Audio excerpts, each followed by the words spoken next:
In September 2201, under the sweltering summer sun, the season of new beginnings had once again arrived.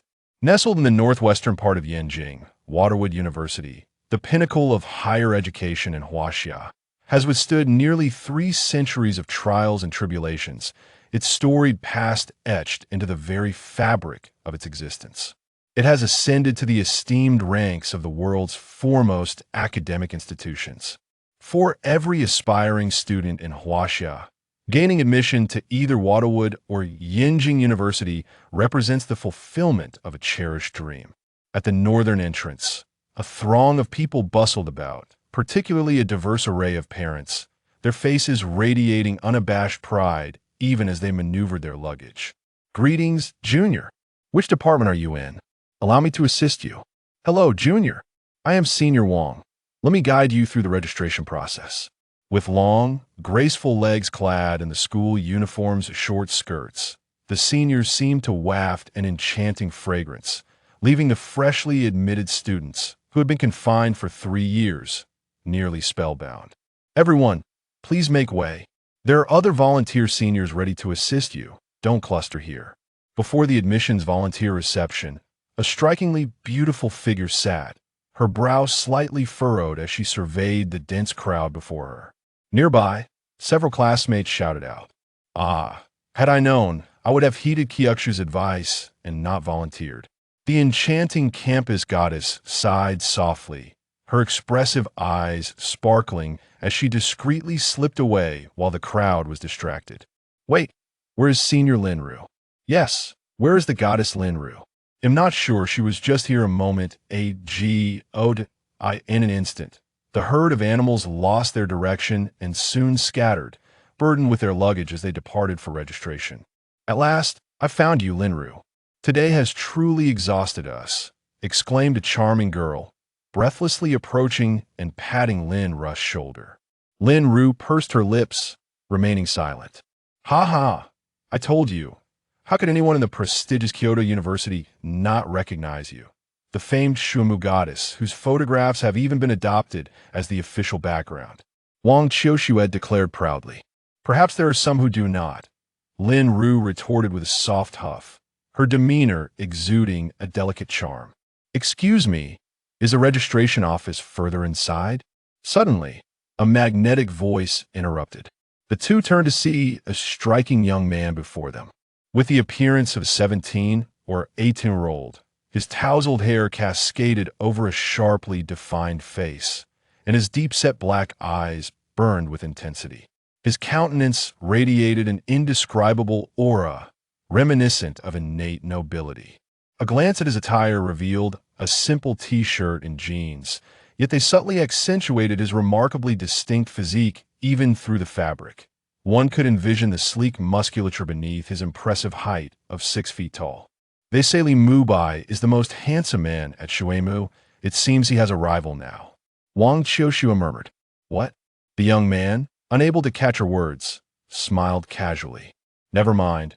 Allow me to take you there directly," Lin Ru said, sensing that this young man possessed an essence that was entirely absent in those she had previously encountered, and she hurriedly led him away. "By the way, do you know who I am? Who is the senior? Listen carefully. I am Lin Ru Shimacheng. My dormitory is in East Villa number 1. "Thank you." Having completed the registration process, Shimacheng exhaled deeply and turned to the senior beside him, who had shown him great enthusiasm. "Thank you, Senior Lin Ru, for today. I shall treat you to a meal another day." With that, Shimacheng offered a gentle smile and turned to leave. Lin Ru stood momentarily stunned. He was the first boy she had encountered who did not ask for her number. However, Shimacheng remained oblivious to her astonishment, engrossed in following the map for directions. "Hey, buddy, is your dormitory in East Villa number 1? A remarkably well-dressed and handsome individual approached him, followed by a group of similarly affluent-looking young men. "Yes, why?" Shimacheng nodded slightly. "Then we are roommates. I am Jiang Feng." The lavishly dressed young man casually extended his hand, gesturing with his chin. "These fellows are my subordinates, and we all reside in the same dormitory area." "Shimacheng, just call me Ah Chung." Shi Muqing smiled at the group and shook hands with Jiang Feng, Li Wenbin, Zhang Chao. In a brief moment, a multitude of names was exchanged. By the way, Ah Chung, it turns out that the goddess Lin Ru brought you here. Impressive. So, did you manage to get her phone number? Jiang Feng inquired. It was at that moment that Shi Muqing realized. Come on now. Ah Chung, there's no need to boast since we just met. The others looked on with disdain. Blow it. Is it really that easy to obtain the phone number of the Waterwood's first goddess? Surely it has been rejected already. My friend has already obtained it through some underground channels. Jiang Feng triumphantly waved the slip of paper in his hand, instantly attracting a frenzy of eager hands. Shi Muqing observed them with a smile, shaking his head slightly, as the villa area was now not far from the crowd. By the way, Ah Chung, do you play Destiny? Jiang Feng suddenly inquired. Destiny, reputed to be the most sophisticated virtual online game in the past decade, boasts an almost 100% realism and is vigorously promoted by governments worldwide, aiming to cultivate a second world for humanity, thereby alleviating the burdens of the real world. Upon hearing this term, Shi Muqing fell silent for a moment, then nodded. He'll pick up the equipment tomorrow. Jiang Feng shook his fists, throwing an arm around Shi Muqing's shoulders. All right, it'll take you to soar. Hey boss, if only I could get the gaming ID of Goddess Lin Ru, remarked a tall, slender boy named Li Wenbin, rolling his eyes mischievously. I plan to spend half a month acquiring Goddess Lin's ID. Jiang Feng declared confidently, prompting a chorus of cheers from the crowd. Nearby, many boys cast envious glances at this group of privileged youths, wondering if the first goddess of Waterwood might indeed end up with someone like them. Shi Muqing. At that moment, a dreamlike female voice suddenly interrupted everyone's thoughts. The cacophony of voices in the boys' dormitory area came to an abrupt halt as they turned to locate the source of the enchanting sound. The figure as ethereal as a celestial being approached gracefully, her delicate lips slightly biting down, a hint of crimson gracing her cheeks as she slipped a note into Shi Muqing's hand. The soft, silky sensation felt akin to warm jade immersed in water, prompting Shi Muqing to ponder deeply. This is my phone number, and, well, my future game ID. Remember our promise about that meal? There's no escaping it. After uttering those words, Lin Ru felt a wave of fluster wash over her, and with her head bowed, she nearly sprinted away. The onlookers stood frozen, unable to regain their composure for an extended period. Eliminate him. We cannot allow Lin Ru's goddess ID to fall into another's hands. That night, a post titled New Campus Heartthrob directly obtained the Waterwood goddess ID skyrocketed to the top of the Waterwood forum, with countless users fervently expressing their outrage. The following morning, in the second floor of Villa No. 1 East, Beijing time, 8:50 a.m., 10 minutes remain until Destiny commences. The young man, dressed and groomed, sat at his desk. The gentle countenance that radiated warmth like sunlight transformed into something starkly different, even chillingly formidable. Before him, 6 holographic displays were arranged on the desk, reminiscent of a scene from a science fiction film, each showcasing a distinct visage, some resembling cold barons emerging from the depths of hell, others like ferocious bears from the Siberian plains, and yet more resembling Western deities. Boss, are you satisfied with the identity and room we prepared for you? On the other side of the screen, a mixed-race woman, resembling a Western goddess, spoke with an air of icy composure, her beauty rivaling that of Lin Ru. Understood. On another screen, a girl with an enchanting youthful visage and a figure that could captivate anyone began, Jiang Feng, hailing from one of the 10 prominent families of the South, the Jiang family Li Wenbin from. A series of reports ensued. Lin Ru? The charming girl playfully tapped her head, typing away on her computer for a few moments before reading aloud. The database indicates that Lin Ru was born into a moderately affluent family, has numerous admirers, yet poses no threat to you. Shi Muqing nodded slightly, dismissing the matter with a wave of his hand. After 5 minutes of silence, The atmosphere remained unbroken. Is everyone clear on the mission? Shi Mu Cheng's expression was as tranquil as still water when he suddenly spoke. No one responded. As if anticipating the silence, Shi Mu Cheng slowly unbuttoned his shirt, revealing a terrifying tattoo of an ominous creature, its pitch-black form penetrating to the very marrow of his skin. Its appearance bore a faint resemblance to the mythical auspicious beast and the king of the four symbols, the Qilin, yet its aura was entirely distinct. "Find it," he articulated with deliberate emphasis, pointing to the tattoo that seemed poised to break free from his flesh. "Understood. The operation code is destiny. The termination time is until death in battle." On 6 screens, 6 faces simultaneously adopted solemn expressions, unaware of the dreadful fate that this enigmatic tattoo would bring upon them. Chapter 2. The Awakening of Destiny. Upon closing the video, Shi Mu Cheng pressed an invisible button beside his white desk. Moments later, a cup of the most authentic Jamaican Blue Mountain coffee ascended from beneath the table. Lifting the cup, he strolled to the window, savoring the aroma while gazing at the picturesque landscape of Waterwood University, lost in contemplation. Having flourished over 2 centuries, Waterwood University, as a premier institution, offers a plethora of student accommodation options, including luxurious villas, albeit with exponentially rising costs. The East No. 1 dormitory, where he resided, is among the most opulent of the 4 male dormitory villas, with his second-floor quarters clandestinely transformed to an astonishing degree, providing a sweeping view of the entire campus. However, the lavish furnishings and expensive flooring failed to ignite even a flicker of interest within him, as if they were mere commonplace artifacts. He slowly donned a light-colored shirt, staring into the mirror at the dark, enigmatic tattoo on his skin, which ensnared his thoughts once more. "What indeed are you?" he murmured. This was not merely a tattoo. He had devoted unimaginable resources and efforts to research its very nature, yet could not determine the elements that constituted this growth embedded deep within his flesh. Nor could he even remove it. Suddenly, a series of knocks interrupted his reverie. Adopting a gentle smile for the outside world, Shi Mu Cheng made his way to the door. "Hey, big brother. Why haven't you picked up the equipment yet? The game, Destiny, is about to launch." The urgent voice of Jiang Feng reached ahead of him. "It's done." Shi Mu Cheng smiled and gestured towards a pure white box on the table. "That's good, boss. Good luck with the upgrade." Without pausing to marvel at the lavish furniture, which was undoubtedly worth far more than his own, Jiang Feng hurriedly clutched his equipment box and rushed downstairs, eager to enter the game. At 8:55, Shi Mu Cheng opened the white box to reveal a golden-purple ring lying quietly within. He took out the ring and settled into a sleek, black gaming nutrient pod. This device, when supplied with ample nutrient fluid, could sustain a human in gaming for up to a year. Its unique bioelectric currents could even mimic real movement, activating the body. Such a device would cost no less than 100,000 Huaxia coins, and his was a cutting-edge product developed in a distant laboratory in Europe, priceless in the market.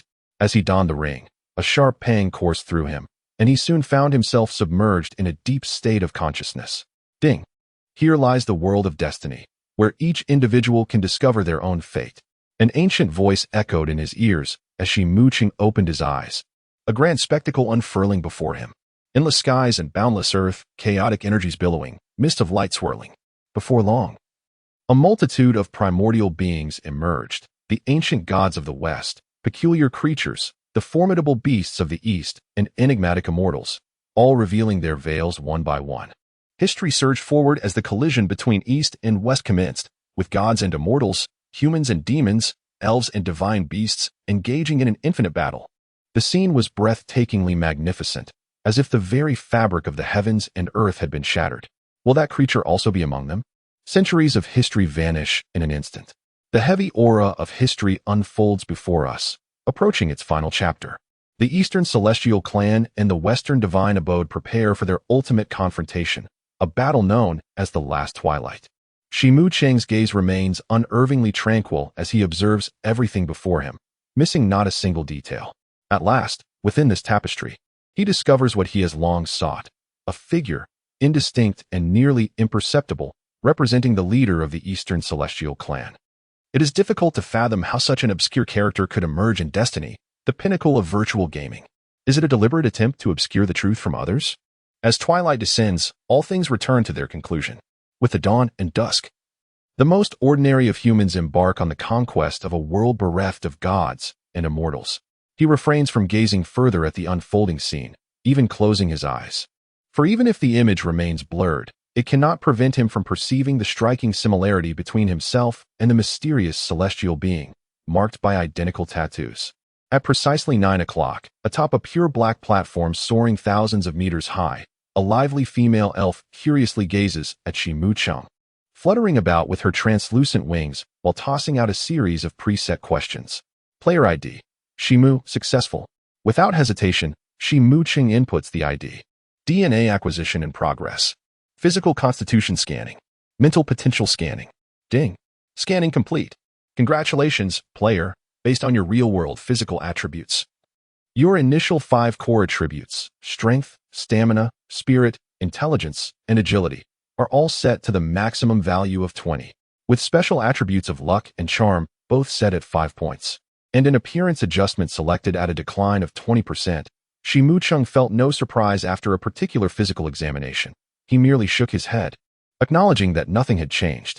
This was not his first encounter with virtual gaming.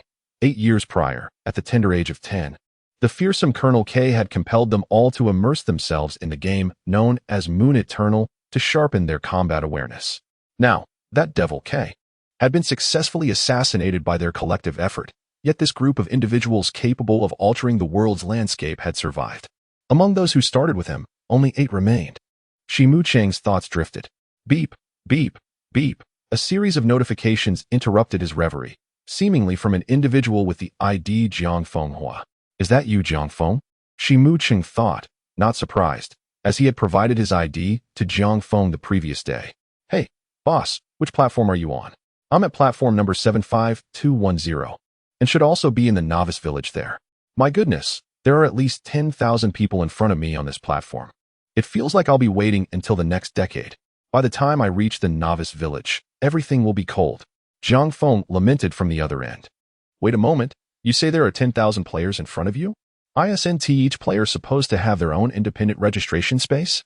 A sense of unease washed over Chen Mo, for the vast, pure platform before him was evidently empty. Of course not. Boss, are you joking? There are a total of 1 billion players across all of China. Registration is conducted sequentially based on the novice village. Could it be that a bug has occurred on your end? It is inconceivable for Destiny to experience such an error. Jiang Feng posed a barrage of questions. Silencing his voice, Chen Mo slowly approached the edge of the platform, engulfed in contemplation. Below lay an abyss of impenetrable darkness, starkly contrasting the vibrant scenery of lush mountains and flowing waters he had encountered upon entry. It resembled hell. Moreover, he had once again discerned the crux of the issue. His registration had evidently been completed, yet the system failed to present any subsequent tasks. Did this imply that he would remain here indefinitely, with no prospect of advancement? Furthermore, the design of Destiny mandated a unique binding between the device and the player's DNA, rendering account deletion and alteration impossible. Perhaps he should attempt to exit the game and log back in, holding on to a sliver of hope. Chen Mo took a deep breath. In reality, Chen Mo lay quietly in the nutrient pod, when suddenly, an ominous black light emanated from his body, foreboding and terrifying. Yet, he remained oblivious to this alarming development within the game. Ding! The system encountered an unknown energy intrusion and has been prevented from exiting. Unable to exit. Ding! The system faced an unknown energy control intrusion. Players are urged to explore and complete objectives promptly, with a time limit of 24 hours. Or else the system will unleash a lethal biological current of 100,000 volts. Chen Mo's heart raced alarmingly as he lowered his gaze, driven by an inexplicable urge to pull aside the novice attire before him. The sight that greeted him sent his heart into a frenzied rhythm once more. The enigmatic tattoo of a mysterious creature had manifested upon the character within the game. Is this yet another scheme of yours? What exactly are you? Haven't you caused me enough trouble already? Very well, I shall observe your intentions. It seems I have no other choice. Chen Mo slowly took a step forward, his icy gaze fixated upon the abyss below, momentarily captivated by the sight of a black Qilin, eerily reminiscent of the darkness of hell. With a resolute leap. Chapter 3. The Ripple Effect of the World Announcement Clop. Clop. As he traversed the shadowy depths of the forest, An unsettling atmosphere enveloped Shimu Chung, sending shivers down his spine. To be precise, he himself was a source of terror, for, astonishingly, he had transformed into nothing more than a mere skeleton. After plummeting from a height of 10,000 meters, he awakened to find himself in this ghastly form, devoid of flesh and blood, save for a flickering white flame atop his cranium. Surrounding him lay a murky swamp, dotted with peculiar stunted trees, the most bizarre aspect being the pervasive darkness that engulfed his vision. A blackness so profound it seemed as though it had been painted with the same inky hue. With a mere thought, he summoned the interface. Player ID, Shimu, level, 0 health, 100 mana, 100 attack power, 40 physical defense, 40 magical defense, 40 class, skeleton strength, 20 stamina, 20 intelligence, 20 spirit, 20 agility, 20 special attributes, initial random max value of 10 luck 10. Charm 0 class, skeleton? The game Destiny publicly announces 5 fundamental classes: warrior, mage, assassin, knight, and archer. Upon reaching level 10, players may undergo class advancement. However, there exist rare classes and uniquely hidden professions. The skeleton might be considered a rare class, which, in retrospect, could be deemed fortunate. With a sigh, Shimu shook his head and continued onward. At this juncture, there was no recourse but to take one step at a time. A glance at the upper right corner of the interface revealed the system's enforced remaining time, 23 hours and 36 minutes. When this time elapses, a surge of 100,000 volts of bioelectricity will be unleashed. Not even the illustrious Colonel K could hope to survive such an onslaught, and Shimu certainly had no chance. At times, he felt an overwhelming urge to tear himself away from this predicament. The old man in the hidden realm claimed he represented a prophecy. Rather, it seemed more akin to a curse. Gritting his teeth, Shimu trudged onward, the sound of his bones cracking echoing in the air. Surveying his surroundings, he noticed tendrils of dark mist swirling about, emitting an unexpectedly comforting aroma. The landscape was adorned with gnarled, charcoal-black trees, their forms twisted and bizarre, as if scorched by a great fire, bereft of life, yet exuding an eerie aura. After an extended period of walking, a sound akin to a creaking door in an old house pierced the silence, causing Shimu to halt abruptly, his gaze sharpening. Emerging from the nearby swamp was a towering, pitch-black skeleton, struggling to rise. Unlike Shimu's current appearance, this skeleton's skull was aglow with a blue flame. This marked the first creature he encountered since entering the game. Thought swept through. Blue fire skeleton, common, level, 1 health, 240 to 260 attack power, 32 to 34 description. The blue ethereal flames within the skull harbor a fragment of soul power, bestowing life upon the skeletal lineage. A level 1 creature. In Destiny, it is said that the disparity between monsters of different levels is considerable, and the experience required for players to level up is immense. Logically, a level 0 player, unadorned and alone, stands little chance against a level 1 monster unless in a throng. However, endowed with innate, maximal attributes akin to a cheat, they can still temporarily overpower foes of a higher tier. Ding! The trial of the lost divine race commences. Trial task level, SSS, task time limit, 24 hours. With 23 hours and 24 minutes remaining, SSS. Shimu was taken aback. The highest task level in Destiny is SSS. The lost divine race? What could that be? Ancient tales of the Destiny continent reveal a hidden history behind the prosperity of humankind. Countless years ago, this land was not governed by the current Azure Temple, nor by the frail yet sagacious humans, but by the inherently powerful divine races, celestial beings, and primordial entities. The Azura divine race, masters of slaughter, stands as one of the supreme triad of divine races, wielding unparalleled destructive power and an exalted status. The leader of the Azura, the Blood Azura King, commands the universe even as a woman. Until one day, the transcendent Azura sorceress encountered. The voice suddenly faded, as if erased by an invisible hand. Ding! Please consume sufficient nether fire within the allotted time to acquire the lost divine legacy of the ancient gods. Task reward, unique hidden class, XX. Ding! Task accepted. A hidden class, and a unique one at that. Shimu's eyes widened in astonishment, radiating brilliance. The number of unique hidden classes in a virtual game is exceedingly rare, and he had encountered one right at the outset. Since it has been presented to me, I cannot possibly refuse. A glint of malice flickered in Shimu's gaze as he turned his attention to the massive skull before him. Is that the nether fire? The giant skeleton, evidently hindered in its movements, slowly swung a massive bone club towards him. Seeking death, are we? A grin spread across Chen Mo's face as he executed an unusual Z pattern with his steps, gliding behind the skeleton and targeting a specific point along its spine. Launching a precise strike. Weak point attack. Crimson letters blazed forth. -60. The giant skeleton let out a wail, losing its balance and crashing to the ground. So that's how it works. Striking a vulnerable point triggers 1.5 times the damage. With a sly smile, Chen Mo pondered the consequences of targeting the most fragile heart within that skull. Seizing the opportunity, he swiftly lunged for the massive bone club in the skeleton's grasp and, to his surprise, managed to wrench it free. Apologies, my hefty friend.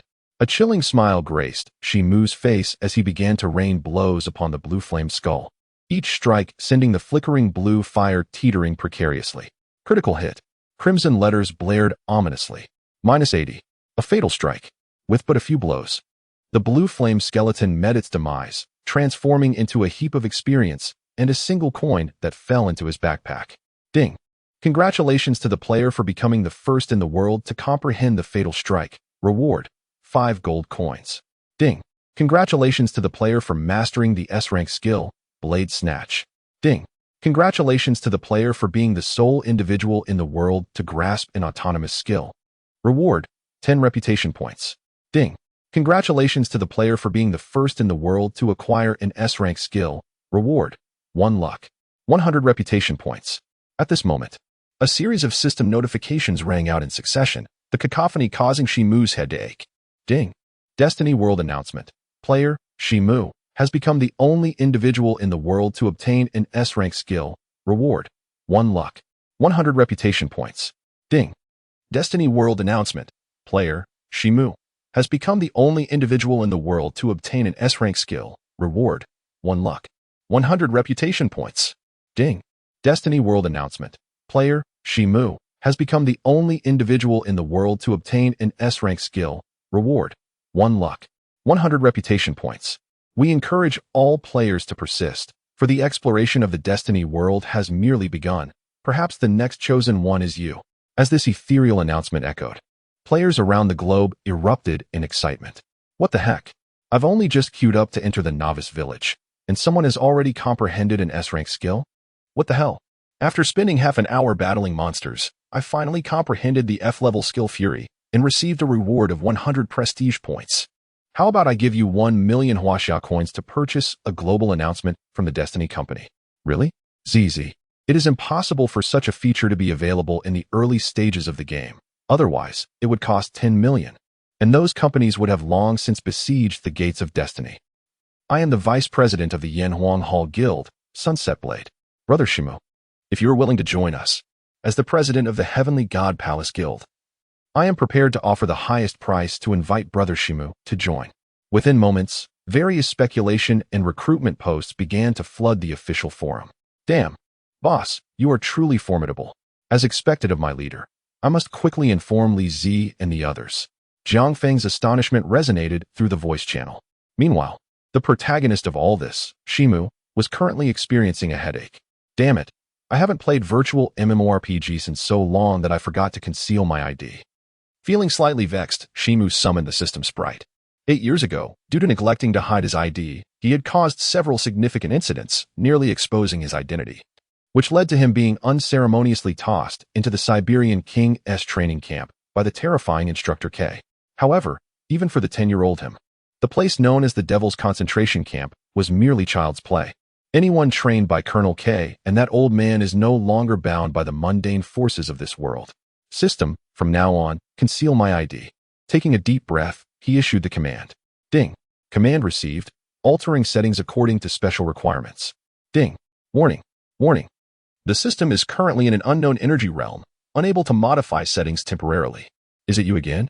Chen Mo's skeletal face twitched involuntarily as he recalled his repeated failures in escaping fate, ultimately sighing and continuing onward. He could only pray that no world events would be triggered next. Chapter 4. Continuous Ascension. Wait, I almost forgot the mission.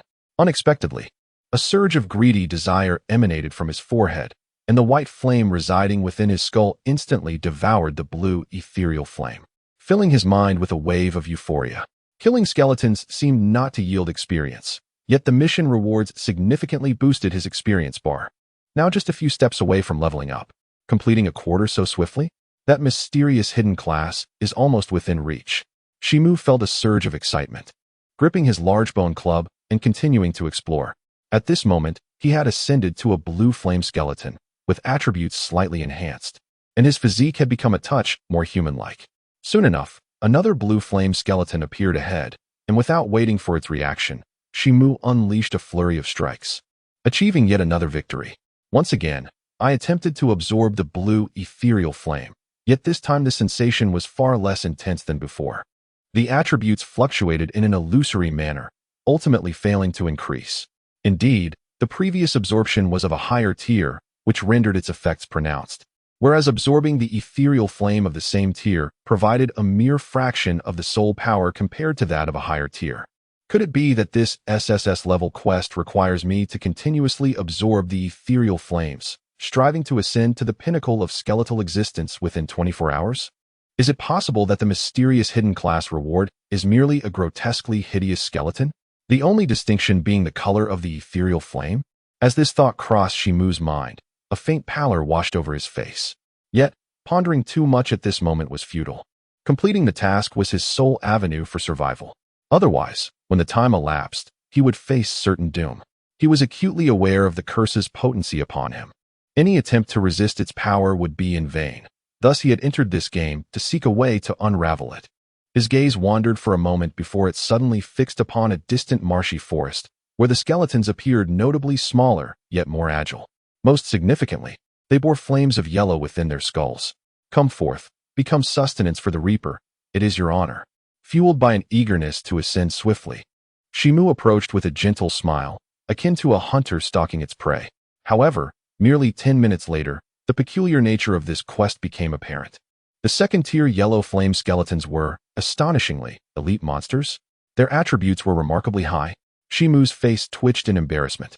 Truly, elite monsters are second only to bosses in their menace, nearly besting him in combat. Fortunately, he managed to escape their aggro range. After a brief moment, Chen Mo regained his composure and set off in the direction of the approaching threat, where the blue flame skeletons congregated. If those 12 grotesque faces were to discover this incident, they would likely find themselves stifling laughter for a decade. The illustrious dragon head of the phantoms, I had been bested by a mere level 2 elite creature. No, he must swiftly eliminate that wretched being. As this thought took root, a subtle crimson hue, one he had never noticed before, flickered in his pupils, compelling him to embark on a frenzied slaughter of the blue flame skeletons lurking in the dark marsh. To an ordinary person, this may seem ludicrous, a trivial matter hardly worth concern. However, had his 12 subordinate card players been privy to this event, they would have shown no surprise, for their leader, the grim Reaper Azrael, who instilled profound dread in governments worldwide, had always been a man of relentless vengeance, a true oddity. All those who had dared to provoke him, even the despair-inducing Colonel K, met their demise at the hands of this very figure. Yet, they understood that those who stood at the pinnacle of human power often possessed peculiarities. Take, for instance, the former Colonel K, or this Eastern youth before them. 2 hours elapsed. He had successfully dispatched over 120 blue flame skeletons lurking in the marsh. Ding! Congratulations to the player for absorbing the blue ethereal flame, their soul power now brimming, and ascending to the rank of the yellow flame skeleton. A wave of euphoria washed over them, a sense of comfort enveloping their being. Suddenly, 2 beams of golden light descended simultaneously, propelling their level to a remarkable 2 levels higher. With this elevation, the skeletal visage of Chen Mo shrank once more, though its hue deepened and its form grew increasingly robust. Ding! Congratulations to the player for absorbing the yellow ethereal flame, gaining a substantial amount of soul power. Yet, an old habit resurfaced. The slightest provocation stirred emotional turmoil within, a cardinal sin for an assassin. With a swift strike, he shattered the remains of the yellow flame skeleton, exhaling a soft sigh and shaking his head, as if clarity returned to his mind. The crimson glimmer in his eyes gradually faded away. Continuing to vanquish the yellow flame skeletons, he found that these elite foes, now at level 2, boasted attributes significantly surpassing his own. Despite his formidable skills, he could only manage to contend with them. After 6 arduous hours, he had vanquished over 100 elite monsters. Given their rarity and the bountiful experience they offered, Had these skeletons provided experience points, he would have ascended to level 5 long ago. Ding! Congratulations to the player for absorbing the yellow ethereal flame, gaining a vast amount of soul power. Ding! Congratulations to the player for ascending to the rank of the golden flame skeleton. A surge of experience enveloped him, and he joyfully reached level 3. His once towering skeletal frame had now diminished to a size akin to that of an average human, approximately 1.85 meters in height, with traces of flesh and blood emerging upon his bones, presenting a rather terrifying sight. Yet, this filled him with elation. Could it be that the pinnacle of skeletal evolution is not merely a pure skeleton? Glimpsing at his current vocation, the golden flame skeleton, Chen Mo felt a surge of vitality within. Approximately 15 hours remained. Without further contemplation, he cast his gaze ahead. The marshy forest stretched endlessly before him, culminating in a shadowy mountain shrouded in black mist, its winding path seemingly infinite. Indeed, even for a skeleton, the moniker of the Grim Reaper seemed quite fitting. A sudden smile graced Chen Mo's lips as he lowered his gaze to the intricate biological tattoo adorning the skeleton's frame. You have compelled me to this place in pursuit of this concealed profession. What, I wonder, is your ultimate aim? As he ventured deeper, he soon encountered a golden flame skeleton seated in repose. Chen Mo remained still, opting first to observe. It didn't take long for him to discern that this golden flame skeleton was entirely distinct from the previous yellow and blue flame remnants. This disparity lay not merely in its corporeal form, but predominantly in its consciousness. Consciousness, indeed. It possessed thought. How could destiny generate even the most trivial of creatures with sentience? What an immense computational capacity that would require. Yet, something felt amiss. Chen Mo shook his head in astonishment. While it is not uncommon for virtual games to feature intelligent NPCs capable of independent thought, such entities are typically reserved for those of public significance. It is implausible to designate minor creatures as sentient, as the computational demands for such a feat lie beyond the current capabilities of human technology. Yet, the evidence lay starkly before him, undeniable. Furthermore, destiny had evidently never been a mere game. Otherwise, it would not have intertwined itself with that curse. After a prolonged period of observation, the golden flame skeleton remained relatively motionless. Taking a deep breath, Chen Mo cautiously advanced, brandishing the massive bone club to deliver the first strike. -23. This blow failed to trigger a critical hit. -34. The battle prolonged for an extensive duration, and it was only then that Chen Mo realized he had overlooked the creature's attributes. Although it remained an elite monster, its health and defense were alarmingly high, and its speed far surpassed that of the yellow flame skeleton. After a grueling half-hour, he finally felled the golden flame skeleton and absorbed the ethereal flame. Time was of the essence. Each subsequent moment stretched longer, and a weight settled upon Chen Mo's heart as he hastened to confront the golden flame skeleton once more. 2, 4, 8. A total of 10 golden flame skeletons consumed 5 hours of his time, yet they yielded an immense amount of soul power.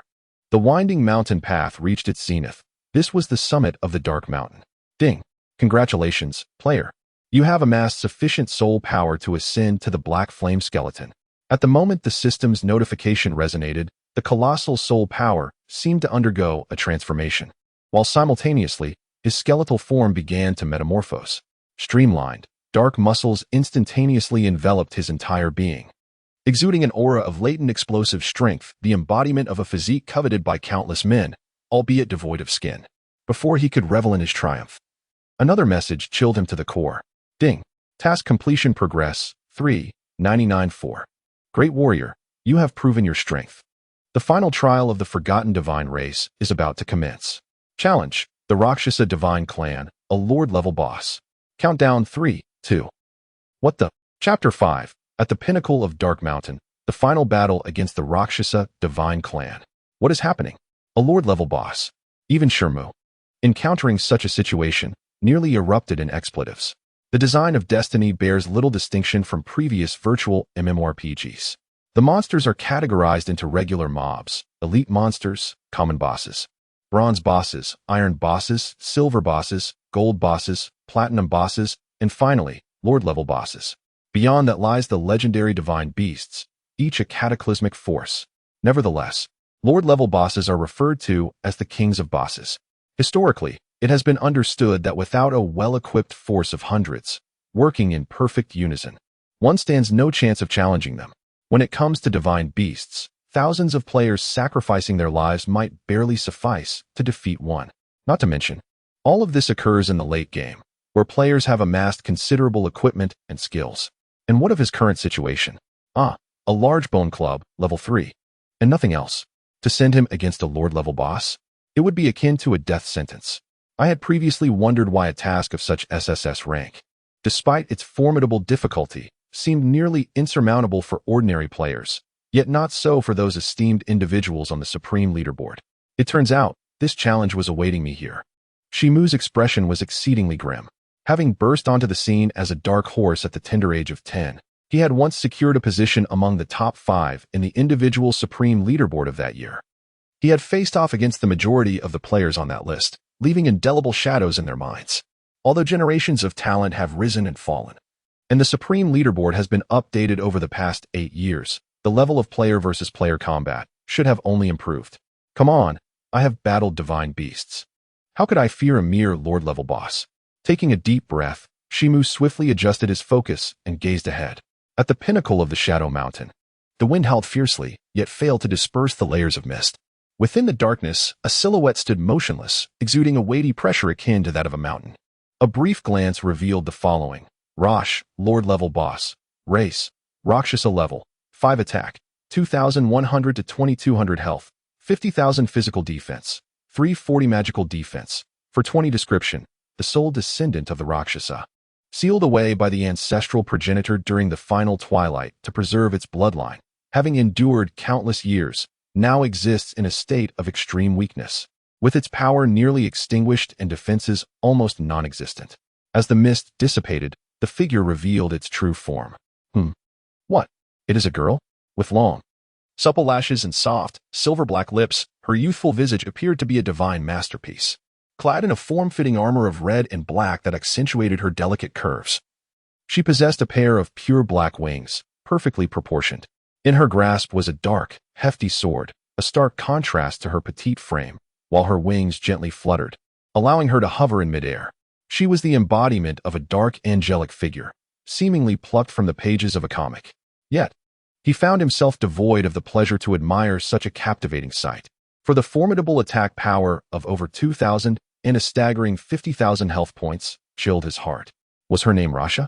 Chen Mo, feeling as though he were facing an imminent threat, wore an expression of grave concern, gripping his large club tightly. At that moment, he sensed it, the essence of a king, a presence that signaled the arrival of royalty. The dark maiden slowly opened her eyes, revealing a flicker of confusion and reverence. No, how could this be a mere human? Human, how dare you gaze upon a deity? Such insolence shall incur the wrath of the divine. The chill in her eyes deepened as she swung her heavy sword, unleashing a streak of darkness towards him. Chen Mo's lips twitched involuntarily. What the? Though his mind raced with disbelief, instinct propelled him to dodge in the opposite direction, narrowly evading the dark projectile. A thunderous crash echoed as he glanced back at where he had just stood, debris scattering around him. He had to eliminate her, otherwise it would mean his own demise. In an instant, he resolved to take action. Seizing the moment when the dark maiden was caught off guard, he swung his club at a most cunning angle toward her vulnerable area. Indeed, whether male or female, this region is exceedingly delicate. As a former king of assassins, he was acutely aware of this fact. Without targeting such weak points, his current attack power of over 50 would scarcely breach the defenses of this diminished lord-level boss. The audacity of humanity. The dark maiden's countenance flushed with a sudden embarrassment, only to be replaced by an icy demeanor. With a swift, almost graceful motion, her left arm lashed out, propelling him away with formidable force.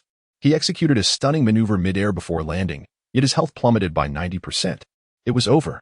Witnessing this, his heart sank. Indeed, her casual strike had nearly annihilated him, and he could scarcely graze the hem of her garment. This SSS-level quest was proving to be a formidable challenge.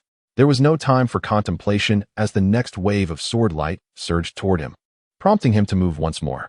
After some time of evasion, he finally managed to strike the dark maiden's head and abdomen a few times, triggering critical damage that exceeded a total of 100. Once more, he targeted her vulnerable area, landing a hit. -57. Critical hit. -24. A deft maneuver struck her abdomen. Once again, under relentless assault, Chen Mo's mind was taut with tension, and his body remained in a state of unyielding strain. Despite having undergone extraordinarily specialized training that allowed him to sustain such a state for extended periods, the prospect of depleting the formidable health of this colossal boss at such a pace seemed an unattainable dream.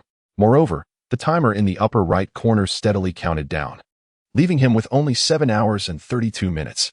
The remaining health of Rosh stood at 43,240. At this rate, the completion of the task appeared utterly fantastical. Even the illustrious Grim Reaper himself, when faced with any other supreme contender on the leaderboard, would likely have succumbed to the overwhelming onslaught of the Dark Maiden, perishing in an instant. As nearly an hour passed, even he, having sustained an intense state of vigilance for over 3 hours, felt fatigue weighing heavily upon him. Chen Mo's heart grew increasingly heavy, yet he continued to evade the impending doom with a dreamlike grace, deftly sidestepping the ever-looming sword light through unimaginable maneuvers. Not even that perverse Colonel K had ever forced him to concede defeat. As one of the most fearsome players in the Huaxia war zone, Chen Mo had never found himself in such a dire struggle for survival, except for that final battle against K. This ignited a fire of indignation within him. Unbeknownst to him, a glimmer of crimson once again flickered in his eyes. Suddenly, with a swift pivot and dash, an opportunity presented itself. Chen Mo seized the moment. Brandishing his bone staff, and with a fierce shout, struck down upon the abdomen of the Dark Maiden. 450. A critical hit. The Dark Maiden seemed momentarily stunned, her pupils dilating in shock at the unprecedented damage dealt. With no time to ponder the sudden surge in damage, Chen Mo seized the opportunity presented by the boss's momentary pause to launch another assault. In an instant, the Dark Maiden's health plummeted by several hundred. Time, 6 hours and 29 minutes. Remaining health of Rasha, 38,240. A spark ignited within Chen Mo, as a fervent desire to attack flooded his mind, causing the crimson hue in his eyes to expand, now encompassing 1/3 of his gaze. There is hope. If he could maintain this unknown explosive output, he would undoubtedly vanquish the Dark Maiden within the allotted time. Come forth, you wretched beast. Regardless of your nature, meet your demise. Suddenly, Chen Mo came to a halt, a cruel smile spreading across his face. He felt every muscle in his body tremble with exhilaration, brimming with an unprecedented confidence in the face of this formidable boss. Still boasting 2/3 of its health, the state of extreme combat had been activated. Why? Why'd I once again sense the aura of a king? The Dark Maiden, momentarily disoriented, quickly regained her icy composure. No, human, it is impossible for you to be connected to the divine. Die, she commanded, as her dark, heavy sword swung upward, no longer unleashing sword rays but instead wielded by the Dark Maiden herself, channeling immense power to strike down from above. Yet, in the face of this onslaught, Chen Mo revealed a hint of a sadistic grin, stepping forward with determination. Damn it, it's you. Two figures intertwined in midair. Perhaps no one else possessed a charm value of 0 and a ludicrous luck value of 11, quite like me. Luck, I hope you prove to be truly effective. Chen Mo silently mused. In the next instant, a chime resounded. Congratulations to the player for confronting the Lord-level boss, Rasha, and successfully triggering the S-rank passive skill, Blade Seize. -482. -887. -1024. In mere seconds, amidst a flurry of strikes, Chen Mo astonishingly launched a series of attacks, each one more terrifying in its damage than the last, his pupils widening in a crimson hue. Yet, oblivious to the peculiarity in his gaze, he attributed it to the boss's weapon, which he presumed to be of an exceedingly high grade. As both combatants landed, Chen Mo beheld the significantly diminished health bar, his spirits soaring. Humanity, masquerading as the divine, desecrating the majesty of the gods. You have successfully enraged me. Demon Slayer formation. Suddenly, the Dark Maiden ascended into the air, her ethereal voice resonating. Ding, ding, ding. Danger warning. The Lord-level boss, Rasha, activates a divine bloodline skill, delivering a catastrophic strike to your soul. Please evacuate immediately. Please evacuate immediately. In an instant, a blood-red mist enveloped the surroundings. Chen Mo's expression shifted dramatically as he found himself ensnared in an endless sea of crimson. Pay the price. Just as the words fell, countless crimson beams cascaded from the heavens like celestial blossoms. They were more exquisite than flower buds, yet exuded an aura of peril that sent chills down Chen Mo's spine. An inexplicable foreboding gripped him. Should he be touched by these entities, his soul would surely perish. not merely in the game. At the brink of life and death, Shimu began to sweat profusely. Go. The dark maiden floated in the air, her face devoid of any emotion. With a flick of her fingers, a multitude of crimson rays surged toward Shimu. Countless blossoms burst forth, their vibrant red hue striking a chord of dread within the heart. At the center stood Shimu, trembling uncontrollably, cold sweat pouring from him, as if ensnared in an abyss of terror. 1,000 arrows pierced his heart. Did the lowly human tremble in fear? The dark maiden's lips moved slightly, exuding an icy chill. Yet, in an instant, the illusion shattered. The dark maiden let out a horrifying scream as she fell to the ground. In her eyes, filled with terror, there emerged a true deity with blood-red pupils, wielding a dark, heavy sword, and slowly advancing forth. Ding! Warning! Warning! Mysterious energy has invaded the system, jeopardizing the balance of the game. Players have entered a state of energy frenzy, resulting in an unknown and frenzied enhancement of attributes. Unbeknownst to Shimu, lying in the nutrient pod, the mysterious tattoos adorning his body had transformed into a vivid blood red, appearing almost lifelike, as if they were about to leap forth. Chapter 6. The Sealing Vessel, Eternal Life Sorrow. What manner of eyes were those? Pure blood, dazzlingly red. Terrifying, impassive, devoid of any sentiment. Only the essence of slaughter remained. At some unknown point, a cascade of blood-red hair had fallen over her shoulders, her garments tattered, and upon her muscular form, ancient, mysterious blood patterns emerged, adorning the enigmatic being with a crystalline, blood-red sheen, so vivid it seemed ready to burst forth. How could this be? This is the aura of a king, truly the aura of a king. The dark maiden gazed upon the spectacle before her, yet fear eluded her. Instead, she trembled with excitement, nearly succumbing to the urge to kneel in reverent worship. But why? Did the illustrious bloodline of the Azura manifest in a mere human? Moreover, that being, why did it seem so familiar? Undoubtedly, this was the blood of a king, the sovereign whom the Rakshasa deity had vowed to eternally follow. She found herself instinctively retracting her wings, kneeling in submission, utterly willing. Before her, beneath the cascade of crimson hair, lay a visage that, save for the pupils, were little different from the original. Shimu's consciousness appeared ensnared in a void of numbness, manipulated by an inexplicable force. Desecration of royal dignity, Rakshasa, die. A voice, ancient and seemingly not his own, reverberated. He then took slow steps, fixating on the maiden, growling a few words, his blood-red eyes swirling with tempestuous intent. A murderous aura ravaging the realm. Xiao, Luo, Sha, Tong. In an instant, the surroundings transformed. 2 ancient lights erupted from his eyes. O great king, I willingly offer my life for your descendants. The dark maiden, her exquisite features reminiscent of a character sprung from a comic, displayed no hint of resistance as she prostrated herself. Ding. Task. Trial of the Lost Divine Race. Completed. Task reward. Unique hidden class, Azura.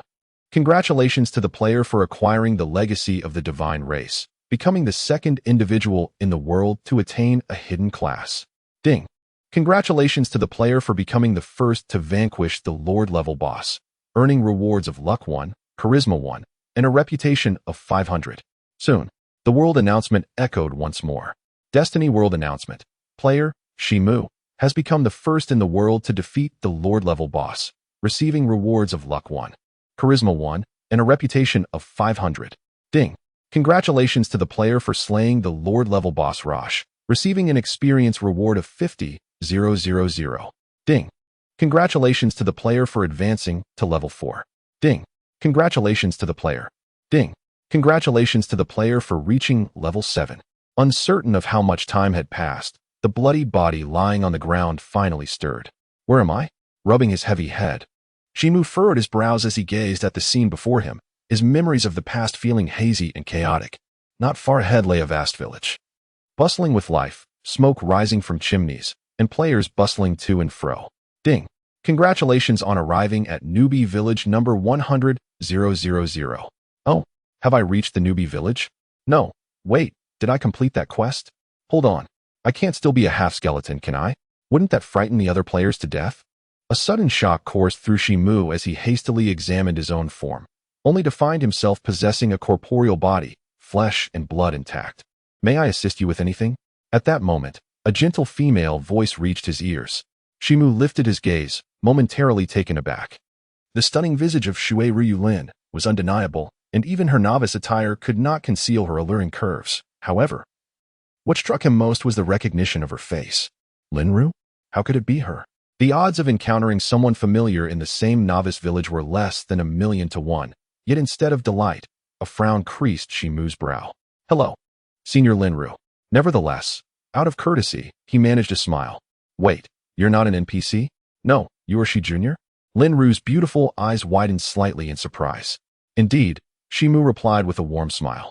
I truly did not expect this. It's all because you look so tattered that I hardly recognized you, the new campus heartthrob. Linru suppressed a laugh, playfully scrutinizing Chen Mo. She then shook her head, chuckling, that makes sense. The drop rate for gear in the early stages of the game is exceedingly low. Even bronze-level equipment commands a price of at least 30,000 Huaxia coins, far beyond the means of ordinary individuals or even some affluent second-generation heirs. Chen Mo smiled nonchalantly, not particularly concerned, as he pondered the events that had transpired, beginning to peruse the system notifications. His level had surged to 7, and he had acquired a unique hidden class, Azura. At last, my charm has risen above 0. Glancing at myself, I am a sight to behold, filthy and disheveled, with a grotesque mixture of blood and mud clinging to my skin, exuding an unpleasant stench whose origin eludes me. At that moment, a disdainful voice, reminiscent of a quacking duck, interrupted my thoughts.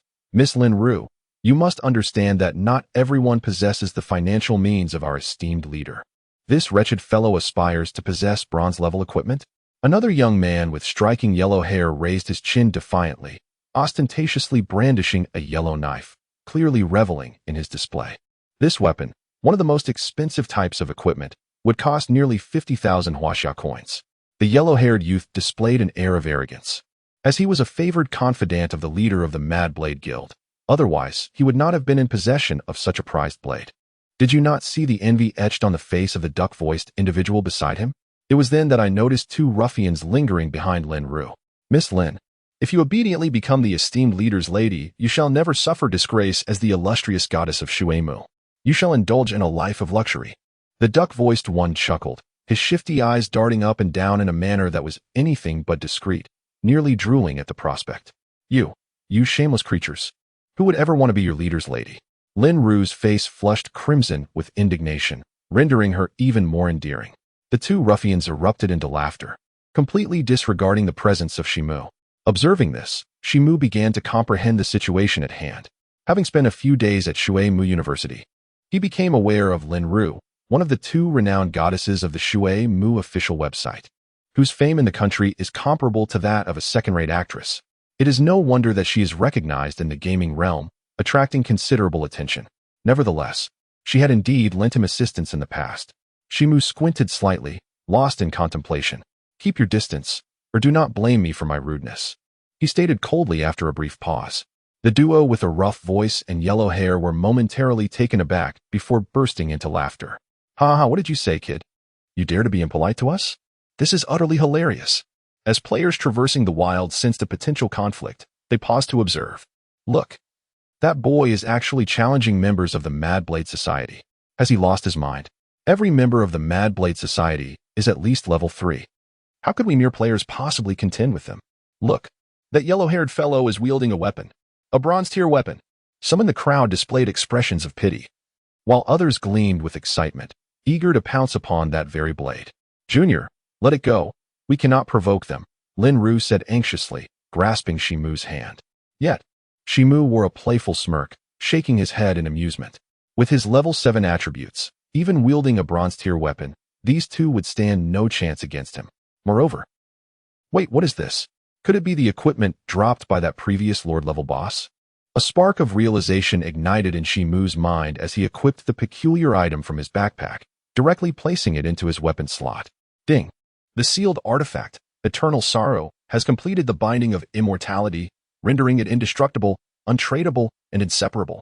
A weapon exceeding 5 feet in length and bearing an eccentric design that resembles a sword, yet is not quite one, materialized in the hands of Chen Mo.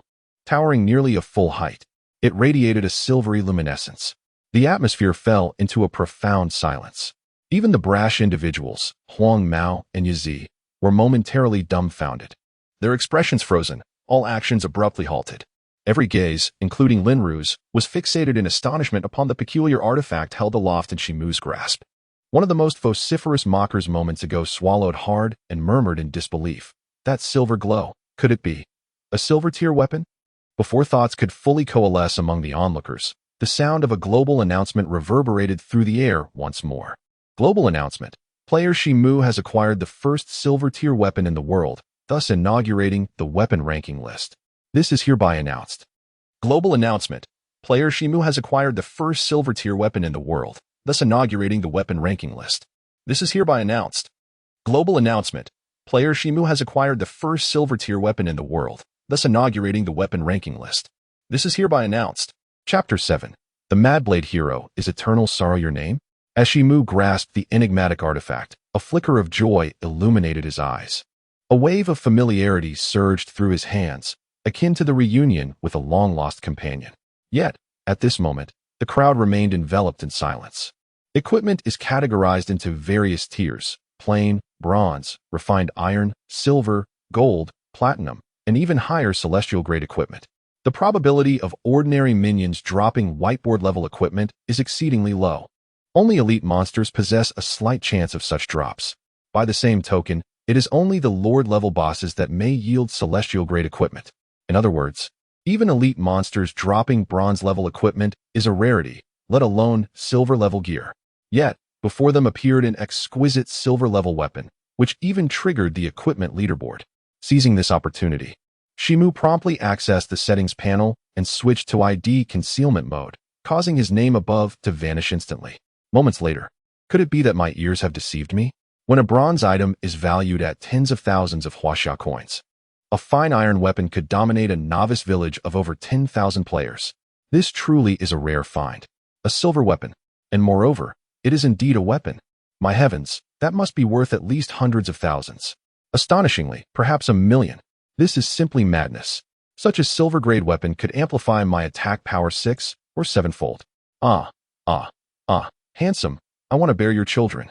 The crowd erupted in a frenzy, their eyes gleaming like ravenous wolves, filled with greed and envy, all fixating on Shimu. However, Shimu paid no heed to the throng. Instead, his gaze shifted towards the two individuals with yellow hair. You'd best leave now. There's still time. He spoke slowly, raising the eternal sorrow in his hand. The expressions of the crowd shifted to one of peculiarity as they regarded the two before them. Who would have thought that these two, previously wielding bronze-level weapons that commanded respect, would effortlessly reveal a silver-level weapon, and indeed the first of its kind in the world? The sound of slaps echoed sharply. Kid, do not play with fire. The voice of Duck was filled with frustration, standing frozen, unsure of how to respond, while Huang Mao appeared increasingly anxious, seemingly sending a voice message. Am I playing with fire? Shimu raised an eyebrow, his previously warm smile now turned frosty. The last person who dared to speak to him in such a manner was that individual known as K, who he had since dispatched himself. At this moment, Huang Mao had ceased his voice communication, exuding newfound confidence as he retorted with a cold laugh. Let me tell you, don't think your good fortune in acquiring a silver-grade weapon gives you the right to act arrogantly. Our leader of the Madblade Society is already en route with his followers, and when the time comes, Duck joined in with a hearty laugh, declaring, wise up and hand over that silver-grade weapon, or our Madblade members will ensure you face dire consequences. The two continued to escalate their threats. With the formidable reputation of the Madblade Society, they wielded overwhelming power in the 10,000 Technovis village, with no other organization capable of standing against them. All thanks to their extraordinarily wealthy leader, who could easily buy the loyalty of numerous subordinates. This unfortunate lad, even with a silver-grade weapon, would find himself at the mercy of the Madblade Society. Refusal to comply could very well lead to his account being deleted. Hearing their words, the crowd grew apprehensive. For if what they said were true, a group of dozens, even hundreds of players, could easily eliminate an ordinary player to loot his equipment. A task made all too simple and pleasurable. You are going too far. At that moment, even Linru could no longer contain herself.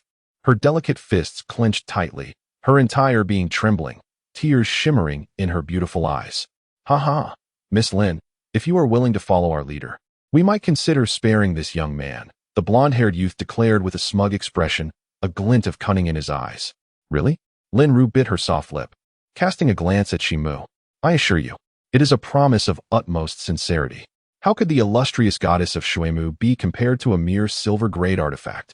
The blonde youth's eyes suddenly brightened. Just as the two were preparing to continue their persuasion to secure the beauty for their wealthy leader, a sudden searing pain echoed, 300-400. A cacophony.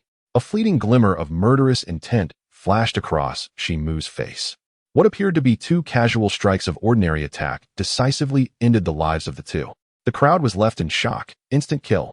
However, upon recalling the glimmering silver-grade weapon, they soon understood. In truth, they had overestimated the power of silver-grade weapons. The real reason lay in the fact that Chen Mo was already at level 7, while the blonde and the duck-voiced one were merely at levels 3 or 4. Combined with a significant disparity in their initial attributes, allowing for an effortless elimination. If it had been an ordinary person, such an outcome would have been unattainable. I am waiting. Lin Ru, standing nearby, was already in a state of shock, her beautiful eyes wide with astonishment as she gazed at the enigmatic figure beside her. According to the death rules of destiny, prior to reaching level 10 and exiting the novice village, there would be no experience penalties for death. However, items would still drop, and one would respawn in the novice village. After reaching level 10, death would result in a loss of levels and random item drops, including equipment. With resurrection at the nearest revival point, a gleaming yellow blade fell to the ground, unmistakably belonging to Huang Mao. In an instant, the onlookers were filled with envy, each eager to seize the opportunity, yet none dared to approach. Chen Mo picked up the yellow blade, glanced at it, and with a smile tossed it to Lin Ru, saying, Senior Lin, this is for you, a token of gratitude for your previous assistance. I don't want it. It's utterly hideous. Lin Ru replied, causing the crowd to gasp in disbelief, tears of frustration welling in their eyes. They longed to rush forward. After all, it was a bronze-grade weapon. Hideous? Chen Mo's smile faltered. Indeed, the perspective of women was often perplexing. Whether it was Lin Ru or a certain lady far away in North America, he found it utterly incomprehensible. Brother, why not sell it to me?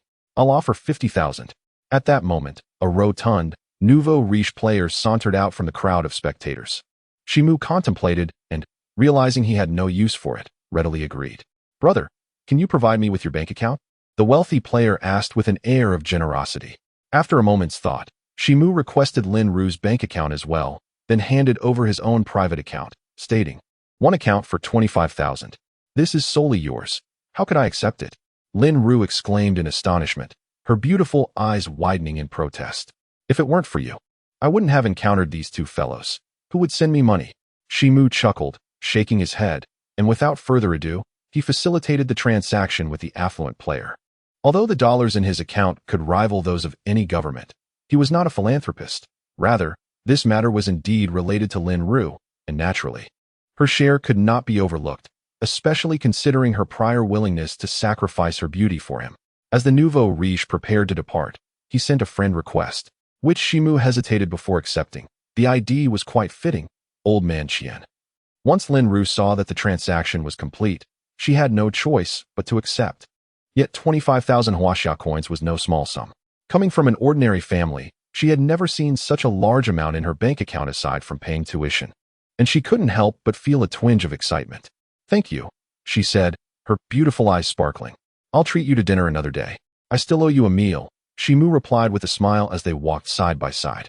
Then it will be your turn one time and mine the next. Lin Ru playfully stuck out her tongue, unaware that her heart had begun to shift imperceptibly.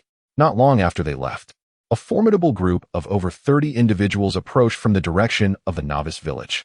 The leader was adorned with at least 3 pieces of bronze equipment and 2 white bards. Wielding a long sword that gleamed with a silvery light, unmistakably a fine iron-grade weapon. Look, the Mad Blade hero has arrived.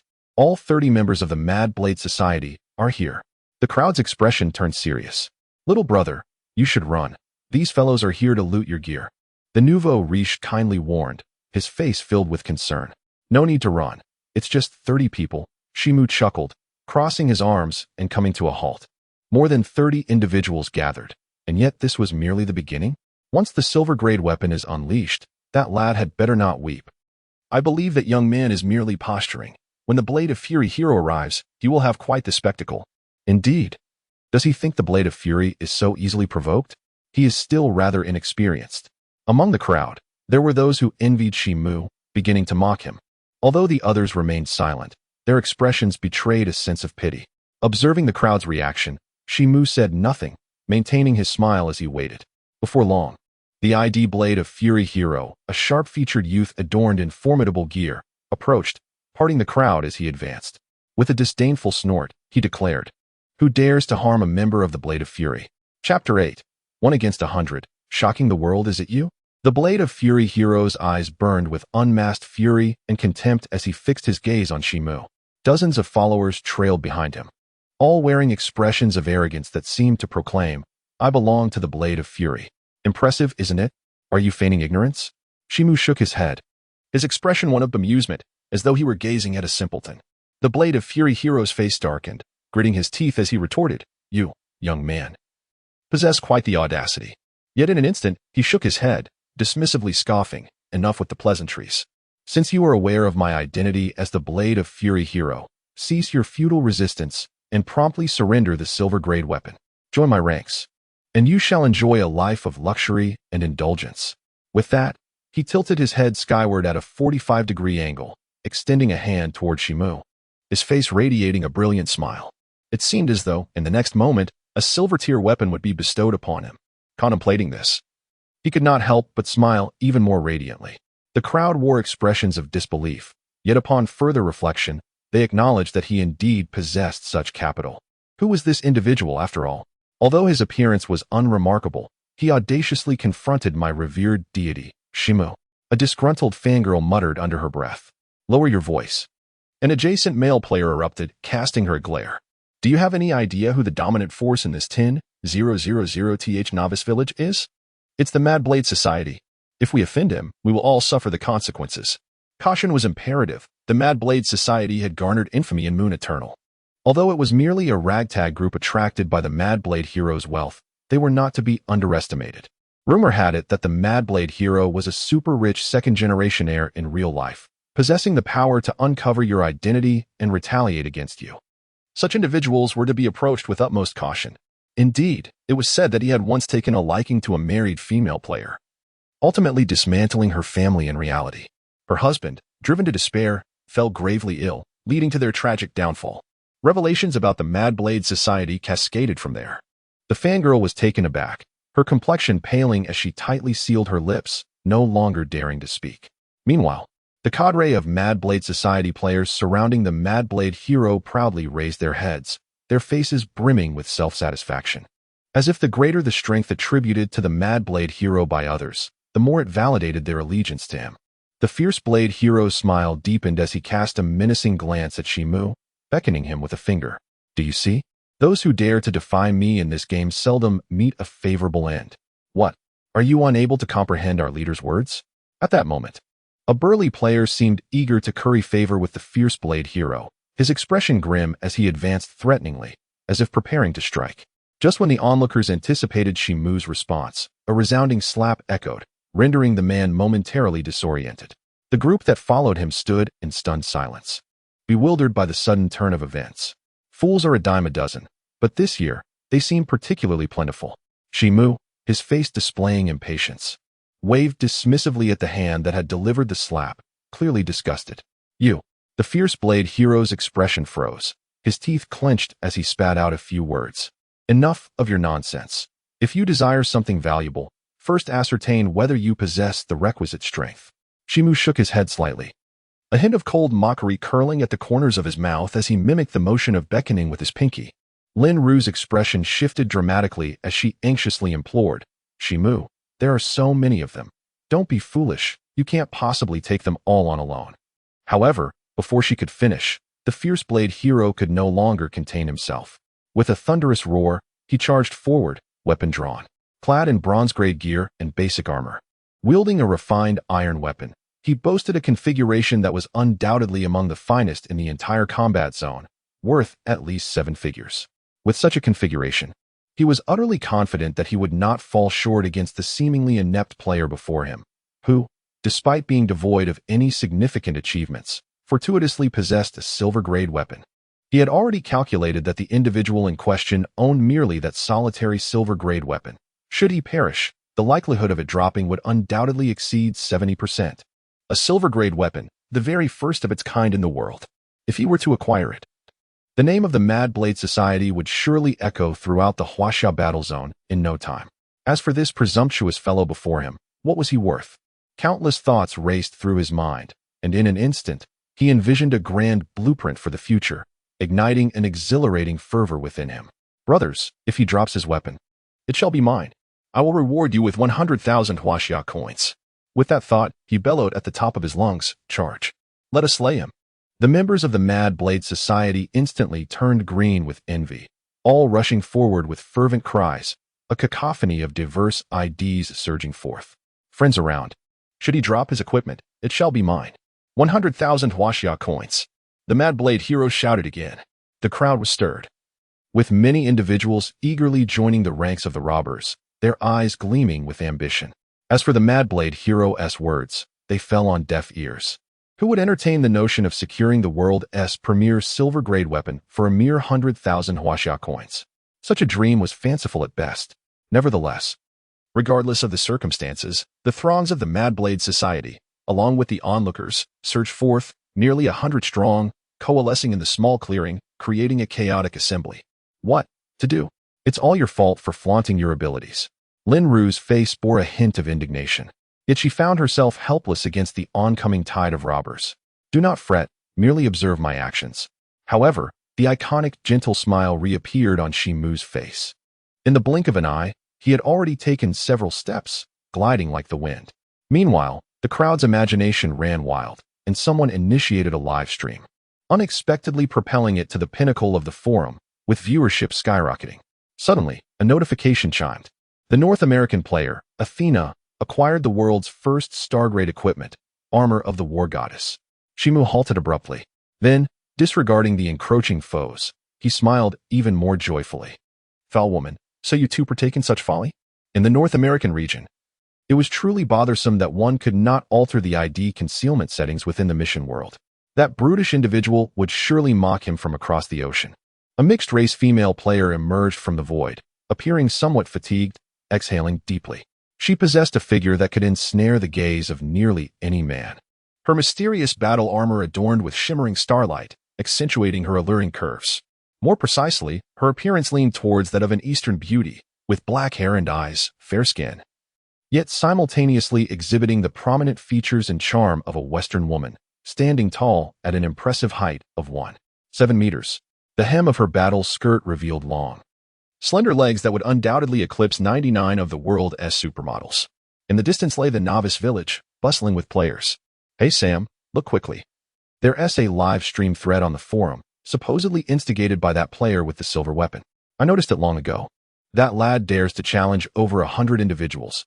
I wager that in just 10 seconds, that silver-grade weapon will change hands.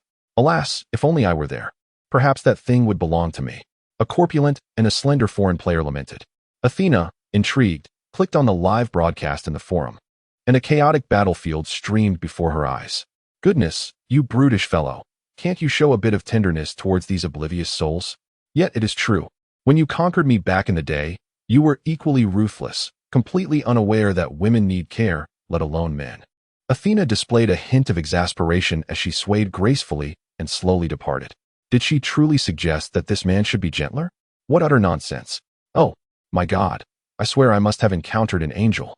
The corpulent player, having just muttered a curse, lifted his gaze and was captivated by the enchanting silhouette fading away. Unable to look away. Oh, God, Sam, come quickly and see. The slender player suddenly exclaimed in disbelief, his hands trembling. I warn you, do not disturb me now. The corpulent one glanced impatiently, but his gaze was once again ensnared, swallowing hard in astonishment. The live stream revealed a confrontation in the wilderness. Chaos reigning as men and horses tumbled. One individual wielding an odd weapon stood out, behind whom a dozen beams of white light flickered consecutively, their numbers continuously multiplying.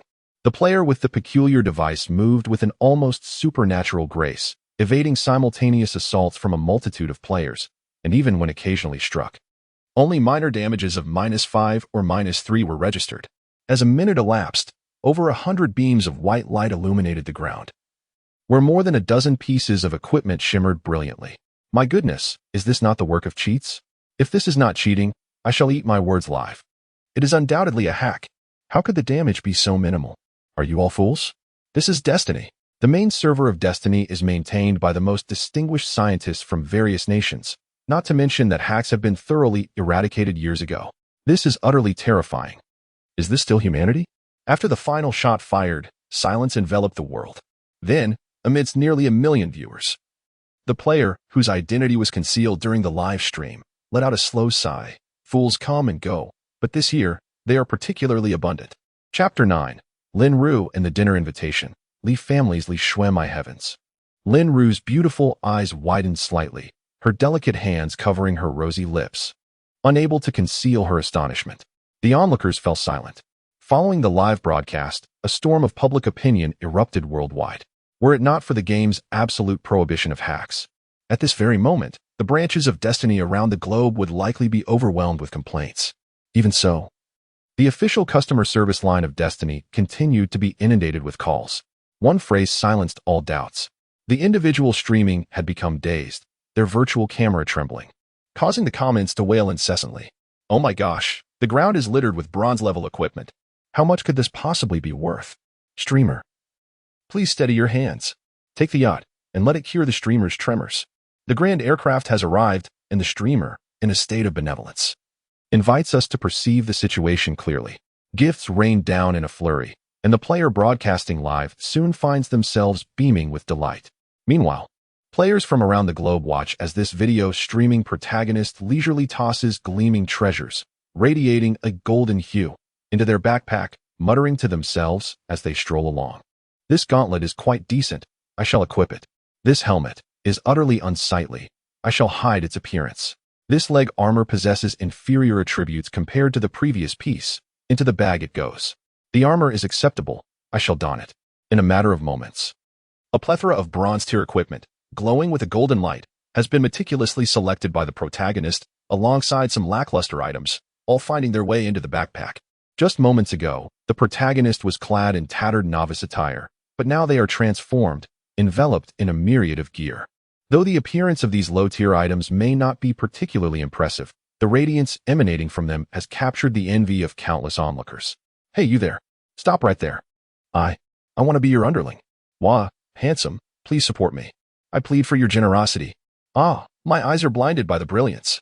The barrage of comments floods in at an astonishing pace, accompanied by an influx of analytical and technical discussions. Some allege cheating, others suspect the involvement of a game master, and a few even entertain wild theories, pondering whether the protagonist is a world-class hacker secretly infiltrating the Destiny Corporation. Well, the protagonist concedes to being a world-class hacker. Perhaps even a tad more. Yet, in truth, all of this is quite easy to explain.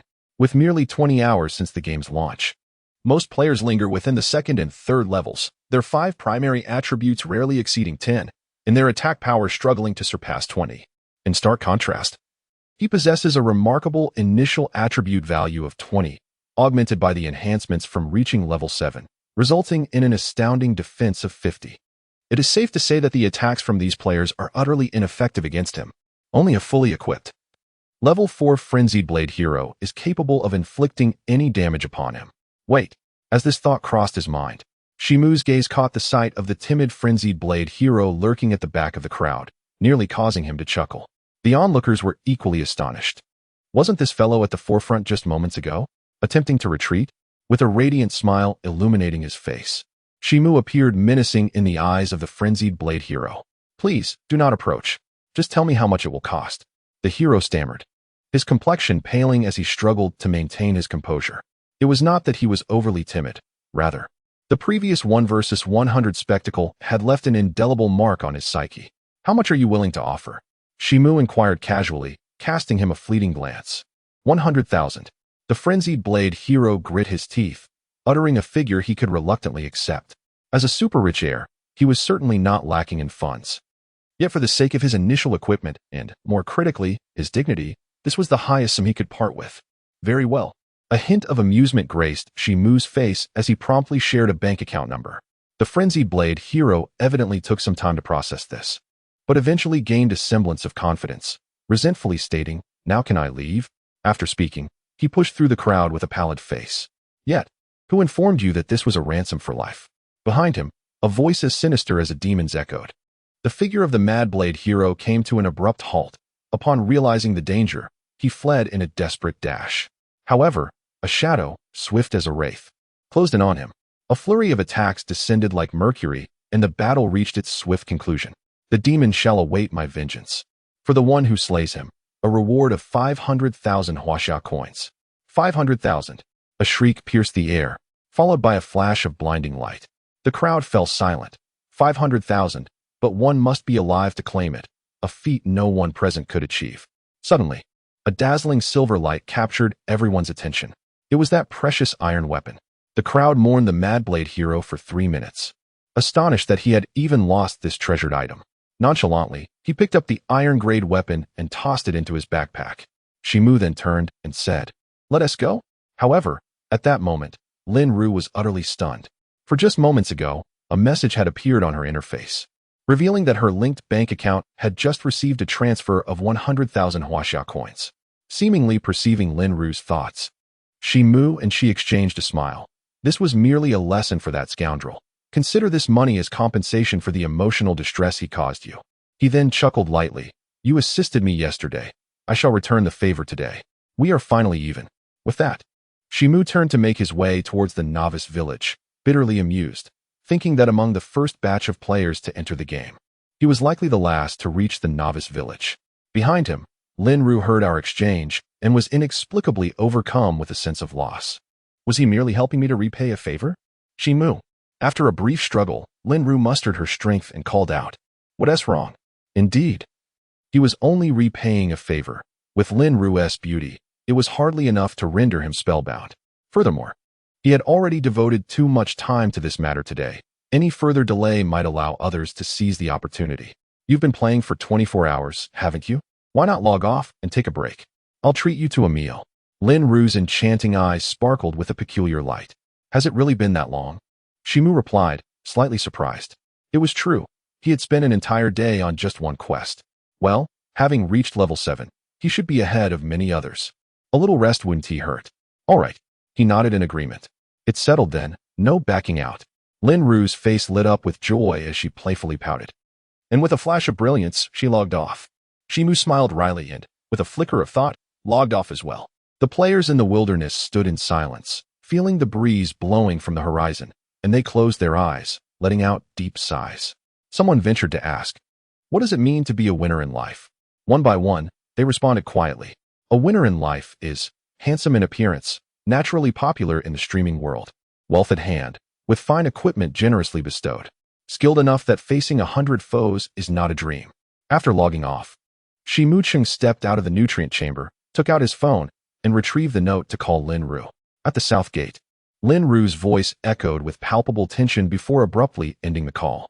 Shaking his head, Chen Mo donned a more casual athletic outfit. As he descended the stairs, he encountered Jiang Feng, who had been engrossed in gaming all night, and, despite his relentless insistence, Chen Mo had no choice but to bring him along. Upon reaching the south gate, they spotted Lin Ru, who was being persistently approached by suitors, alongside another girl whose beauty was only slightly inferior to Lin Ru's. Surprisingly, an impeccably dressed young man stood beside them, exuding an air of arrogance that deterred others from their attempts to engage. Chen Mo, Lin Ru exclaimed, her excitement causing her to inadvertently call him by his gaming ID instead of his name. "From now on, just call me a Chung," he replied with a resigned smile. Introducing Jiang Feng, who was visibly thrilled at the prospect of dining with two goddesses. The girl beside Lin Ru was Wang Qiuxue, her close friend. "Could this athletic junior really be the person you were waiting for, Ru?" The impeccably dressed young man interjected, a hint of sarcastic amusement gracing his features. Chen Mo frowned at the remark, while Jiang Feng's expression grew serious. "A Chung, please avoid provoking this individual. It's best to steer clear," Jiang Feng whispered, pulling him aside. "Is his background significant?" Chen Mo mused internally, maintaining a composed demeanor. Li Shui, hailing from a prestigious family, is one of the most renowned young heirs in Yanjing. And he happens to be my elder brother, Jiang Feng solemnly informed him. "Perhaps we should leave," It would be prudent to avoid any conflict with such individuals. With a faint smile, Shimu Chung understood Jiang Feng's concerns. Although the Jiang family was also a prominent southern clan, they fell short in certain aspects when compared to the esteemed families beneath the emperor's reign. Turning back, it was evident that Lin Ru and Wang Qiushui were somewhat uncomfortable, yet they had to engage with Li Shui's enthusiastic conversation. It matters not, Shimu Chung remarked nonchalantly. I fear that Master Li would be reluctant to dine with someone attired in sportswear like myself. Li Shui's expression stiffened. He had not anticipated Shimu Cheng's candor. Thus, he offered a few forced pleasantries, and the group set their sights on a well-known restaurant not far from their location. During this process, Li Shui excused himself momentarily to make a phone call. After hanging up, he surveyed the gathering in the hotel lobby, slowly revealing a sinister intent. Those who dare to touch the woman I've reserved are courting death. Shifting his gaze, he locked eyes with Lin Ru and her companion, a fervent desire igniting within him. He licked his lips, greedily stating, Today, I find myself curious to experience the pleasures of having both together. Chapter 10. The 5-star black card. The group halted. The Drunken Immortal Pavilion? It appears quite acceptable. Shimu Chung glanced at the name of the hotel before him, nodding slightly. Just from the bustling atmosphere of the surrounding affordable eateries compared to this upscale establishment, he could draw a conclusion. Those whose pockets were not sufficiently deep indeed lacked the courage to step into this hotel. Thinking of the considerable assistance Shimu Chung had provided her, Lin Ru took a deep breath and led the group inside. This restaurant is quite expensive. I have long wished to come here. Ruru, aren't you treating us today? Why did you bring us to such an expensive place? Wang Qiushui exclaimed, her excitement tinged with concern, well aware of Lin Ru's modest background. It's nothing. Thanks to a Chung, I've recently come into a bit of fortune, Lin Ru replied with a grin, her spirits lifted as she surveyed the opulent decor surrounding them. At that moment, a female server approached, momentarily taken aback by the group's attire. The clothing was decidedly inexpensive, lacking any designer labels. Even Jiang Feng, having just finished a gaming session, was dressed casually, resembling an average university student. Yet, this establishment was far from affordable for someone of that ilk. Nevertheless, adhering to her professional decorum, she smiled and inquired, Hello, may I ask how many of you have made a reservation? None, but it appears rather quiet here, surely. You have private rooms available? Jiang Feng asked nonchalantly, perceiving the lavishness of the venue as a commonplace dining experience for someone of his affluent background. I'm afraid all the private rooms are fully booked, the server replied with a smile, internally lamenting the situation. Despite its understated appearance, this high-end hotel was situated right in front of Shuyuan University and not far from the district government, frequented by the wealthy elite and often hosting dignitaries. The rooms were booked solid for the week, and it was only students like them, newly arrived in the capital, who dared to venture here. Ordinary individuals, regardless of their wealth, would not typically enter. The server chuckled inwardly. Is that so? Jiang Feng frowned. Let South try another place. Shimu Chung suggested with a calm smile. Wang Qiushui and Lin Ru nodded in agreement, their eyes betraying a hint of disappointment. Having come all this way, how could they simply leave? At that moment, Li Shui, dressed in a fashionable suit, entered with his hands in his pockets. Ah, it's you, young Master Li. My apologies for my lack of recognition. If I had known you were a friend of young Master Li, I wouldn't have raised so many questions. The waitress's eyes sparkled with admiration, her face filled with a flattering smile tinged with a hint of reproach, sending shivers down everyone's spine. It was evident that Li Shui was a regular patron here, and a distinguished one at that. Ah, it's not me who is treating, rather. It is this friend of mine who wishes to invite Miss Lin Ru to dinner. I am merely tagging along for the excitement, understand? Li Shui waved his hand and discreetly exchanged a knowing glance with the waitress. The friend he referred to was Shimu Chung. Shimu Chung raised an eyebrow in mild surprise and couldn't help but cast a glance at him, pondering how this fellow thought. Was it necessary for a man to cling to Lin Ru as he did? After all, it was Lin Ru who insisted on inviting him to dinner. The expressions of the onlookers turned peculiar, and Lin Ru hesitated several times, ultimately remaining silent. Ah, I see. It appears this gentleman is quite low-key as well. Our hotel's expenses are certainly not modest, the waitress remarked with a teasing smile. Quickly grasping that this well-groomed yet poorly dressed individual was clearly not on the same social level as the second young master of the Li family. Being as astute as she was, it was obvious which side she chose to align with. Once they settled into the private room, The waitress took the opportunity to present the menu, while the hotel manager, a plump man named Manager Tang, entered. Manager Tang enthusiastically lavished compliments upon Li Shui, who seized the moment to pull him aside into the corridor. Young Master Li, what is the situation? Manager Tang, clearly perceptive, quickly turned his eyes and asked in a low voice. Li Shui took a deep breath and scoffed softly. Have you seen that pretentious fellow inside? Manager Tang cast a sidelong glance and replied in a hushed tone. Isn't it that impoverished young man dressed in athletic garb? Can he truly contend with young Master Li for a woman's affections? As expected of a seasoned lobby manager, his astute observation hit the mark. Yet, unbeknownst to him, his misjudgment would soon metamorphose into the most excruciating lesson of his life, though that is a tale for another time. You are quite astute. Li Shui narrowed his eyes and whispered, in a moment, deliberately inflate the prices on the menu. Is that agreeable? This establishment is entirely under your name. I shall follow your lead, Manager Tang flattered. The two exchanged a sinister smile. Meanwhile, Lin Ru and Wang Qiuxue were engrossed in the menu, occasionally gasping in astonishment. Good heavens, is this exorbitantly priced? One Australian lobster costs 8,000. This bottle of red wine, let me count the digits. 1, 2, 3, 6 digits. 1,200,000. Ru, are you certain? You wish to treat us here? Wang Qiuxue inquired, her expression a blend of peculiarity and concern. Gritting her teeth, she recalled the transfer of over 120,000 Huaxia coins, resolving that she might as well treat him to a lavish meal today. After all, it was his treat. Lin Ru took a deep breath. Absolutely. On the other side, Shimu Qing and Jiang Feng exchanged glances and shared a knowing smile.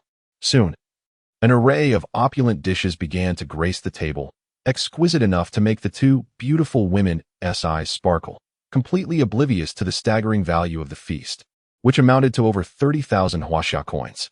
At that moment, Li Shui emerged from the restroom. He cast a glance over the dishes on the table and shook his head, feigning a sigh as he remarked, Junior Shi, you are being rather stingy, aren't you? At that moment, Lin Ru and Wang Qiuxue, who had just been about to pick up their chopsticks, froze in their movements, prompting a quiet chuckle from Shi Muqing, while Jiang Feng buried his head under the table, shaking with laughter. Lin Ru managed to force a smile, her delicate lips parting slightly as she replied. I think it's quite ample, actually. Ample? Li Shui dismissively shook his head. In a restaurant like this, the portion sizes are never substantial. When I come alone, I usually order 5 or 6 dishes to sample. Today, with 5 of us, how can we possibly settle for just 6 plates? Lin Ru's face grew increasingly awkward, and Wang Qiuxue was on the verge of bursting out in laughter. At that moment, Lin Ru's eyes flickered, her expression complicated.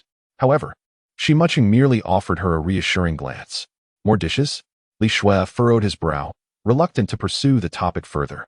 Before long, a dozen waitstaff approached, each pushing a cart laden with an array of dishes, desserts, and even more sweets, adorning the table. Surely, this should suffice? A radiant smile graced Shi Muqing's face as he slowly spoke. Sufficient. Wang Qiuxue swallowed hard, her gaze fixated on the banquet before them. Lin Ru was equally astonished. Even Jiang Feng was taken aback by Shi Muqing's extravagant display. Good heavens. He recognized that the bottle of red wine was a top-tier vintage, likely worth no less than 70 or 80,000. Kid, you're courting disaster. Don't say I didn't warn you.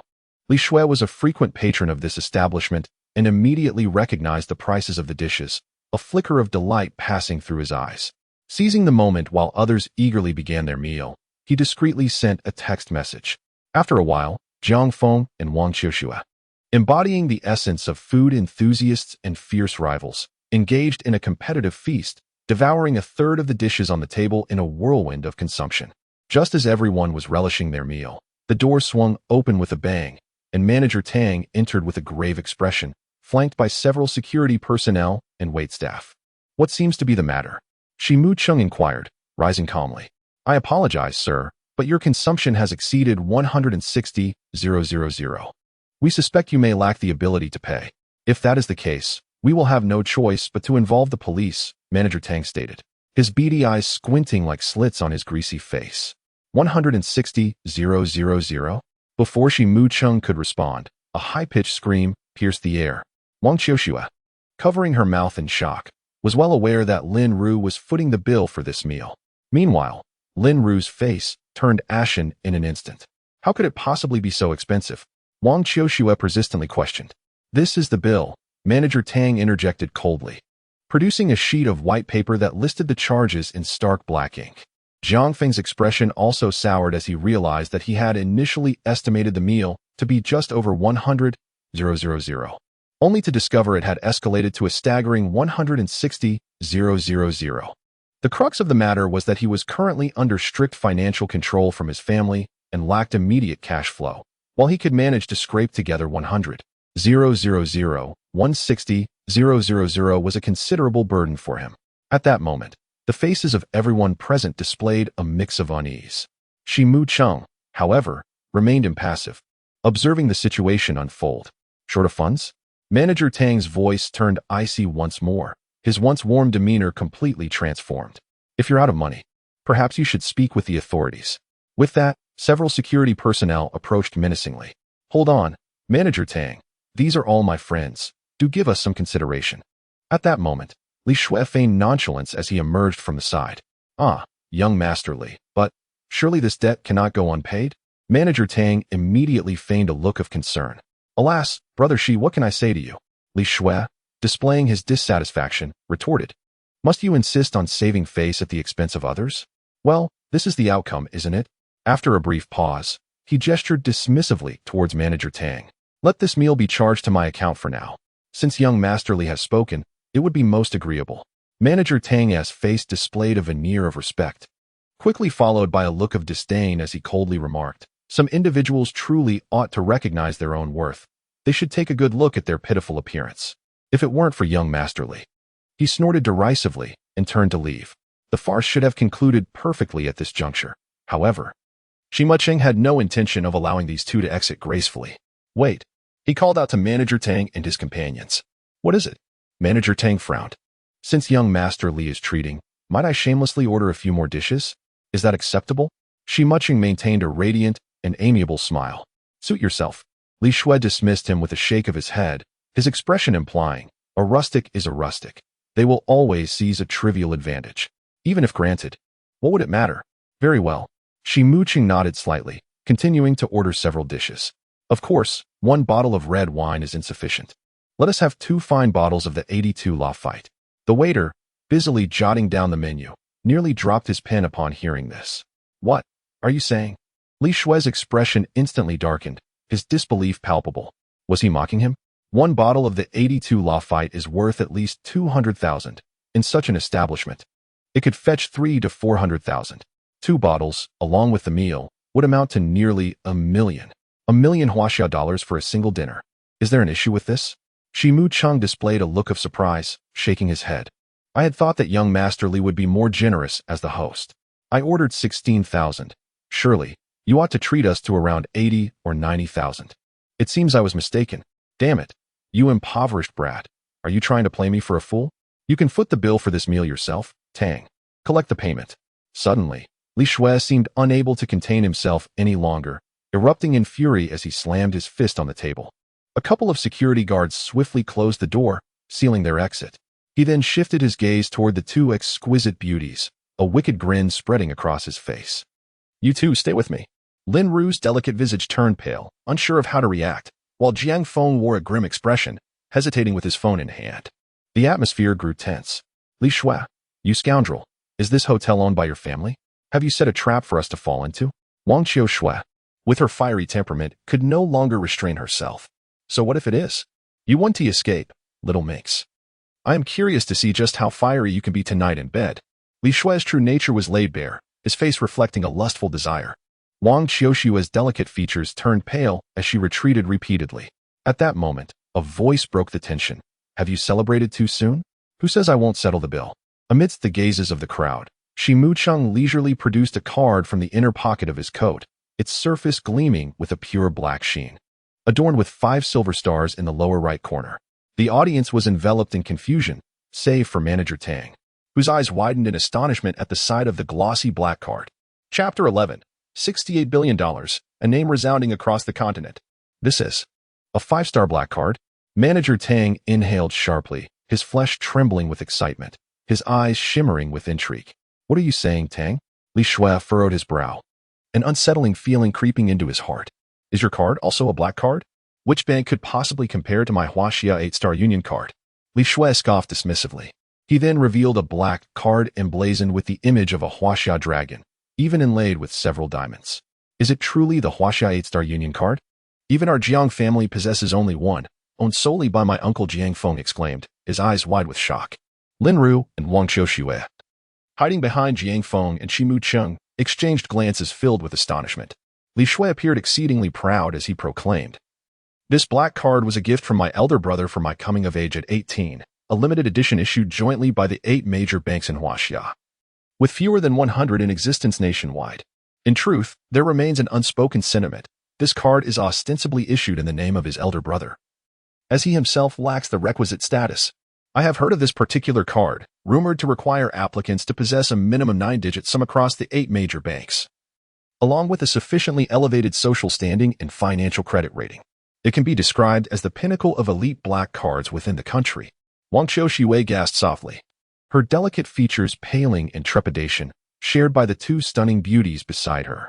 Indeed, Li Shui's demeanor grew even more haughty as he brandished the black card with disdain, remarking, "That card of yours? I have yet to lay eyes upon it. It must be issued by some small credit cooperative." A hint of awkwardness swept across the faces of the onlookers. Even Jiang Feng discreetly nudged Shimu Cheng, whispering, "Boss, where did you acquire that card? I've never seen one like it before. Does the type of card truly matter?" "As long as it can settle the bill," Shimu Cheng replied, shaking his head with an expression of bemusement. The crowd came to a realization. Indeed, there was merit in that assertion. "Well then, let me see if this so-called black card holds such wealth within it," he challenged. To think one could intimidate others with a card of uncertain origin. The legitimacy of the issuing bank, whether it is affiliated with UnionPay, remains in question. "If you cannot cover the costs, none of you shall leave today." Li Shui let out a few cold chuckles, causing a palpable heaviness to settle among the group. Manager Tang regained his composure, skepticism flickering in his eyes, pondering if he had overestimated the situation. After all, how could an ordinary, impoverished university student possibly possess such an object? Surely, he had been mistaken. Thus, he accepted the black card from Shimu Cheng and instructed a waiter to bring the POS machine. Shimu Cheng approached and entered the password. "Come, let us all see. How many digits does this worthless card actually possess?" Li Shui laughed heartily, his amusement now unrestrained. At that moment, with a soft thud, the black card slipped from his grasp and fell to the floor, causing Manager Tang's corpulent body to tremble. With that, he furiously walked over and picked it up. But his gaze inadvertently caught the number appearing on the POS machine. 1 digit, 2 digits, 3 digits, 4 digits, 5 digits, 6 digits. Li Shui furrowed his brow, surprised by the wealth of this young man. "Wait, there's more. 7 digits, 8 digits, 60 million. Li Shui's hand trembled, his pupils constricting, and the black card fell once more. Manager Tang's expression remained fixed, lost in thought. As if the black card were a treasured relic, he hurriedly cradled it in his arms, as if it were a priceless possession. Shimu Cheng maintained his usual serene smile, as if nothing had transpired. But how could this be? Impossible. How could you possibly have over 60 million on this card? The POS machine must be malfunctioning. Old Tang, go fetch another one." Li Shui, somewhat unsteady, shouted frantically. The waiter, startled, hurried away to retrieve a new POS machine. Young man, do not get too smug. The truth cannot be fabricated, nor can the falsehood be genuine. You are powerless to manipulate the situation." Li Shui shot a fierce glare at Shimu Cheng, panting heavily, and inadvertently caught sight of the rotund Manager Tang behind him. At this moment, he was drenched in cold sweat, his face as pale as death, trembling as he spoke. "Li Xiao, you must have misread it. It's not 60 million. Not 60 million? Ha. I knew I must have been mistaken. How could it possibly be 60 million? Li Shui was momentarily taken aback, then burst into hearty laughter. The POS machine did not display decimal points.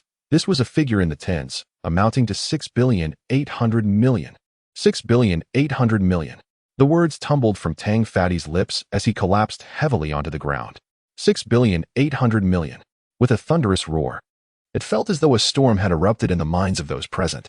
Moreover, the currency was in US dollars, not renminbi. Manager Tang, brimming with excitement, sprang to his feet. "What?" Li Shui's pupils constricted, his face contorting in a grotesque manner. "Over 60 billion US dollars. At an exchange rate of 1 to 7, that equated to 450 billion Chinese yuan. Cash flow. This did not even account for real estate. Such a sum could easily acquire some of the world's most renowned multinational corporations. It was important to note that even the heir of the Bill family, the world's richest individual, has assets amounting to just over $700 billion, the majority of which are stocks and real estate. Yet, this astonishing sum of over $60 billion resided in a private account. How could he believe such a thing? At that moment, Tang Fatty spoke again, taking a deep breath before declaring, I knew I hadn't misread. This card is not some worthless black card. It is a World Bank 5-star joint black card. The crowd felt as though their worldviews were being repeatedly shattered, leaving them utterly bewildered. The World Bank, one of the 3 premier global financial institutions, has indeed issued black cards, raising a question in Jiang Feng's mind. Manager Tang, with a hint of pride, teased, originally, I was not qualified to know such matters. However, a distant nephew of mine works within that organization, and through him, I discovered that the most prestigious black card in existence is not the Swiss black card or the Royal Bank of Britain's black card, but rather the World Bank's 5-star joint black card. This card is never made available for public application. On the contrary, each card is personally bestowed by the head of the World Bank. In essence, this card symbolizes the pinnacle of status in the world. It is said that even the head of the Bill family, the richest individual on the planet, has strived throughout his life to attain this card. It has not succeeded. Manager Tang finished his revelation in one breath, leaving everyone utterly astonished. This, Chen Mo, a global titan? Surely, this cannot be a jest. What part of this is credible? Enough. Let us settle the bill and depart. I have no time to linger with you. Chen Mo's expression grew increasingly composed, revealing a hint of impatience. Respected Mr. Shi, the League Group stipulates that individuals possessing a credit rating from significant global financial institutions are exempt from all dining expenses. Your patronage would be an honor for our establishment, Zui Xianlu, under the League Group. The corpulent Tang seemed to transform entirely, bowing deeply with utmost respect. You, Fat Tang, are you courting death? Li Xuan nearly cursed aloud, questioning, whose employee are you exactly? Mr. Shi departs. However, the corpulent Tang remains indifferent, directing a respectful gaze towards Shi Muching, seemingly oblivious to Li Xue's furious outburst. Let us go. Noticing that there is no need to settle the bill, Shi Muching merely nods to the crowd. They gradually disperse, with Jiang Feng stifling a chuckle as he walks, while Wang Qiushua brazenly makes a disparaging gesture towards Li Xue. You, Tang, do you wish to resign? Li Xue's face darkens with rage, nearly causing him to choke on his frustration. After today, he has lost all semblance of dignity in front of these individuals. How could that be? I have always diligently adhered to the company's regulations, and I trust that young Master Li would not dismiss me over a trivial matter. Tang reverts to his obsequious demeanor, infuriating Li Xue to the point where he storms off. As Tang's smile fades, he shakes his head inwardly. Even without the position of manager at Zui Xianlu, he could still navigate the social circles of the capital with ease. However, offending someone of that caliber would be tantamount to courting disaster. With this thought, Tang's eyes glimmer as he gazes at the figure of the young man surrounded by admirers, his mind racing with possibilities. As for Li Xue, he can only pray that this reckless young man does not act foolishly, for he would not concern himself with how things might unravel thereafter. The rationale for this black card is cleverly dismissed with a pretext of borrowing from a distant relative, easily fooling the straightforward Wang Qiushua and the confused Lin Ru, while only Jiang Feng reveals a hint of skepticism. Along the journey, 2 handsome men accompanied by 2 beautiful women attracted countless envious and resentful glances. While Shi Mucheng remained composed, Lin Ru blushed with embarrassment. As for Jiang Feng and Wang Qiushua, one was exuberantly lively, while the other thrived on drama. Leading onlookers to mistakenly believe they were a couple, they exchanged contact information with fervor. Boss, do tell me, what does your family actually do? Jiang Feng's eyes sparkled with curiosity. I've mentioned it before, haven't I? Shi Mucheng replied with a radiant smile. What relative would casually lend over $60 billion to their nephew? Do you take us for fools? Jiang Feng retorted. Well, you can just guess. Could it be that your family is involved in oil? Or perhaps in diamonds from Africa?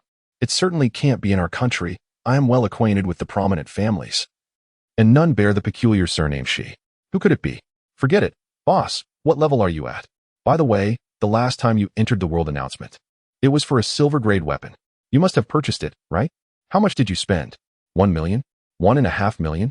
If that's not enough, then you've been shortchanged, boss. Jiang Feng's incessant chatter began to wear on Ximu Cheng. Finally, he relented, his expression turning serious. What is it? Jiang Feng perked up. I am an assassin. Jiang Feng's face contorted in shock as he found himself in the novice village, his awareness barely grasping the situation. Ding. Player, XXX, has become the first to reach level 10, emerging from the novice village and unlocking the world ranking leaderboard, rewarded with luck 3, charm 5, and reputation 500. Ding. Player, XXX, has been the first to reach level 10, stepping out of the novice village to unlock the world ranking leaderboard, receiving luck 3, charm 5, and reputation 500. Ding. Player, XXX, has attained level 10, leaving the novice village and activating the world ranking leaderboard, with rewards of luck 3, charm 5, and reputation 500. A series of world announcements echoed in succession. Ximu remained silent for a moment, slowly narrowing his eyes. How could someone have gotten ahead of me? Could it be that wretched woman still in North America? It matters not. In Yueheng, my presence arrived too late, and my absence was prolonged, leaving no one to remember my name.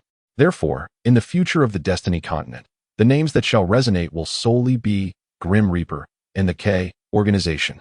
Chapter 12. The Woe of Immortality, Ancient History of the Continent. The advent of virtual online gaming has long since supplanted KTV and other entertainment venues, even allowing for gameplay within advanced nutrient pods to replace sleep, becoming the choice of countless individuals. Upon entering the novice village, one is greeted by a bustling throng of players. Whiteboard staffs for sale. Inquiries below 50 silver coins will not be entertained. Whiteboard long swords. A fantastic deal at 45 silver coins. Coin exchange rate for Huaxia currency is 110,000. The faster the game progresses, the quicker the exchange rate declines. Seize the opportunity before it slips away. Various independent players and studios have set up stalls along the roadsides, creating a veritable sea of activity. A multitude of players, filled with envy, crowded around the stalls, drooling over precious equipment and sighing wistfully. What was so captivating about mere whiteboard gear? Ximu shook his head, dismissing the commotion, and prepared to stride away. Entering the novice village, his primary objective was to seek out the village chief to initiate the main quest. That was of utmost importance. However, something seemed to slip his mind. Ah yes, the silver-tier weapon known as Eternal Sorrow. Shimu's eyes brightened. He had just acquired this silver-tier weapon and had single-handedly taken down over 100 weaklings before being dragged off to dine with that girl, Lin Ru, without even glimpsing its attributes. This was the only silver weapon available at present. Wait, that wretched woman had already obtained celestial-tier equipment. With that thought, Ximu clenched his teeth. Regardless of her achievements, he decided to examine his own first. Scanning his surroundings, he summoned the attribute interface. Ding. System scanning in progress. Please wait. An unknown error has occurred. Awaiting rescan. Ding. System is scanning again. Please wait. Ding. Ximu frowned, sensing something amiss. Was there truly a weapon that the system could not scan? Surely, it must be the work of that cursed Doom tattoo. Given that this mysterious weapon was tied to it, acquired from that enigmatic trial. Damn it, anything related to it was bound to bring misfortune. The corners of Shimu's mouth twitched. After a prolonged wait of 5 minutes. Ding. The system is about to perform a mandatory scan. Scan successful. The Grief of Immortality. Sacred Seal, 7-7, grade, silver limited level, 5 applicable professions, physical classes or novice classes restricted race, primordial deities attack power, 20 attributes, strength 20, constitution 20, spirit 20, intelligence 20, agility 20 additional special passive effects, annihilation, a 5 chance to utterly obliterate any non-living entities within the attack range. Critical strike, increases critical hit probability by 0. 5. Slow, reduces the agility attribute of the targeted opponent by 10. Disarm, a 5 chance to forcibly seize the weapon of the opponent. Additional special attributes, to be unlocked upon class change. Luck 5, a blessing from the primordial beings. A harbinger of good fortune, charm 10, a divine aura bestowed by the gods, destined for veneration throughout the world. Attached skill 1, sealed. Cannot be used Elysium. A momentary reversal of time's beauty, turning the gears of time in the opposite direction, with the extent of reversal contingent upon the wielder's ability. Attached skill 2, seal. Attached Skill 3. A total of 7 attached skills, all sealed, with only one revealed thus far. Yet, Chen Mo remained utterly astounded. Is this truly a silver-grade artifact? The 5 primary attributes have each been augmented by 20 points, rendering it overwhelmingly powerful in the early stages of the game. The effects of Annihilation, Critical Strike, and Slow. Each passive ability is a coveted dream for players. The value of a weapon endowed with such effects would multiply exponentially. He seized the opportunity to glance at the previously comprehended S-level passive skill, Blade Snatch, which merely offered a 5% chance, amounting to a mere 10% overall. This silver-grade weapon, with its casually attached effect, could rival an S-level skill. And let us not forget, the most astonishing of all, the final attached skill. Youthful Bloom. Reversing time? Surely, this cannot be a jest. Chen Mo stood dumbfounded, his heart racing at an alarming pace. How could this be possible? A single skill so formidable, and there were still 6 more to consider. Regardless of what seal it bore, he was determined to unbind it at any cost. In stark contrast, the gear that might drop from the Mad Blade Society seemed utterly worthless. He needed to swiftly find a way to clear out some space in his inventory. At that moment, a voice called out, look here, look here. Selling a bronze grade, wasp blade, for 7 gold coins, fixed price. Chen Mo's gaze inadvertently swept over, and to his surprise, it was a familiar face. Fatty Chen, the nouveau riche? Goodness, a bronze-grade weapon? There were scarcely 20 in the entire village, most held by the Mad Blade Society. How could one possibly be up for sale? 7 gold coins? It would be more worthwhile to seize it. Many independent players were immediately drawn in, exchanging sardonic remarks, their eyes nearly gleaming with greed. After all, it was bronze-grade equipment. I am Qian Laosan, a businessman at heart. If anyone has quality gear, feel free to sell it to me, and I guarantee a fair price. Chubby Qian rubbed his hands together with a sly grin, his rotund figure and 2 small mustaches making him appear quite infuriating. A deceptive merchant indeed. How about 5 gold coins? He proposed. 7 gold coins is simply beyond my means. Not even with Huaxia coins can I make that purchase. Absolutely not. The attributes of this wasp blade are exceptional. 7 gold coins is non-negotiable. It must be acknowledged that hidden talents lurked among the masses. As a few affluent individuals hastily emerged from the crowd, their expressions fraught with anxiety, fearful of losing out. Chen Mo glanced into his backpack, which housed over 20 pieces of bronze gear and plain equipment, including that fine iron artifact, as he navigated through the throng. How much could these yield? He promptly posted the inventory on the public channel. Silence ensued. Moments later, disbelief washed over the crowd. My heavens, am I seeing things? 10 pieces of bronze-level gear and 12 pieces of plain equipment? No, wait. Aren't these the items that those members of the Crazy Blade Guild flaunt daily in the Novice Village channel? That is, indeed, the fine iron artifact. Without a doubt, it belongs to the Crazy Blade hero, and it is rumored to be the sole one to have appeared in our village. Obtained after a grueling battle that required 200 members of the Crazy Blade Guild to defeat the first Novice Village boss. Wait a moment. I believe I recognize him now. Soon enough, the peculiar glances of the crowd converged on Chen Mo with intense focus. The demon brother? Qian Laosan's face lit up with surprise as he eagerly extended his hand, exuding an air of familiarity. Before Chen Mo could react, he was enveloped in a bear hug, sending a chill down his spine. A demon? Chen Mo could only respond with exasperation. With a chuckle, Qian Laosan remarked, ever since you annihilated 100 members of the Mad Blade Society in that battle, the people of this village have taken to calling you a demon. The Mad Blade Society has even placed a bounty of 500,000 Huaxia coins on your head. I have no time to discuss this. My backpack is nearly bursting with these worthless trinkets. Please assist me in disposing of them, and ensure the funds are deposited into my account. However, Chen Mo disregarded him entirely, dismissively waving his hand as if tossing aside a pile of refuse. He then turned and strode purposefully towards the village. With the eternal sorrow in his possession, Chen Mo felt a surge of fervor within. He resolved to seize the opportunity, hastening to complete the Novice Village tasks. Change his class, and enter the main city. Those were the priorities. As for Qian Laosan daring to abscond with the goods, he had no fear. They were all in the same Novice Village. Unless that fellow was intent on abandoning his aspirations, he could not possibly believe himself stronger than the Mad Blade Society. Yet behind him, a gust of wind swept through, the autumn breeze whispering ominously. The onlookers were left in a state of shock. Just moments ago, The expressions of the wealthy patrons had frozen, tears unshed. The equipment they beheld was worth over $1 million in total, not mere refuse. They had not even inquired about the selling price or required a deposit. This was the true essence of affluence. One of the affluent individuals, known by the ID, currency overlord, glanced at his own designation above his head, nearly wishing to vanish into thin air. Chin fatty, I'll take that iron artifact for 500,000 Huaxia coins. Seizing the moment while others were distracted, one wealthy patron discreetly tugged at Qian Laosan. 500,000. Dream on, I'll offer 700,000. Good heavens, you too. I'll go as high as 750,000. The village was vast. And after 5 minutes of searching, an elderly man with a white beard came into view, furrowing his brow. Excuse me, are you the village chief here? Chen Mo displayed his customary amiable smile, radiating respect.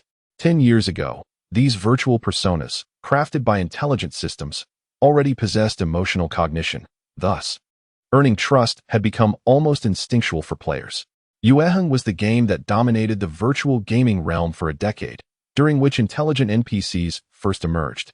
Some players, unaware of the consequences, provoked a novice village chief, who subsequently barred them from class transitioning for an entire month, turning their plight into a humorous anecdote within the gaming community. You must be the new warrior from another world, Chen Mo? The elder's furrowed brow gradually relaxed, revealing a warm smile. Indeed, Chief, please guide me in my quest. Chen Mo uttered a rather theatrical line typical of NPC dialogue. The old man took a deep breath, and his gaze grew murky yet profound. In the land of destiny, a tapestry of wonders unfolds, originating from endless eons past. Presently, humanity reigns over this world, thriving and flourishing, with powerful individuals emerging, seemingly in complete control of the continent. However, beneath this veneer of tranquility lies a tumultuous undercurrent. Ancient legends tell that millions of years ago, the sovereigns of this land were not humans, but rather the divine beings, celestial races, and primordial entities, the three supreme factions. Beneath them were the orc clans, demon tribes, dwarves, elves, and myriad other races. Humanity merely struggled to survive, unable to contend with the multitude of races. As he spoke, the elderly man paused for a moment, a glimmer of reverence shining in his eyes. However, despite the frailty of humanity, they possessed wisdom and potential, gradually giving rise to formidable leaders, which in turn elevated the status of humankind. Intrigued, Chen Mo inquired, "So, is this how humanity has come to its present state?" "No." The old man's eyes flared with intensity as he continued. "The brilliance of humanity gazes down upon the continent only after the disappearance of the three supreme dominions, the divine clan, the celestial clan, and the primordial beings. It is said that this was the result of a cataclysmic war.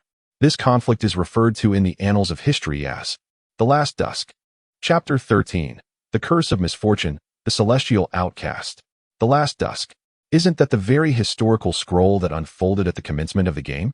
Chen Mo's gaze momentarily froze, as images of the enigmatic leader of the celestial clan surfaced in his mind, adorned with a mysterious tattoo akin to his own. Had he also endured the curse of misfortune born from such a tattoo? Indeed, it was the Last Dusk that led to the retreat of the myriad clans. While the three supreme races vanished without a trace, the village elder sighed, his eyes clouded and difficult to read. Thus, did the continent of destiny come to be ruled by humanity? Chen Mo pondered, nodding thoughtfully. No. To his surprise, the old villager abruptly refuted this notion, continuing slowly. Perhaps the term dominate is less fitting than rule. What is the distinction? Chen Mo pressed for clarification. For countless millennia, the human empire has spread across much of the Destiny continent, ostensibly ruling every inch of its territory. Yet, it cannot be claimed that they dominate the land. The true, irrefutable power that stands atop this continent is not humanity, but rather an ancient and enigmatic lineage known as the Moon Chasers, residing on the Moon God Mountain. They govern the Destiny continent and influence the rise and fall of dynasties. They are referred to as the Moon Chaser Divine Clan.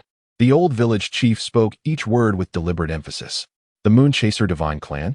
Chen Mo furrowed his brow, feeling an inexplicable disdain, though he could not pinpoint its origin. Indeed, the village chief inhaled deeply and continued. Many ordinary people remain oblivious, believing themselves to be the masters of the continent, when in fact, a great mountain still looms above us. That is the Moon Chaser Divine Clan. During the era of myriad races, the three supreme clans held an unparalleled status, though their numbers were relatively scarce. According to legend, the Moon Chaser Divine Clan is the surviving descendant of two of these supreme clans. Whether this is truth or mere myth remains uncertain. Now, valiant warrior of another world, I have imparted to you the entirety of the Destiny continent's history. It appears that the land may soon be engulfed in calamity. Are you willing to become a part of its salvation? Certainly. Simu gathered his thoughts and nodded. The mission was at hand. Ding. The village chief requires you to prove your abilities before embarking on the journey to save the world. Will you accept the F-level task, Warrior's Recognition? Accepted. Without hesitation. Simu confirmed the task. It would be preposterous to refuse the main quest. The old village chief seemed satisfied as he nodded, but then suddenly furrowed his brow and remarked, I cannot quite fathom it. Yet there is an air about you that inspires a profound sense of distrust. Shimu involuntarily twitched the corner of his mouth, a sense of unease stirring within him. In the next moment, a notification chimed. Ding. Due to the player's low charisma, the NPC's feelings of aversion have been triggered, doubling the difficulty of the task. Another notification followed. Ding. You must slay 20 wild dogs to complete the quest, Warrior's Redemption. Low charisma, triggering aversion, doubling the task's difficulty? How absurd. This is hardly a fair game. I must hasten to level up. After reaching level 10 and changing classes, I shall activate the Divine Birth passive attribute of Eternal Sorrow, which will grant me an additional 10 points in charisma. At that point, few players in the world will surpass me. Let us see which NPC dares to look down upon me. I warn you, system. My charm is reserved for women, not for some bearded old man. Regardless, Shimu had no choice but to swallow his frustration and complete the task. As he reached the eastern edge of the village, a multitude of newly joined players were still in abundance, struggling in groups to defeat these level 0 monsters. The wild dogs, with great difficulty, with their scant few points in base attributes and a mere 10 points of attack power. Dealing with these level 0 creatures proved to be quite the challenge. -100. -100. Dash. Frustrated, Shimu chose not to waste any more words. Swiftly wielding the Eternal Sorrow to unleash a series of basic attacks, effortlessly sweeping away a horde of monsters. The expressions of the surrounding players gradually turned grim, as a vast expanse of wilderness had been cleared, while other areas were already occupied, intensifying their competitive pressure. Who on earth is that? Why would someone of such high caliber stoop to hunting low-level creatures? Is there something wrong?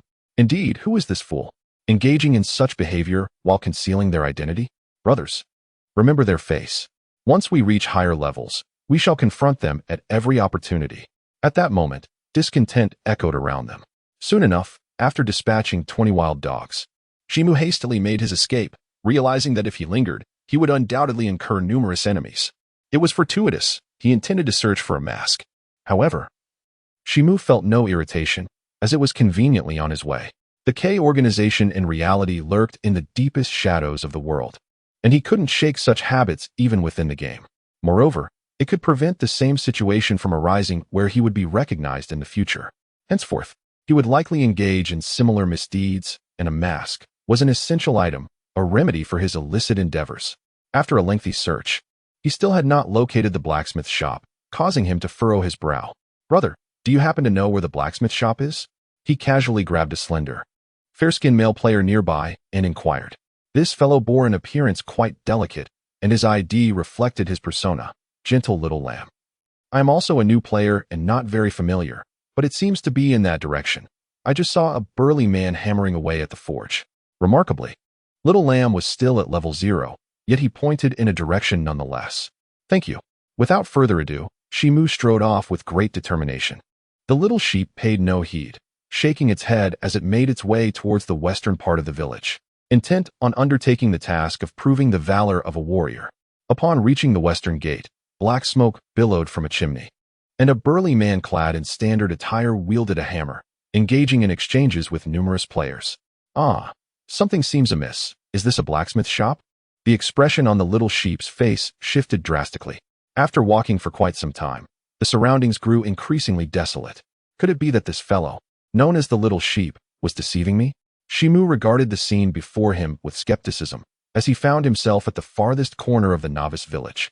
In the northeast, surrounded by residential homes, with no sign of a blacksmith in sight. After another 10 minutes of wandering, he still failed to spot a bare-chested blacksmith. How unfortunate. He sighed and turned to leave. Young man, do you require assistance? An NPC. Perhaps I should inquire with him? A thought sparked in Chen Mo's mind. I am seeking the blacksmith. The blacksmith? The man with a square face appeared momentarily taken aback, and after a prolonged pause, he sighed. I never imagined that Yi Shan would be found here, hidden away in obscurity. A hint of melancholy and reluctance was etched upon his face. Ding. Congratulations, player.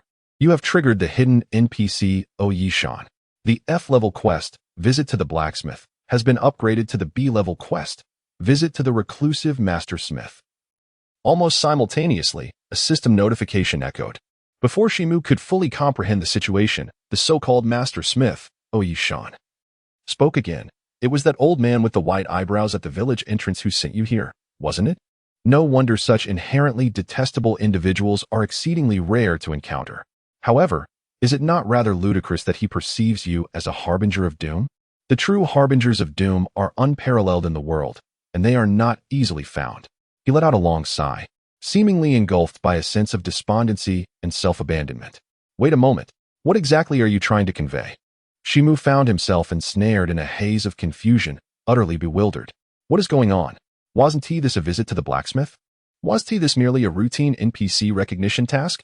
How has a divine craftsman, Yi Shan, suddenly emerged? A harbinger of doom? What on earth is that? Hold on. A harbinger of doom, a cursed tattoo? From the very sound of it, neither seems particularly auspicious, and Chen Mo inexplicably sensed a possible connection between the two. May I inquire, Mr. Yi Shan, does the harbinger of doom you speak of relate to this mark upon me? Slowly, Chen Mo peeled back his novice attire, revealing the menacing and grotesque beast tattoo that appeared almost lifelike.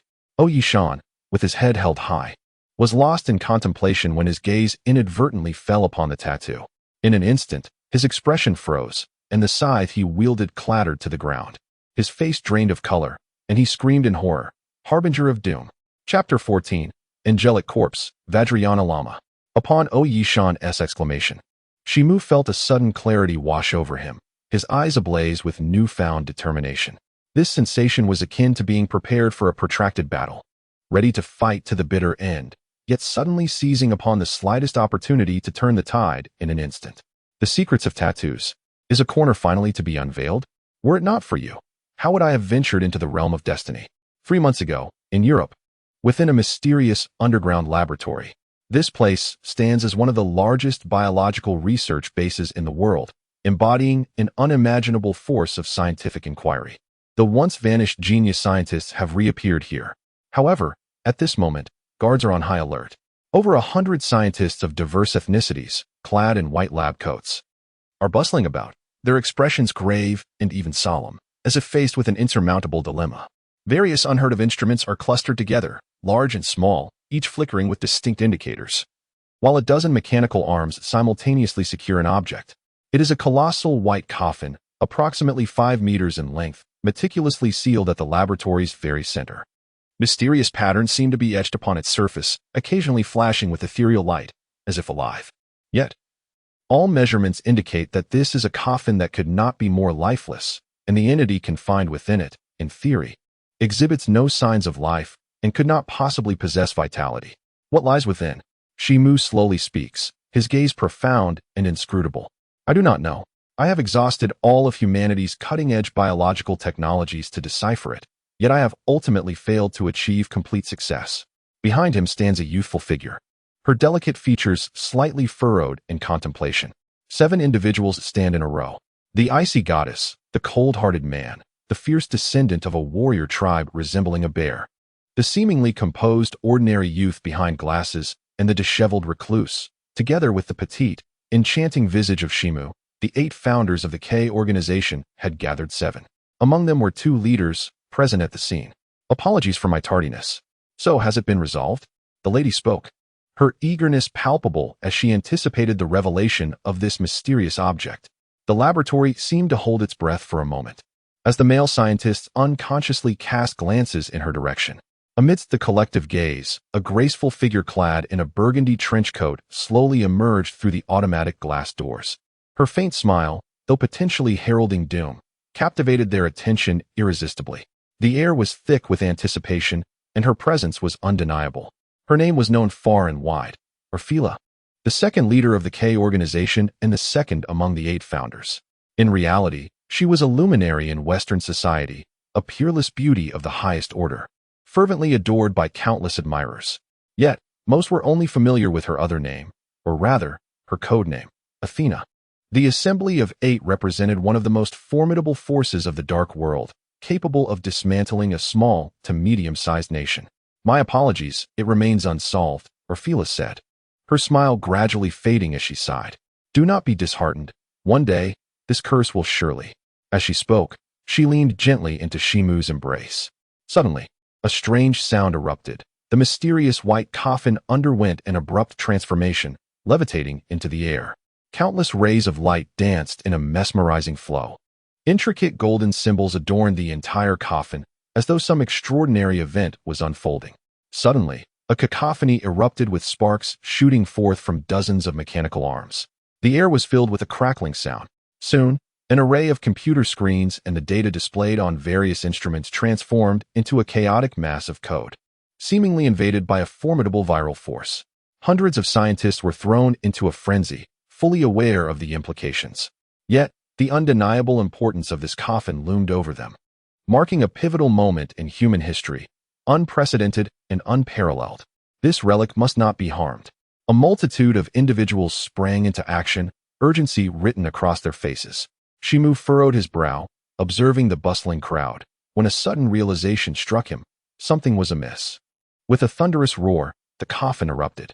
A colossal wave of energy obliterated countless devices and injured numerous personnel. Yet Shimu found himself unable to divert his attention to these matters. Before him unfolded a sight that would be etched in his memory forever. White wings, golden curls, loose white linen garments, bare feet, floated mid-air. A halo descended majestically above that figure's head. Yet, he was indeed deceased, as confirmed by the instruments, irrevocably dead. However, the cause of his demise was not a blade or weapon, but rather a simple string of beads, unadorned Buddhist prayer beads. That was. Orpheus' pupils dilated in shock. Shimu took a deep breath, his gaze profound. Angel. It seemed as if he had encountered the air, and the body of the angel gradually dissipated into the atmosphere, leaving behind not even a trace of ash. Only the rosary remained, appearing unchanged as it gently descended into his palm. 7 pairs of eyes were fixated on his hand, as if observing their own existence. Shimu concentrated for a moment and murmured, Vajrayana Rosary. Days passed. In the Tibetan region, as dawn's light began to spill, a young man arrived at a peculiar mountain far from Sarasiti. This place was the true realm of Vajrayana Buddhism. Ordinary people believed that the few living Buddhas residing in the Dobrala Palace were the ultimate authorities. Yet only a select few understood that the genuine adherents of the esoteric teachings were found here.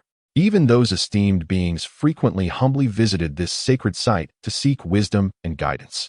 Opposite him sat a monk aged beyond measure, clad in tattered robes and possessing a complexion ashen and worn. Yet, his eyes were extraordinary, so clear they seemed capable of piercing the depths of the human soul. Yet upon closer inspection, they appeared as murky as the waters of the Yellow River. To an ordinary passerby, he might seem like an inconspicuous ascetic, easily overlooked. But what they did not realize was that even the most revered figures from Sarasiti had never dared to lift their gaze in his presence. An hour passed. The rosary is our inheritance. I know its origin. I also know yours, the old lama spoke slowly. Where are you headed? Shimu pondered for a moment before replying. In the land of destiny, there must be a quest. In the realm of the void, the truth is concealed. Upon concluding his speech, he erupted into laughter, rising with an air of exhilaration as he waved goodbye and departed. A few young lamas approached politely, requesting his exit. Seated in place, Shimu furrowed his brow. That day marked the global announcement of the release date for Destiny, as if orchestrated by fate itself. Chapter 15 reveals the secrets of the 10,000th novice village, bearing the same curse. The year following the demise of Colonel K and that perverse old man also marked the inception of the K organization.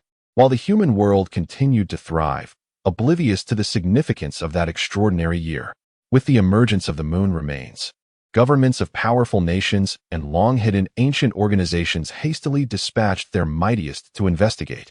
The angel's coffin had turned to ashes, its remains scattered, Yet the rosary that had strangled the angel to death remained preserved, now returned to a certain individual in the Tibetan region. Nevertheless, the curse of misfortune lingered ominously over the K organization. Whenever assassins within the group embarked on missions, they invariably encountered inexplicable dangers, most of which were mere coincidences, resulting in unimaginable casualties over 3 years. Even Shi Mu Chung himself had inadvertently endured a joint assault from thousands of American troops, who unleashed nearly every advanced weapon at their disposal, from which he barely escaped with his life. Ultimately, investigations revealed that he was not the actual target of the American forces, but merely an unfortunate coincidence. Since that time, the K organization was first exposed to various governments, encountering a devastating blow. The European headquarters suffered significant losses, and even Orfra could not comprehend how their identity was revealed, nearly falling victim to a coalition of enigmatic elders from a clandestine British agency. Misfortune, it seems, is not merely a phrase. From that moment on, no one dared to underestimate the tattoo on Shi Mu Cheng's body, for curses, it appears, truly exist. However, what incited both fear and curiosity among them was the realization that if angels exist in this world, could there be descendants as well? Why did the relic beads from the Eastern esoteric traditions manage to strangle an angel? If such relics possess the power to vanquish angels, then what of the celestial beings, the pantheon of Western deities, or even the legendary ancient beast clans? Do they, too, exist in reality? What knowledge have those governments and secret organizations acquired? Is it possible that they have uncovered this obscured portion of history? The emergence of destiny, does it align with the natural order? Or is it the result of deliberate design? Will all answers be revealed within destiny? In an instant, a multitude of thoughts raced through his mind. The old monk from Tibet was not mistaken. These matters might indeed be unveiled here. Shi Mu gazed into the distance, narrowing his eyes in contemplation. He felt an unsettling apprehension that this virtual gaming journey might not be as straightforward as anticipated. Various factions could very well be maneuvering in the shadows, much like the K organization. Yet, he soon regained his resolve. So what if others were hunting for advantage? He would undoubtedly be the ultimate revelator. What, pray tell, is the celestial star of doom? He donned his customary benevolent smile once more and turned to the robust figure beside him. Brother Ouyang, might you enlighten me on the significance of this tattoo? Shi Mu inquired with a smile. Indeed, it is you, the celestial star of doom. It truly is you, murmured the master craftsman Ouyang Shan, seemingly entranced by some profound realization. Who would have imagined, against all odds, that the fabled celestial star of doom would actually arrive at the last village, after a decade of anticipation, a decade spent in waiting? He paid no heed to Shi Mu's words, becoming increasingly animated. Bai Mei, is that the village chief? A flicker of realization surged within Shi Mu. Once a formidable national advisor, now a mere novice village head. Bai Mei, oh Bai Mei, the one you awaited has finally arrived. Ouyang Shan sighed deeply, gradually regaining his composure. The village chief is the national advisor? A glimmer of insight sparked in Shi Mu's eyes, for it appeared that this 10th novice village, chosen by the enigmatic tattoo, harbored significant secrets. First, the legendary craftsman Ouyang Shan, followed by the national advisor Bai Mei. Who might come next? Follow me, Ouyang Shan instructed, disregarding Shi Mu's inquiries, as he strode forth, wielding his large scythe. Shi Mu trailed behind him. After a considerable distance, through numerous twists and turns, they finally approached an unremarkable cottage, from which wisps of smoke continuously billowed from the chimney. Upon entering the abode alongside Ouyang Shan, a wave of intense warmth enveloped them. Yet, within, the surroundings were utterly mundane. Ouyang Shan, showing no surprise, casually tapped on the wall a few times, revealing a hidden entrance to a tunnel beside him. Shi Mu followed him into the darkness. Upon entering the subterranean hall, Shi Mu's gaze was irresistibly drawn to his surroundings. The expansive chamber stood in stark contrast to the desolate appearance of the tunnel above, devoid of any semblance of poverty. All around, numerous transparent crystal cabinets were meticulously arranged, resembling exquisite pieces of glasswork. Yet, what truly astonished him were the magnificent artifacts displayed within, each evidently of considerable worth, shimmering with a myriad of hues. There was a platinum-grade helmet, alongside a weapon and greaves. Unconsciously, Shi Mu stepped closer, leaning against the glass cabinet to scrutinize the items within. Soon, his eyes caught sight of a few radiant azure glimmers, akin to starlight. 3 pieces of celestial-grade equipment. His breath quickened, filled with an intense desire to possess them. Before him, within 3 of the most exquisite crystal cabinets, on the left side lay a deep blue staff, adorned with what appeared to be stars from the heavens. With a gentle wave, it could stir the winds and summon the might of the galaxy, yet it now rested quietly within its crystal enclosure. Staff of Ocean Mastery Grade, Celestial Level Restriction, 80 Spell Attack, 1, 645, 317, 845 Attribute Bonuses, Intelligence 1241, Spirit 1024. Agility 254 Additional Skill, Heart of the Ocean, consumes 30 of mana, conjures 3 water dragons, dealing damage equal to spell attack power 150 intelligence 5 to the enemy. Accompanying status. In environments with high water element concentration, attack power increases by 10. Description. It is said to have belonged to a once mighty deep-sea beastmaster, capable of commanding the myriad of oceanic tribes, wielding formidable power amidst the azure depths. The level 80 celestial staff left Chen Mo in awe, his lips pursed in contemplation. As a player destined for physical combat, he could never pursue a magical class after reaching level 10, rendering any potential power of the staff beyond his grasp. Yet, should fate ever afford him the chance to possess it, he would not hesitate to seize it without mercy. To his right, a belt, smooth as jade, shimmered with a captivating aura, exuding an intoxicating power. 24 bridges on a bright moonlit night, grade, celestial level restriction, 50 physical magic attack, 846 physical defense, 2489 magic defense, 3642 attribute bonus, strength 841, spirit 642, agility 312 additional skill, poetic lament, a passive ability with a 5 chance to unleash a mesmerizing melody, inducing a state of confusion in the target, the duration of which is contingent upon the strength of the afflicted. Accompanying status, vigilance, permanently reduces controlled time by 10. Description, allegedly the cherished possession of an Eastern bard.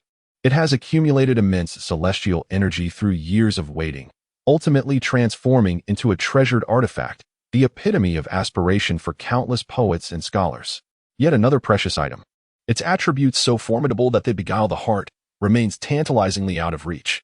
At the center lay a ring, pure black and elegant, radiating an aura that discouraged proximity. In contrast to the items flanking it, it bore little luster. However, anyone who beheld it at first glance would comprehend that its value was assuredly no less than celestial. The Judgment of Death, growth type, grade, star level 5 level restriction, none physical attack, unknown physical defense, unknown magical defense, unknown attribute bonus, unknown additional skills, unknown attached states, unknown introduction, unknown. After a full incense stick's worth of time, what is this? Chen Mo could no longer contain his curiosity and turned to inquire. To his surprise, at that moment, Oyi-shan stood still, his eyes seemingly illuminated with an inner light, unwaveringly fixed upon him. Young man, you truly are the fated lone star. You have discerned that which belongs to you. Oyi-shan's gaze was piercing. Belongs to me? Chen Mo's heart raced, unable to suppress the stirring within. Indeed, it is yours, the fated lone star, a legacy from the past, the harbinger of death. It appeared that Oyi-shan was finally poised to unveil a tale. As he slowly opened the cabinet before him, he began, a decade ago, in the empire of Tianhai, there existed a sage with white eyebrows, whose profundity was unfathomable. He single-handedly repelled the coalition of northern nations, quelling the barbaric tribes, holding a prestige second only to the emperor himself. Similarly, a decade ago, on this continent, there was a divine craftsman hailing from a lineage of artisans. He had honed his craft to perfection, given ample materials and the patience to refine his skill.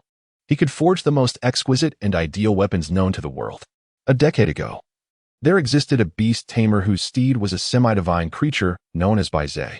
Even now, a decade later, he recounted the illustrious names that once echoed throughout history, until he withdrew a ring and came to a halt. However, following that moment, they all vanished, retreating from the Destiny continent for the sake of one individual. Trailing behind the white brow to an unknown realm. Is this the place? Chen Mo's heart raced, an instinct whispering that something significant was about to unfold. To his astonishment, an unexpected event transpired. With a resounding rip, Ouyang Mountain forcefully tore through his hide armor, revealing a physique as robust as steel and iron. What astonished him most was, "Why do you also bear the mark of misfortune?" Chen Mo exclaimed in disbelief. That almost identical miniature tattoo sprang forth upon Ouyang Mountain's skin. Yet upon closer inspection, it seemed to lack a certain ethereal quality. The giant paid him no heed, composing himself to speak earnestly. Do you understand why we have secluded ourselves here?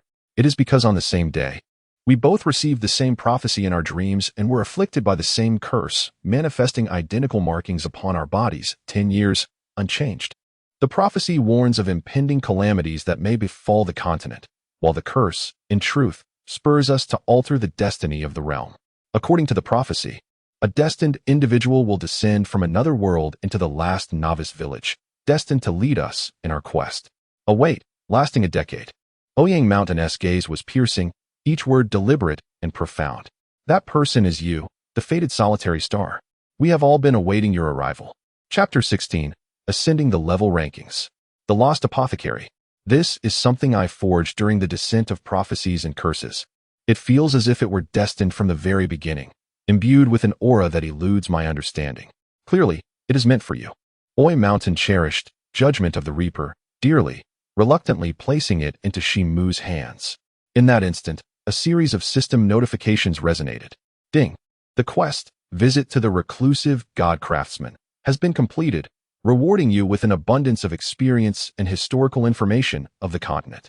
A B-level quest, indeed, far surpasses an F-level quest, yielding a magnificent 2,000 experience points. A golden light descended, and Chen Mo ascended directly to level 8. Ding! Congratulations! You have entered the top 3 of the Huaxiao Battle Zone level rankings. Reward: Title: King of Huaxiao Levels. Title effect: Charm 1. This revelation did not particularly surprise him. Achieving level 8 in less than 2 days was a pace that could drive ordinary players to despair. Yet, other players were indeed formidable, managing to surpass him in such a short span. He called forth his attribute panel to display the title, and the increase in charm was exceedingly suitable for him. However, to think that ascending the rankings would yield title rewards that could enhance charm? A thought stirred within Chen Mo's mind, gradually taking shape. If he were to gather the top ranks from all major leaderboards, how much charm would that bestow upon him? With the 10 points of charisma granted by the Eternal Lament upon job advancement, quest acquisition from NPCs will undoubtedly be significantly facilitated. Who knows? Perhaps encountering any NPC could directly yield an S-rank quest? He indulged in a flight of fancy. The system prompts were not yet complete. Ding! Congratulations to the player for receiving a gift from the hidden NPC, Weishan, and obtaining the stellar grade equipment, Death's Judgment. A world announcement echoed. Ding! Chinese server player XX has obtained the stellar grade equipment, Death's Judgment, topping the Chinese server equipment rankings and ranking second in the world server equipment rankings. A special announcement is hereby made. Stellar grade equipment. The proclamation caused a stir among the assembled crowd. Players worldwide were once again in an uproar. What was happening? A silver-grade piece of equipment obtained by an unknown player was enough to make the entire Chinese server and world players covet, envy, and be jealous. Then, a stellar-grade equipment appeared in the North American server. Although the recipient was a female player, she was someone whom all players respected, as her game ID was Athena, a king-level player who rose to prominence in the later stages of Moonrise 3 years ago, and whose name was inscribed in the KCG Hall of Fame in just 1 month. 3 years ago, Colonel K died, and Orphra no longer concealed her ID in the game, similarly using the pseudonym Athena in reality, moving among the Western upper echelons. But now, another stellar-grade equipment has appeared in the early stages in the Chinese server, and the recipient is anonymous. This indicates that he is certainly not a well-known high-level player, but rather someone who has chosen to remain anonymous for reasons unknown. A series of inferences emerged, seemingly coherent, garnering the agreement of numerous players. Many have noted that the player who previously held the top position in the Huaxiao Battle Zone equipment rankings, Chen Mo, has now transformed into XX. Consequently, they boldly speculate that this player, who possesses star-tier equipment, is most likely the very Chen Mo, the individual who single-handedly vanquished 100 foes in the early stages of the game, turning the 10th novice village into a river of blood, and amassing half of the village's remaining equipment as a hidden deity. The forum has once again ignited a flurry of discussions and analytical posts, delving deep into the enigma of this godlike figure. Countless guild leaders have been posting recruitment notices on the official forum. Yet, the subject of all this discussion, glancing through the forum, Chen Mo found himself quite speechless, shaking his head as he turned his attention back to the figure of Ouyang Shan before him. Brother Ouyang, since you claim that you are waiting for me to save the continent based on the prophecy, what exactly should I do? Although Chen Mo was skeptical of this so-called prophecy, he dutifully inquired in the customary manner. Perhaps this would lead to another S-level or even SS-level quest. Or perhaps another piece of star-tier equipment? Patience, patience, the time has not yet come. Ouyang Shan shook his head, hesitated for a moment, and then spoke in a somber tone. Great prophet, I have little left to offer you, so allow me to teach you the art of forging. Upon finishing, he gestured, and a beam of red light descended upon Chen Mo. Ding! Congratulations, you have acquired the secondary profession, equipment blacksmith, current level, beginner. Ding! Due to your attainment of Blessing of the Divine Craftsman, your secondary profession, equipment blacksmith, has now advanced to intermediate. Once again, a plethora of grand gifts has rained down upon him, leaving Chen Mo feeling somewhat numb from the overwhelming surprises. From star-grade equipment to prestigious titles of Huaxia. And now a secondary profession, not to mention the NPCs who seem to be hastily fostering his growth. If an ordinary person were to face such an onslaught, their heart would surely be tested to its limits. Only as a former assassin can he maintain a modicum of composure amidst the chaos. The acquisition of a secondary profession is far from the casual undertaking of merely seeking out a profession mentor, as in typical flat MMORPGs. The world of Destiny does not feature standalone NPCs for secondary professions. To gain a secondary profession, players must cultivate a long-term relationship with an NPC who possesses that profession. The prophesied warrior, the fated lone star, hasten to find the other inhabitants of this village. They have sensed your arrival and await your presence. The next individual you seek is nearby. Before long, Ouyang Shan, wearing a respectful smile, ushered Chen Mo out. It seemed there was something more he wished to express. But regardless, even if there were matters to discuss, a renowned continental craftsman would not seek the assistance of a mere level 8 novice player. At that moment, ding! The next main quest has been activated. B-level quest. Visit the Lost Herbalist. An herbalist? According to the craftsman, he should be in close proximity. Envisioning the appearance of the revered apothecary, Chen Mo commenced his quest to seek out any venerable elder with flowing white hair. Alas, all he encountered were denials. It was close by, so tantalizingly near, yet he remained oblivious to the identity of this elusive hidden NPC. A sense of frustration washed over him as he sighed and continued his inquiries. Excuse me, sir, do you possess the art of alchemy? What did you say? Greetings. Might you be the revered apothecary? Again and again, Chen Mo repeated his questions for a full hour, addressing individuals of all ages and genders, even posing his query to a 16-year-old boy, yet he remained at an impasse. Despite the absurdity of this dialogue, he pressed on resolutely. He had traversed nearly every inch of this designated area on the map, leaving only a solitary corner unexplored.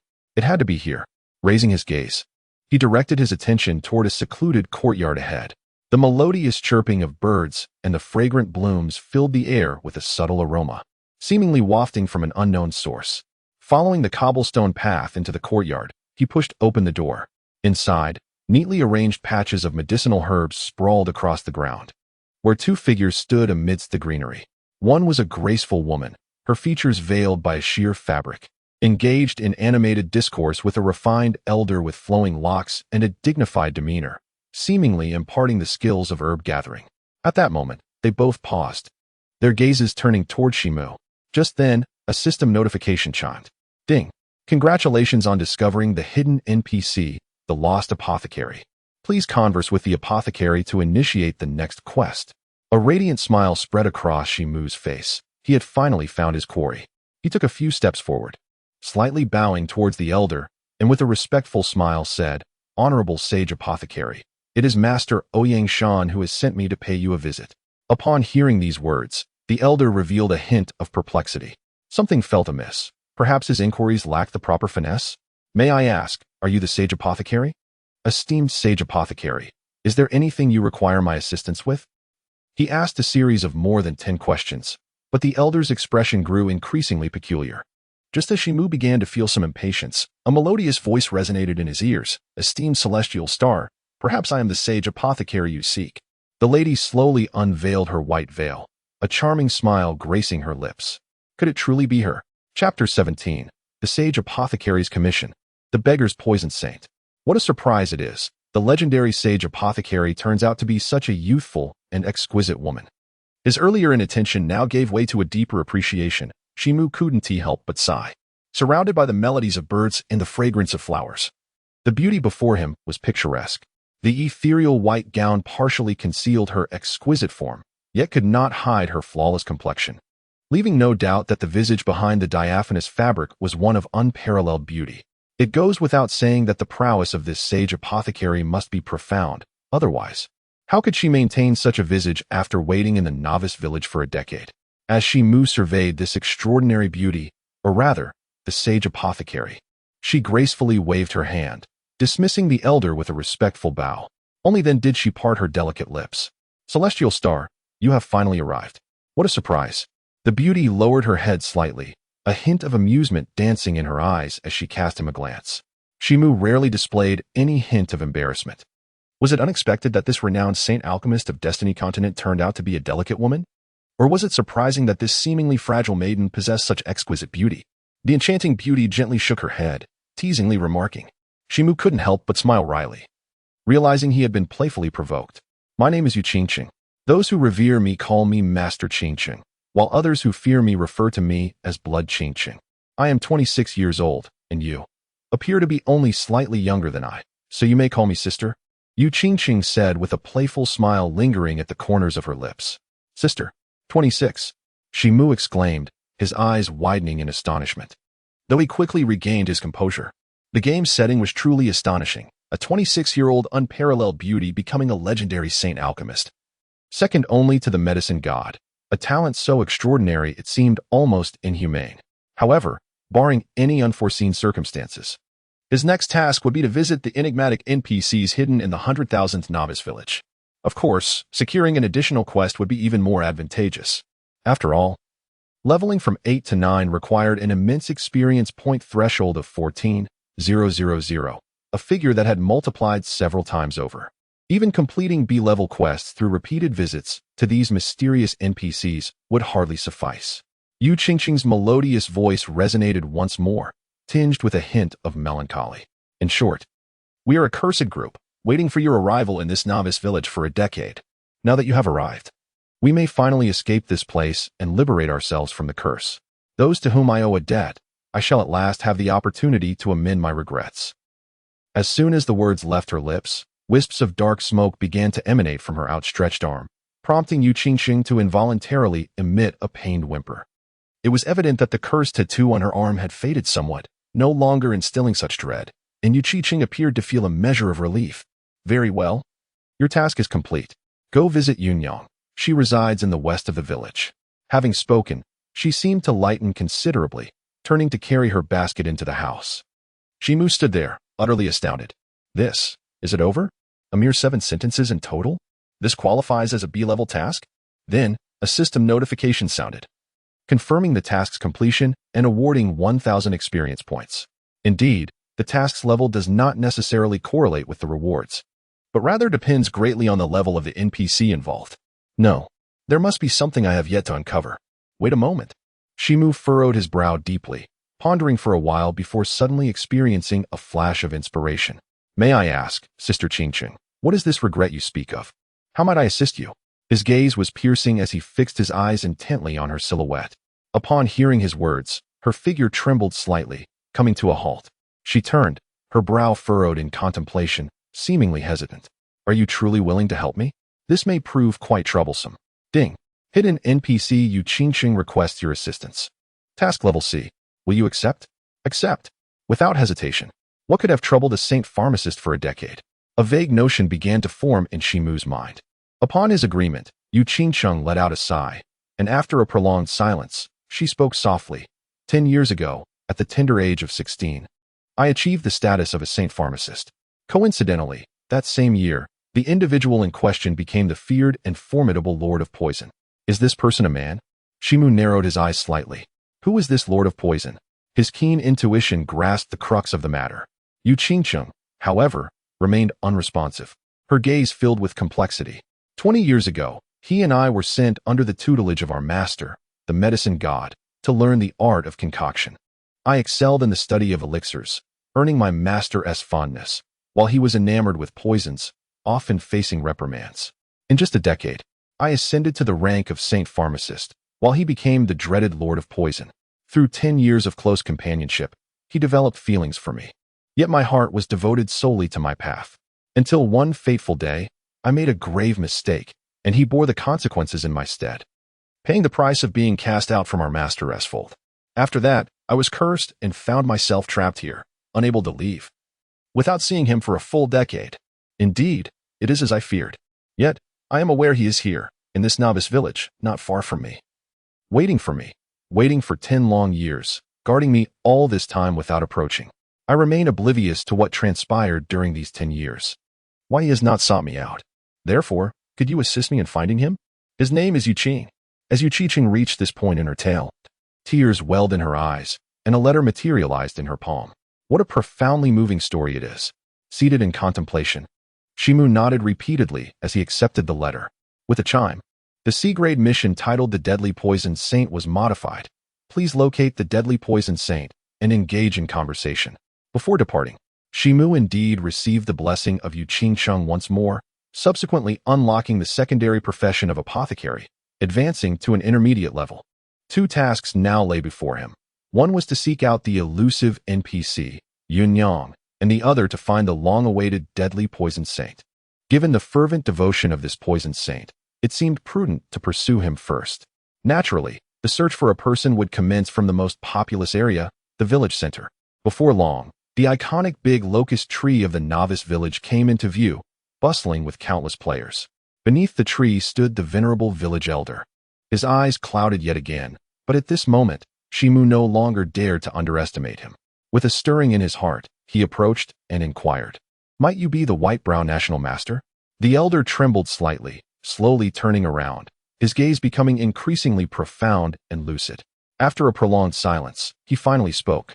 "Heavenly Scourge of the Lonely Star, how is it that you have discerned my true identity?" Chen Mo nodded in acknowledgement, though a flicker of doubt arose within him. Something felt amiss. The elder was named Whitebrow, yet he bore no eyebrows, only a bushy white beard. The elder remained silent for a while longer, then suddenly extended a hand, contemplating deeply. The surrounding players were puzzled. The once loquacious elder, who had regaled them with tales of continental history, had transformed into a figure of reticence, resembling a mystic shrouded in enigma. At this moment, it was indeed a precious time for those eager to level up, and no one lingered any longer. They hurriedly gathered supplies beside the apothecary and swiftly made their way to the outdoor leveling area. It is likely that few in the village, like Chen Mo, were summoned back and forth by several hidden NPCs. Fortunately, the experience rewards were substantial. Otherwise, he would have been in tears. So it was. After a long while, he sighed deeply.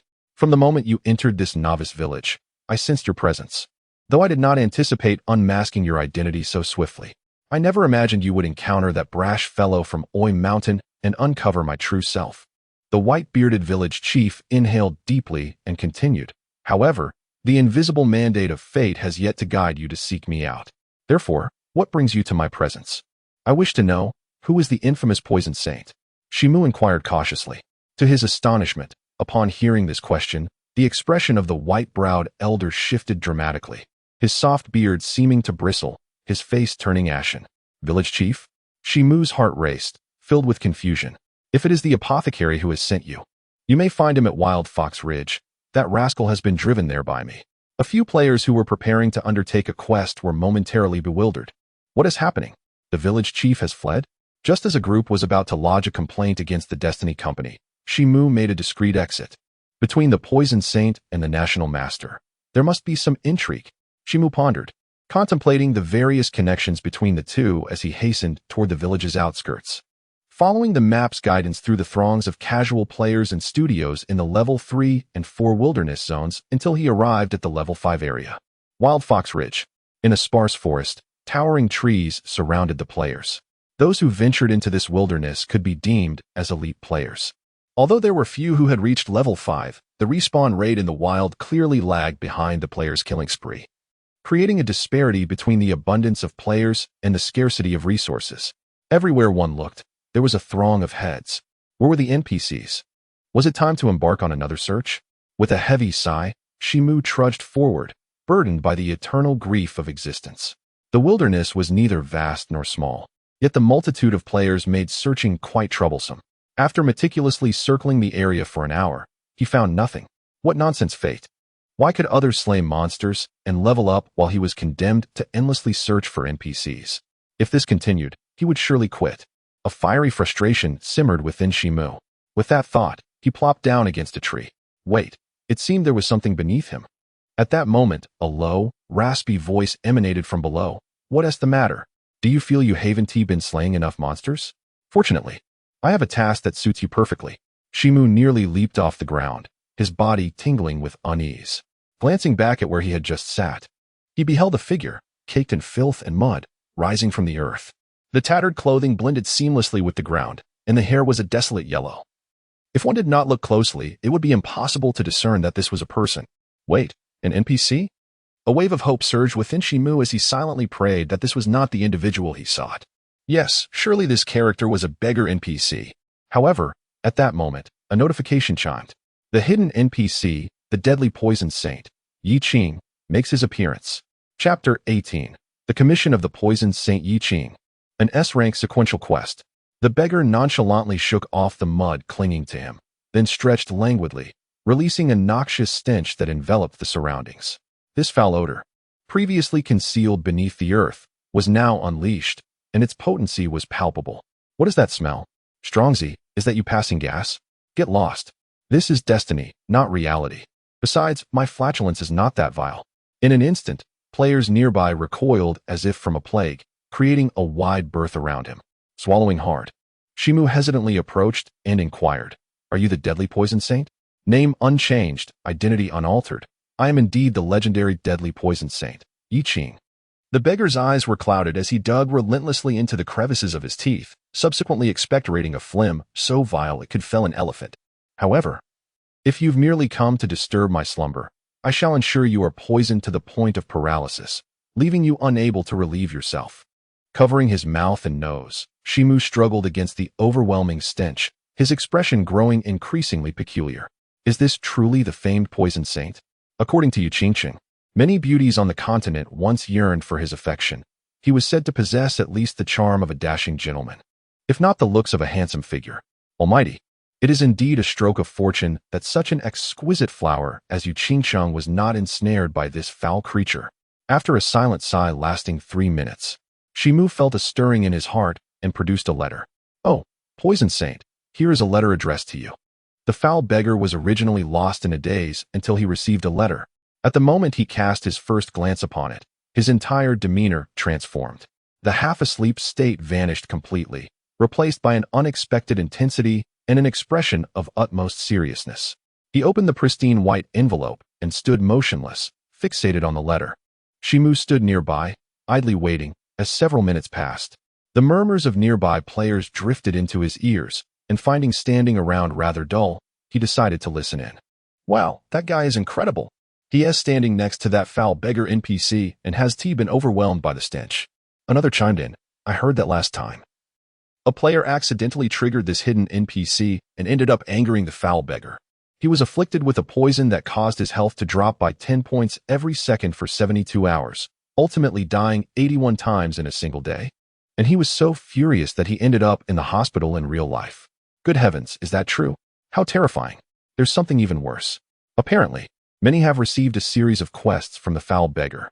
The first step requires 10 green bamboo snake glands, the second 100, and the third 1,000. So many. The rewards must be quite substantial, right? Complete nonsense. By the fourth step, the task demanded 10,000 green bamboo snake glands, which drove him mad. After spending an entire day on it, he ended up with absolutely nothing. Complaints abound. Isn't the series of quests just a scam? Who knows if the next step will require 100,000 snake glands? With a soft chuckle, Chen Mo nearly stifled his laughter. At that moment, he realized, after a decade, that she had never truly loved him. It was merely his own delusion.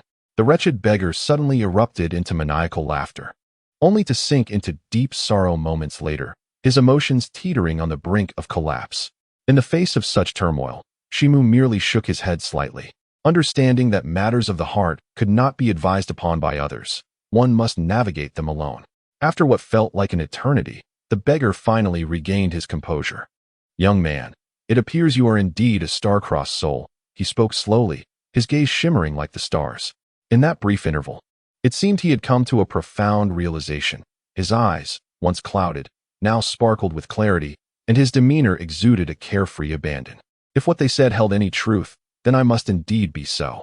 Chen Mo nodded, a hint of surprise flickering in his eyes. Are you curious how I managed to emerge from despair so swiftly? The poison saint, Yi Qing, offered a subtle smile. Despite the filth that enveloped him, there was an air about him that was strangely bearable. Chen Mo nodded once more. I once believed she loved me, to the extent that I sacrificed my standing for her. It was only on the day the curse descended upon us, under the invisible hand of fate, that we found ourselves here together. I had thought it was destiny that brought us together. 10 years, I had endured for a decade. This was no longer merely love. It had become an obsession. To dissolve such an obsession may seem simple, yet, to articulate that simplicity is far more challenging. However, a single letter from her, a missive from a city of beauty, has illuminated my understanding of myself. From childhood companions, even if this was not love, what of it? As a distinguished poison saint, I shall embrace a life of freedom. He stood tall and poised, hands clasped behind his back. Now that you have arrived, the curse brought by the celestial lone star has been lifted, and we can once again set foot on the continent. What could possibly hinder me? After speaking, he gazed at his arm, where a tattoo of misfortune, the size of a birthmark, emerged in a swirl of black smoke, significantly fading. Young one, are you willing to assist me in restoring my former self? Yi Qing's eyes blazed with fervor. Ding. Would you accept NPC Yi Qing's plea for help? Warning. The complexity of this task is exceedingly high. Failure to complete it will result in system penalties. I accept. Almost instinctively, Chen Mo confirmed, only to immediately sense something amiss. Indeed. Haha. Young man, I knew you would assist me. 10 years ago, I was wounded by an enemy and suffered a backlash from the holy poison, transforming into this ghastly form, neither human nor ghost. I dare not show myself. Would you help me procure 10 green snake gallbladders so that I may concoct an antidote? Yi Qing's gaze remained fervent. Wait, what? Green snake gallbladders? 10 of them. This is disastrous. Recalling the conversation of several players earlier, Chen Mo was petrified. The next moment, ding. The S-level chain quest, the Poison Saint's plea, has undergone a change in the first step. Please promptly collect 10 green snake gallbladders. Ding. Due to the player's low charm value, NPC's dislike has increased, doubling the required number of green snake gallbladders. Damn my charm value. It has betrayed me at this critical moment, and failing to complete the task incurs system penalties? One can only hope that this series of quests will not extend to a fourth step, otherwise. Acquiring 200,000 green snake gallbladders would require annihilating the entire snake nest in the novice village, which seems utterly implausible. How absurd. Chen Mo's countenance darkened, and he gritted his teeth as he cast a glance at Yi Qing, whose eyes gleamed with excitement behind him.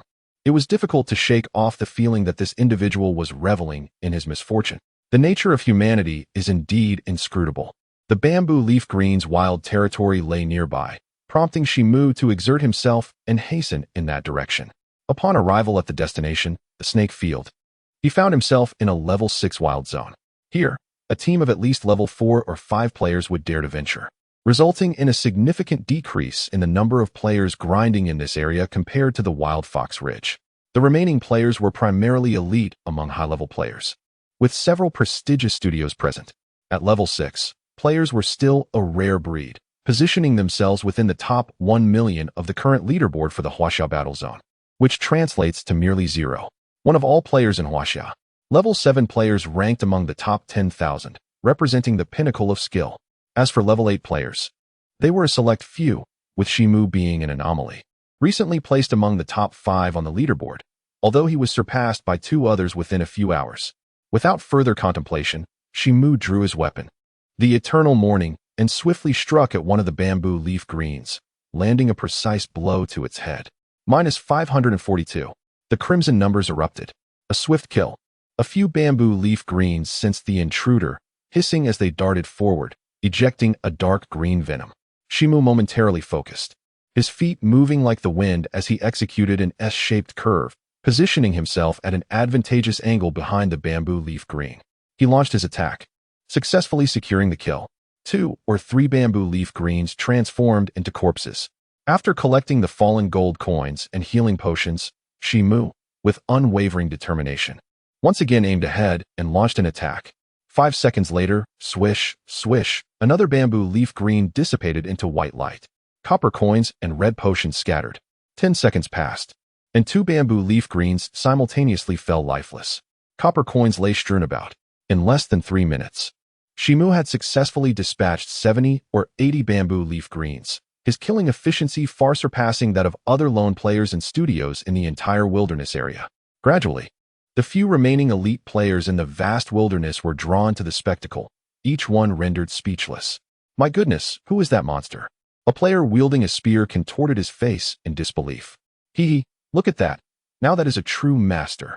Hey, Black, do you still dare to boast about yourself? Mocked his lean companion. It's utterly insane. Will you still brag next time? Did you really think you were the strongest in our novice village? The lean one, brandishing a short blade, clearly a bronze weapon, laughed derisively. The spear-wielding giant, slightly agitated by the mockery, retorted, How can you say that? I, Black Demon, am also a top player ranked within the top 500 in the Huaxiao battle zone of Moonlight Eternal. Who would have thought that our novice village harbored such a hidden master? You're absolutely right. My ID, Moonlit Marquis, once held the 962nd rank. But this person SPK and wilderness farming skills. I cannot comprehend. He is undoubtedly a genuine master. The lean one's expression gradually grew solemn. The onlookers around widened their eyes in astonishment. Black Demon and Moonlit Marquis? These were renowned veterans among the elite players in the entire Huaxiao battle zone. He had slain over 100, and as he calculated, a single bamboo viper required 2 strikes to be vanquished without a critical hit, meaning that 100 would approximately take 5 minutes. However, due to the necessity of evading its venom, it was improbable to trigger a critical weakness with every assault. It was rather troublesome. If only his attack power were sufficient for a one-hit kill. Chen Mo furrowed his brow. Although a single strike versus 2 may not seem to differ greatly in time, when considering the later stages of consecutive quests, the accumulated excess time from 1,000 bamboo vipers could prove to be quite a nuisance. According to the mechanics of destiny, players received 10 points of free attribute points with each level gained. Presently, although he was still uncertain about the specific inclination of his Shuer class, he nonetheless allocated his points as 5 in strength, 2 in constitution, 2 in agility, and 1 in spirit, thus shaping himself into a physical warrior. Wait, it seems I have overlooked something. Suddenly, Chen Mo recalled that he had acquired a piece of star-level equipment and hurriedly rummaged through his inventory. The Judgment of the Reaper, right? Found it. A pure black, ancient ring materialized in the palm of Chen Mo's hand, and with a glance, its attributes were revealed. Judgment of the Grim Reaper, growth type. Hidden effect, Grim Reaper set, 1-7, final grade. Celestial grade 5 current grade. Silver grade level restriction, 5 physical attack, 25 physical defense, 10 magical defense, 10 attribute bonus, strength, 3 stamina, 1 spirit, 5 additional skill, remnant attached status. The world's aversion to the aura of the Grim Reaper. Charm value -1 description. A treasure crafted by the divine artisan O Yishan over 3 years, born of celestial will, seemingly possesses unimaginable power. Chapter 19. The Black Demon under the moonlight. The Mad Blade will reappear. Thus it is. I thought so. The emergence of celestial grade equipment in the early stages would undeniably disrupt the balance, and indeed it is as I suspected. Chen Mo gently shook his head and smiled. Equipping the ring, a surge of strength immediately coursed through him, as if his physique had significantly strengthened, and his reflexes and agility had seen a subtle enhancement. His attack power had also increased considerably, now adorned in a full set of basic bronze equipment, complemented by a silver grade, Eternal Grief, and a silver grade ring, Judgment of the Grim Reaper. He possessed treasures that others could only dream of. This configuration of equipment, even for the leaders of top-tier guilds, would require an immense sum of Huaxia currency to obtain. With a strength attribute reaching 69 points and an attack power nearing 170 points, along with over 600 health points. Such attributes would undoubtedly evoke tears from countless players aspiring to transition into warriors. Do you not see the numerous players surrounding you, each one an elite among high-tier gamers? Yet, even they, when teaming up to confront a mere level 6 bamboo leaf green snake, expend all their energy, battling with a meager 300 to 400 hit points. For a single misstep could lead to a swift demise from venomous spray. Armed and equipped, confidence surged. casting his gaze upon the freshly spawned bamboo leaf greens before him. Chen Mo grinned and lunged forward. Before he even arrived, the Eternal Sorrow swept forth. The damage read -524. A simple white numeral, yet it signified a lethal strike. Chen Mo felt a surge of joy, for this indicated that he could obliterate these level 6 snakes with 500 health points without targeting their weaknesses, thereby doubling his efficiency in the wilderness. Excited, he decided against wasting time running back and forth, opting instead to harvest 20,000 green snake gallbladders before completing his quest. With 2 swift strikes, he unleashed devastating blows upon the 2 bamboo leaf greens before him. The destruction unfolded with explosive force, reducing the serpents to mere shreds. Chen Mo's heart raced as he hastily collected the spoils. Fortunately, the gallbladders remained intact. Lifting the Eternal Sorrow, Chen Mo took a deep breath and entered monster hunting mode, deftly maneuvering to evade the venomous sprays beneath his feet, while the Eternal Sorrow relentlessly continued its assault. What followed was a merciless slaughter. Half an hour later, Chen Mo had collected over 600 green snake gallbladders. The design of Destiny mirrored reality almost perfectly after slaying monsters. There was not only a flash of white light and item drops, but also blood and wounds, achieving a realism of 100%. However, the rate at which corpses refresh is dictated by individual or team kills, resulting in a ground stained with blood. Yet, mere blood is oftentimes too much for the average person to bear. For him, it is a familiar sight. What seems to be monotonous slaughter to the ordinary individual is, to him, quite intriguing, even leading him into a state of profound contemplation. A familiar crimson hue subtly revealed itself within the depths of his pupils. Slash, thrust, cleave, sweep. The techniques of swordsmanship were executed with exquisite finesse upon the hilt of his sword. One after another, the bamboo leaf green transformed into radiant white light, while an abundance of red potions and copper coins fell to the ground amidst the ongoing carnage. As the slaughter persisted, a peculiar bloodlust glimmered in his eyes, and he was engulfed in a state of exhilaration. Just as the sanguine light in his gaze was on the verge of escalating, a sudden chime echoed, announcing, "Player, Black Demon, has invited you to join his party. Do you accept?" Abruptly, a system notification jolted him from his trance. A sense of clarity washed over him, as though his spirit had transitioned from a boiling cauldron to a frozen mountain. Initially, he frowned, but after a moment's hesitation, he clicked to accept the invitation. Approaching him were 2 players. One, a formidable figure wielding a spear, and the other, a seemingly astute individual brandishing a dagger. The imposing one bore the ID, Black Demon, while the slender one was known as Moonlit Marquis. "Gentlemen, do you require something?" Chen Mo donned a gentle smile, nodding as he ceased his offensive. The hidden expert inquired, "Might you share your previous ID with me?" Black Demon, the robust man, rubbed his hands together with a grin. Moonlit Marquis promptly chimed in, "Indeed, esteemed master. With your caliber of expertise, you could not have been an unknown entity in the past. Would you be willing to divulge some details?" Having spoken, both of them felt a tinge of embarrassment, understanding that someone using a new ID in the game evidently preferred not to reveal their identity. "My previous ID?" Chen Mo was momentarily taken aback. The last time he had engaged in a game was seemingly 8 years prior, under the demanding directives of Colonel K. The ID at that time appeared to have been chosen arbitrarily, and he himself had forgotten it. However, he distinctly remembered the epithets that those fellows had bestowed upon him back then, as they pleased him greatly. The Eastern nations referred to him as the God of Death, while those in the North American, European, and South American war zones called him Azrael, signifying the harbinger of death, the saint of demise. What? Is the master unwilling to disclose it? That is perfectly acceptable. Would you at least consent to adding us as friends? Moonlit Marquis and Black Knight Demon were adept at discerning expressions, and, upon noticing Chen Mo's impassive countenance, experienced a sudden jolt of anxiety, fearing that they might offend this venerated master. 2 friend requests were dispatched, and Chen Mo accepted them. "My renowned ID, you see, is rather ancient. It is unlikely that you would have heard of it." Chen Mo initially shook his head, then smiled, remarking, "That was all 8 years ago." "Ancient? Brother, judging by your appearance, you seem quite youthful. How many years have you been involved in virtual online gaming?" Black Knight Demon expressed some dissatisfaction, waving his hand dismissively and stating, "I, the Great Black, may not possess your level of skill, but when it comes to gaming duration and the time of achieving fame, I dare say there are few who can rival me." "Ah, dear brother Chen Mo, Though the words of Lao He may be somewhat crude, they nonetheless hold a grain of truth. Yu Xiaohou narrowed his eyes with pride, declaring, "Both Lao He and I belong to the very first cohort of virtual online game players in the world, seasoned veterans, if you will.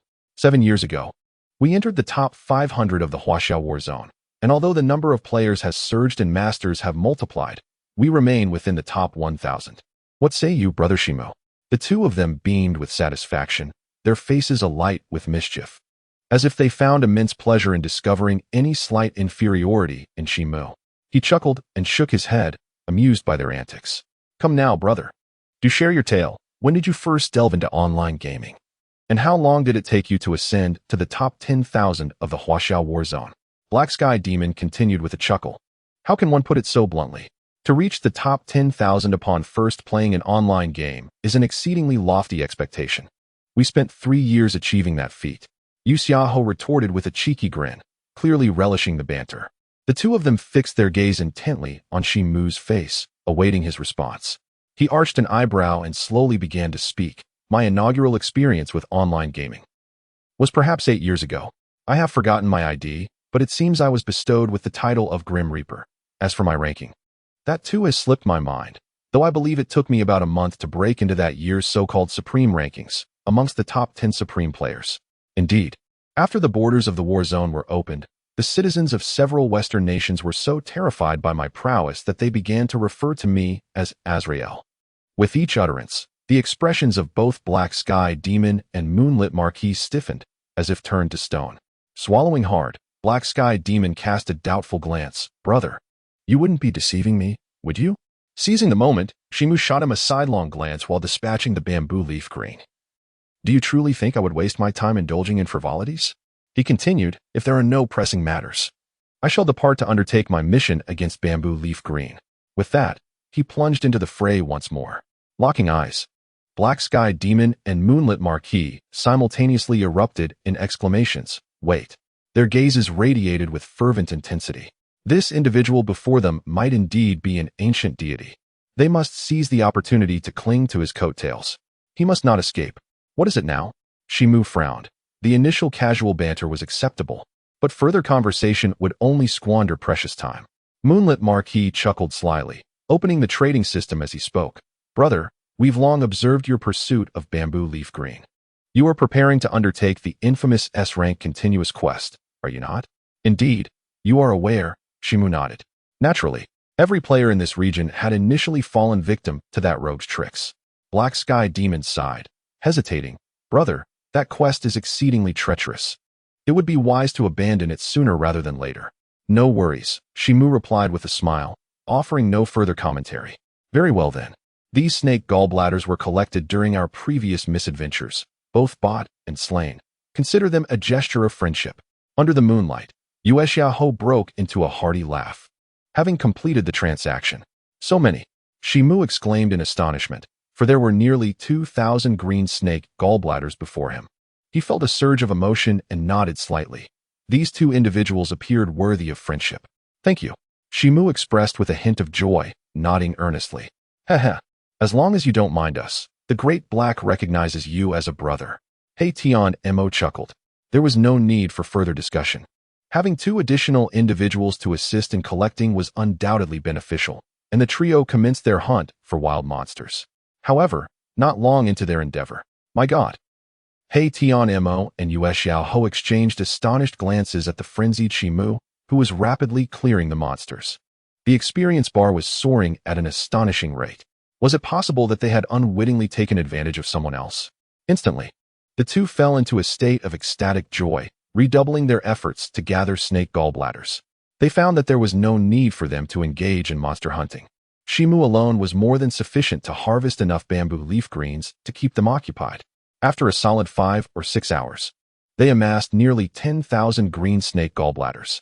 Just as Chen Mo intended to take a short respite, a boisterous voice echoed through the air. "Attention all solo players and studio participants.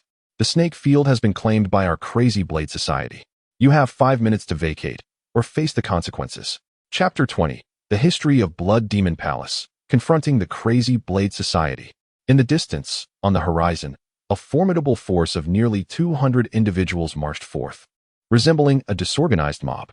Yet, the intermittent glow of yellow light emanating from them served as a stark reminder of their strength. Can't you all understand?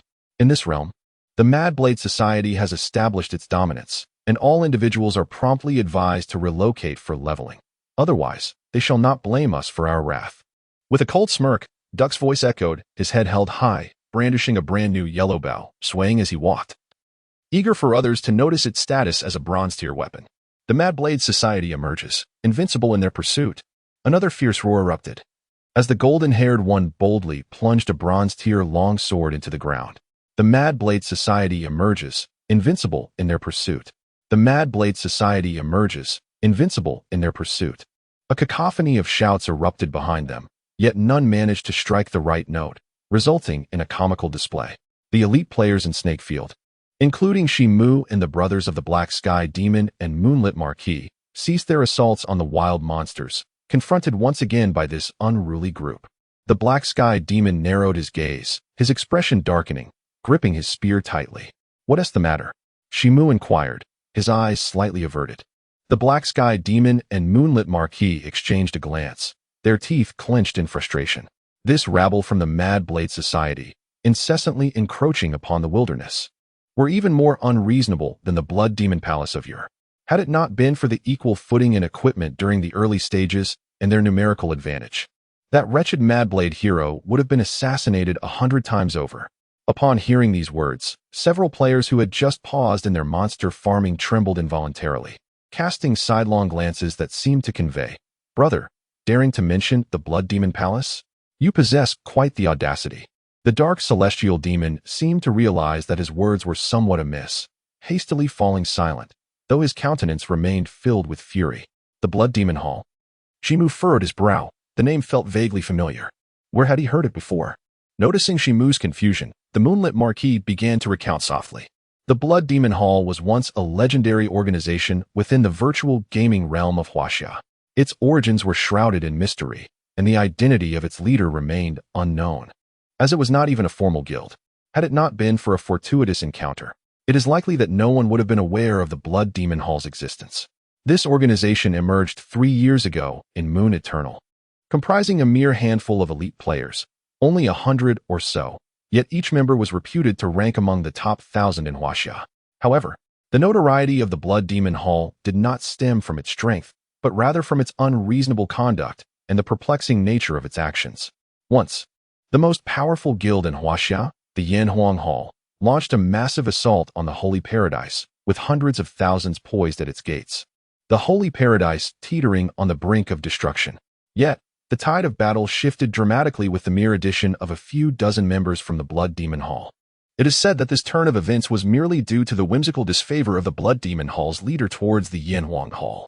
Following this incident, the leader of the Yanhuang Hall was incensed, issuing a worldwide bounty on the Blood Demon Hall, vowing to eradicate it entirely.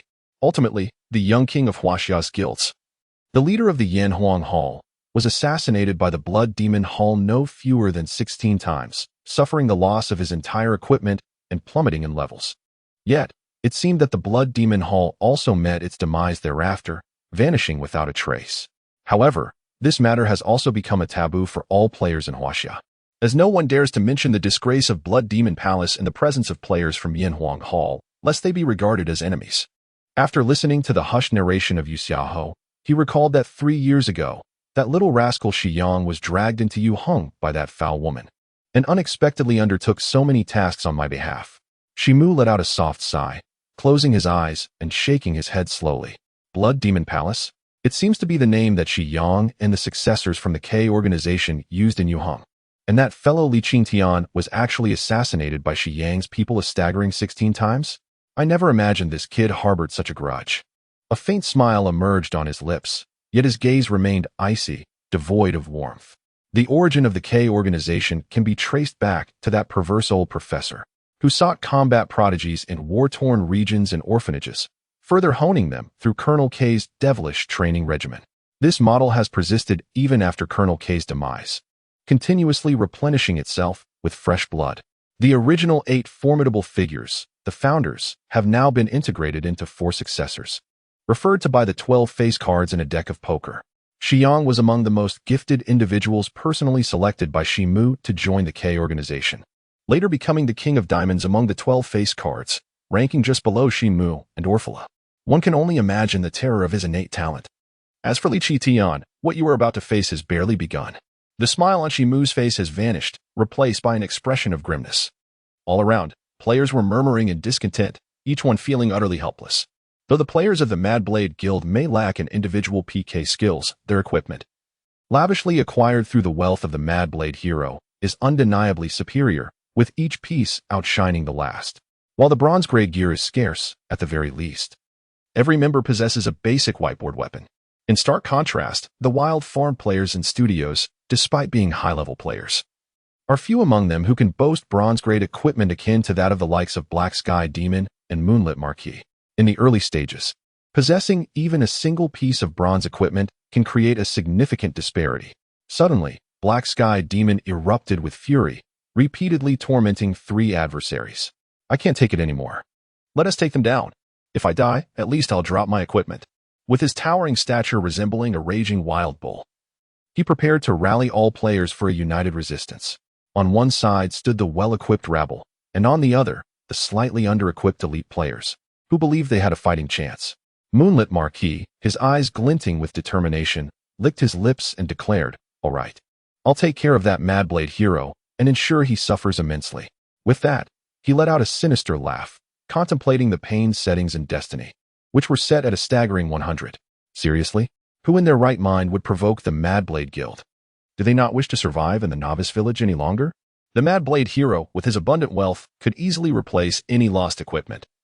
While my gear was painstakingly earned piece by piece, I simply couldn't afford to lose it. If you wish to fight, then by all means, go ahead. They're just fools with deep pockets. 2 brainless individuals. A multitude of scattered players and studio members showed little inclination to resist, obediently dispersing while casting bewildered gazes at the remaining few. A group of cowards, begone, lacking any spine. Brother, let us leave quickly. Do not associate with these 2 fools, or we shall lose all our gear. A passing player sneered coldly at Chen Mo. Chen Mo remained motionless, standing his ground. The mocking player, finding no amusement in his taunts, waved his hand dismissively as he walked away, muttering curses. Damn it, yet another idiot daring to oppose the Mad Blade Society. In that moment, only Chen Mo and his 2 companions remained, alongside 2 other players who appeared equally intolerant. Numerous high-level players, who had been exchanging barbs with the 2 from the Black Sky Demon, lingered at the edge of the wild zone, incessantly delivering their sardonic remarks. Look how bold they are, preparing to fight 5 against the Mad Blade Society. I lack such courage. After all, they possess wealth and time to spare for a drawn-out battle. Utterly foolish. I am eager to see just how formidable they are. If they can indeed subdue the Mad Blade Society and maintain their hold in the wild, I, Wang Lin, would gladly turn my name upside down. The crowd continued their derisive commentary. The 4 from the Black Sky Demon clenched their fists tightly, their eyes ablaze with fury, wishing nothing more than to consume this spineless rabble whole. While the vast majority of people harbor a cowardly spirit, allowing themselves to be bullied, I am not among them. Anyone who dares to offend me will subsequently find themselves ensnared in a web of endless regret and terror. Since these individuals fail to comprehend this, we shall demonstrate to them how to make those who once wronged us rue their actions. Chen Mo took a few steps forward and slowly began to speak. Capturing the attention of the 4, he suddenly lifted his head, and a brilliant light erupted from his eyes as he gazed upon the dense cluster of players at the edge of the wilderness, comprising both the Mad Blade Society and a multitude of solitary adventurers. Memories of 13 years ago surfaced in his mind, recalling a boy who had shown him nothing but indifference. Li Qingtian. He abruptly raised his head, regardless of who he was. Chapter 21. The Mad Blade Society, fearsome and formidable. Opposite them, the Mad Blade Society sat with their leader, the Mad Blade hero, comfortably ensconced among his members, awaiting the retreat of the solitary adventurers before seizing dominion over this territory. At that moment, dozens, if not hundreds, would swarm the area to slay monsters, reserving the final blow for his team, resulting in a remarkable surge of experience points. Wang Mao, once I reach level 10 first, I shall lead our brothers to settle accounts with that fiend. As this thought crossed his mind, the Mad Blade hero's expression darkened, his face turning a shade of deep blue. A mere individual had managed to render his entire guild powerless, single-handedly dispatching them, and had even become the butt of jokes among players worldwide, a spectacle rarely witnessed in the annals of his gaming history. Nay, in the entire history of online gaming. Huang Mao approached obsequiously, his eyes darting as he hesitated. Boss, that fellow possesses formidable gear and terrifying PK skills. If we do not launch a coordinated attack, we may find ourselves picked off one by one. The hero of the Mad Blade seemed to anticipate the unfolding events. Sneering with pride as he declared, "This time, I have brought home a staggering 20 million in funds. I shall purchase every piece of bronze-level equipment that appears in the novice village, and combined with the bronze-level gear we have already amassed, we will consolidate it all into the hands of 50 players. I refuse to believe that 50 well-equipped players cannot contend with a solitary silver-level weapon." His words were laced with an undercurrent of profound humiliation and fury. 20 million. Huang Mao was taken aback, but his astonishment quickly transformed into elation. Did this not imply that their equipment could ascend to new heights? 20 million was but a trifling sum. The hero of the Mad Blade lifted his chin, exuding arrogance as he proclaimed, "My father has stated that the cohesion of Destiny is unprecedented. The corporation must amplify its advertising investment in Destiny tenfold. I am to establish a premier guild, with a budget that shall be no less than 1 billion. And should the results be favorable, it might even double. There will be no upper limit. Once I reach level 10, a new influx of funds will arrive, and at that moment, all this money will be allocated to our Mad Blade Guild." The members of the Mad Blade Guild erupted in ecstatic cheers, their eyes gleaming with excitement. Thus, the most pressing task at hand was to dispel these bothersome nuisances. Swiftly slay monsters and level up. Soon, I shall lead you all to crush that demon into oblivion. A glimmer of triumph sparkled in the hero of the Mad Blade's eyes, as he envisioned himself leading his comrades to dominate the 100,000th novice village, relentlessly pursuing that individual until he found no escape, neither in the heavens nor on earth. At that moment, the ambition to dominate a primary city and conquer the Huaxia battle zone seemed entirely within reach. The more he contemplated, the more exhilarated he became. As a privileged scion of immense wealth, he had previously spent tens of millions, even billions, in the game, sufficient to establish a large guild with effortless flair. However, he had always lagged far behind those elite guilds. Yet now, with ample resources at his disposal, the petty skirmishes of yesteryear no longer held any allure for him. His aspirations had transformed. He aimed to create a top-tier guild, one that could summon legions with a mere wave of his hand. My goodness, the benefits of the Guangdao Guild are astounding. Guangdao leader, I wish to join. I too desire to join the Guangdao Guild. I've heard they even distribute bronze gear. Not just that. A friend of mine in the Guangdao Guild mentioned they offer a fixed salary.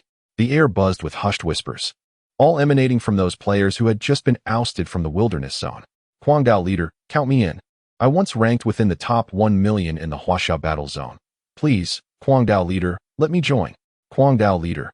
Unintentionally overhearing the enticing perks of the Guangdao Guild, numerous high-tier players were stirred, clamoring eagerly, having completely forgotten the humiliation they had just endured at the hands of the guild.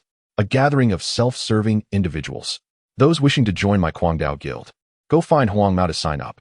Meanwhile, the Guangdao hero was lost in his delightful reverie, his confidence swelling ever greater.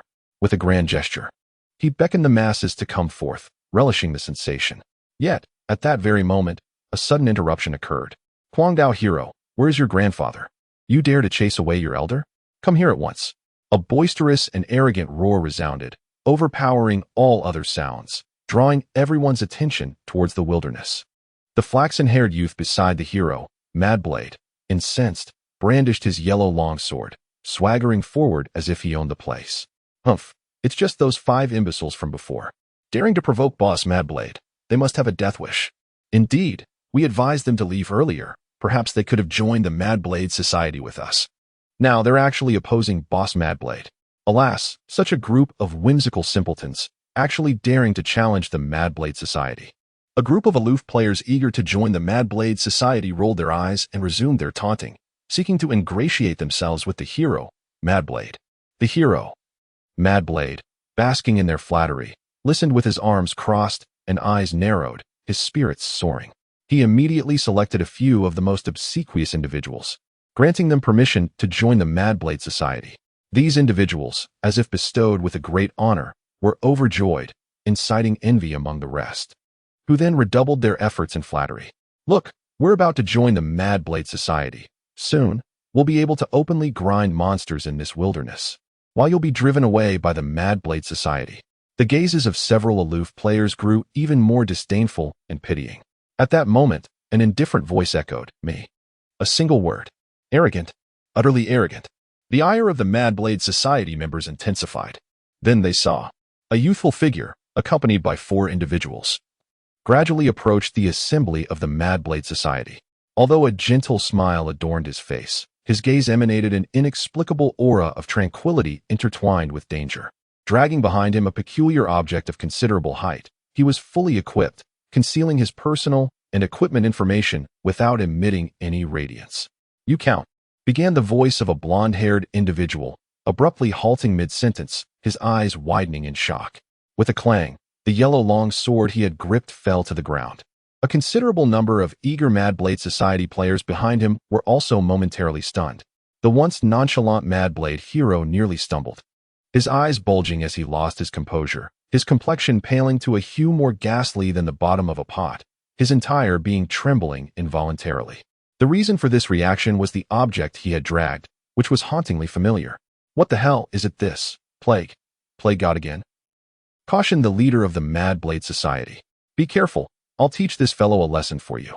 One cold-eyed player could no longer contain himself, scoffing as he strode towards Chen Mo, raising his basic weapon to strike. "Kid, you are the token of my entry into the Mad Blade Society." However, just as he turned, his laughter abruptly ceased, and the weapon he had raised was cast aside mid-swing as he transformed into a beam of white light, resurrecting. The crowd stood in stunned silence. A single punch, merely a punch. Without even the use of a weapon, he had effortlessly obliterated a level 5 player. A high-end individual adorned with 3 pieces of basic defensive gear and a basic weapon. What kind of terrifying power had he attained? Ah, this demon lord once again. Huang Mao's face was a portrait of despair. "This is my training ground. Are you attempting to usurp it?" Chen Mo cast a fleeting glance at him, and the Blade Fury hero, an ominous aura enveloping the latter too immediately. The Blade Fury hero, already on the verge of fury, was restrained by a voice resembling that of a duck. "Boss," he pleaded softly, "we've only just replenished our equipment, and this fellow appears to have grown stronger. Should a confrontation arise, we may very well find ourselves utterly defeated, risking the loss of everything." Upon reflection, the Blade Fury hero's expression morphed into one of utter desolation, as if he had ingested something truly repugnant. Is there anyone in this world more beleaguered than he? A guild leader, yet compelled to grovel before a solitary player, with no alternative but submission. For a mere flick of the wrist from this individual could lead to the annihilation of all his possessions. The glistening silver might very well find its way into the hands of this adversary. After a considerable pause, he inhaled deeply and managed to force a ghastly smile. "My dear brother, it has been a while. Since you are here, we shall not impose further. Let us withdraw, comrades." As soon as the words slipped from his lips, he swiftly commanded his retreat. Half of the newly recruited members of the Blade Fury Guild stared in bewilderment, unable to comprehend the sudden shift. Were they not poised to engage in a brawl? A brawl indeed. Yet, should they not be soundly thrashed, how could one still dare to call this person a demon?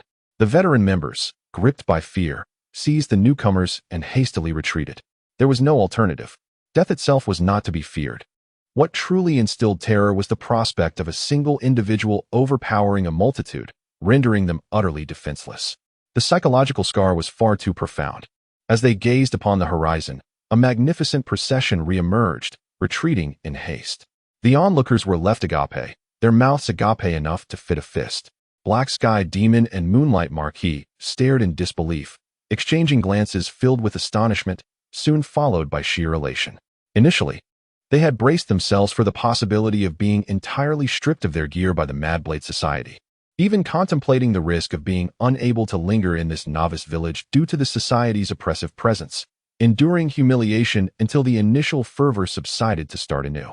However, they could never have anticipated the extraordinary turn of events that unfolded today.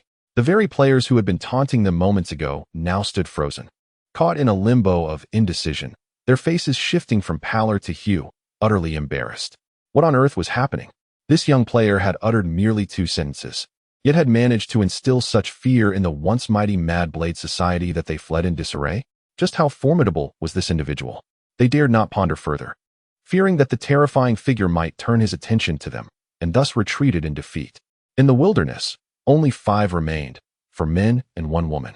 Mission accomplished. Chen Mo turned, a gentle smile illuminating his face, his gaze still calm, yet those who met his eyes inexplicably shivered, sensing an ominous aura. What manner of harbinger was this? Chapter 22. A distinct destiny unfolds, a warning from misfortune. After a moment of adjustment, the 4 finally emerged from their state of shock and introduced themselves, having fought side by side as comrades. Call me Big Black Sky Demon chuckled. Under the moonlight. You may call me Monkey. I have known Lao He for nearly a decade. We are both esteemed players within the top 1,000 of the Huaxiao war zone. Privileged to select our starting village and deliberately chose to train together in the same locale. Yu Xiaohou greeted us warmly. The other 2 players turned out to be siblings. The young man bore the ID, Mu Yu Chen Tian, and his sister was a charming young lady, known as Lu Qing Lian. The siblings appeared to be from affluent families, adorned in valuable equipment, and exhibited remarkable politeness. The 4 of us engaged in lively conversation. Great deity, what is your name? Your ID is concealed. Lu Qing Lian tilted her adorable little head, cautiously inquiring. I am Chen Mo, he replied, feeling an inexplicable warmth within, nodding with a smile. Great deity, I am 16 this year, and it seems you are only slightly older than I. Yet you are remarkably more skilled. Henceforth, I shall call you Great Deity Brother. Lu Qing Lian playfully stuck out her tongue. Suit yourself. Chen Mo shook his head in resignation. Great Deity Brother, you are so impressive that you frightened the Kuang Dao Association away. Lu Qing Lian's eyes sparkled with admiration. Hee. In time, you 2 shall become as formidable as I am. Great Deity Brother, why are those rascals so terrified of you? Lu Qing Lian queried curiously. Once again initiating her chatter, Mu Yu Chen Tian suddenly smacked his forehead in excitement and exclaimed, I remember now. You are the one who single-handedly swept through the Kuang Dao Association and became an internet sensation. Single-handedly swept through the Kuang Dao Association? Under the moonlight. Both Ho and the Dark Demon scratched their heads in bewilderment, clearly at a loss. Evidently, these 2 semi-professional players had been tirelessly grinding for days, to the extent that they hadn't even watched the viral videos on the Destiny official forum. Are you saying that the renowned master is indeed that devilish deity? Lu Qing Lian's wide eyes were filled with astonishment. Great master, please carry us. Unspoken, the siblings sent their friend requests simultaneously. Accepted. Let us call it a day for now. I will log off for a while and continue farming tomorrow. By the way, if you have time, could you help me gather some green snake gallbladders? After bidding farewell to the 4, Chen Mo's consciousness shifted, transforming into a beam of white light as he logged off. Great master, make sure to arrive early tomorrow. The remaining few in the wilderness area looked on with reverence. Stepping out of the gaming pod, he found the night had deepened. The dormitory area, whether it be the villas or the shared buildings, was enveloped in silence. It seemed that Jiang Feng was still engrossed in the gaming pod downstairs, as Destiny had just commenced. Most players at this hour would choose to battle through the night to prevent falling behind in levels. One misstep could lead to a cascade of setbacks. Thus, this was one of his rare moments of solitude. Chen Mo gradually retracted his smile, replaced by an expression of utmost indifference. He shed his clothing and took a shower. 20 minutes later, he emerged from the bathroom, his upper body exposed. His physique, seemingly sculpted by divine hands, showcased each muscle in perfect harmony, a veritable paragon of human biology, exuding an awe-inspiring explosive power that embodied both artistic beauty and raw strength. With features reminiscent of a celestial deity, he appeared nothing short of perfection. Approaching the window, he allowed the wind to tousle his damp hair, his expression growing increasingly grave. It was only in solitude that he could shed all aids and engage in introspection. In the realm of destiny, he finally found himself immersed in a world of fate. One word encapsulated it: chaos. It was all too tumultuous. From the moment he entered the game, he embarked on a trajectory distinct from that of ordinary players. With a segregated registration platform, an enigmatic SSS-level quest, an eerie skeletal figure at the outset, and a bizarre hidden profession known as Azura, along with an inexplicably familiar artifact, Eternal Mourning, he was thrust into an extraordinary experience. Upon arriving in the novice village, he had anticipated that the strange occurrences would gradually fade, allowing him to explore the concealed mysteries of the game at a leisurely pace. However, certain secrets seemed impatient to reveal themselves, eager for his discovery. Firstly, the novice village he entered was not just any village, but the fabled 100,000 Hitch novice village. What other secrets lay hidden within? Furthermore, the seemingly inconsequential village boasted an omnipotent NPC village chief, who was none other than the former Imperial Grandmaster. Additionally, it harbored the legendary craftsman Yangzi, the genius apothecary Yu Qingqing, and the lethal poison master Yi Qing. Moreover, this peculiar series of visitation quests had 2 rings remaining, indicating that at least 2 renowned NPCs, once celebrated across the continent, were concealed within this village. In essence, 6 illustrious NPCs, typically revered in the late game for their ability to issue super quests, had converged here, creating an extraordinary congregation. Among them exists a national master, and they all allude to a prophecy concerning the celestial star of misfortune. Upon their bodies lies an identical tattoo of doom, compelling him to delve into the fate in search of answers. The chaos is overwhelming. Countless pieces of information intertwine in a perplexing manner, yet he cannot untangle them. The only course of action is to continue unveiling the truth and further investigate. The celestial star of misfortune, the tattoo of doom, the one foretold in prophecy. What awaits me? Years ago, he brought forth a curse of misfortune that affected all around him. Many of his subordinates perished due to his presence, prompting him to distance himself from others and settle alone in Huaxia, with only that lad Xiang visiting him periodically. Yet, he understands that he has never faced a genuine life-and-death threat that could plunge him into despair. The misfortunes wrought by the curse seem more like a warning, a harbinger from fate. It resembles a set of iron tracks, rigidly constraining the train of his life, compelling him to adhere to a predetermined future. Otherwise, he would find himself utterly immobilized. Consequently, his grand scheme of revenge has been reluctantly shelved. When thoughts of hatred arise, Li Qingtian, you should be grateful to the heavens. Otherwise, at this moment, I would have torn apart the entire Li family. Shi Muqing closed his eyes, vividly recalling scenes from over a decade ago. Every cell in his body appeared to be engulfed in hatred, his bare torso taut with emotion. The gentle breeze had blown for an indeterminate time, and the stains had long since dried. Shi Muqing exhaled deeply, the tide of hatred receding like a wave, leaving only calmness and indifference in its wake. After a few more minutes elapsed, the preset alarm chimed. He settled at the wooden table, and the 6 screens illuminated simultaneously.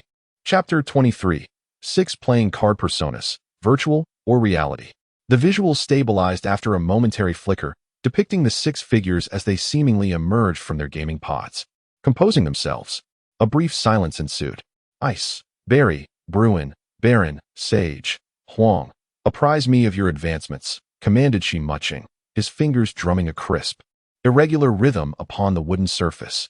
These 6 monikers represented the remaining founders of Organization K, besides himself and Orphila, the 6 survivors of the desperate battle against Colonel K. Each harbored their own secrets. The 6 nodded in unison. In the upper left screen, the stunning Eurasian, Ice, spoke with an icy demeanor. Level 9, experience points at 42. England sector. No anomalies detected within the game thus far. Well done, Ice, Shimu nodded subtly. The second, a youthful-looking Barry, scratched her head, pouting and tilting her head. Level 6, experience points at 87. Wah, Ice is too strong. Barry, which sector are you in? Shimu inquired with a hint of resignation. I am of course in the France sector, Paris headquarters. The laboratory still relies on me. Barry quipped playfully. Outside of Organization K, none would suspect that this porcelain doll with a devilish figure was one of the world's foremost scientists. In terms of age, Xiao Guo is the youngest within the K organization, her origins shrouded in mystery. Abducted by that depraved old man when she was not yet 5, her memories are but a blur. However, one undeniable fact stands out. Her prodigious talent and intellect rival those of the greatest minds in the annals of human scientific history. After all, she is merely 10 years old now. Shaking his head, he diverted his gaze from Xiao Guo, prompting the others to adopt a more serious demeanor. At that moment, a deep, resonant voice akin to the tolling of a bell echoed through the air, belonging to a towering figure. With fiery red hair cascading down his back, his robust chest and towering stature of nearly 2 meters resembled that of a giant. Initially nameless, He was said to have been discovered by Colonel K on the icy plains of Siberia, embodying the ferocity of the warrior spirit, hence he was dubbed Brutal Bear. Surviving in such a harsh environment as an infant was nothing short of miraculous. Brutal Bear, well done.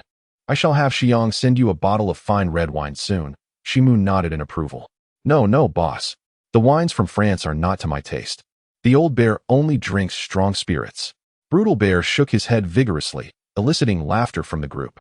Following him were the cold Western young baron and the scholarly youth from Southeast Asia, both having reached level 9, their gaming progress devoid of any peculiarities. This revelation brought a measure of relief to Chen Mo. So, as long as one enters fate, the curse of misfortune would not affect those connected to him. Would it? At last, there remains the final figure, the elderly Huang. He stands approximately 1.65 meters tall, bearing a visage that seems to have been prematurely aged. Despite being merely in his 20s, his body is adorned with wrinkles, and his hair is a dull yellow, presenting an appearance that defies classification among any known ethnicity. Yet there are no discernible physical ailments to explain his condition, merely a cruel jest of fate.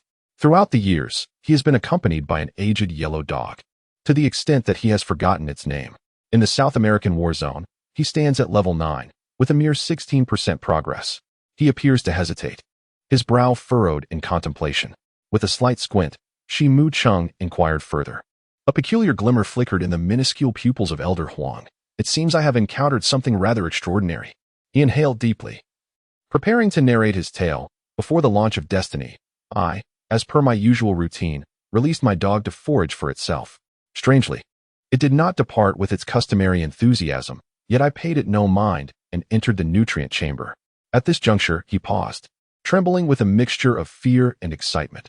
However, upon entering the game, I discovered a reality that was difficult to fathom. What? Chen Mo felt a weight in his heart. The others leaned in, eager to listen. The dog, it is also in the game. It has entered alongside me. The light in Elder Huang's eyes blazed forth. He exhaled deeply, and then the dog, so familiar to them all, leapt into the screen, rushing into his embrace. A profound silence enveloped the room. All present were rendered speechless, gazing at the screen as Elder Huang gently caressed the dog's fur. This is an old dog, perpetually drowsy, with only a fleeting glimmer in its eyes hinting at something peculiar. For over a decade, this canine has remained steadfastly by Lao Huang's side, or rather, it has never departed since it first joined him. In the past, they paid little heed to it, yet now, this dog seems to harbor significant secrets. Lao Huang, are you certain that the dog has entered the game? Taking a deep breath, Chen Mo enunciated each word with utmost seriousness. My dog, I would never mistake it. It has been by my character's side from the very beginning, as if it has forged some kind of pact with me, enabling my transformation into the hidden class of Beastmaster. He closed the screen, leaning back in his chair. Chen Mo vigorously rubbed the bridge of his nose, striving to extricate the chaotic thoughts swirling in his mind. The confusion was overwhelming. Could elements from reality truly manifest within the game? Well, if his tattoo appeared on his character, that might be acceptable. Perhaps a result of the game pod scanning his body to create it. However, the dog, this was a living entity, a creature existing independently. There were no devices, no means for it to appear so abruptly by Lao Huang's side. No, someone must be orchestrating this from the shadows. Is it Li Qingtian? Surely, he lacks the power to manipulate destiny, and besides, he should remain unaware of my existence. But who is it? Who could it possibly be? Why has even that old monk from the Tibetan region become a pawn in this game, compelling him to step deeper into the realm of destiny? Could it be that the world of destiny truly exists? No. A spark of light flashed in Chen Mo's eyes. It cannot be so. Someone must have deliberately crafted all of this to make him believe in the authenticity of the destiny world. What does it signify when tangible objects from reality can infiltrate the game, unless you can manifest the entities from the game before my very eyes? He felt a surge of agitation, even losing his rationality, and shouted out. Upon uttering these words, Chen Mo gasped for breath, and after a lengthy pause, he finally regained his composure. Yet, his emotions spiraled out of control once more. With a sigh, Chen Mo's expression returned to indifference. He couldn't help but glance at the tattoo on his body. Ever since its appearance, he had inexplicably been engulfed in anger, hatred, and other negative emotions. However, even a moment's reflection reveals the absurdity. How could virtual characters or items from a game possibly materialize in reality? Ridiculous. He chuckled softly at his own folly. Just then, a gentle voice of a girl echoed, "Master, I have sensed your call. This place is a rather unfamiliar world." The familiar voice made Chen Mo tremble, suddenly frozen in place, his eyes gradually filling with an overwhelming disbelief. Chapter 24, Little Sure. Ruo Master. Where's this place? A pair of bewildered eyes, lips shaded a striking grayish-black, and an exquisitely beautiful visage reminiscent of a character sprung from the pages of a comic book. She stood barefoot, yet bore a colossal sword, suspended gracefully in the air. The meticulously crafted ebony armor clung to her form, accentuating the lithe and delicate figure of a girl aged 14 or 15. Embodying a blend of youthful allure and mature seduction, akin to a raw, uncut gem that beckons to be cherished and admired. However, for Chen Mo, the sentiment was far more complex. The sword, the visage, the voice, the attire, everything was achingly familiar. The sole alteration was the absence of her exquisite wings, seemingly concealed from view. She was an adversary who had once rendered him somewhat powerless, yet should have long since met her demise at his hands. It was her. It was undeniably her. Rosh.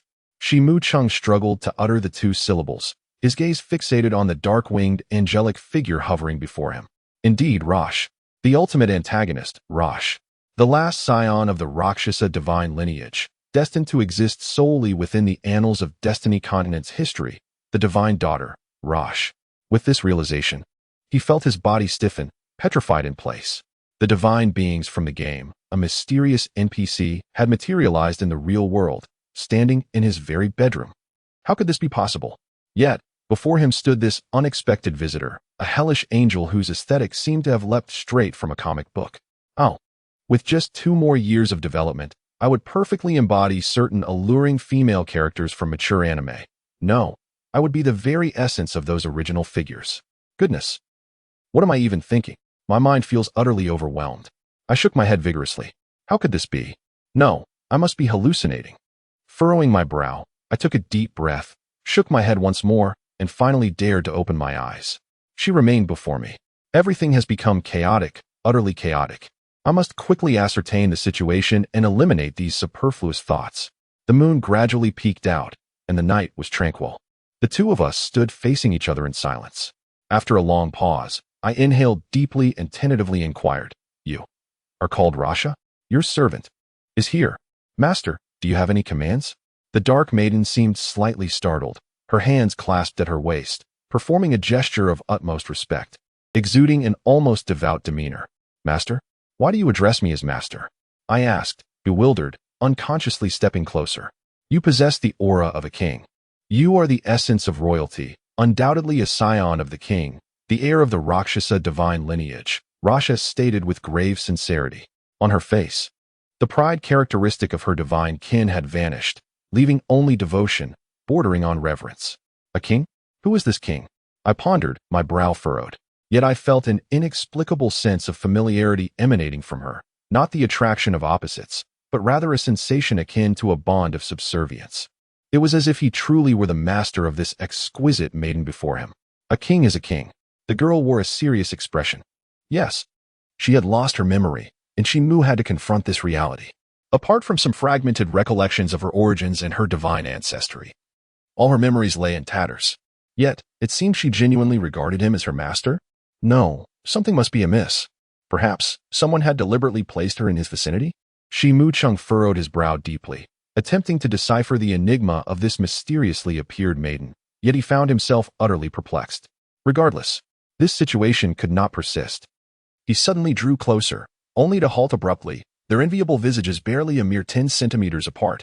"Very well. I do not know whence you came, nor who sent you here, but..." His gaze grew increasingly frigid as he spoke each word with deliberate gravity. "Now, leave this place at once."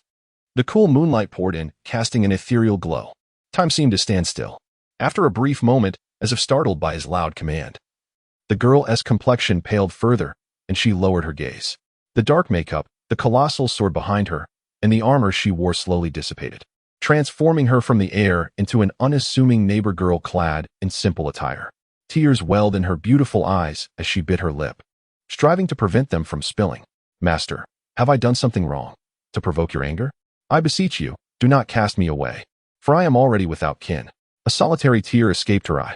As he beheld the scene before him, Shi Mu Cheng's mind erupted with memories. The petite figure of Ruo Ruo emerged from the ruins, a haunting echo from over a decade ago. What am I doing? What difference is there between my actions now and those of Li Qing Tian from years past?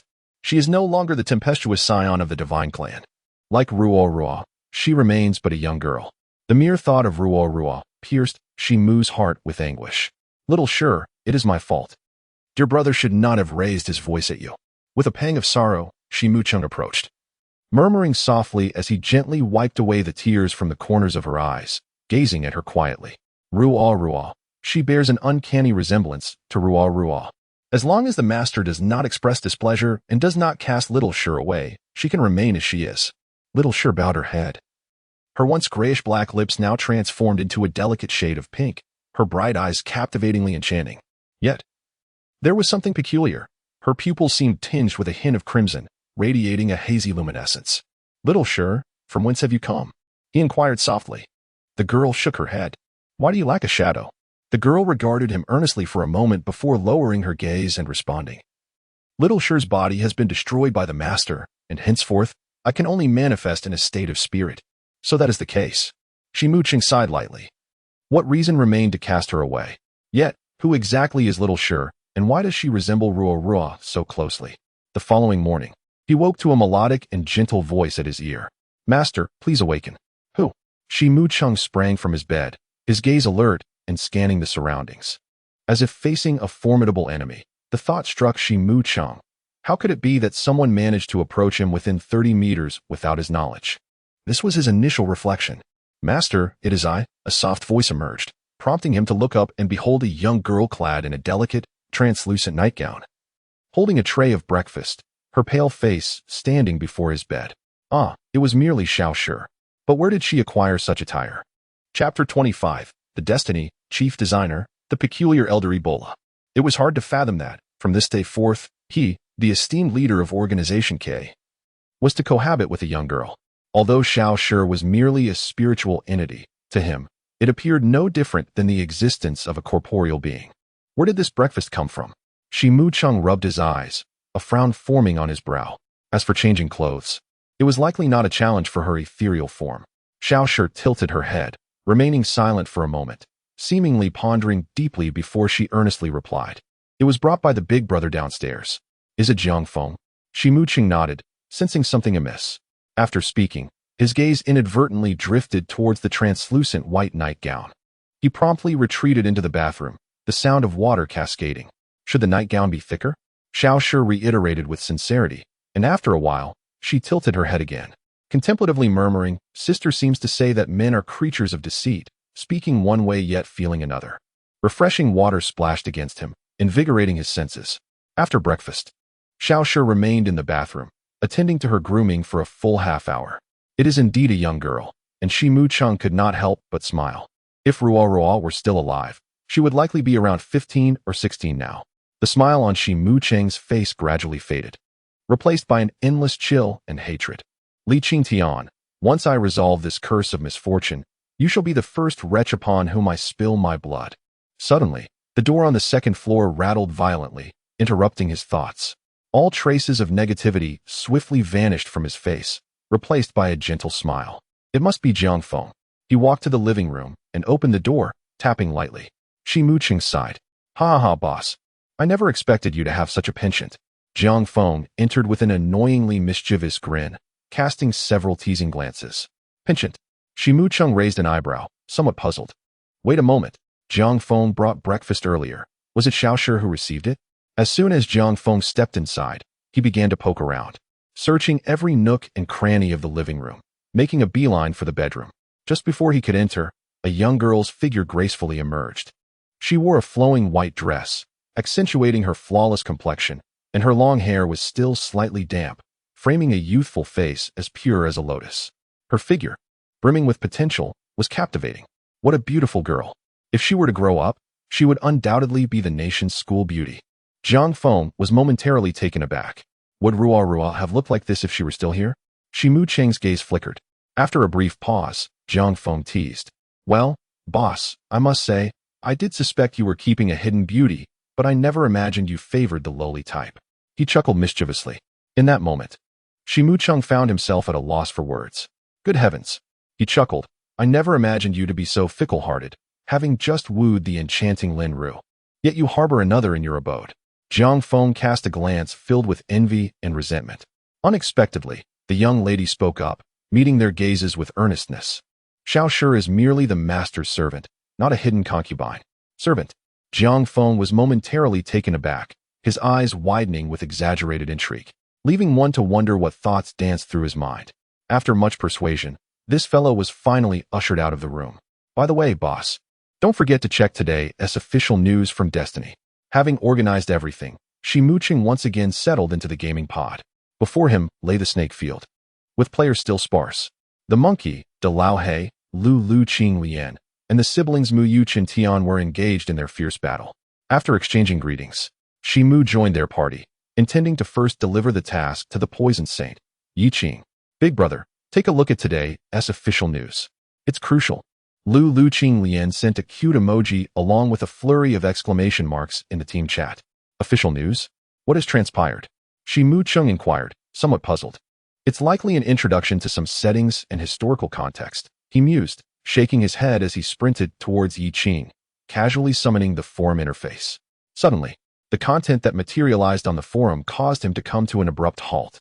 Destiny's chief designer makes his first appearance, unveiling the wonders of the Destiny continent.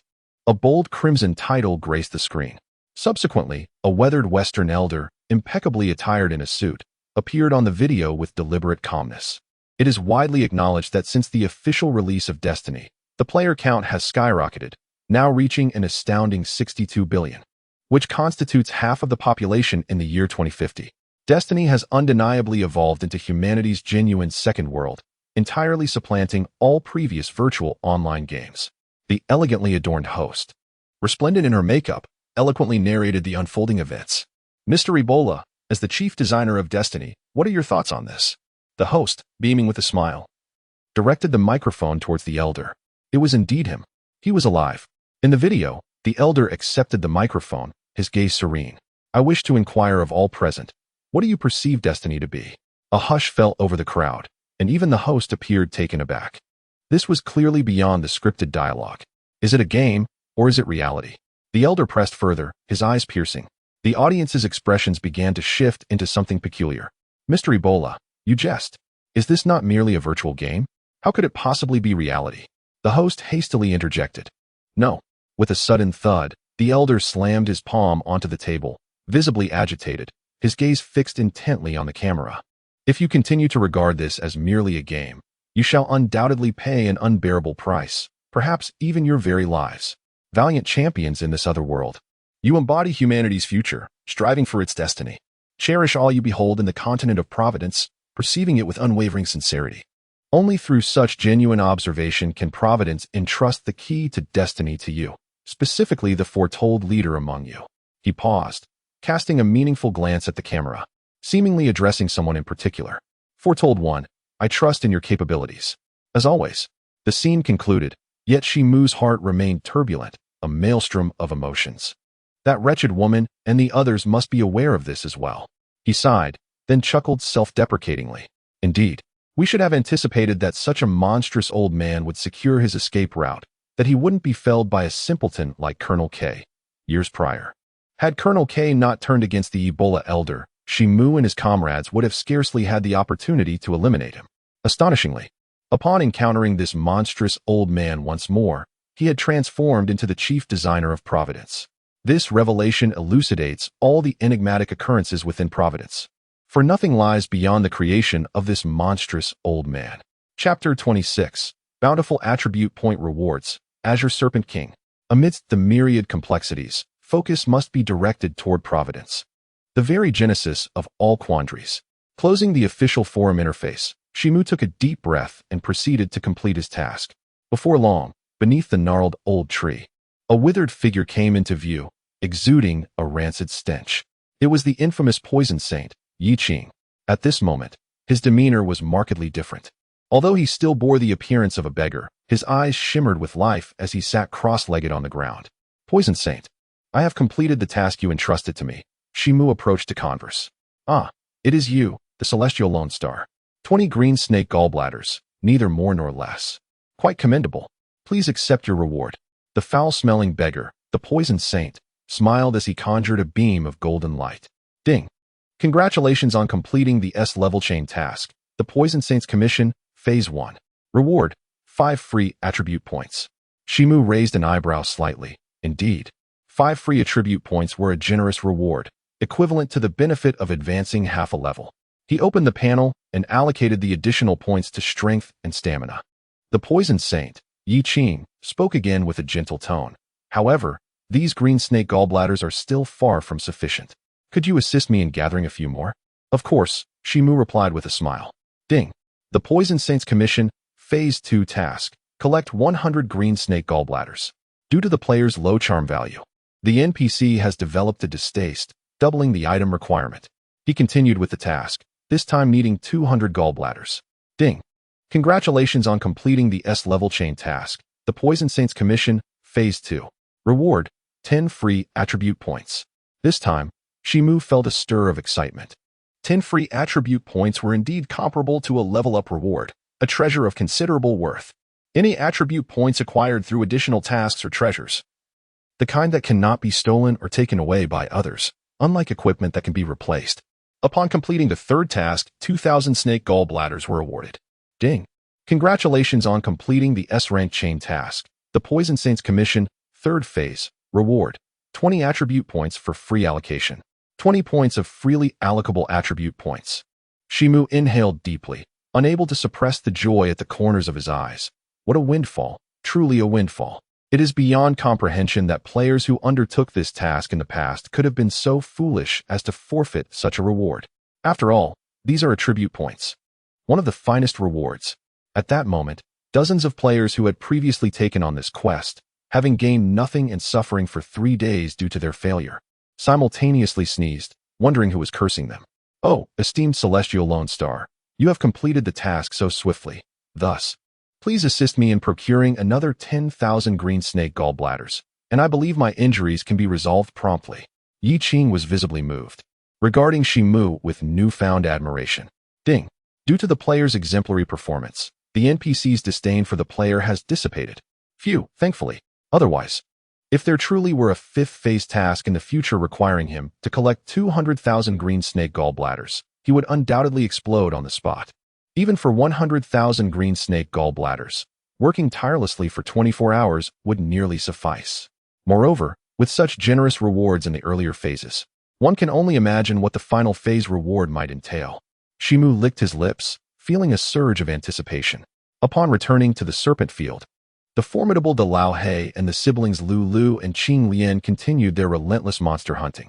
Even the least experienced among them, Lu Lu, had ascended to level 6, while De Lao He had reached an impressive level 8. Casting a glance at his own experience points, he noted he was at 52 of level 8, with a daunting 14,000 points still needed to progress further. The low-level Zhu Yiqing could only provide him with minimal experience. The challenge of leveling up was formidable, and it seemed that the few exceptional players, such as the Violent Bear, had likely not taken a break, advancing at an alarming rate. Chen Mo furrowed his brow and opened the ranking list for the Huaxia battle zone, confirming that the top 10 had been claimed by leveling enthusiasts. The first 6 players had all reached level 10, causing him to tumble down to the 100th position, with his title now vanished. However, one ID in particular captured his attention. The top player bore the name, One Staff Supporting Heaven, level 10, titled Emperor of Huaxia Levels, radiating a golden brilliance that invoked envy. A chill crept across Chen Mo's lips. Li Qingtian, the Lord of the Yan Huang Hall, had been one of the top 10 supreme players 3 years prior, revered as the god of mages. Yet, his other identity was that of the sole heir to the Li family conglomerate, the wealthiest family in Huaxia, and the son of Li Songhai. The position of number 1 was of little concern to him, but for you, Li Qingtian, I shall not allow it. The smile on Chen Mo's face faded, replaced by an icy resolve. Leveling up, he pivoted, drawing his weapon, the Eternal Sorrow, and swung it downwards towards Zhu Yiqing with lethal intent. -578. Instant kill. Minus 642. Instant kill. Dash. Instant kill. A weapon of eternal sorrow wreaked havoc, causing the bamboo leaf greens to wail and lament. Strewn across the ground amidst a cacophony of gold coins and blood vials. Even if each defeated foe yielded but a modicum of experience, his experience points steadily climbed, with the 9th level now tantalizingly close. Not far away, the black giant and the monkey were engaged in monster slaying when they began to sense something amiss. "Hey," Monkey called out to the black giant. "What is it?" "I'm busy farming monsters," the black giant replied, a hint of impatience in his tone. "Look, doesn't it seem like our esteemed player has taken a fancy to something today? He is far more aggressive than usual," the monkey speculated. The black giant observed from a distance for a moment and nodded in perplexity. It does seem that way. Time spent leveling was precious. So they set aside further conversation, diligently battling monsters in hopes of reaching level 10 soon. Many players shared their ambition of entering the main city as swiftly as possible, believing they could attend to the novice village's main quests later. An hour slipped by. Chen Mo glanced at his inventory. Nearly 7,000 green snake gallbladders had accumulated. Thanks to an impressive luck factor of 12, he had managed to procure an astonishing 16 pieces of equipment, even those with notoriously low drop rates. From the previous day until now, 14 were whiteboard items and 2 were bronze. While the rarity of equipment had diminished since the game's launch days, their market value still soared above 5 coins, translating to at least 40 to 50,000 Huaxia coins. If word got out, it would incite envy in countless players. Just one more hour of farming, and I can turn in my quest, Chen Mo mused with a sigh. Onward. Minus 586. The weapon of eternal sorrow swept through, reducing a bamboo leaf green to mere fragments. With a few more strikes, several bamboo leaf greens relinquished their gallbladders. "If only I had an area attack skill," he lamented. As Chen Mo wielded his weapon against the bamboo leaves, he pondered quietly to himself, lamenting the fact that skill books remained an elusive dream for players. After all, the probability of acquiring skill books was significantly higher from boss monsters, and the number of boss encounters in the novice village could be counted on one hand. The prospect of comprehending skills seemed even more far-fetched. It was likely that only a handful of individuals in the entire Huaxia battle zone had achieved such a feat. Perhaps it was a matter of wishful thinking, or maybe luck truly influenced a character's destiny. Suddenly, the voice channel of the team erupted with exclamations. "Damn, why is that snake so hideous? Has it become sentient?" A voice resounded angrily. "What the hell, you fool? That's a boss. You three, hurry over here. This is my first time facing a boss in Destiny." The excitement in the monkey's voice was palpable. Ding. The bronze-level boss, the Green Snake King, has respawned in Snake Field. Players in the vicinity, muster your courage to vanquish it. The Green Snake King currently belongs to the team Black Heaven Demon Squad. Simultaneously, all players present in Snake Field received this announcement. Their gazes shifted dramatically, fixating on the shimmering boss at the heart of Snake Field. Boss. Chapter 27. The Invincibility of the Green Snake King, Chen Mo strikes. "Goodness, I heard a boss has spawned in Snake Field. Let us go take a look." "Really? I've never encountered a boss since entering Destiny. Let us go together." Thousands of players from the novice village spread the news, creating a fervor that swept through the village. As many rushed to the scene, "Speak of the devil, and he shall appear." A flicker of excitement ignited in Chen Mo's eyes as the eternal sorrow, trailing behind him, slowly rose to his side. Standing 5 meters ahead was a colossal serpent, its dark greenish hue towering over a man in height. With rice-sized eyes radiating a faint crimson glow. Green Serpent King, Boss, Species, Bamboo Leaf Green Level, 8 Attack, 250 to 275 Health, 5,000 Physical Defense, 270 to 276 Magical Defense, 250 to 265 Skill. Green Serpent Venom. It unleashes venomous fangs that spray a splatter of serpent poison, afflicting victims with a health reduction of 5 points per second for a duration of 180 seconds. Description: the bamboo leaf green lineage has thrived here for generations, evolving through countless serpents to produce this formidable king, whose venom is utterly terrifying. The attributes flashed before all players, causing everyone to hold their breath. The creature's attack power was indeed alarming. De Laohei's expression turned serious. The monkey nudged him and exclaimed, "Anyone would take note of the Green Serpent King's poison, wouldn't they?" Lu Qinglian was struck with terror, her face drained of color. "So fearsome. Should we engage?" Chen Mo, with a hint of a smile. replied playfully, "Of course we should." In an instant, the eyes of the four glimmered with renewed excitement. Unlike the era of mundane online games, every boss in a virtual MMORPG is a rare gem, exceedingly valuable, with loot that is unparalleled, worth a fortune.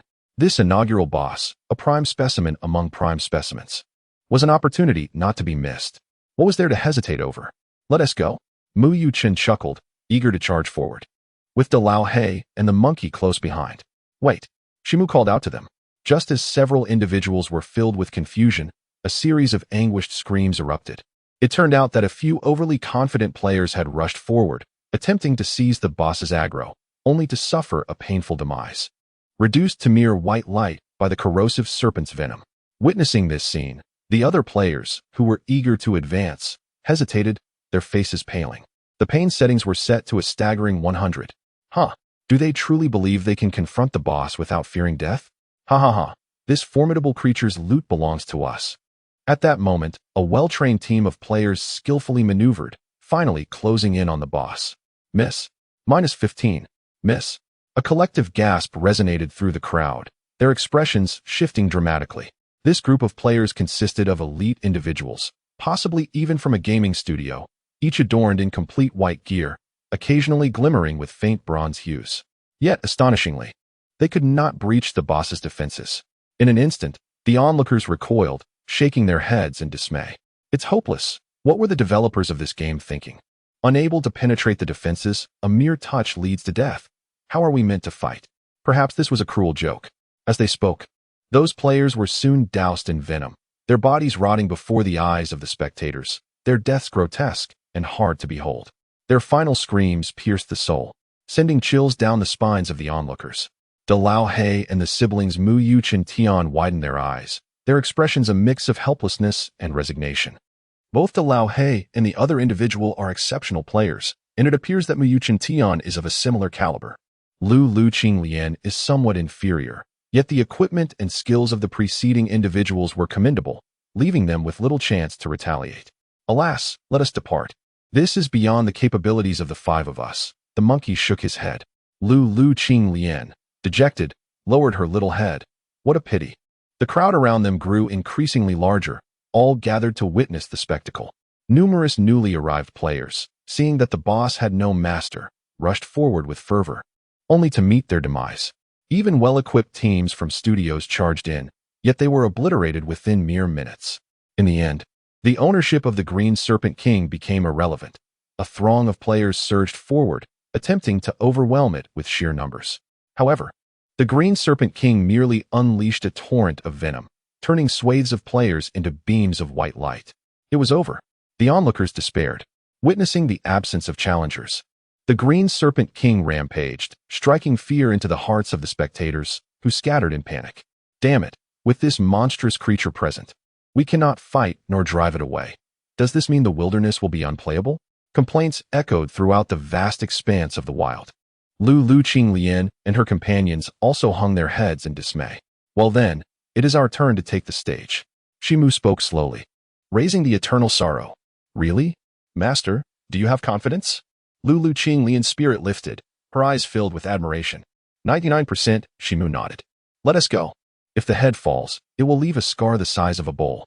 A spark of excitement ignited into Lao Hei's eyes. Onward. The four individuals swiftly advanced to catch up with Shimu. Hey, brother, where are you headed? Inquired a nearby lone player. The surrounding players were astonished, their faces soon reflecting pity. Alas, yet another group unaware of their own limitations. Haven't they seen that even the Bay studio has fallen? They still dare to challenge? Indeed. The Bay studio boasted 6 core members, all esteemed players ranked among the top 100,000 in the KCG's Chinese leaderboard. While they lacked the privileges afforded to those in the top 1,000, they at least had the option to select a novice village. If such players could perish, what hope did these others have of slaying the Green Serpent King? The onlookers shook their heads slightly, their expressions laden with derision. At that moment, hundreds of players were scattered, evading the Green Serpent King. None dared to march towards certain death. As this new group approached, the crowd's attention turned towards them. Look, someone else is challenging. What?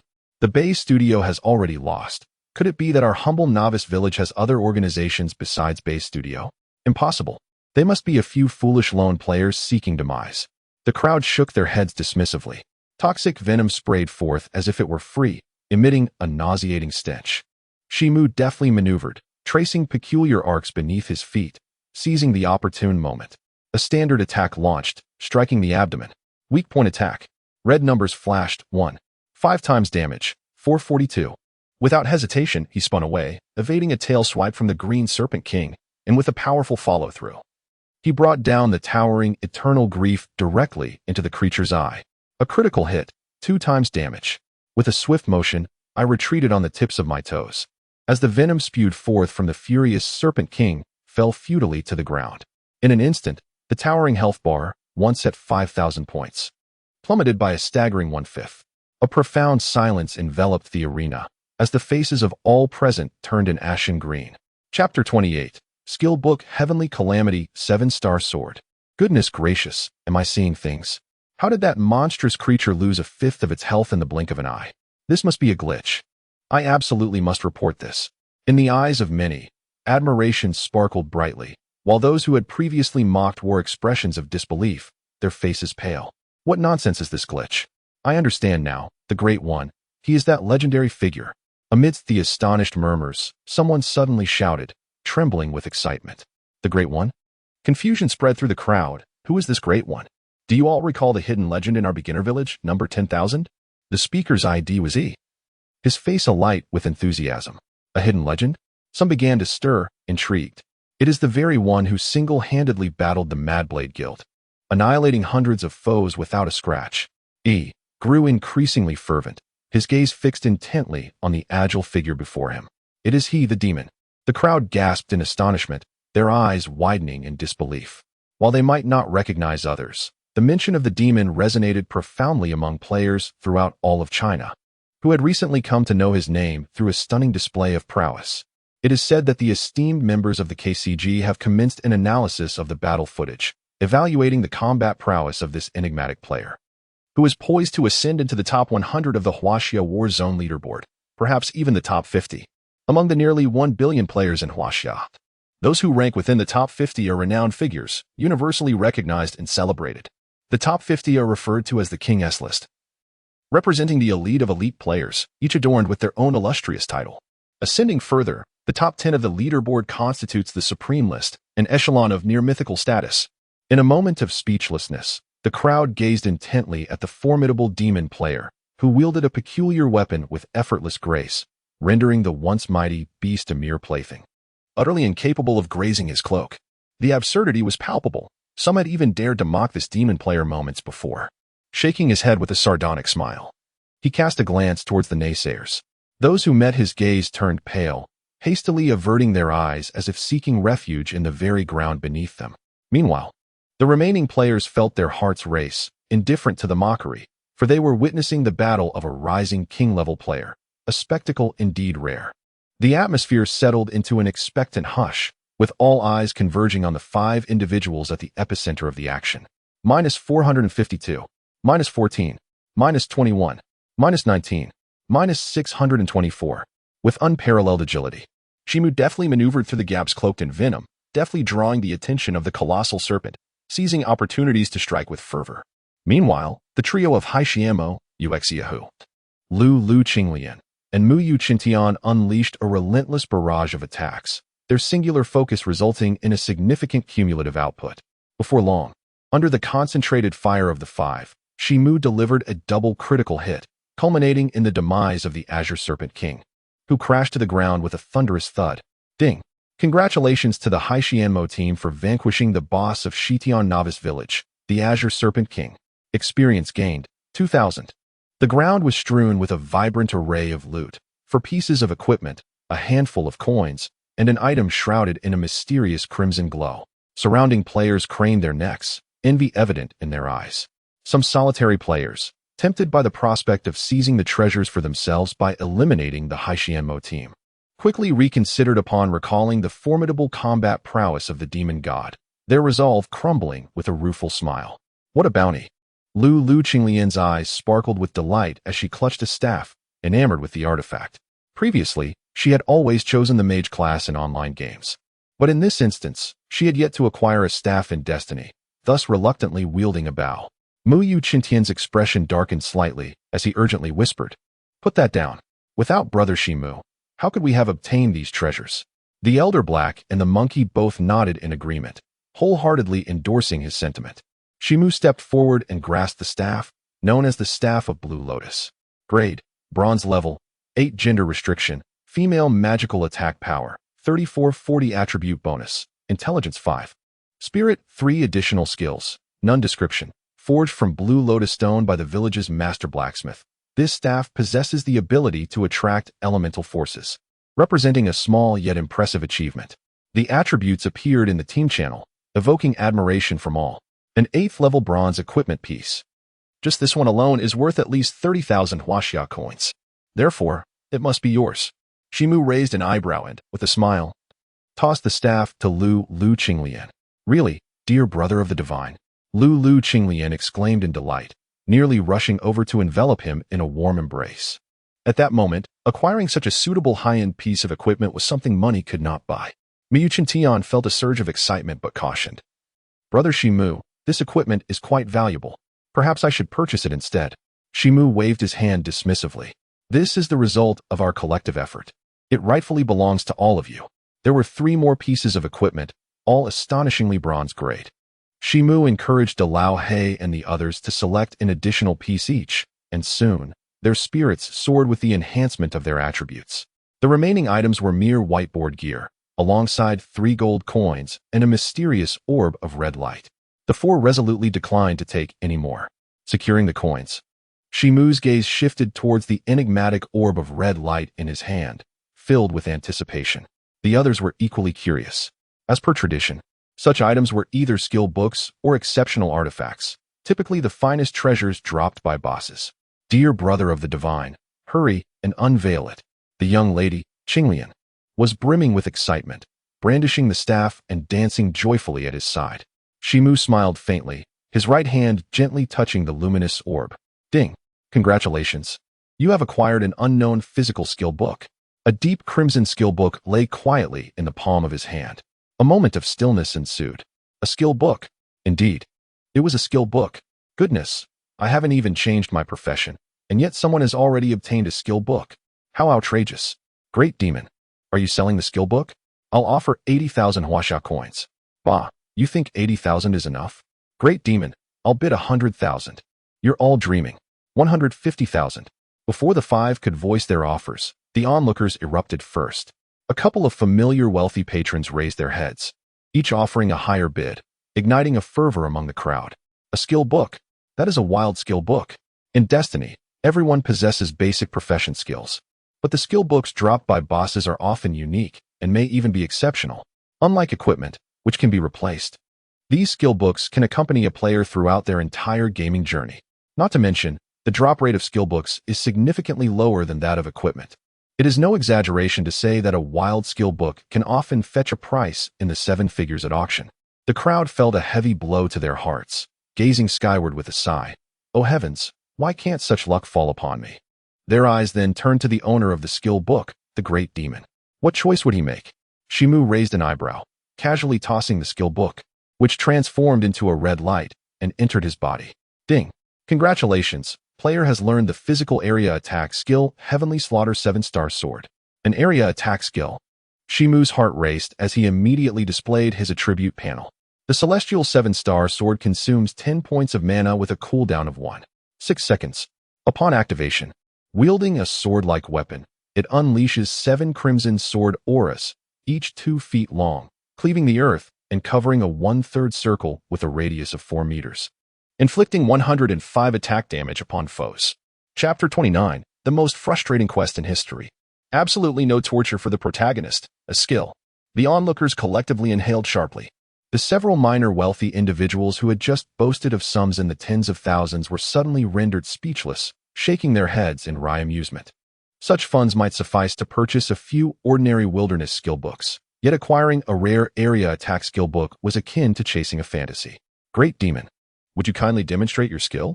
We wish to behold its magnificence. Someone proposed. Indeed, we cannot savor only half the fruit. Another echoed.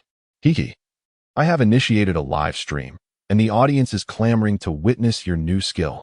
The crowd eagerly concurred, while Lu Lu, Qing Lian, De Laohe, Ho Zi, and Miu Chintian gazed hungrily at Shimu. Very well. Shimu smiled, turning to face the throng of bamboo leaf greens. Celestial 7-star sword, he declared.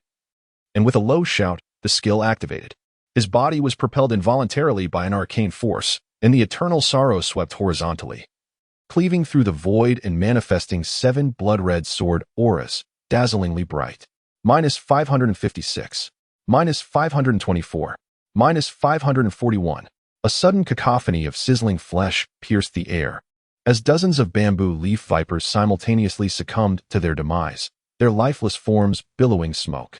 The damaged figures flashed before the eyes of the astonished onlookers, whose expressions remained as impassive as a tranquil pond, while their minds raced with an avalanche of frustration. Alas, where has the promised equality among individuals gone? As the spectacle concluded, the gathered spectators returned to their respective positions, only to be met with the resurgence of ruthless players in various high-level wilderness areas, each one attacking with a fervor reminiscent of those under the influence of gunpowder, leaving the monsters to lament their plight, if they possessed consciousness, that is. Damn it. I must level up. Though I may not rival your demonic prowess, surely I can outpace your ascension. Regardless, following this skirmish, the name of the demon god truly resonated throughout the 100,000th novice village, while the once ambitious frenzied blade hero and the colorful studio wept inconsolably in the restroom. How delightful! With the newly acquired area attack skill, my speed in farming the green serpent is bound to multiply geometrically. Excitement gleamed in Shimu's eyes. Just as he prepared to continue his monster hunting and questing, his gaze inadvertently fell upon the corpse of the Serpent King, stirring something within him, prompting the activation of his gathering skill. Ding! Congratulations, player! You have successfully gathered Serpent King's Gallbladder, an antidote for myriad poisons, with remarkable efficacy. Attention! The Serpent King's Gallbladder can offset the requirement of 100,000 ordinary green serpent gallbladders in the quest, the Poison Saint's commission. It can offset 100,000 green serpent gallbladders. With the gallbladders he possessed, combined with those collected by others, he had already amassed over 10,000, which meant the entire chain quest was on the verge of completion. Shimu's pupils constricted, swiftly followed by a surge of elation, as he called out to his companions, preparing to conclude their monster hunting expedition in the Serpent Fields. At this moment, both the Great Black and the Monkey had reached level 8 with approximately 50% experience, while Mu Chitian and Lulu Qinglian had attained level 7. Had it not been for the purpose of assisting Shimu in gathering snake gallbladders and benefiting from his frenzied monster hunting experience, they would have left the level 6 wilderness long ago. Thus, the 4 of them departed from the snake field and ventured towards the level 8 wild region, the Fire Pig Forest. Let us turn in the quest. As they walked towards the Wild Fox Ridge, Shimu could hardly contain the excitement bubbling within him. The previous stages of the quest had bestowed upon him such formidable attribute rewards. What might the final stage hold? He was filled with anticipation. Before long, the familiar foul stench of the Poison Saint, Yi Qing, wafted towards them from 800 meters away. Brother Poison Saint, I have gathered everything you requested. Shimu beamed with a radiant smile. Oh, is that so? Yi Qing's eyes lit up as he inspected the collected items, genuinely surprised to find them complete. Here, this is your reward. With a mere wave of his hand, 2 beams of golden light cascaded down upon Shimu. Ding! Player has completed the S-Class Chain Quest, Commission of the Poison Saint, Stage 4. Reward: 10,000 experience points, 25 attribute points. Ding! Player level has risen to level 9, 25 attribute points. However, this was still insufficient to quench Shimu's ambitions. The Celestial Solitary Star, your speed truly astounds me, remarked the Poison Saint, Yi Qing, narrowing his eyes. However, the upcoming task is likely to present quite a challenge for you. Ding! S-Class Chain Quest, Commission of the Poison Saint, Stage 5, collect 100,000 green snake gallbladders. As expected, a slight smile crossed Shimu's face as he presented the gallbladder of the Snake King. Perhaps this item can fulfill your requirements. The Poison Saint Yi Qing was momentarily taken aback, then pondered for a moment before reluctantly conceding, You have triumphed. This is your reward. Once again, a beam of golden light enveloped him. Ding! Player has completed the S-level chain quest, the Poison Saint's Commission, 5th segment. Reward: 10,000 experience points. 50 attribute points to allocate freely. 50 points of freely allocable attributes filled his heart with exhilaration. At present, the prevailing levels hovered around 6 to 7. And considering an average initial attribute point allocation of 6, even a physical novice maximizing their strength without equipment would boast around 66 points in strength.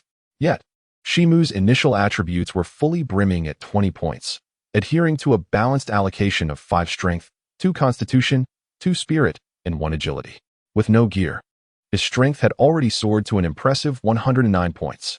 Though it appeared to be a mere 33-point difference in the early stages of the game, it represented an insurmountable chasm, not to mention the disparity with those warriors who balanced their attributes or non-physical classes, where the strength gap could easily reach double, if not more. 2 words encapsulated it: absolute domination. Wait a moment. This quest should entail additional rewards, should it not? Are attribute points the only recompense? Unable to restrain his curiosity, Chen Mo felt a stirring within. Poison Saint brother, do you have anything else to bestow upon me? He inquired with patience. Indeed, there is more. However, you must first complete the task, came the subsequent reply. Task? Is this chain quest not yet concluded? A sudden wave of ominous premonition surged within Chen Mo. At that moment, a notification chimed. Ding. S-level chain quest, the Poison Saint's commission. Final segment. Please collect 1 million green snake gallbladders. Boom. A resounding impact. A blow to the very soul. Chen Mo inhaled sharply, his eyes widening in disbelief. Indeed, it was 1 million. Mr. Yiqing, are you certain you are not jesting with me? With a face ashen, a glint of frost emanating from his gaze, he slightly raised the eternal sorrow in his hand, his manner of address having shifted. Heh, do I appear to be toying with you? Unbeknownst to him, the Poison Saint Yiqing was entirely unfazed by such theatrics. After a moment's contemplation, he sighed. This is the final phase, one that no one has ever completed. Yet, I assure you, you shall not regret it. Standing there with a grim expression for more than a minute, Chen Mo ultimately chose to lower the eternal sorrow in his grasp. Very well, I shall place my trust in you once more. However, 1 million? How many years would it take to achieve this? Never mind. Let me first visit that enigmatic NPC, Yin Yang, for the task at hand. At that moment, a notification chimed. S-grade chain quest, the Poison Saint's commission, final phase in progress. During the quest, players are unable to engage in any activities, gain experience points, and the drop rate from wild monsters is at 0. Attention! The final reward for this task is contingent upon completion time. The shorter the duration, the more substantial the reward. Commencing timer.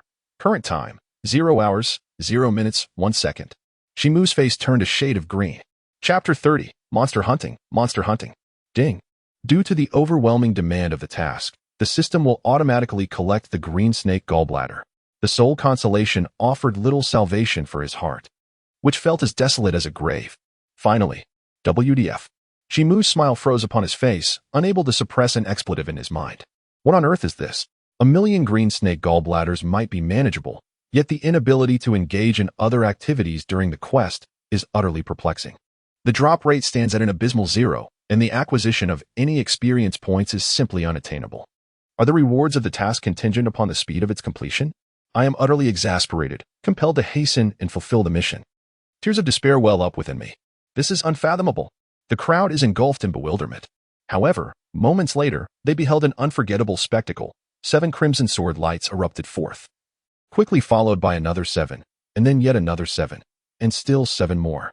In an instant, the entire field of vision was awash with dozens of sword lights, as the bamboo leaf greens were annihilated without a trace. The terrifying monster-slaying prowess of Chen Mo bordered on madness, as he relentlessly wielded the eternal sorrow, eagerly awaiting the cooldown of the celestial 7-stars sword, swiftly unleashing it again. Strangely, the deep crimson sword lights described in the skill's introduction transformed into a dazzling, blinding scarlet in his hands, and the 4-meter radius of coverage seemed to have extended slightly. Yet, he paid no heed to these peculiarities, fixated solely on the countdown above. Exerting every ounce of energy to eliminate monsters. -524, -578, -562, -5. No longer would he need to gather green snake gallbladders. All he required was slaughter, relentless slaughter. An hour elapsed. His kill count soared to a staggering 12,000. He had monopolized the entire wild region, leaving no room for other players to intervene. After 2 hours, the kill count reached 25,321. Onward, Chen Mo numbly swung the eternal sorrow as sword lights cascaded onto the ground, painting the world in a blood-red hue. 5 hours, the kill count, 70,236, progressing at an ever-accelerating pace. If this continues, he could surpass 300,000 kills in a single day, 1 million kills, to be completed within 3 days.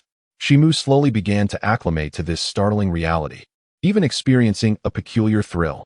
Slaughter, combat. 6 hours had passed, and he found himself entrapped in a mechanical rhythm, the extreme mental burden finally causing a slowdown in his kill rate.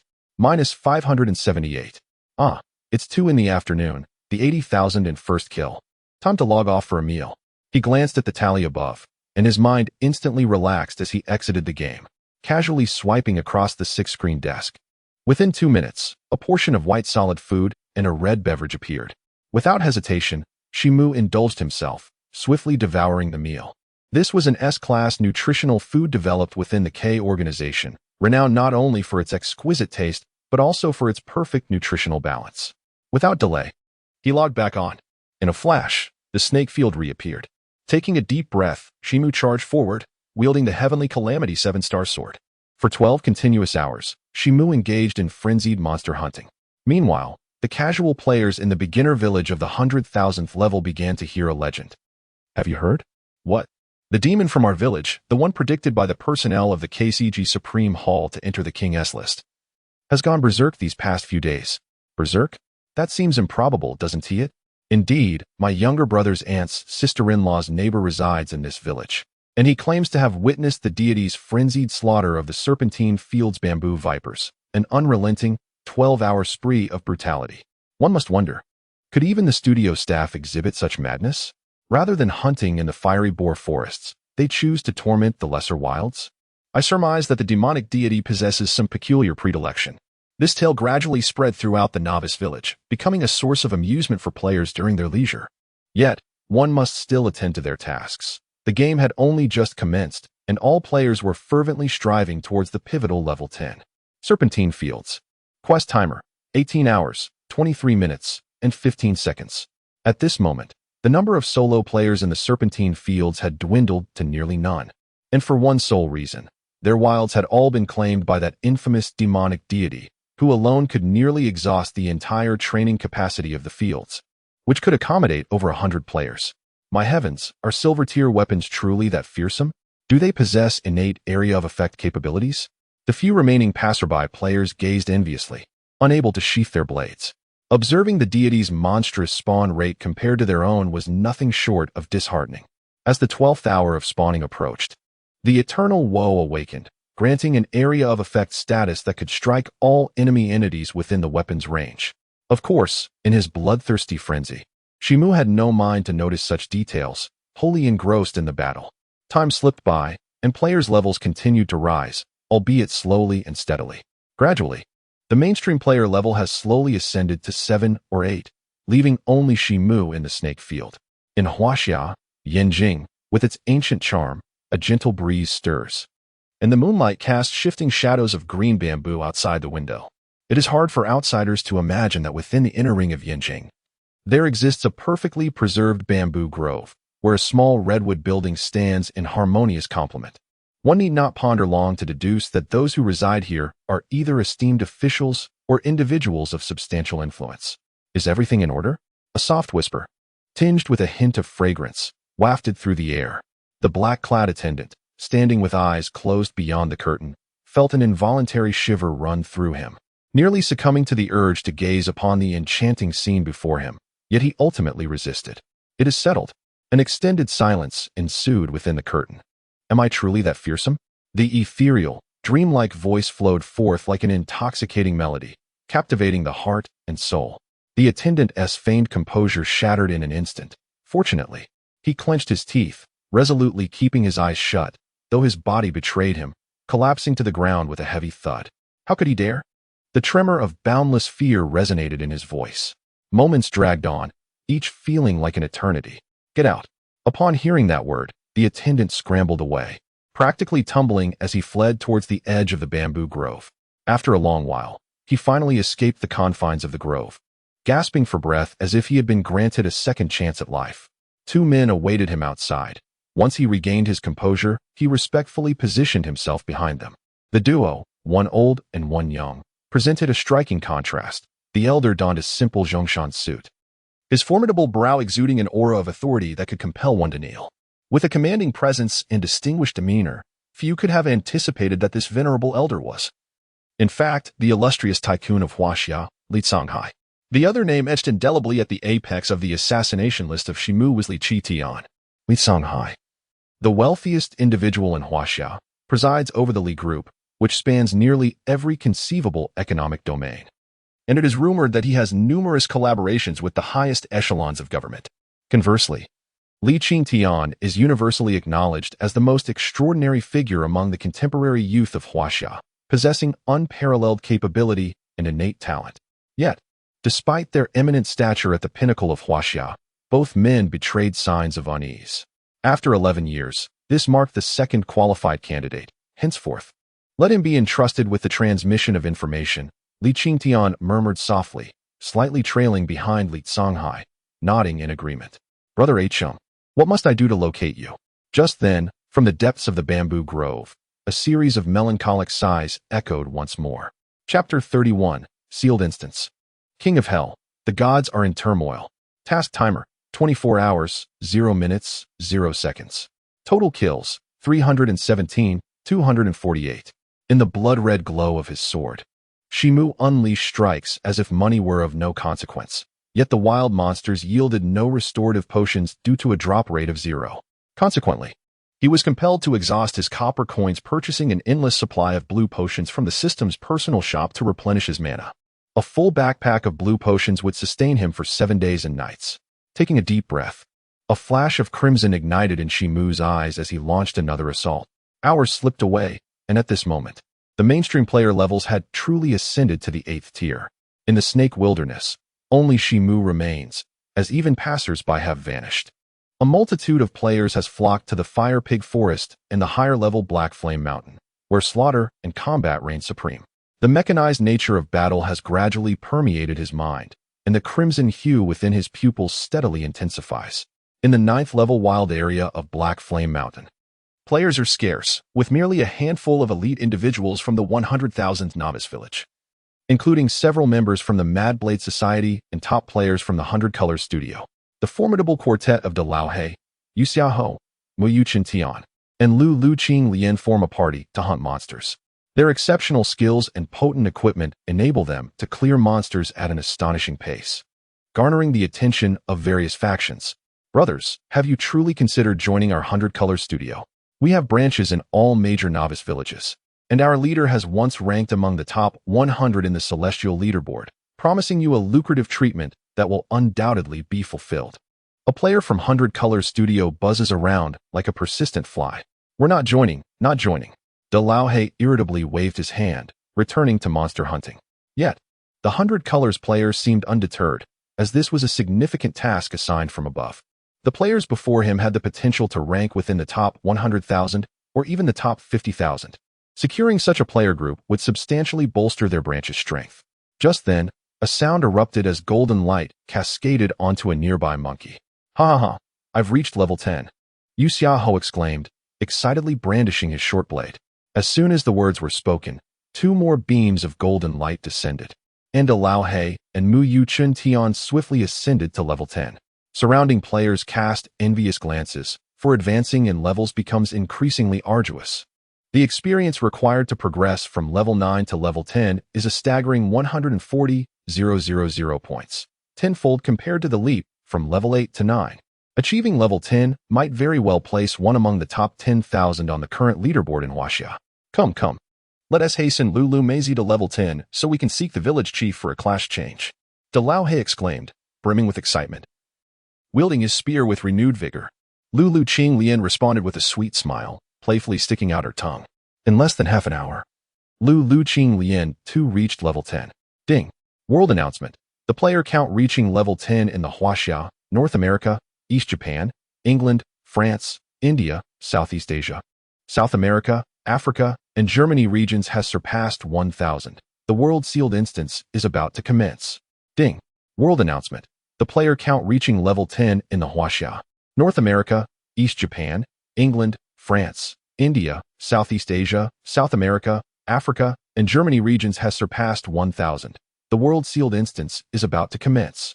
Ding. World announcement. The player count reaching level 10 in the Huaxia, North America, East Japan, England, France, India, Southeast Asia, South America, Africa, and Germany regions has surpassed 1,000. The world sealed instance is about to commence. A sealed instance? What is this? Players from around the globe were left in astonished silence, hastily scouring the forums for official information. To their surprise, some players had already begun to compile the intricate details. The world sealing instance, also known as the job change trial instance, is categorized into 4 levels: easy, normal, hard, and hell. All players must choose to complete instances of varying difficulty in order to undergo a job change, with each individual granted 3 attempts per day. Should they fail all attempts, they will be unable to proceed with their job change. Moreover, a crucial point to note is that once the sealing instances are activated, a regional competition will commence. The contest will determine which region can unlock its main city first. The higher the ranking and the shorter the time taken, the greater the rewards for the players. The player known as Destined Sage eloquently provided the most succinct explanation, resulting in a surge of attention. A regional competition? Isn't the main city already open? Must we unlock it ourselves? Many were left perplexed. Destined Sage promptly clarified. The secondary main cities in each major region remain sealed, including the 10 main cities in our Huaxia region. So how do we break the seal? Someone anxiously inquired. At the very least, does this not imply that there are instances of even greater difficulty than hell? Never mind, I will choose the hell difficulty when the time comes, he chuckled. TCH, you think you can do that? The responses surged at an astonishing rate, with top-tier players at level 10 gleaming with excitement, eager to make a name for themselves in the trial instance rankings. Wouldn't that make them renowned throughout the realm? Players who had yet to reach level 10 began to feverishly grind for experience, striving to attain that coveted level before the dungeon opened at noon the following day. Snake Field, hurry up with the treasures. Let us rush to Black Flame Mountain and level up. The sealed dungeon opens tomorrow, urged a player with the ID Sky Hero to his girlfriend beside him. Wait a moment, let me see what the demon god looks like, she replied impatiently, swatting his hand away. Sky Hero stood awkwardly to the side, his eyes filled with jealousy as she gazed eagerly at the tall figure in the distance. 587, 684, 502. With a single strike of the heavenly 7-star sword, swathes of bamboo leaves turned into fragments of flesh, eliciting cries of despair from the low-level monsters. Yet, Chen Mo remained expressionless, numbly repeating his actions. As the 7th streak of sword light faded, another 7 followed suit. Let us go, let us go. No matter how strong he is just bullying low-level areas for 2 or 3 days. He must be out of his mind. Sky Hero scoffed, brimming with envy. You, do not tarnish my idol, his girlfriend exclaimed, gritting her teeth. With a sigh, she reluctantly followed her boyfriend away. Meanwhile, Chen Mo paid no heed to their antics and continued his monster slaying. Casting a glance at the statistics above, he noted the time, 42 hours. And the kill count stood at 512,872. Halfway there, he thought, pressing on diligently. Another day passed. And amidst the anticipation of countless players, the world's sealed dungeon finally opened. In tandem with this, the speed ranking for dungeon completions has commenced, with particular attention drawn to the Hell difficulty dungeon leaderboard, where the title of King of Hell reigns supreme. Just 1 day prior, all major battle zones across the globe were engulfed in a whirlwind of activity. The first to conquer the Hell difficulty dungeon, King of Hell. The first to shatter the seal of the main city, receiving the coveted battle zone rewards from the system. Each one cannot be overlooked. Countless guilds and formidable players have made ample preparations. Securing the title of King of Hell, surpassing billions of players worldwide, will undoubtedly be etched into the annals of destiny. It also grants the opportunity to become the most recognized powerhouse across the globe. The Chinese law god, Heavenly Staff, the Indian martial god, Amir Khan, the Japanese war god Toyotomi Hideyoshi, the American son of the sun, Apollo, the South American king Mendez, and the English god of the never-setting sun, Crus. From 10 major battle zones, dozens of players recognized as divine beings simultaneously released statements, aiming squarely at King of Hell, determined to claim it. Chapter 32. Competing for the title. The Legend of the Supreme Brahma Heart. Wishing everyone a happy new year. May the year of the dog bring prosperity. Ahem. Is there truly no reward during this festive season? After all, I have yet to turn 18. If not, I shall inquire again this evening. In a certain novice village within the Chinese battle zone, beneath the great locust tree at the village center, stood an elderly man, dressed in a silk robe and a round hat, with shrewd eyes that perfectly embodied the image of a landowner. He was none other than the quintessential NPC village chief found in every novice village. At this moment, a multitude of players had gathered, engaging in hushed discussions. Before the village chief stood a young man clad in a flowing white robe, wielding a staff of considerable length that emanated a radiant white glow. Unmistakably two exquisite iron artifacts. The players exhibited palpable excitement, akin to starstruck fans yearning for an autograph. Yet upon noticing the 6 stoic and formidable players encircling the young man, they hesitated and retreated. They had long been aware that the mage god, known as Heavenly Staff, resided in their novice village, but to finally behold the legend in person was beyond their wildest dreams. One player trembled with exhilaration. Nearby, a strikingly beautiful female player gazed in awe, her eyes sparkling. Oh my, the lord of the Yin Wang Hall is so handsome. I can't take it anymore. How can he be this charming? He was none other than the master of the Yin Huang Hall, the foremost guild in the Huaxia battle zone, unrivaled in wealth, influence, and personal prowess. A seasoned player could not help but express admiration with fervent eyes. The top 50 on the Huaxia Sky ranking are known as the King's List, while the top 10 are referred to as the Supreme List, each of the 10 supreme figures holding a unique title. Heavenly Staff, ranked 3rd on the Supreme List, bearing the title of Heavenly Support. That striking young man was indeed the Heavenly Support, wielding a staff capable of propping up the heavens. The 6 guards accompanying him were the renowned 6 guardians of the Yin Huang Hall, who had stood by the Master's side since the hall's inception, all being top-tier warriors ranked among the top 5 on the Sky List. While their individual abilities might not place them at the very top, the Supreme List still had 2 who surpassed him. One player scoffed, unable to contain his disbelief. Upon the mention of the top 2 positions on the Supreme rankings, the expressions of those present inevitably grew somewhat grave. A middle-aged player nearby, in agreement, squinted his eyes and remarked, "The 2nd place on the Supreme rankings belongs to the Death Sovereign, also known as the Grim Reaper. His true identity remains shrouded in mystery. His age is unknown, yet his character is eccentric, adhering only to his own principles, disregarding conventions. 7 or 8 years ago, the Death Sovereign emerged like a dark horse, only to vanish as swiftly as a comet. He single-handedly instilled fear in the Western nations during the various national wars, leaving behind an endless array of legends. Securing the 2nd position on the Supreme rankings of the KCG's esteemed hall, many novice players were astonished, unaware that the virtual gaming realm harbored such a formidable and enigmatic player, who then holds the 1st position on the Supreme rankings. Someone could not help but inquire. He narrowed his eyes, paused for a considerable duration, then took a deep breath before continuing. The 1st on the Supreme rankings is the Venerable Heart of Brahman. Upon hearing this name, several players trembled in their stance, their eyes filled with profound reverence. The Venerable Heart of Brahman is a true legend in the history of virtual gaming, an insurmountable pinnacle. In the later stages of lunar eternity, the world-renowned deities among players, such as the Sorcerer of the East and the God of War of the Setting Sun, had all acquired the highest level of equipment and engaged in a duel atop the peak of lunar eternity to determine the foremost among the deities.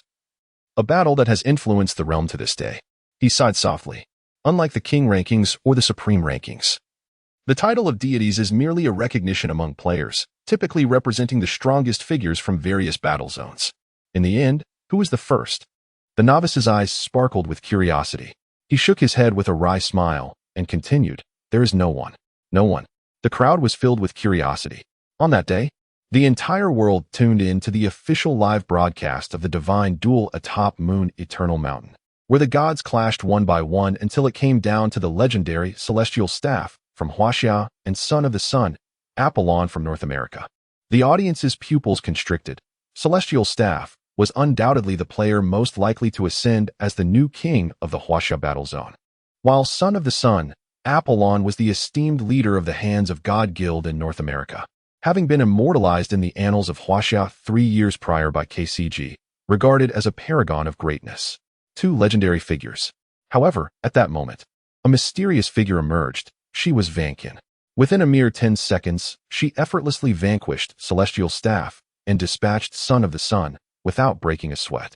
Even when faced with a relentless assault from dozens of representatives of various battle zones, divine-level players, she did not unleash her full power and ultimately departed gracefully, leaving the world in awe. After that, Vankin traversed the globe repeatedly, yet her appearances were fewer than those of death itself, shrouded in even greater mystery, yet undeniably a force to be reckoned with. In the eyes of the onlookers, profound admiration was evident. Newcomers gasped in astonishment. Heavens! Could there truly be such a player in this world? How could she be so powerful? After all, Moon Eternal was still imperfect. Surely, she must be cheating. Some voiced their disbelief. Impossible, he shook his head. Subsequently, the Moon Eternal officials conducted a thorough investigation, confirming that Vankin had not cheated. However, tracing her IP address was akin to casting a stone into the ocean. No trace remained, and her identity remained elusive. The crowd nodded in agreement. Suddenly, a cold snort pierced through their thoughts. My master is the supreme being of heaven. How could he be defeated by a mere mortal? When our esteemed one claims the top position on the Hell list and becomes renowned across the world, it will be the moment when our Yanhuang Hall ascends to the pinnacle of Huaxia and sweeps through the lands. A guardian admonished sharply, causing the crowd to shudder and fall silent. At that moment, the young man stirred. His half-closed eyes suddenly opened wide, revealing a sharp glint as he spoke slowly. Van Hart? 2 years ago, I might have succumbed to you, but now, I shall inevitably seek you out to avenge the humiliation of that year. With that, he gazed fiercely at the village chief and declared, I choose the Hell-level dungeon. In a flash of light, one staff supporting heaven vanished from the spot, prompting the crowd to exhale in relief, feeling as though a heavy stone had quietly fallen from their hearts. Simultaneously, numerous messages flooded the forum. In the Huaxia battle zone, the Lord of Yanhuang Hall, one staff supporting heaven, has entered the sealed dungeon, difficulty, Hell level. The Master of the Divine Palace, Divine Heaven, has entered the sealed dungeon, difficulty, Hell level. The Supreme of Extreme Ice, Mountains at Dusk, has entered the sealed dungeon, difficulty, Hell level. In North America, the Son of the Sun, the President of the God S-Hand Guild, Apollon, has entered the sealed dungeon, difficulty, Hell level. A female player has chosen to enter the Hell-level sealed dungeon. Suspected to be a king-level player, Athena.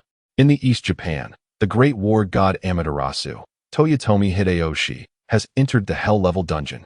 He will surely bring us the glory of topping the Hell list. France, Germany, South America. In every war zone, the official leaderboard is continuously updating the progress of hellish challengers, even introducing paid live broadcasts for Hell-level dungeon challenges. The entire world is engulfed in a frenzy, fervently cheering for their respective war zones in pursuit of the coveted competition rewards. Yet at this moment, Chen Mo finds himself once again ensnared in an ineffable madness. A blood-red hue has completely consumed his pupils. Slaughter, combat, punishment. The emerald-green serpent before him morphs into a demon from the depths of hell, while the surrounding snake fields resemble mountains of corpses and seas of blood. Grasping the eternal morning, he cleaves the heavens and earth. His consciousness and body gradually plunge into an unknown realm, unbeknownst to him. At that instant, a delicate maiden clad in translucent nightwear, her bare feet exposed, emerges slowly from the void. With a gentle wave of her right hand, she sings a lullaby.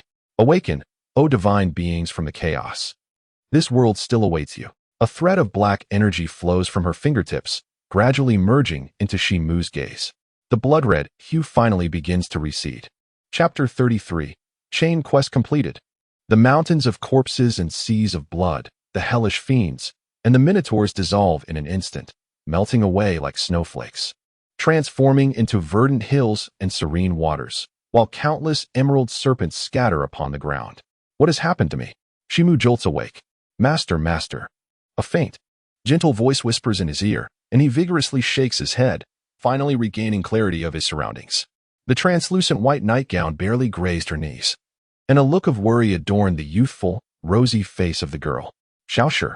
Chen Mo was initially taken aback, a bittersweet smile gracing his lips. Yet he soon reconciled himself to this reality. She was, after all, a being from the Destiny world. Her presence in the real world made her existence in the Destiny world entirely plausible. Gradually, Chen Mo found himself unconsciously regarding the Destiny world as a tangible reality.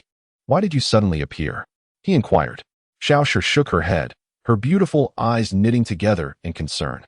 "I sensed that my master was engulfed in a state of confusion, so I attempted to recite the soul-calling melody of the Azura for you. I never expected it to actually work." A state of confusion? Chen Mo's brow furrowed deeply. This was not the first time he had succumbed to such a state. The last instance had occurred when he faced the then boss, Lich, where he found himself trapped in a disorienting haze, seemingly overwhelmed by a mysterious and terrifying force emanating from within him. This marked the second occurrence. What could be the cause? Could it be related to you, Master? A delicate voice broke through, prompting Chen Mo to turn his gaze to Xiaoshi. The girl spoke softly, according to legend. The descendants of the divine and celestial clans are known as the innate beings. Due to their extraordinary gifts, they suffer from the jealousy of heaven. Bearing the mark of heavenly jealousy, they must endure trials of calamity and divine retribution to become true exalted deities. Innate beings? Are they the primordial deities? Descendants of the divine and celestial clans? Chen Mo murmured to himself. He distinctly recalled that his attribute panel displayed his race as primordial deity.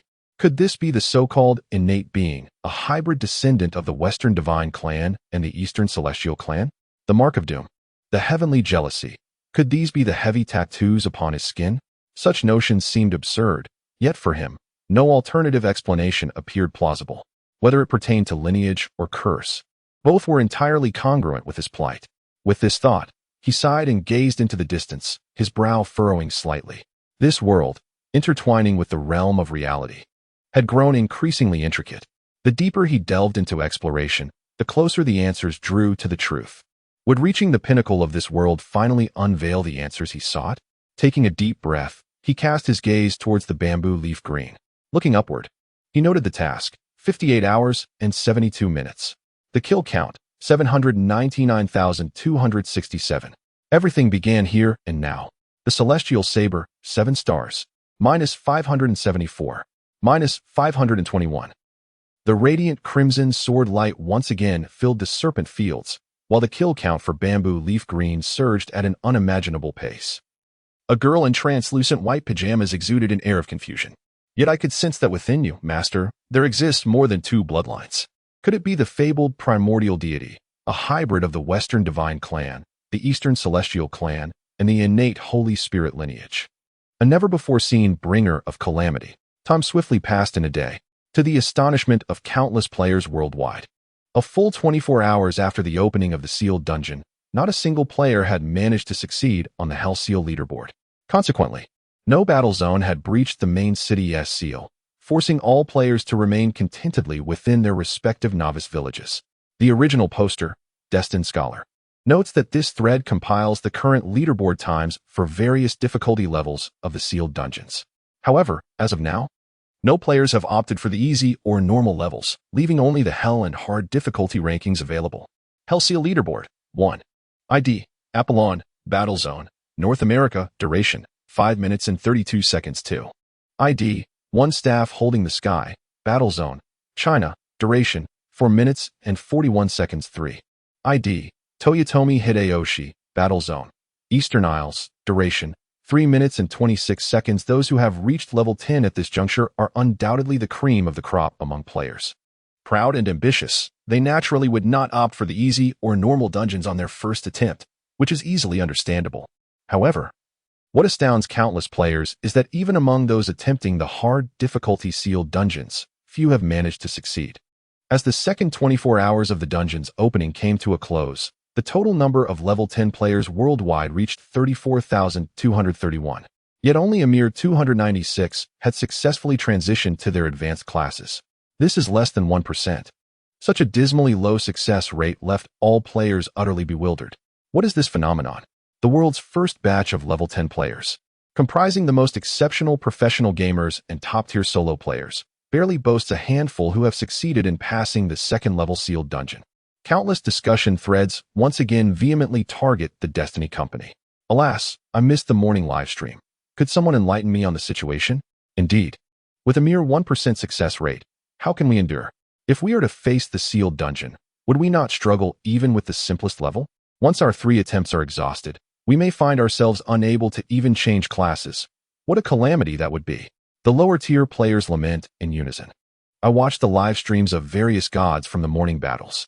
Wealthy player, please enlighten us on just how difficult it is. Yes, wealthy player. Do we low-tier players still have any hope? The wealthy player soon responded. I believe that unless you rank within the top 100,000 on the leaderboard, it is best not to squander your chances on the hard-level dungeons, as the likelihood of success is virtually nil. Based on the live streams showcasing the hard and hell levels of dungeons, the trial methods of the sealed dungeons are consistent, differing only in difficulty. If I were to assess the difficulty of the hell level, there are no more than 3 individuals in the world capable of clearing it on the second day. Upon hearing this, the room fell into stunned silence. No more than 3 individuals? Yet there are dozens of god-tier players worldwide. What if none succeed? Would that not mean that the main city of that battle zone will remain inaccessible? On this day, countless players were filled with anxiety, contemplating the difficulty of the sealing dungeon they would choose in the future. In the Serpent Field, apart from a solitary figure, no one had visited this place for a long time, making it seem like a hidden paradise. Chen Mo, oblivious to worldly affairs, was engrossed in his meticulous work, finally bringing the kill count above a remarkable 1 million. He unleashed the 7-star sword light one last time. -548 -524 dash. Ding. Congratulations to the player for completing the S-level chain quest, the Poison Saints Commission, taking 79 hours, rated SSS. Please proceed to the Lethal Poison Saint Yi Qing to claim your super reward. Upon hearing this notification, Chen Mo felt enveloped by a profound sense of freedom, as every muscle in his body instantly slipped into a deep slumber. His entire being softened, and he logged out. Chapter 34. I shall not grant your wishes. Exhaling a breath of stale air, he awoke, feeling as if a lifetime had passed. The continuous battle for 70 or 80 hours, coupled with an intense mental challenge, had allowed Chen Mo to indulge in a 10-hour sleep. Master, rinse your mouth. A gentle voice reached his ears. This time, he was no longer surprised. He routinely accepted the water cup and rinsed his mouth. Xiao, did I not ask you to wear a bit more? Chen Mo chuckled, albeit with a hint of distraction. The undulating, delicate figure and the perfect S-curve exhibited by the young girl were nothing short of divine craftsmanship, almost impossible to describe. Xiao glanced at her already damp, form-fitting veil with a puzzled expression and softly murmured, "But Xiao is not cold." It is not cold. Yet one must still dress a bit more warmly. Chen Mo found himself momentarily at a loss for words. He couldn't help but lament, in this world of destiny. Is there truly no verse akin to still holding the pipa, half concealed? But why, master? There is no reason. Without further ado, he took a white shirt and draped it over Xiao's shoulders before heading to the bathroom to freshen up. A series of knocks echoed at the door. Upon opening it, Jiang Feng entered and was immediately struck by the enchanting beauty of the delicate girl, causing him to shudder. Boss, oh boss, this is quite thrilling, isn't it? He first shot Chen Mo a suggestive glance, then adopted a serious demeanor, saying, "Today is the deadline for registration. All freshmen must gather to prepare for military training." Chen Mo pondered for a moment, realizing he had been at the school for several days already. "All right, I will change my clothes. Please wait for me downstairs." He nodded in agreement. A sealed dungeon? Just a few days after the server launch. And Destiny has already introduced something new? Chen Mo raised an eyebrow, momentarily dismissing it. Shortly thereafter, he donned a simple white shirt and descended the stairs, walking alongside Jiang Feng as they exited the dormitory area. Around 10 in the morning, the new students of Shuemu Garden began to appear at their respective college buildings. The computer science department, renowned nationally and even globally as a haven for prodigies, stood out among them. Both Chen Mo and Jiang Feng, as freshmen in the computer science department, entered their college building accompanied by several fellow new students, attracting envy from many students in other departments. "Hey, are you two living in the villa dormitory area? You must be wealthy. Let us be friends." One of the young men, named Wang Lei, chuckled, "Hee. I am Jiang Feng." Jiang Feng, with a spirited demeanor, extended his hand. Chen Mo also displayed a gentle smile and nodded in acknowledgement. The new students had not yet gathered. Everyone was waiting in the lecture hall of the courtyard building. Indeed, just yesterday, even one stick holding up the sky was unable to conquer the hell-level dungeon, and the son of the sun, Apollon, has also faltered. I wonder what the situation will be like today? I am from the Yanwang Hall. Our hall master, one stick holding up the sky, stated yesterday that he has grasped the intricacies of the Hell Dungeon and is fully confident today.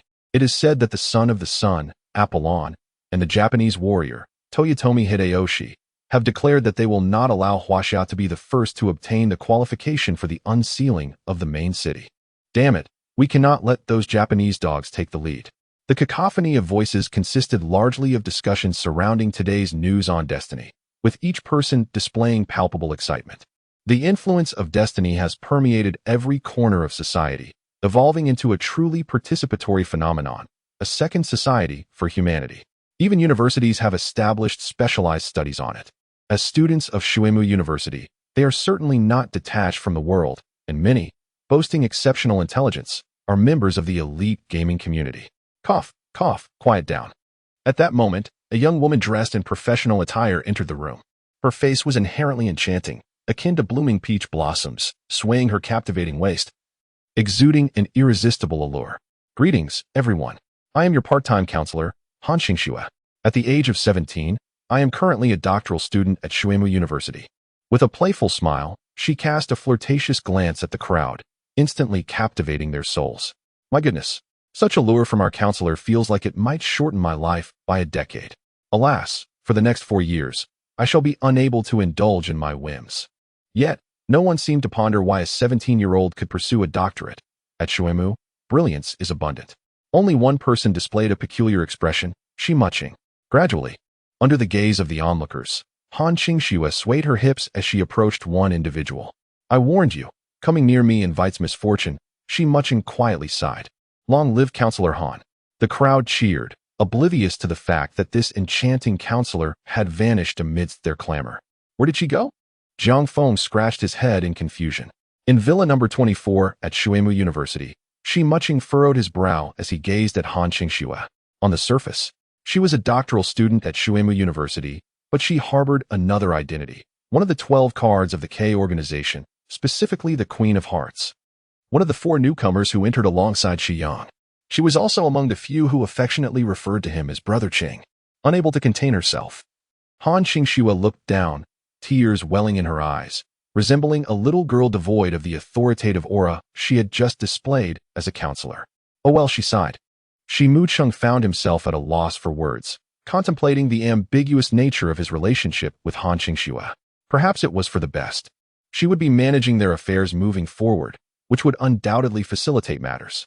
By the way, Ah Cheng, did you not challenge the sealed dungeon yesterday? Han Xingxue inquired suddenly. The sealed dungeon? Shi Mucheng echoed, perplexed. Han Xingxue proceeded to elucidate the events that had transpired in Destiny over the past few days. Li Qingtian aspires to be the foremost figure in the Huaxia battle zone. A sardonic smile spread across Shi Mucheng's face, his eyes glinting with a chilling intensity. I shall not allow you to have your way. Chapter 35, No Choices, Nightmare-Level Dungeon. Han Xingxue swiftly opened several forum windows. Shi Mucheng squinted, a sinister smile playing on his lips as he perused the posts. In the England battle zone, the so-called god of the sun never sets, Crus, faced yet another failure in his challenge of the sealed dungeon this morning at 8 o'clock. In the Eastern battle zone, the god of sunlight, Toyotomi Hideyoshi, entered the hell-level sealed dungeon at 9:40 a.m. Tokyo time. While he has yet to fail, the circumstances do not appear promising. In the North American battle zone, the son of the sun, Apollon, has just embarked on the hell-level challenge dungeon, with the situation remaining uncertain. One staff reaching the sky has progressed halfway through the challenge. He is highly likely to become the first person in the world to unlock the main city seal and conquer the hell-level sealed dungeon. A stream of live updates circulated, capturing the attention of players across various battle zones. After 10 minutes of reading, Shi Mucheng raised his gaze slightly. Today, I have no time to accompany you. Han Xingxue nodded slightly, a forced smile gracing her lips as she spoke. I understand. Brother Cheng, go ahead and exact vengeance upon that scoundrel Li Qingtian for Sister Ro. With a gentle pinch to her cheek, Shi Mucheng's smile gradually faded. The familiar snake field and the density of the bamboo leaf green surged back into his memory. Glancing at his experience, he noted he was at level 9 with 12.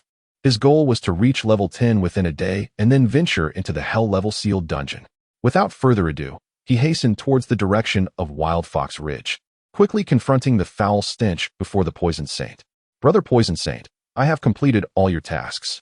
Chen Mo took a deep breath and presented all the task items. Yiqing accepted the snake gall, pausing in silence for a moment. Who would have thought that I, the fabled Poison Saint Yiqing, would see this day? He suddenly trembled, tears streaming down his face. With these over 1,000,000 snake galls, I can refine the necessary elements, using poison to counteract poison, and eliminate the toxins lingering within my body. Once accomplished, I shall regain my strength and return to the Destiny continent. Understanding dawned upon Chen Mo, bringing him some solace. The great celestial star, you truly are the prophesied one, able to fulfill such a task on my behalf. Yiqing's face radiated respect. To express my gratitude, please accept this gift I have long prepared for you. With that, he waved his hand. Ding! Congratulations on completing the S-level chain quest, Commission of the Poison Saint. Rewards: Unique Illusion Type Item, Phantom Dream Soul, 100,000 experience points, and 500 reputation. Ding! The NPC, Deadly Poison Saint. Yiqing's favorability towards you has risen from 0 to 100. A brilliant flash of golden light envelopes Chen Mo, filling his experience bar with a staggering 100,000 points, leaving him just shy of reaching level 10. Curiously, he retrieves the Illusory Dream Soul. Illusory Dream Soul, special item, sparks a thought within him. Donning the mask allows his visage and attire to shift at will, a true artifact. Ding! The series quest, Visit the Deadly Poison Saint, has been completed ahead of schedule, rewarding him with an additional 20,000 experience points. Another cascade of golden light descends. Level 10. Ding! Congratulations, you have reached level 10, unlocking the ability to change classes and the opportunity to leave the novice village. Please visit the village chief to accept your class change quest. Ding! Before you choose to depart from the novice village, please complete the remaining quests in the visit series. Visit Yunyang. Visit the Beastmaster. 2 system notifications follow in quick succession. However, Chen Mo is unperturbed, as all his thoughts are now concentrated on the sealed dungeon. At level 10, he can venture into the hellish dungeon. Beneath the great locust tree, the elderly figure by Mei remains composed, fulfilling the role of the village chief. Numerous players encircle the tree, gazing enviously at the 4 virtual leaderboards towering above. Only a handful, less than a few dozen, linger near the chief, those who have achieved level 10, engaging in lively discussions. A sweeping glance reveals several familiar figures: Dalao He, Monkey, Miu Chen Tian, and Lulu Qinglian, gathered around the chief, while Lin Ru observes the crowd. Accompanied by an unwelcome fly, with a moment's hesitation, Chen Mo decided to greet her. Miss Lin, I firmly believe that I will emerge among the top 10 successful job changers in our village. After all, I once ranked among the top 100,000 in the prestigious Huaxiao leaderboard, boasted the young player with the ID, Wild Mountain Hero. Lin Ru managed a forced smile and nodded in acknowledgement. Observing Lin Ru's apparent disinterest, Wild Mountain Hero grew anxious. It seemed that the formidable boss, Mad Blade Hero, had ceased his pursuit of the goddess, leaving the opportunity ripe for him. He pressed on relentlessly. Senior Lin Ru, suddenly, a voice rang out. Wild Mountain Hero turned to see a player with an unremarkable face approaching slowly. Oddly, he found it impossible to discern the person's features. Shaking his head in confusion, he frowned. You are Chen Mo? Lin Ru exclaimed in surprise. Indeed, Chen Mo replied with a smile. Are you here to challenge the dungeon? What level are you? Surely not hell level? Lin Ru's heart raced. She was well aware of Chen Mo's capabilities. Yes, Chen Mo nodded affirmatively. TCH, what a boastful claim. Brother, you truly lack foresight. Hell level? Have you even reached level 10 to attempt the sealed dungeon? A sharp, derisive voice interrupted. As Wild Mountain Hero crossed his arms defiantly, flanked by several equally disdainful level 10 companions. I have no time for your nonsense, Chen Mo retorted coolly, striding past them toward the village chief. Go, Chen Mo. I await your good news. Lin Ru called out, her cheeks slightly flushed as she cheered from behind. The countenance of Yi Shanyong suddenly contorted, a sardonic smile playing on his lips as he shook his head dismissively. Stop fantasizing. Does that sort of individual truly believe they can conquer the hell-level dungeons? Chen Mo is indeed formidable. Lin Ru's expression darkened with discontent. Formidable? Yi Shanyong scoffed, bursting into laughter. Is he more powerful then, one staff supporting the sky? Is he more skilled than the deities among the world's players? Even they could not endure for long. How could he possibly hope to navigate the hell-level dungeons? The surrounding crowd erupted in raucous laughter. directing their scornful gazes towards the distant, enigmatic figure that was fading from view. Linru trembled slightly, her eyes shimmering with unshed tears as she clutched the fabric before her tightly. No, I believe she can achieve it. In an instant, Yi Shanyong's expression turned rigid, morphing into a shade of deep envy as he gritted his teeth. If that sort of person can breach the hell-level sealed dungeons, I, Yi Shanyong, shall never again enter Destiny. After a brief exchange with the four companions, each of whom had attempted the difficult level dungeons only to be swiftly vanquished, Chen Mo jested. Is it truly that challenging? Exceedingly so, they replied in unison, sharing a rueful smile. Chen Mo's demeanor shifted to one of seriousness. He understood their capabilities well. Even the least among them, Lu Qinglian, could barely claim a position within the top 1,000 of the Huaxia leaderboard. If they found the difficult level dungeons daunting, what could one expect of the hell level? Just then, an exclamation broke through the tension. Look, one staff supporting the sky has already entered the final stage of the hell level dungeon. They are on the verge of completing it. Moments later, news echoed from the North American battle zone. The son of the sun, Apollon, had also reached the last stage, now facing the boss. A chorus of discussions erupted among the crowd. We can wait no longer. Chen Mo abruptly opened his eyes, turning to face the village chief, Bai Mei. The great warrior Chen Mo, you have astonishingly reached level 10.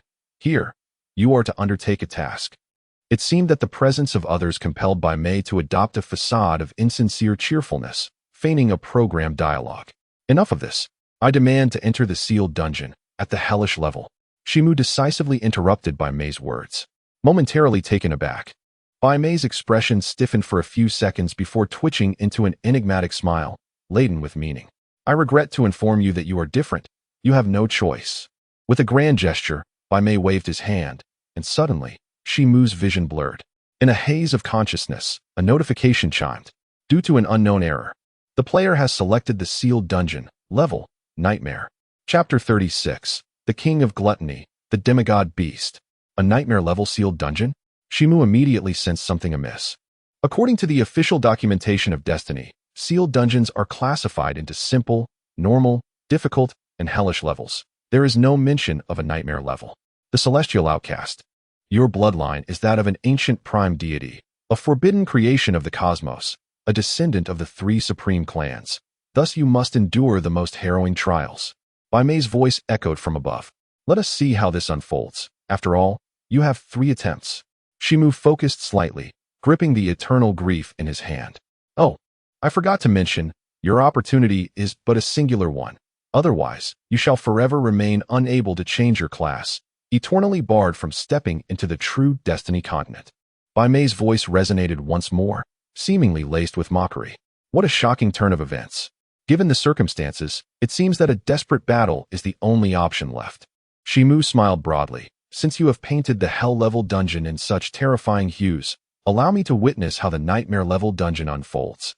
He glanced at the forum and noticed that Li Qingtian and the individual known as the Son of the Sun from the North American region appeared to be in dire straits, teetering on the brink of disaster. This makes things simpler. Taking a deep breath, the smile on Chen Mo's face gradually faded, replaced by a chilling demeanor. Li Qingtian, with me around, do you still aspire to be the foremost in Huaxia? Meanwhile, ahead in the mist, a pair of crimson eyes suddenly snapped open. At this moment, in the 100,000th novice village, disbelief washed over the onlookers. He has truly entered the hell-level dungeon. Incredible! What an extraordinary feat.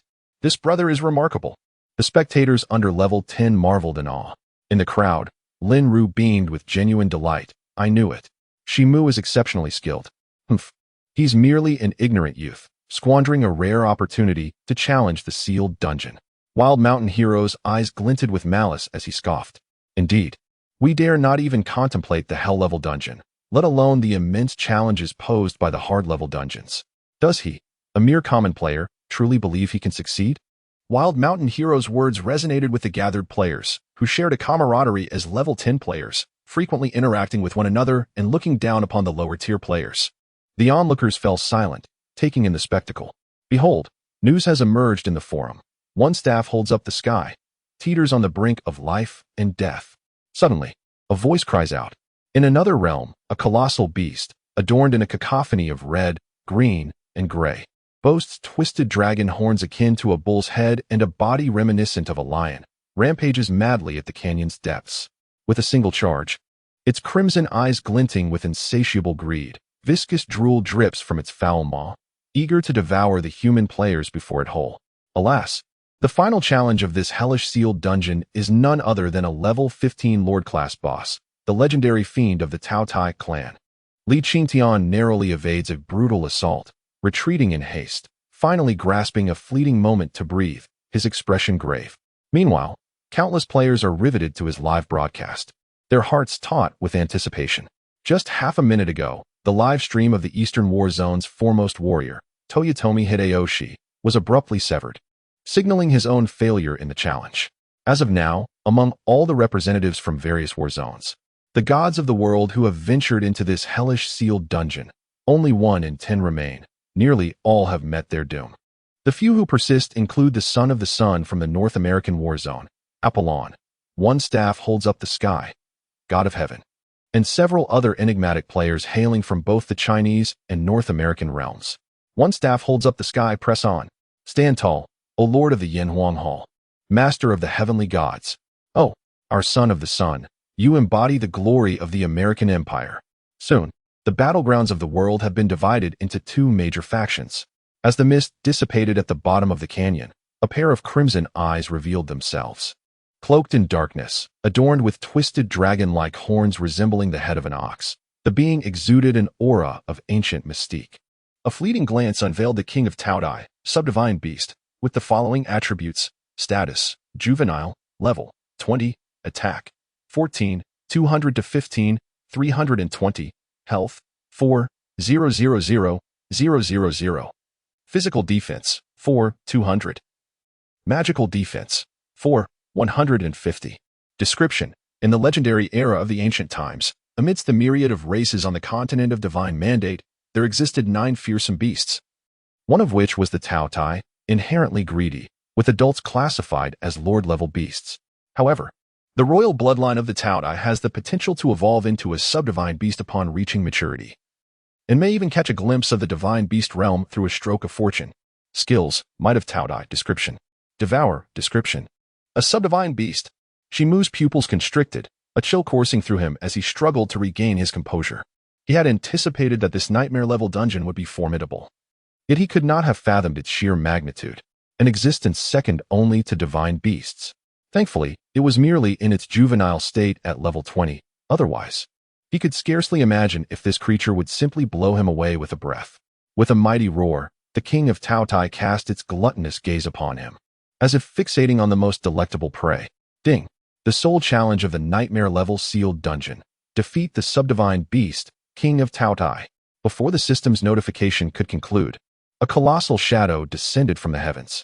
Without a hint of hesitation, Shimu forcefully stomped his right foot, and the tremendous recoil propelled him to the opposite side, just barely avoiding the gust of wind generated by the mighty Tao Tai. As his body was still in midair, his gaze swiftly caught sight of an opportunity. -1. Shimu's expression turned grave. He had anticipated this outcome and realized he could not breach the defenses. Yet, in the next instant, -168. Ding! The player encountered an invincible foe, awakening the unknown sealing artifact, Eternal Grief, which granted the additional status, Compulsion, against any enemy. Utilizing Eternal Grief would inflict absolute damage, with a value equivalent to the attack power attribute. -1 transformed into -168, which provided him with a slight sense of relief. However, in the face of that staggering 4 million health points, it seemed utterly feeble. Before he could ponder further, Tao Tai charged at him once more, its powerful hind leg muscles propelling it with swiftness surpassing that of a fierce tiger. Another evasion. An hour slipped by, and the health of the King of Tao Tai had scarcely diminished. Shimu continued to dodge relentlessly, relying on restorative potions to mend the inevitable bruises and wounds he sustained. The King of Tao Tai grew increasingly furious, the crimson hue in its eyes intensifying, and its speed quickening further. Another hour elapsed. What to do? Shimu furrowed his brow deeply, contemplating the situation before him. Since the Destiny Company had designed this boss, there must be a method to conquer it. It could not be insurmountable. There had to be a way. He took a moment to regain his composure. Shimu took a deep breath, skillfully evading the onslaught. Another hour had passed, and his heart grew heavier. Ding! Attention! Player Yizhong Qingtian is currently challenging the Hell-level ceiling dungeon with a progress rate of 90. They're about to break through the seal of the Huaxia battle zone. This is an official announcement. Ding! Attention! Player Abilene is also undertaking the Hell-level ceiling dungeon challenge with a progress rate of 90. They are on the verge of shattering the seal of the North American battle zone. This is an official announcement. Yet again, two announcements rang out. Chen Mo momentarily lost focus, nearly getting struck, and barely managed to evade the attack. No, if I can't find a way soon, that fellow Li Qingtian will succeed. With a sudden spark of determination, Chen Mo raised his gaze. At that moment, a soft voice echoed, "Master, you possess the bloodline of the divine race. Why struggle so hard against the Tao Dai clan?" A diminutive figure, Xiaoshi, appeared from the void, her bare feet touching the ground lightly. "Xiaoshi, tell me quickly, how do I defeat this creature?" Chen Mo's eyes lit up with hope. "It's quite simple," Xiaoshi replied, her eyes blinking before she closed them, trembling slightly. From the tip of her finger, a droplet of blood materialized. With a casual flick, she sent the droplet soaring onto the forehead of the ferocious beast. The king of Tao Tai, who had intended to pounce, trembled violently the moment he made contact with the blood. Chapter 37. The World's Greatest, A Nightmare from Hell. Outside, the latest news reports that Xintian has failed the challenge, leaving the members of the Heavenly God Palace in utter chaos, unsure of what to do next. Should one staff propping the sky succeed, it is feared that the Heavenly God Palace would indeed be utterly overshadowed by the Yanhuang Hall henceforth. Is that not so? One staff propping the sky. Persevere. I have heard that its progress is on par with Apollon, and there are but a few remaining God-level players across the globe. On the forum, yet another announcement regarding the latest live broadcast has emerged, igniting fervent discussions among countless individuals. Mere seconds later, the Eastern Japan War Zone's war god, Toyotomi Hideyoshi, confirmed his failure in a challenge just a minute prior, leaving the entire Yamagu alliance in utter bewilderment. The entire war zone has descended into a state of introspection. Ha ha ha, what a delightful turn of events. Following the declaration of total defeat from the god-level players in the English, South American, German, and other major war zones, the Eastern Japan War Zone has become the third to announce its failure. Only the Huaxia and North American war zones remain. The hearts of all players in Huaxia have risen to their throats. Those who were grinding monsters have ceased their efforts, and those engaged in quests have abandoned them as well. Each novice village is now swarmed with villagers, all vigilantly tracking the updates on the leaderboard. Who will emerge as the first? One staff propping the sky, or Apollon? A palpable tension fills the air, permeating the forums of both the Huaxia and North American war zones, as countless individuals engage in a war of words, while even more hold their breath in anticipation. It can be said that, aside from the Eastern Japan War Zone, the North American War Zone is the one most despised by Huaxia players. Conversely, the sentiment is mutual. Therefore, it is imperative that the opposing side does not secure the qualification to unlock the main city seal and the system-wide rewards, as this matter pertains not only to pride but also to the vital interests of all players in Huaxia. Time passes once more. A piece of news has just emerged, rapidly ascending to the forefront of attention among countless players refreshing their screens. An explosive revelation. Just moments ago, the live stream of one staff supporting Heaven has been completely shut down, marking the official failure of their second challenge. Meanwhile, Apollon continues their endeavor, nearing the final stretch, with a strong possibility of achieving the world's first completion. Upon the announcement of this news, players from Huaxia fell into a profound silence, in stark contrast to the ecstatic revelry of those in the North American region. Ha ha ha. Do you, players of the Huaxia region, truly believe you can rival our North American domain, which has dominated the virtual gaming realm for a decade? Perhaps in another lifetime. Ha ha ha. Oh, yellow-skinned monkeys. Do you aspire to be first? Reincarnate and join us in North America. No, no, no. The Huaxia region shall forever be incapable of overcoming the greatness of America. Numerous players from North America mocked and derided, seemingly reveling in their triumph. While players from the Huaxia region sought to retaliate on the forums, they felt an overwhelming sense of powerlessness. Is it truly the case that the Huaxia region will remain perpetually subjugated beneath the North American one? Meanwhile, in a novice village, a young player, adorned in splendid gear, with flushed eyes, wielded his staff as if it were of no cost, unleashing the staff's inherent fireball spell upon the wild creatures. If anyone were present, they would undoubtedly recognize him as the illustrious one staff supporting heaven, the Huaxia mage. The young master as followers hesitated to approach. Leave. Go to the Destiny Company and inform them that as long as they can prevent that Apollon character from clearing the dungeon today, the price is negotiable, 1 billion, 2 billion. Let them set their own terms. Li Qitian abruptly turned around, his eyes bloodshot, and he roared hoarsely with rage. Yes. His subordinates scrambled away in haste. No one in this world is stronger than I am, no one. Once his subordinates had all departed, Li Qitian gazed into the distance. A flicker of resentment glimmering in his eyes. Oh, does that include me too? How could you possibly enter Destiny? Ding. World announcement. Player, Apollon, becomes the first player in the world to clear the Hell level sealed dungeon, rewarded with Level 1, Reputation 500, and a Star level Mysterious Item 1. Title: King of Hell. The sound of the system notification shattered the last remnants of hope in the hearts of all players in China. Ding. World announcement. The North American war zone has become the first among the world's top 10 war zones to break the main city seal, allowing all players in the North American war zone to transfer jobs through the village chief in the novice village and enter the main city. Ding. World announcement. The North American war zone is the first to break the main city seal, rewarded with 20,000 experience points for all Warzone players, and 1 level 11 whiteboard weapon of any profession.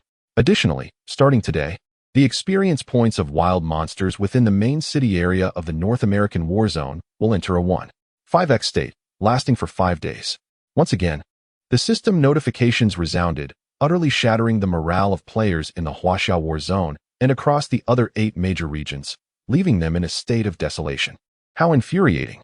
Not only did they activate the main city, grant experience points, and introduce high-level whiteboard weapons, but they also astonishingly implemented a 1.5x experience boost in the wilderness of all main cities within the war zone.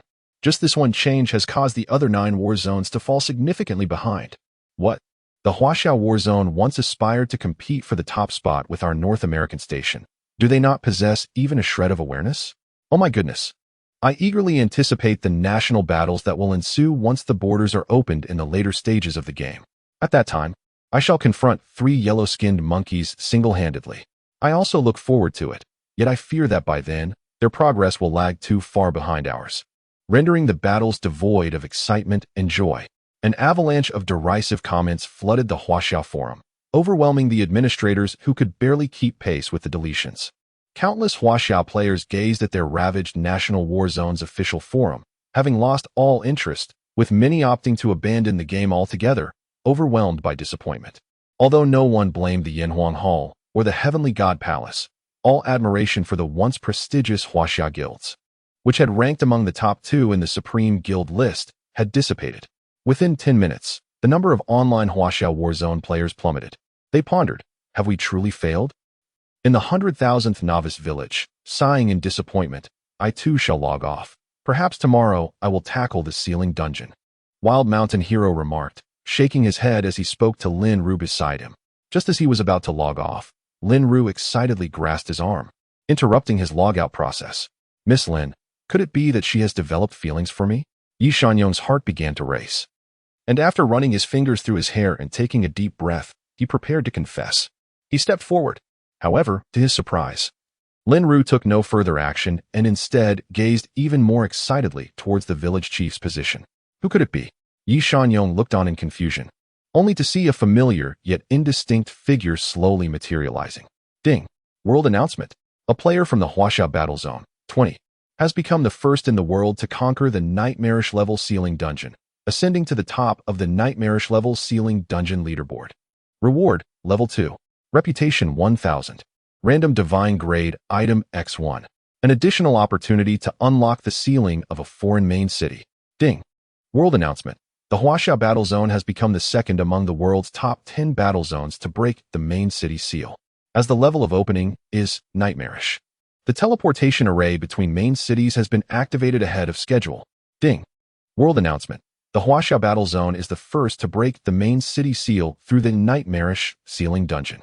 Rewards, 30,000 experience points for all players in the battle zone and one piece of level 11 whiteboard equipment of choice. Furthermore, starting today, all wild area experience points in the Huaxiao battle zone will be multiplied by 1. 5 for 5 days. Far across the ocean in the North America battle zone, cheers erupted only to be swiftly silenced, plunging into an eerie stillness. In stark contrast, the Huaxiao battle zone was engulfed in a tidal wave of jubilant celebration, with the number of online players skyrocketing exponentially. It must be him. It has to be Chen Mo. Lin Ru's eyes brimmed with tears of excitement. Chapter 38.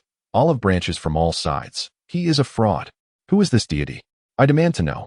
Is it one of the 10 supreme beings reborn? Could it be the Great Sword Sovereign? Or perhaps the Sky Sovereign? The challengers of the Hell-level dungeon each possess a dedicated live stream window.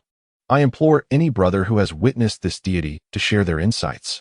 On the official Destiny forum, countless players from Huaxia have ignited a counteroffensive, suppressing players from the North American region to the point where they scarcely dare to show their faces. A rare few who managed to watch the live stream of Chen Mo's challenge have emerged, expressing their frustration. For midway through the broadcast, the feed was inexplicably interrupted, leaving no one with a clear understanding of how he navigated the nightmare-level ceiling dungeon. Amidst the confusion, Destiny's Omniscient, a poster who has garnered a significant following through several posts, once again took to the forum, quickly rising to the top of trending topics. Poster, Destiny's Omniscient. Title, an analysis of the identity of the mysterious player's repeated appearances. Content, players who have been following the recent news in Destiny may have noticed that since the launch of the server a few days ago, an anonymous player has made numerous appearances, triumphing against hundreds and securing the world's first silver artifact, and now, they have also become the first to conquer the nightmare-level ceiling dungeon. Therefore, through comprehensive analysis of information from various sources and channels, I can ascertain with 90% certainty that these anonymous players are likely the same individual hailing from the 100,000H novice village, known in folklore as the demon deity. It has been reported that the esteemed KCG has commenced an evaluation of the enigmatic demon deity a few days ago, and soon it will ascend the royal rankings. Upon hearing the words of the esteemed one, countless players were struck with enlightenment. It is indeed him.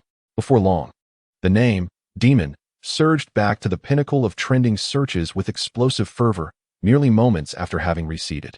Prestigious guilds such as the Flame Yellow Hall, Celestial Palace, Sword Alliance, Sacred Paradise, and Red Maple Society, among others, the top 10 supreme guilds in the hierarchy, extended olive branches to Demon on the forums, each promising substantial rewards and even real-world resources to entice him. In a narrow alley of the Xiqing district in Yanjing, a young man stood within a courtyard, flanked by a middle-aged man and 6 subordinates. He slowly turned, his gaze piercing, radiating an aura of authority without the need for anger. Uncle Li, there is an intention from above to recruit this demon into our celestial palace. Please leverage your power to ascertain his identity swiftly. He narrowed his eyes slightly and turned his back. All player accounts are bound to personal identity information, which is held by various national governments. Understood. The middle-aged man gradually withdrew, pulling out his phone. Moments later, he reported, the target's identity information has been encrypted, and with our authority, we are unable to access it. The young man's eyes widened in shock, quickly regaining his composure, yet disbelief lingered deep within. After a prolonged, deep breath, he turned around.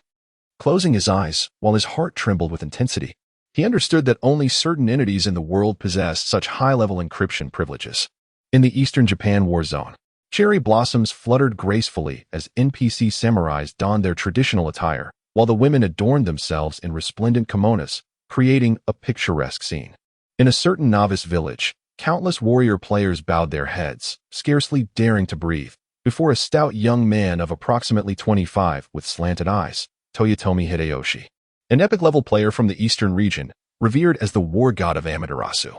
He was also the leader of the premier guild, Yamaguchi Alliance, dominating all smaller guilds within the Eastern Territory. Before him knelt 10 bare-skinned Japanese players, resembling 10 white pigs awaiting slaughter. It had been confirmed that the first completion of the world's nightmare-level dungeon was achieved by a mysterious player known as the Demon among the Huaxia. His subordinates timidly reported. Baka. Toyotomi Hideyoshi's eyes blazed with fury as he abruptly drew a finely crafted katana, striking forward with ferocity. Blood splattered, and the blade pierced through. Yet, Toyotomi Hideyoshi's expression remained grim as he murmured towards the northeast, "Demon, you shall never be my equal." In the 100,000th novice village, Shimu smiled as he gazed upon the sunlit village. After spending so long in such a place, the sight of sunshine was indeed a comfort.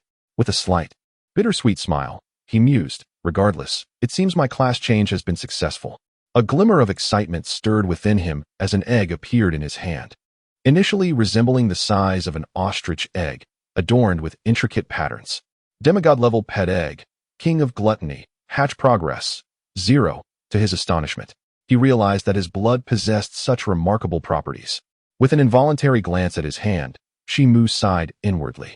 According to Losh, she had forged a blood pact with him, her veins coursing with the essence of his blood.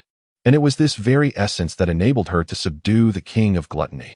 The blood of the celestial spirit lineage exerts a life-level pressure upon the 9 fiends, particularly those in their nascent forms.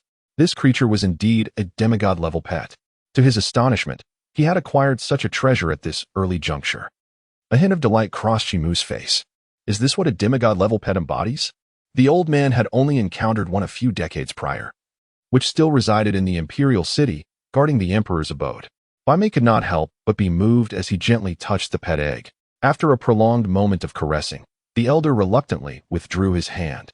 "Well then, your quest has been fulfilled. Let us proceed. After visiting Yun Yang and the Beastmaster, you shall step into the true Destiny continent." With that, Baimei closed his eyes, no longer paying heed. Content and satisfied, Shimu stowed the pet egg into his backpack, preparing to depart when he noticed that the 4 figures of Dalao seemed not to recognize him immediately. Lingering expectantly in place, a thought crossed his mind. System, can the Dream Soul be configured to allow information access to specific players? He summoned the system sprite and inquired. Ding, it can only be set to friends. Do you wish to proceed? Yes. With a soft chime, the 4, who had been scanning the surroundings, suddenly brightened and approached him. Lu Qing Lian bounced with glee and exclaimed, "Big brother, how do you feel?" "How is it, chief? Is it difficult?" The big man chuckled. Under the moonlight, Yuexia Ho feigned a sigh and patted Shimu's shoulder, grinning. "Oh chief, even if you are a deity, you are still helpless like us." Mu Yuchen Tian chimed in with mischievous banter, while Lu Qinglian appeared lost in thought, seemingly engrossed in a web page. "I passed," Shimu replied candidly. The trio paused in surprise, and Yuexia Ho queried, "Chief, with your prowess, you wouldn't have chosen the ordinary difficulty, would you? So soon?" "Nonsense. The chief must have at least opted for the hard level. To pass a hard difficulty is impressive. You're truly my idol." Hey Tian Mo exclaimed, his face a mask of envy. Mu Yuchen Tian's expression fell, defeatedly stating, "Alas, I suppose I can only ever manage the ordinary level in this lifetime." As laughter echoed among them, an enchanting figure approached. "Shimu." Lin Ru's eyes sparkled with restrained excitement. "Lin Ru?" Shimu greeted her, though his brow furrowed slightly at the bothersome fly hovering behind her. "You passed?" Lin Ru's delicate lips trembled, her chest rising and falling with anticipation. The 3 men, upon witnessing such unparalleled beauty, widened their eyes in astonishment, casting envious glances at Shimu, their expressions tinged with jealousy. "I passed," Shimu confirmed with a nod. "You're amazing," Lin Ru exclaimed, her excitement overwhelming her as she rushed forward to envelop Shimu in a warm embrace. "What the heck?" The group stood in stunned silence. Wild Mountain Xiong's face frozen in shock. Suddenly, a cold snort interrupted the actions of the 2. Lin Ru, realizing the situation, lowered her head like a startled rabbit. Her cheeks flushed with anger as she shot a glare at Yi Shanxiong. "Miss Lin Ru, this fellow is nothing but a fraud. There are only a few dozen individuals on the difficulty leaderboard, all renowned players. How could someone like him possibly belong there?" However, Yi Shanxiong remained unfazed, letting out a derisive laugh and loudly exclaiming, capturing the attention of numerous players present. Chapter 39. He is the Demon. The resealing of the North American battle zone. The onlookers began to search the leaderboard, discovering that most names were among the top 500, well-known, and even including several legendary players whose IDs resonated like thunder, akin to the Lords of Huaxia. "Humph, did you see that?" Yi Shanxiong exchanged glances with a few high-level players, their derisive expressions evident. "Huh, I recall this brother previously claiming he would tackle the hell-level difficulty ceiling dungeon. Yet, he hasn't even cleared the difficult level? One of Yi Shanxiong's companions mocked, his face displaying sheer disdain. Indeed, the Hell-level leaderboard has only Apollon from North America. Your name is absent as well. Another companion chimed in. Could it be a mere ordinary difficulty dungeon? They exchanged knowing glances and erupted into laughter. Lin Ru's face turned pale with rage, tears welling in her eyes. Who would have thought that in this day and age, there still existed such boastful tactics for courting? How could I have overlooked this? Alas, the humiliation was palpable. A resounding slap to the face. Hey, my friend, next time, try to be a bit more discreet when pursuing women, huh? Many male players laughed heartily, not holding back their sarcasm. Alas, all you men seem to know is how to boast, with no grounding in reality. I detest braggarts. Numerous female players began animated discussions, their expressions revealing disgust. The trio, Big Black, Monkey, and Mu Yu Chen Tian, clenched their fists, their faces darkening as they surveyed the mocking crowd. Observing their reactions, Shimu nodded slightly, a vague emotion stirring within him. Initially, he had merely crossed paths with Big Black and Monkey, but now it seemed they were all individuals of loyalty and worth, deserving of trust. Just as laughter echoed around them, he spoke slowly. Who claims that I am challenging hellish and difficult dungeons? Instantly, the crowd fell silent. Their expressions morphed into something peculiar. Ha ha. So you admit you can't even conquer the normal dungeons? Yi Shanxiong guffawed, displaying a look of disdain. Players at level 10 in normal dungeons are among the top 100,000 in Huaxia. Who would choose to engage in a normal dungeon without ambition? The crowd shook their heads and erupted into chatter once more, a chorus of derision rising. Big Black and the others were increasingly puzzled. They were well aware of Shimu's capabilities, for he was none other than the demon deity hidden in the 10,000th novice village, a figure of some repute in all of Huaxia, even possessing the potential to be recognized as a king-level player, poised to ascend as a regional lord. How could a deity of such caliber possibly fail to conquer even a mere ordinary dungeon? Yet, the absence of the leader's name from the leaderboard is undeniable, and he himself has confessed to not having ventured into the hell and hard levels. Yuexiaho furrowed his brow deeply, mere seconds after his words escaped his lips. A sense of foreboding struck the hearts of the three simultaneously as they contemplated a certain possibility. Yesan Xiong continued to prattle on, accompanied by his level 10 comrades, who were engaged in a mocking tirade, creating quite a commotion. Oh, master, you are simply extraordinary. A cacophony of shrill screams erupted, startling everyone present. Little beauty. What madness is this? Yesan Xiong, initially ready to express his ire, restrained himself upon beholding the youthful beauty of Lu Qinglian. However, Lu Qinglian, undeterred, leaped onto Shimu with an exuberant shout. Aching, girls must maintain their composure. Mu Yu Chen Tian promptly fainted, hastily pulling Lu Qinglian down. While Shimu's expression darkened considerably, the onlookers were left agape, astonished that such a person could attract admirers. Are you not aware? Destiny's all-knowing, proclaimed that Master is indeed the one who has triumphed over the nightmare-level trial. He is the world's foremost individual. Lu Qinglian shouted passionately, her excitement infectious as she grasped Linru's arm, who too was swept up in her enthusiasm. Shimu felt a stirring within, lifting the information blockade imposed by the virtual dream soul on eternal sorrow. Subsequently, the entire venue fell into a profound silence. Moments later, numerous players began to scour the internet for posts, while others erupted in astonishment, completely shedding their previous demeanor. Are you saying that this individual is the demon god?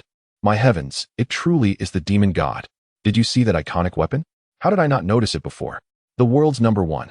He is the pride of our Huaxia battle zone.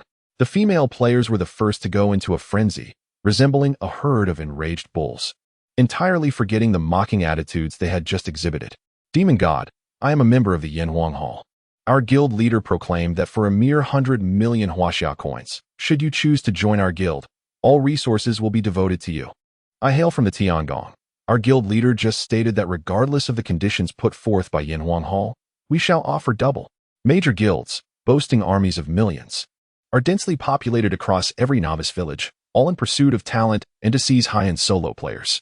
The illustrious demon god before us is undoubtedly the strongest solo player in all of Huaxia, the most sought-after player globally.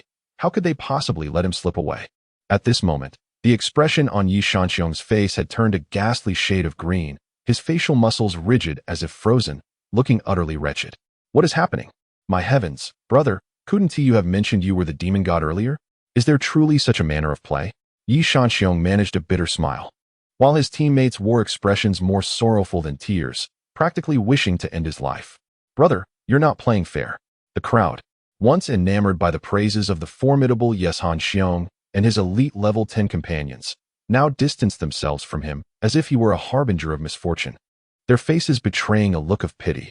Who among them was unaware that those who dared to provoke this demon deity rarely met with favorable outcomes? Goodness, boss, you truly navigated through the nightmarish sealed dungeon? How on earth did you manage that? Both De Lao He and the monkey were left utterly astounded, while Mu Yu Chen Tian fell into deep contemplation. Waves of players surged forth, eager to strip off their gear for Shimu's autograph. Let us get out of here. Sensing the impending chaos, Shimu swiftly grabbed the two ladies and led the group away, leaving Ye Shanxiong behind, his gaze fixed on the retreating figures of the goddesses, utterly bereft of courage to voice a protest, his eyes brimming with unshed tears. Overwhelmed by shame to the point of wishing to vanish into the earth.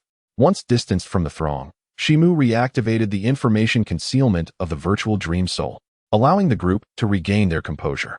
Oh, great deity, it is fortunate you have avenged our Chinese battle zone. Otherwise, we would have surely been bullied to death by those North American ruffians. Lu Qing Lian huffed indignantly. Lin Ru, too, exhibited rare ire, lamenting the North American region for mercilessly ravaging our Chinese forum. Yet what could they do? After all, their strength was undeniable. De Lao He shook his head, acknowledging the truth that power speaks volumes, a sentiment shared by all.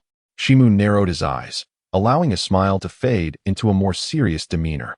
Subsequently, Mu Chen Tian began recounting the events surrounding the forum's devastation, prompting Shimu to delve into the discussion stirred by the North American players. His expression growing increasingly somber.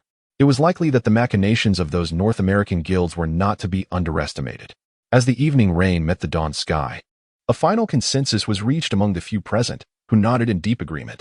The hand of God, the principal force behind the largest conference in North America, was evident. Even their president, Apollon, took to social media to celebrate North America's inaugural achievement, simultaneously belittling all players from our Chinese battle zone, reportedly provoking Yizhang Qingtian to the brink of issuing a challenge. Lin Ru meticulously recounted the events. After a prolonged silence, Shimu suddenly broke into a grin, his eyes glinting with a chilling intensity. If my memory serves me right, I seem to have acquired a certain power, since the Americans are so audacious. Why not bestow it upon them? The others looked on in confusion. Without further elaboration, he summoned the system and selected several options. Ding. Confirm the use of the city sealing authority. Please select the battle zone to be sealed.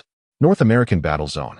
Ding. Selection completed. Sealing progress. 99. 75. Moments later, an announcement reverberated, shattering the hearts of all players in the North American battle zone. Ding. The Nightmare level sealing dungeon's first completion player, 20, has utilized the sealing authority, resealing all main cities in the North American battle zone. It shall remain sealed until the next Hell level challenger succeeds, or until 3 players of Hell level or higher from around the world successfully conquer a dungeon. On the distant west coast of America, at the pinnacle of the headquarters of the Hand of God organization, a noble youth with golden curls, upon hearing his subordinate's report, felt his eyes instantly turn crimson with fury. He violently shattered the delicate Huaxia porcelain in his grasp. Chapter 40. The unparalleled charm of a heroic beauty in the official Forum of Destiny. Players from Huaxia have once again ignited a fervor. 666. O Demon God. This maneuver is as fierce as a tiger. Just observe how those Americans can still act arrogantly. They exclaimed. They deserve it. Let the Americans flaunt their pride. Do they even understand what it means to be slapped in the face? They boast about being the strongest in the universe. Yet they are effortlessly crushed by our demon god. Players from North America wore expressions as grim as if they had consumed something foul, unable to utter a word despite the vast ocean separating them. However, there was one notable exception, the Eastern Japan region. Traditionally, they have acted as subordinates to North America, always eager to curry favor and wield the power of their Western counterparts. When the North American region had previously mocked the Huaxia region, numerous Eastern Japan players had joined in the derision. Unexpectedly, within mere seconds, a colossal entity from North America, the foremost guild known as the Hand of God, began to issue statements condemning the actions of the first player from Huaxia, labeled as the demon. This player has now been blacklisted by the hand of God. Following closely was the Yamaguchi Alliance from the Eastern Japan region, another formidable entity, which similarly issued a denunciation against the demon. Yet, their outcry appeared utterly feeble in the face of the established reality, as the main city of the North American region had already been resealed. The slap in the face was tolerable, but the fact that the entire North American war zone had to share the blame was simply perplexing. Internal strife soon erupted within the North American faction, as the Guild of the Divine Hand found themselves in disarray. It is said that Apollon himself was so disheartened that he logged off entirely. The game continued to unfold, and every moment in those early stages proved to be exceedingly precious. Ultimately, the contest concluded with the resounding victory of the Huaxiao war zone, and the fervor surrounding the event gradually waned. Players resumed their individual pursuits, no longer engaged in heated debates. However, the North American war zone and the Guild of the Divine Hand, who had been so publicly humiliated, would forever remember the name that stung them to their core, the Demon of Huaxia. In the Huaxiao war zone, the 10,000th novice village, the masses closed the forum interface. "Boss, we concede," said the two, Big Black and Monkey, exchanging glances. Meanwhile, Mu Yuchen's eyes radiated a fervent light, sending a shiver down Shimu's spine. "Great job, big brother. This is incredibly satisfying," exclaimed the exuberant Lu Qinglian, her adorable face lighting up with excitement. Lin Ru, with her beautiful eyes shimmering and cheeks flushed, seemed lost in her own thoughts. The two goddesses, one tall and one petite, hand in hand, attracted the eager attention of many players. "All right, you should seriously consider your future career paths. I must go complete my quests and enter the main city as soon as possible," Shimu smiled. All four had reached level 10, and barring any unforeseen circumstances, they would likely progress within the next couple of days. "It's not that simple, big brother. The ceiling dungeon is exceedingly difficult. I fear I won't even be able to clear it on normal mode." Upon the mention of this topic, Lu Qinglian's countenance fell. The crowd exchanged wry smiles. Wait a moment. Shimu suddenly felt a spark of inspiration. He turned around and fumbled for a while, soon revealing 5 porcelain vials. "One for each of you. I assure you that you will all succeed in the quest." He distributed the vials one by one, whispering a few words to the group. After a brief pause, Shimu, having finished his hushed instructions, stepped back a bit. "Is this really going to work?" De Lao He gazed skeptically at the droplet of liquid within the vial. His inquiry mirrored in the puzzled expressions of the others. "Trust me," Shimu replied, a hint of mystery gracing his features, bidding farewell to the group. Departing from them, Shimu hastened towards the residences of the remaining 2 NPCs, Yun Yang and the Beast Master, for his visiting quest. At this moment, the 10 major cities of the Huaxia battle zone had all been unlocked, offering a plethora of opportunities, hidden quests, concealed NPCs, and even the coveted hidden professions that players yearned for. Every second of delay was a loss. Fortunately, these two appeared to reside in the same location, sparing him the need for excessive travel. After a considerable time, a verdant pavilion constructed entirely of green bamboo came into view. Upon entering the courtyard, a clattering sound emerged from the stable, revealing a peculiar white goat. "Young master, since you are here, why not come in swiftly?" A sultry voice called out, sending a shiver down Shimu's spine. He furrowed his brow slightly, steadying his mind before stepping inside. In the scene before my eyes, weaving looms abound, with resplendent fabrics of red, yellow, blue, and green swirling effortlessly, yet unattended. At the forefront, a modest loom is occupied by a voluptuous woman clad in red. What captures one's attention is her attire, an alluring, deep V-neck that reveals her pristine collarbones, the delicate fabric of her dress enveloping a captivating figure. With a full bosom and enticing curves that beckon desire, all contrasted by a slender waist akin to a willow branch, so dainty that it incites an insatiable longing. At this moment, she breathes softly, dabbing the beads of perspiration from her forehead, biting her lip as she exerts herself to operate the loom. Most enchanting is her innate charisma, seemingly crafted by nature, evoking an irresistible allure. This scene evokes in Shimu a singular thought, a tantalizing dance of invitation and reluctance. She is indeed a stunning enchantress. A thought, inexplicably, stirs within him, for even absent desire, who could remain indifferent to such a vision?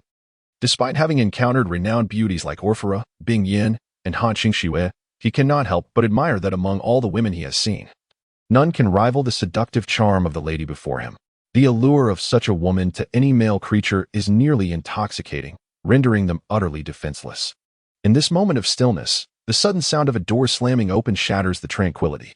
A woman in white, clad in athletic attire, stumbles in, exclaiming in surprise as she nearly loses her balance. The red-clad beauty frowns momentarily before rushing to assist her. Another stunning beauty has entered the scene. Chen Mo surveyed the scene and was struck by the striking resemblance of the woman before him to Lin Qingxia, a legendary beauty from the previous century in Huaxia's Hong Kong Island. Were she to don male attire, her allure would rival that of any male star. "You amuse me," remarked the gentleman. The woman in red offered a slight apology, her beautiful eyes brimming with emotion, while the woman in white regarded him with curious fascination. "Might you be Yin Yang?" Chen Mo inquired, his curiosity piqued. "My sister is Yun Yang, the foremost fashion designer in the world, and I am Ling Yaoer, a master of sacred beasts," the woman in white interjected eagerly, her large eyes scanning Chen Mo with unabashed interest. "So, you are the infamous celestial star of calamity? You don't appear nearly as terrifying as that old man with the white brows described you. In fact, you are quite handsome," she added, blushing slightly as she mumbled. Yun Yang's cheeks flushed with embarrassment, and she let out a small huff of annoyance. Chen Mo couldn't help but chuckle. It seemed these two hidden NPCs were indeed sisters. Gratitude is extended to the generous patrons he once loved her, and Beardo. Chapter 41, Acquiring a Maid. The Mad Blade Society declares war. Master. Servant contract? What on earth? Just moments into their acquaintance. And he was being asked to recruit her as a servant, a female servant at that? The smile on Chen Mo's face abruptly froze at the system notification. Not far away, beneath the grand locust tree at the village center, the bustling marketplace was alive with activity. Typically indifferent stall owners now displayed an entirely different demeanor, eagerly trailing behind a player, showcasing their wares with gleaming anticipation. Amidst the bustling marketplace, the illustrious figure known as the Mad Blade deity beckoned eagerly, showcasing exquisite wares, bronze-grade boots that promised to elevate the wearer to celestial heights. "Purchase now," he exclaimed with fervor. "I possess a bronze-grade level 10 bow, boasting a remarkable physical attack power of 25. Yours for merely 9 gold coins. What say you?" "Splendid, I shall buy it," came the enthusiastic reply. "And here, behold my treasures. No need for further inspection, I shall acquire them all." The Mad Blade hero ambled through the stall area, his demeanor radiating confidence and pride. Hands clasped behind his back, vendors flocked to him, their faces adorned with eager smiles, vying for the attention of this affluent patron. It was an unprecedented day, as the Mad Blade hero embarked on a spree, purchasing an array of top-tier bronze equipment at exorbitant prices, lavishly spending millions, leaving the vendors astounded and unable to maintain their composure. Initially, the supply of bronze items had begun to align with demand, circulating in the novice village by the hundreds, with prices plummeting from tens of thousands of Huaxia coins to merely thousands per piece. The exchange rate of gold coins had similarly shifted from 10,000,1 to 5,000,1. However, with the emergence of the Mad Blade hero, a generous soul willing to pay exorbitant sums for bronze-grade equipment, the equipment merchants found themselves grinning from ear to ear. As he continued his buying spree, a group of players approached, their IDs all bearing the prefix Baisei. "Oh, the Baisei Studio," mused the Mad Blade hero, his eyebrows slightly raised. The Baisei Studio was the only organization within the novice village that could truly rival the prowess of the Mad Blade Society. "Indeed, I have heard that the illustrious leader of the Mad Blade requires a substantial quantity of equipment. Perhaps we might collaborate?" The foremost player, known as Baisei Ru Feng, remarked with a grin. The Mad Blade hero raised an eyebrow and replied, "Certainly, as long as the equipment meets a high standard, the price is of little concern." With that, he gestured, and his companion, Huang Mao, stepped forward to engage in discussions with the members of the Baisei Studio.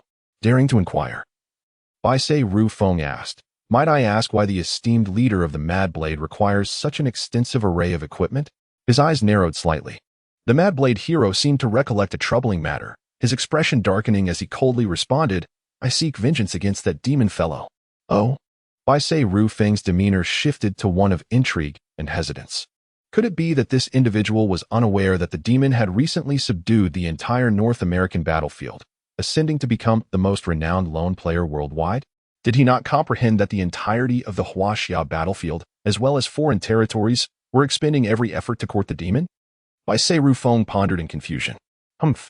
That demon, relying on a stroke of luck, acquired a silver weapon and effortlessly rendered my Mad Blade guild powerless during the early stages, turning us into a laughingstock throughout Huaxia. The Mad Blade hero's face darkened, his grip tightening around his weapon. This matter shall forever remain etched in my memory. Thus, I have commanded all members of the Mad Blade Guild to remain oblivious to worldly affairs, diligently leveling up to enhance our strength, all to one day exact retribution upon him. As he spoke, a sinister smirk crept across the Mad Blade hero's face.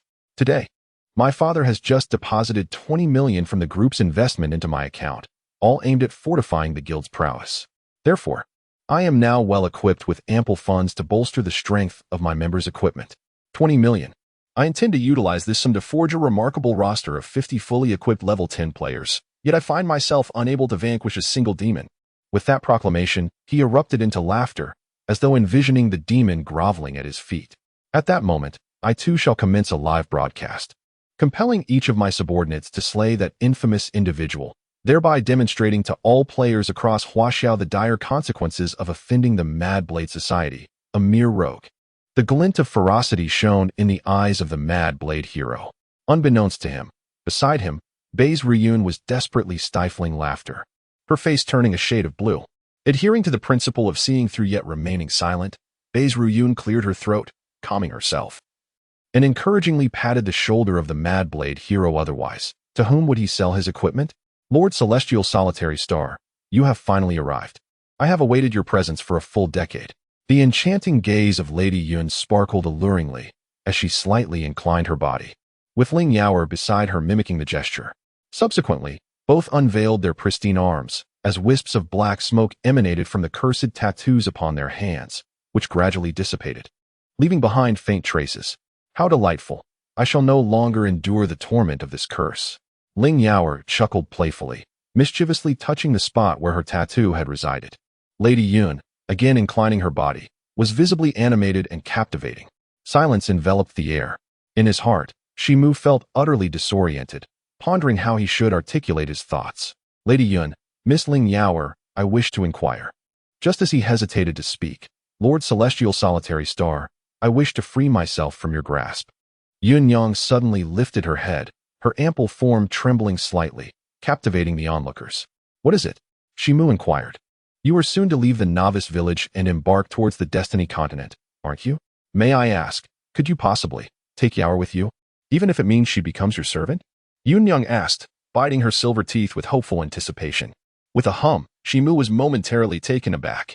Of course, he replied brightly, realizing that this was precisely the task at hand. However, pondering for a moment, he ventured to ask, but why? Yun Yang sighed softly, explaining. 10 years have passed, and both Yaoer and I have lost our kin. We rely on each other for companionship. Now that the curse has been lifted, we have nowhere to go even if we leave the novice village. After all, Yaoer and I are destined to assist you. It would be best for her to accompany you. I see. In that case, I do not mind. Chen Mo nodded gently, a smile gradually emerging. It turned out that this task was not a trial for him, but rather the arrival of a pair of maidservants. How delightful! Yun Yang was overwhelmed with joy, pulling Ling Yaoer to bow in gratitude. But sister, if I leave, what will you do alone? Ling Yaoer exclaimed, her voice filled with agitation. Do not speak nonsense. Taking you along would already be a burden for our master. How could I trouble him further? Tears shimmered in Yun Yang's eyes. Just as the two were embroiled in their dispute, for drops of blood began to hover in the air, merging together. Ding! Congratulations. You have successfully signed a master-servant contract with the NPC, the greatest fashion designer, Yin Yao. She shall eternally follow you, harboring no intentions of betrayal. Ding!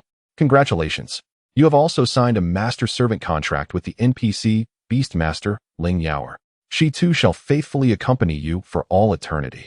The master-servant contracts have been finalized, and the two sisters are overwhelmed with joy, expressing their heartfelt gratitude. I will soon be heading to the main city. You may seek me out then. Chen Mo nonchalantly waved them off, as he currently lacked the time to accompany two exquisite beauties on a leisurely stroll. Just as he stepped out the door, a notification chimed. Task: visit the Beastmaster, and visit Yu Yao completed. Reward: 20,000 experience points. A golden light enveloped Chen Mo, and his experience points increased insignificantly. Reaching level 12 at 5, he has now become the sole player in all of China to break the seal and surpass level 10. Firmly securing the top position on the leaderboard, 2 levels ahead of the second place, one staff holding the sky. However, upon glancing at the seemingly insatiable experience bar, Chen Mo could only manage a faint smile. Not long after, an announcement resonated through the novice village. The righteous proclamation echoed, capturing the attention of thousands of players. Their expressions a mix of curiosity and intrigue. After a prolonged silence, it was once again the hero of the Mad Blade. What trump card do you possess this time to exude such confidence? Yet, if you seek your own demise, do not blame me for the consequences. A knowing smile suddenly graced Chen Mo's face. Chapter 42. The Reign of Terror. Hasten. It is rumored that the legendary hero, the Mad Blade, has rallied 50 valiant warriors, claiming he shall topple the entire 10,000 newbie village. Who would dare to challenge the authority of the demon? Let us witness this spectacle. How audacious to defy our great demon. I yearn to relive the thrilling scenes where the demon single-handedly faced 100 adversaries. At the eastern gate of the 10,000 newbie village, a throng of players surged with excitement. A significant crowd had gathered at the entrance, where the demon had unmistakably become the most prominent figure in the village. Discussions flourished regarding the demon's illustrious past exploits, and female players, akin to fervent fans, were utterly enthralled. Indeed, as the game Destiny continues to expand, it has evolved into humanity's second society, eclipsing all new media and social platforms in terms of traffic. Formerly obscure players have now ascended to the status of self-sustaining stars, while the influence of the film industry wanes in comparison. The legendary top 10 elites have become figures comparable to celestial superstars. However, discordant voices began to emerge. These fools. The demon's former ability to vanquish 100 foes stemmed from the fact that everyone lacked equipment and he enjoyed a substantial level advantage, perhaps even possessing extraordinary innate attributes. Yet now, the majority possess at least 2 or 3 pieces of basic gear, significantly narrowing the gap between players. To think he could still face 100 opponents? Wild Mountain Hero's expression darkened, a disdainful snort escaping his lips. Such folly. He felt an overwhelming sense of dissatisfaction. In the entirety of the 100,000 novice villages, few could be deemed experts, aside from the individuals from the base studio and the members of the Mad Blade Society. There were only the 4 from the Black Sky Demon Squad and his own team, standing atop the proverbial pyramid. What initially thrilled him was the realization that Lin Ru, the nationally renowned beauty of the Waterwood Academy, was also in the same novice village. This prominent star of Huaxia attracted countless admirers, yet none could rival him. A player ranked among the top 10,000. Unfortunately, that individual's emergence disrupted everyone's plans. I cannot believe that person could possibly duel against 50 well-equipped players, remarked a fierce player named Wild Mountain Eagle, gritting his teeth. Their Wild Mountain team could be considered semi-professional, yet they had yet to see a single player successfully transition through the ceiling dungeon. In stark contrast, the nameless youth they had so delightfully mocked had transformed into the world's first super player to conquer the highest tier dungeon, a hidden demon god among the populace. It seems the Wild Mountain crew hasn't had enough of being humiliated by this demon, sneered several self-proclaimed fans of the demon.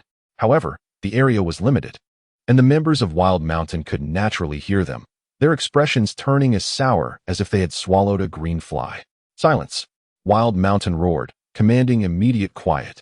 For even a sealed player held a significant deterrent power.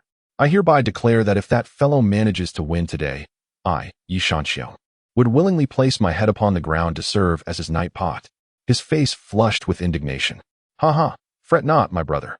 I assure you that the cunning one will certainly find himself in a position where he must lay his head down for you.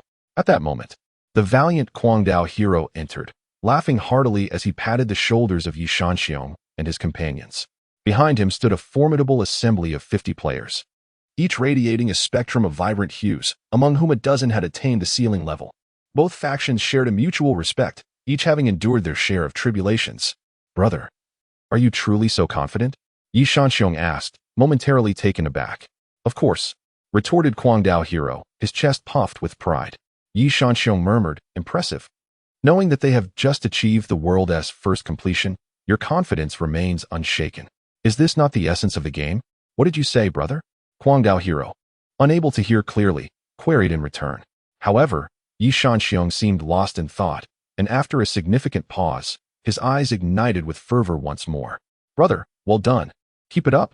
I believe you can indeed vanquish that elusive one who dares not reveal his ID. He too patted Guangdao Hero's shoulder. The fans, witnessing the burgeoning confidence of the two and the ethereal glow of the 50 players' diverse equipment, could not help but furrow their brows, revealing their apprehension. After all, Yi Shanxiong's words bore a semblance of truth.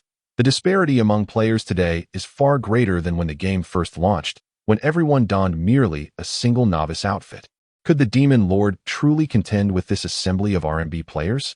After a while, amidst the crowd's anxiety, a familiar figure, wielding a monstrous contraption taller than a person, emerged before them. I have awaited you for a considerable time, said the Mad Blade hero, his eyes ablaze with fervent hatred. However, Chen Mo paid him no heed, casually casting a glance at the 50 well-equipped players behind him, and remarked with a smirk, "Have you brought me more funds?" You. The Mad Blade hero seethed with rage, but managed to suppress it, sneering coldly, "Now you may boast. But I hope you do not find yourself begging at my feet later. Let us dispense with the trivialities. I have little time to squander with you." A gentle smile graced Chen Mo's face, causing the onlookers to involuntarily shudder in unison. This smile was all too familiar to those who had been attentive to him. It was the smile of a demon. Whenever he wore this expression, it seemed that misfortune was destined to befall someone. "Since you seek your own demise, I shall oblige." The Mad Blade hero's gaze sharpened, and with a thunderous roar, he commanded, "Brothers, charge." With that, he brandished a long sword forged from fine iron, and the 50 elite players behind him surged forward toward Chen Mo, their weapons raised high, all radiating a brilliant yellow light. Goodness, 50 bronze-grade weapons, how dazzling. The crowd stood in awe, consumed by envy. "Demon, allow me to inform you that my attack power has reached 124 points. I wonder if you can withstand my blade." The Mad Blade hero laughed heartily, his eyes glinting with malice as he took the lead. He raised his silver longsword and charged forward with tremendous force, followed by 50 players who responded to the call, their presence formidable, akin to a stampede of lions. The onlookers felt a tightening in their chests. However, without a trace of fear, Chen Mo's smile gradually faded. With a flicker of thought, the eternal grief in his grasp vanished, and he boldly faced them empty-handed. What? Was he truly going to confront the Mad Blade hero's assault barehanded? Had he lost his mind? After all, the Mad Blade hero wielded a silver-grade weapon. How ridiculous! Surely he was riding on the coattails of his fleeting fame, believing that no one could bring him down. Witnessing this scene, the crowd gasped in astonishment, and many of the dark players seized the opportunity to mock him, their faces etched with disdain, which only heightened the anxiety among the onlookers. In the blink of an eye, the foremost Chen Mo and the Mad Blade hero passed each other. 342. Weak point attack. Miss. The numbers burst into the air, and their figures crossed paths. The latter clearly failed to evade in time. Minus 784. Critical hit. In an instant, a brilliant flash of white light erupted, and the silver longsword clattered to the ground, leaving behind the pitiful cries of the Mad Blade hero. With a soft thud, Chen Mo slowly picked up the silver longsword and gazed at the 50 players who had surged forward, his eyes glinting with the thrill of battle. Once again, another instant kill? A dark critic's eyes widened in disbelief, swallowing hard, filled with incredulity. Yet, they were players adorned in bronze and silver attire, wielding blades of exquisite iron grade. The disparity in attributes, how could it be so vast? A profound silence enveloped the crowd. The flicker of anticipation that had briefly graced the face of the fierce mountain warrior was abruptly extinguished, replaced by a mask of rigidity. Seeking recommendations, yearning for comments, craving various forms of engagement, today felt unusually inactive. Seeking comfort. Chapter 43. The Articulate Duel, a shocking blow hiss. On one side, 2 swift kills. On the other, evasion of attacks through remarkable agility. Back and forth, unharmed. Everyone, charge forth. The leader proclaimed that those who vanquished the demon would earn a reward of 500,000 Huaxia coins. At that moment, a familiar voice, reminiscent of a duck, rang out among the 50 participants. Subsequently, over 50 armored warriors, meticulously crafted from head to toe, surged forward as if invigorated by an elixir. Chen Mo narrowed his gaze slightly, once more plunging into the throng of enemies with the eternal sorrow in tow. He charged a distance of 5 meters and forcefully struck before him, sending a novice tank wielding a shield soaring into the air, crashing down upon a cluster of individuals. Immediately after, an unrelenting barrage of attacks rained down upon him, yet Shimu's eternal sorrow was equally relentless. -457, -521, -397, -24, miss, -425. The clang of metal upon metal resonated, a cacophony that was incessant. In a remarkable display of prowess, one individual confronts 50 elite opponents. A scene so extraordinary that it defies imagination. Yet, the captivated onlookers bear witness to this spectacle firsthand, with dozens of live streams activated, captivating millions. While many missed the legendary battle that catapulted Shimu to fame, this astonishing clash reveals the true essence of a formidable demon. Dazzling numbers erupt into the air, leaving the audience bewildered as they struggle to discern the source of such feats. Evidently, this demonic master finds himself unfazed by the challenges at hand. With each decisive strike slashes, chops, flicks, sweeps, and thrusts, he employs the most rudimentary yet remarkably effective sword techniques. Each maneuver is executed with precision, consistently exploiting the opponent's most vulnerable points, leading to swift collapses. The spectators are entranced, their eyes wide in astonishment, as they come to realize the sword can be wielded in such a manner. Truly impressive. The application of the horizontal sword technique reaches a level of artistry that rivals the greatest swordsman in the Huaxia battle zone. Indeed, the demonic master's swordsmanship could very well be ranked among the finest in the region. To aspire to be one of the strongest swordsmen, one must first master these fundamental skills. Within the live stream, countless players engage in animated discussions, comments flooding the screen at an astonishing pace. Esteemed game critics make their appearances, attracting widespread admiration.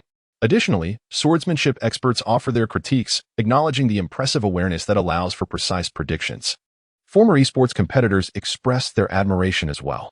With the arrival of these luminaries, the viewer count in the live stream skyrockets at an unprecedented rate. The fervent fans present at the scene felt their hearts racing with exhilaration. Unlike the earlier days when they vanquished nearly 100 unarmed novice players, the adversaries before them, though numbering only 50, were all heavily armed super elites, each boasting a level exceeding 9, rendering them no less formidable. Whereas the past encounters resembled a slaughter of the weak by those equipped with high-tier gear, now they were witnessing a true clash of titans, an authentic confrontation of strength. Should the demon emerge victorious, it would not only signify a miraculous achievement in conquering the world's first nightmare level, but also showcase the audacity of single-handedly challenging the king of the Green Serpent. Alongside the monumental act of resealing all major cities across North America, their idol, the demon, might genuinely earn a place on the KCG leaderboard, acquiring the prestigious title of king and establishing himself as a sovereign within the Huaxia battle zone. He could potentially become the earliest dark horse to rise in the game, Destiny. However, the unfolding battle appeared less favorable than they had anticipated, as the demon gradually accumulated damage, with numbers creeping up, albeit modestly. Yet, even minor injuries could accumulate and not be disregarded. Concern began to brew among the crowd once more.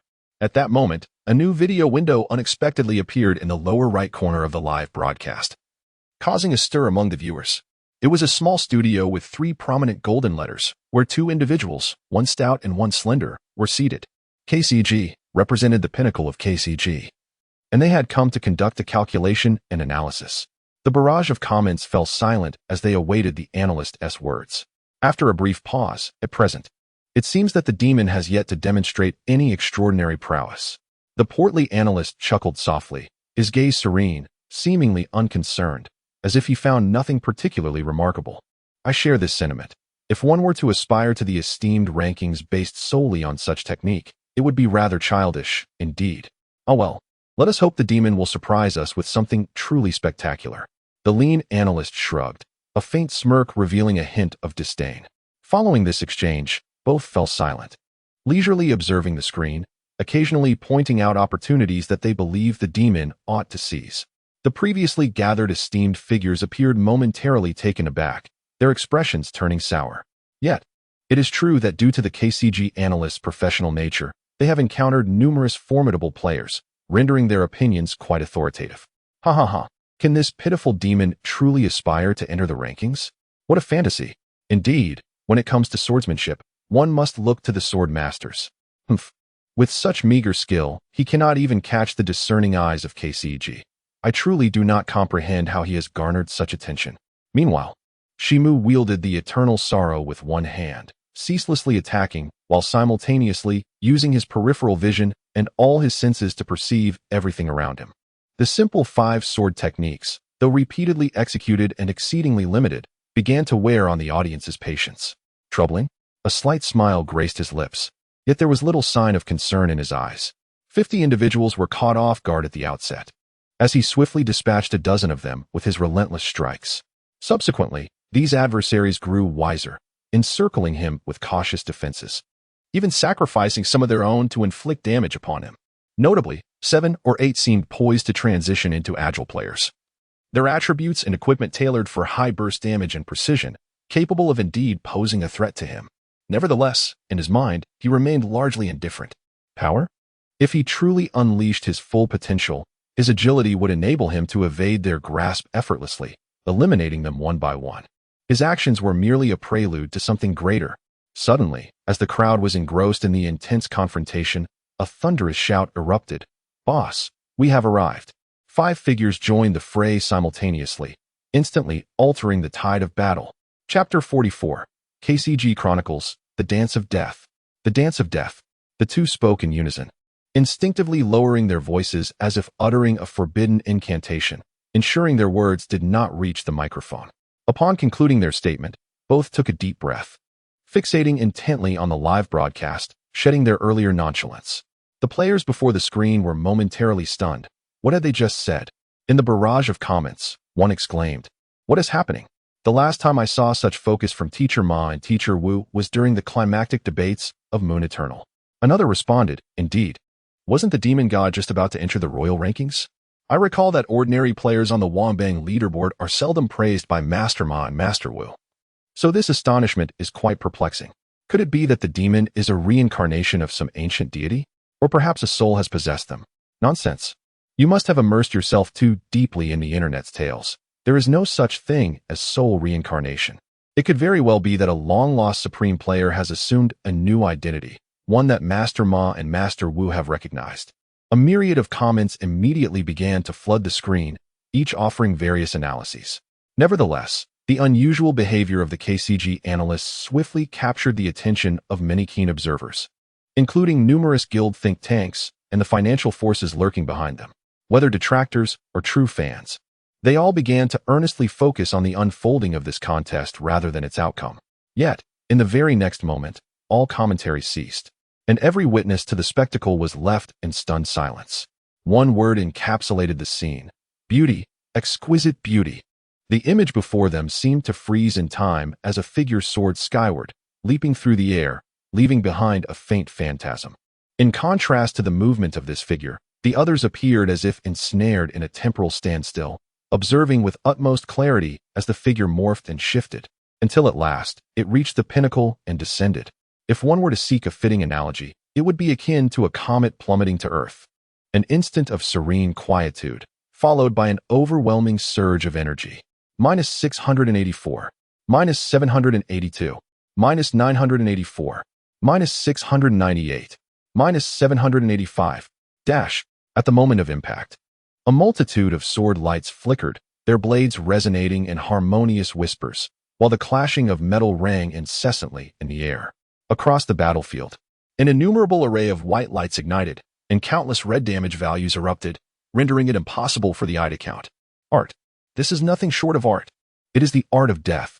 Everyone, whether present or thousands of kilometers away, gazing upon this scene on their screens, simultaneously felt the same profound sentiment resonate within their hearts. All was dissipated into the ether. The oppressive weight of time that lingered upon them gradually lifted, and all present regained their sense of control. What was that just now? After a prolonged silence, someone hesitantly inhaled deeply and inquired. "I don't know." The crowd collectively shook their heads like a rattle drum, expressing their bewilderment, including the 4 members of the formidable team. "Look!" Suddenly, someone exclaimed. The crowd turned, their expressions frozen in astonishment. Where was the battlefield? Where were the 50 armored warriors? Where was the overwhelming force? Where was the stalemate? A solitary figure stood serenely, wielding an extraordinary weapon, while the once mighty army had dwindled to a mere handful, with only a few trembling novice tank operators remaining. Their health bars barely flickering. The remaining few, I leave to you to handle. Thus, the latest challenge from the Mad Blade Society was declared a failure. Meanwhile, in another live-streaming room. Hey, where are Teacher Ma and Teacher Wu? Why did they leave without offering any commentary? Indeed, this seems rather peculiar, lacking any closure. Previously, Teacher Ma would always vent his dissatisfaction before departing when faced with inadequate strength. Have you lost your senses? With such formidable skills in combat, who would dare to question his prowess? Perhaps he has rendered even Master Ma speechless. No, wait, your assertions seem misplaced. Why does this maneuver strike a familiar chord within me? Let me ponder. I am certain it will come to me. The barrage of comments gradually subsided, giving way to yet another fervent discussion on the forum. Ma Fei removed his headphones, inhaled deeply for a prolonged moment, and finally opened his eyes. A lang of nostalgia, excitement, and trepidation swirling within them. Wu Kai mirrored his sentiment. They exchanged a glance, succumbing to a shared silence. Do you believe it is truly him? Ma Fei was the first to break the stillness, narrowing his eyes. Indeed, Wu Kai replied slowly, his tone unwavering. No one else could execute the dance of death with such unparalleled finesse. Absolutely no one. I share your conviction. Ma Fei inhaled deeply, nodding in agreement. What should we do? Wu Kai countered, furrowing his brow. What else can we do? We must conceal it from him. Ma Fei chuckled bitterly, overwhelmed by a sense of nostalgia. Conceal it? Wu Kai expressed his discontent. Such monumental news. The second on the Huaxia Supreme rankings, the illustrious Death Supreme re-emerging. This would send shockwaves throughout the entire virtual gaming realm. How long can we keep it hidden? Have you forgotten what transpired 7 years ago? Yet Ma Fei merely scoffed coldly. At this moment, a hint of profound meaning and trepidation flickered in Ma Fei's eyes as he slowly resumed speaking. 8 years ago, the Supreme of Death emerged into the world.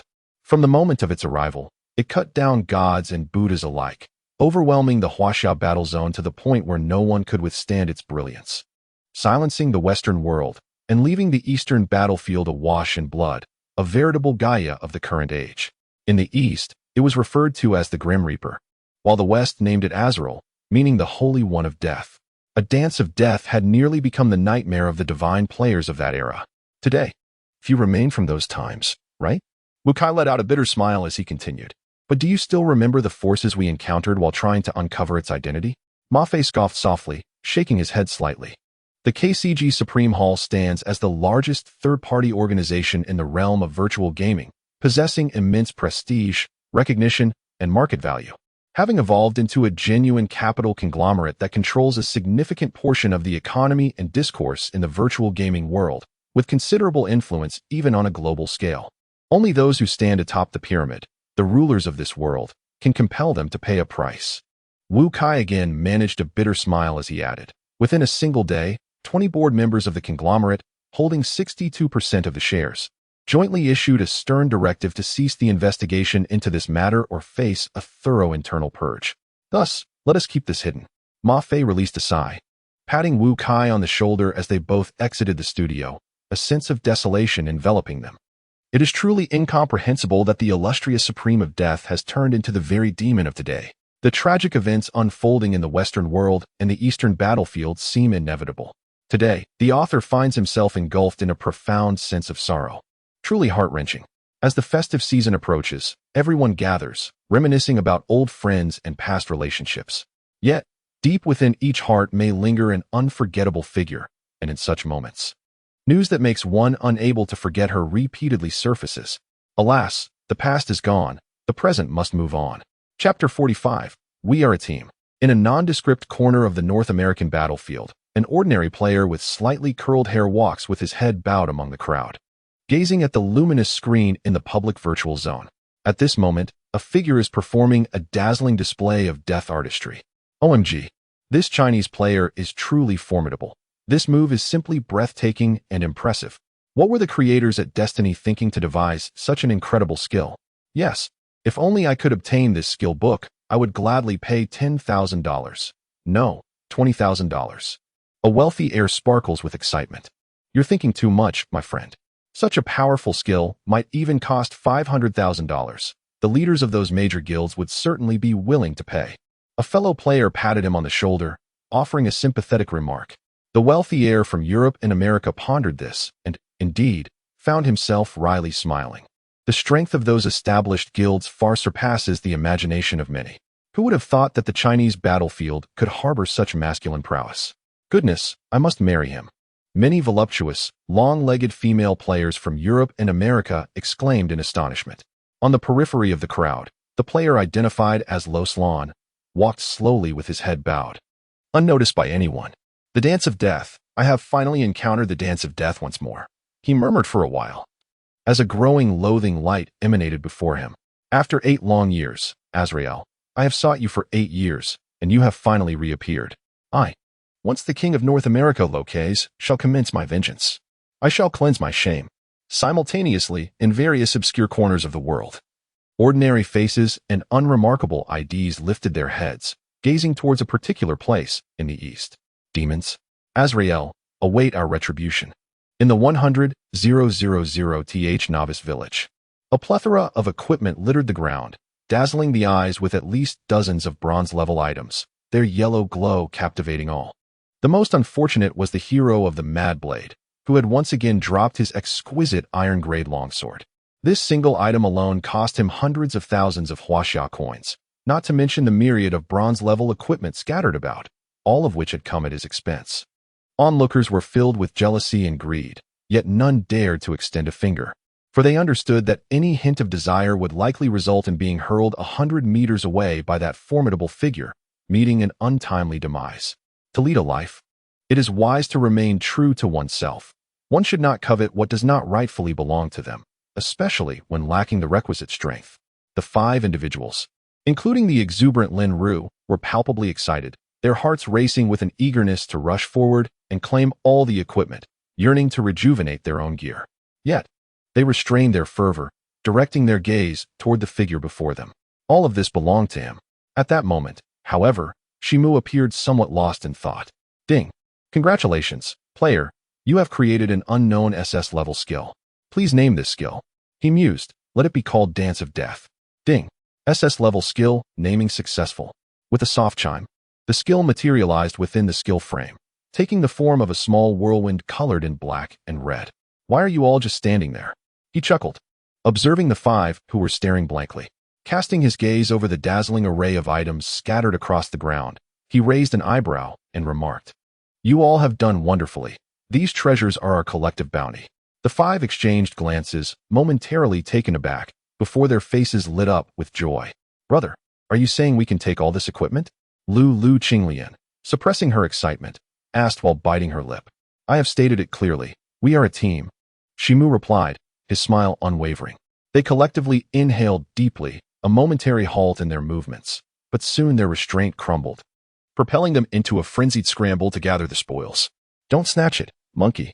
I spotted that armor first. What does a novice assassin like you need with this tank-level heavy armor? De Lao He shouted in exasperation. Hee, the impulse has taken over. The monkey offered an awkward smile. After a moment, he exclaimed, Hey, Big Black, hand over that short blade. I've had my eye on it for quite some time. It's a level 10 bronze weapon, far superior to the one I currently possess. It was just a slip of the hand, just a slip. Brother, don't hide it. I've seen that pair of shoes. They are gender neutral. I want them. All right, my dear, here you go. I'll search for another pair. After an exhaustive half-hour search, the 5 returned, their bodies radiating a brilliant yellow-bronze glow, resembling an enhanced version of armored warriors, with the remaining equipment stored in their backpacks. Boss, we have accounted for a total of 52 bronze items, along with that fierce hero's iron-grade longsword. We have taken 24 items, leaving us with 28 bronze pieces and 1 silver item. Miuchin obediently handed over all the acquired items. Chen Mo picked up the silver-grade longsword, examined it briefly, and tossed it to Big Black. This? You're giving this to me? Black Sky Demon's eyes widened in astonishment and disbelief. Yet he resolutely declined. No, we can accept everything else, but this weapon is far too valuable. While bronze weapons still commanded a high price, their value had diminished somewhat, making them accessible even to ordinary players. However, the refined iron-grade equipment remains invaluable, with a scarcity that renders it virtually priceless. In the multitude of novice villages, it is estimated that fewer than 10 pieces of such equipment appear in each. and some villages may see even less than 5. Weapons, being the most coveted category, are extraordinarily rare, typically possessed only by the likes of the infamous hero of the Mad Blade, who reigns supreme in his village. Furthermore, as investments from various factions continue to escalate, the prices for refined iron-grade weapons not only remain high, but increase significantly, reaching hundreds of thousands of huaxia coins. With many affluent individuals willing to bid for them, this phenomenon is quite understandable. In the real world, there are countless people willing to spend hundreds of thousands or even millions to flaunt their wealth. And many are not deterred from splurging tens of millions to acquire luxury cars or yachts. A mere few hundred thousand? To them, it is but a trifling sum. This is evident in the astronomical prices of legendary equipment in the later stages of the game, which can reach 8 or 9 figures. Here you, as a knightly tank novice, are the most suited for this piece of equipment. Chen Mo chuckled, patting his shoulder but refraining from taking the weapon. Yet, Dalauhe's face was alight with excitement, and he appeared somewhat swayed, struggling to articulate his thoughts. Take it, the boss has said we are a team. The monkey interjected, his eyes glimmering with a resolute determination. All right. Dalauhe gritted his teeth and promptly equipped the long knife. As Chen Mo typically concealed the brilliance of his equipment and other details. The radiant white light emanating from Dalauhe's weapon instantly became the sole focus of the gathering, evoking envy from those around. The onlookers were swept away by tears. Oh, demon god, might you allow me to join your team? The cacophony from my parents' next door was unbearable. The author felt on the verge of collapse, having attempted to mediate for over 10 minutes. Chapter 46, Successful Job Change, The Unshackling of Eternal Sorrow.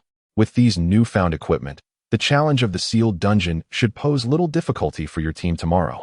After a brief conversation with the 5, Chen Mo prepared to take his leave. The 4 companions, left with nothing to do, decided to assist Lin Ru in reaching level 10, planning to tackle the sealed dungeon together the following day. Departing from the group, Chen Mo approached the village chief. It was indeed time to enter the main city. Before he could speak, Bai Mei had already turned his gaze towards him. Ah, preparing to depart? Bai Mei chuckled softly, his eyes clouded, and the few strands of hair on his aged face quivered slightly. Yes, Chen Mo nodded silently. Allow me to facilitate your job change, great celestial star of solitude. Bai Mei inhaled deeply and waved a hand. Ding. The player profession, Azura, has successfully undergone its first job change, acquiring the skills Azura Slash and Azura's Fury. With a gentle chime, the 2 skills slipped into the skill bar without further elaboration. Thus, including Dance of Death, he now possessed 3 active skills. Open the Skill Attributes panel, Dance of Death, Level, SS Description, fueled by immense agility and strength, it descends like a comet, delivering double damage to all enemies within a 15-meter radius through the powerful impact of its landing. Upon landing, it strikes all enemies in the vicinity 3 times with the weapon, each blow inflicting 0.95 times damage. Azura Slash, Level A, advances with the player's class change. Description, a fundamental skill of the Azura royal lineage, harnessing the power of Azura to inflict 350 single-target attack damage. Azura's Fury, Level A, advances with the player's class change. Description, a talent of the Azura royal lineage, utilizing the formidable innate spirit. It allows the selection of 3 enemies within a 10-meter range, rendering them into a state of stunned rigidity for 1.5 seconds. Excellent. After reviewing these 3 skills, a glimmer of delight appeared in Chen Mo's eyes. 1 single target skill, 1 area attack skill, and 1 control skill, all complete. He pondered the efficacy of skills for ordinary warriors or knights, but the hidden class of Azura had indeed met his expectations, particularly the Azura Slash, whose damage of 3.5 times was simply staggering, truly deserving of its rank. Azura's Fury offered remarkable crowd control, proving to be a miraculous ability at critical moments. Suddenly, very well, I shall now transport you to the true continent of destiny, Bai Mei interjected, breaking his reverie. Wait. Do you have nothing to say to me? Chen Mo inquired, puzzled. Among this group of concealed NPCs, the most enigmatic and formidable is the former human national master, whose prowess is boundless and whose abilities are unfathomable. Yet, curiously, the system has not assigned a visitation quest regarding Bai Mei. He finds this rather peculiar. Ultimately, destiny will provide an explanation for everything. This vast and limitless continent awaits your exploration. Bai Mei's voice grows increasingly ethereal, while Chen Mo's consciousness gradually descends into oblivion. Time elapses unmeasured, perhaps a fleeting moment, perhaps several decades. Ding. Congratulations, player, for arriving at one of the 10 major cities in the Huaxiao War Zone, Songming City. Achievement unlocked. Arrival at the main city, revealing the map information for the Songming City region. With 2 soft chimes, Chen Mo is abruptly roused from his stupor, the blinding sunlight piercing through his eyelids. Do not miss out as you pass by. High-quality sheepskin, the exquisite red mountain coats from the western regions, and rare treasures from all corners of the world, all available here. Come, come. Fresh candied hawthorn, only 3 copper coins. A cacophony of sounds surrounds him, reminiscent of a bustling marketplace. As his eyes adjust to the surroundings, Chen Mo cannot help but observe with curiosity. Before him lies a narrow street, teeming with activity, flanked by an array of stalls offering everything from food and entertainment to peculiar oddities. All are NPCs. After a brief observation, Chen Mo promptly concludes that this far surpasses the perfection of Yuan. It is akin to a genuine world. He meanders leisurely, marveling at the scene before him. 2 individuals walked in tandem, one ahead and the other behind, one to the left and the other to the right, resembling siblings and attracting the attention of numerous NPCs. The street stretched infinitely before them, while a magnificent edifice loomed far in the distance. What could that be? He instinctively inquired. Thank you.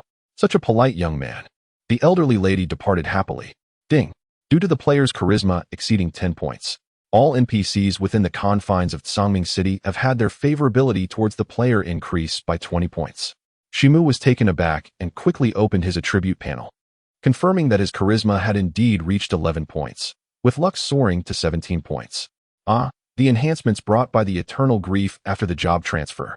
He immediately summoned the Eternal Grief. However, to his surprise, as soon as the Eternal Grief manifested, an unforeseen change occurred. Ding. Due to the player's profession, Hydra, having successfully completed the transfer, an unknown energy within his body stirred, resulting in an unprecedented alteration of the bound weapon, Eternal Grief. The first seal is beginning to loosen. As the sound faded, the mysterious artifact, towering over a meter in height, trembled violently in Chen Mo's grasp, as if attempting to break free from his control. A surge of intense crimson and black light erupted from it, causing the nearby street NPCs to scurry away in fright. Ding. Eternal Grief is in the process of breaking the first seal. Progress 99. 78. Half a minute elapsed. Ding. The first seal of Eternal Grief has been completely lifted. Attributes have undergone a transformation. After a brief tremor, all the radiance converged instantaneously, and the artifact in his hand regained its ancient, weighty, and subdued appearance, as if it harbored immense energy yet revealed not a whisper of it. However, the peculiar sword's divine essence had evidently grown more radiant, with certain patterns becoming distinctly audible. A flicker of curiosity ignited within Chen Mo as he promptly examined its attributes.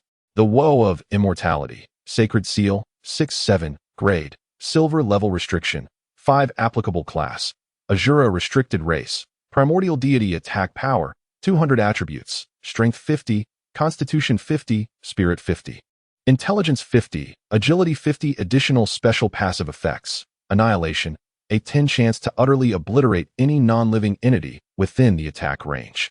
Critical Strike, increases critical hit probability by 1. 5. Deceleration, reduces the agility attribute of the targeted opponent by 10.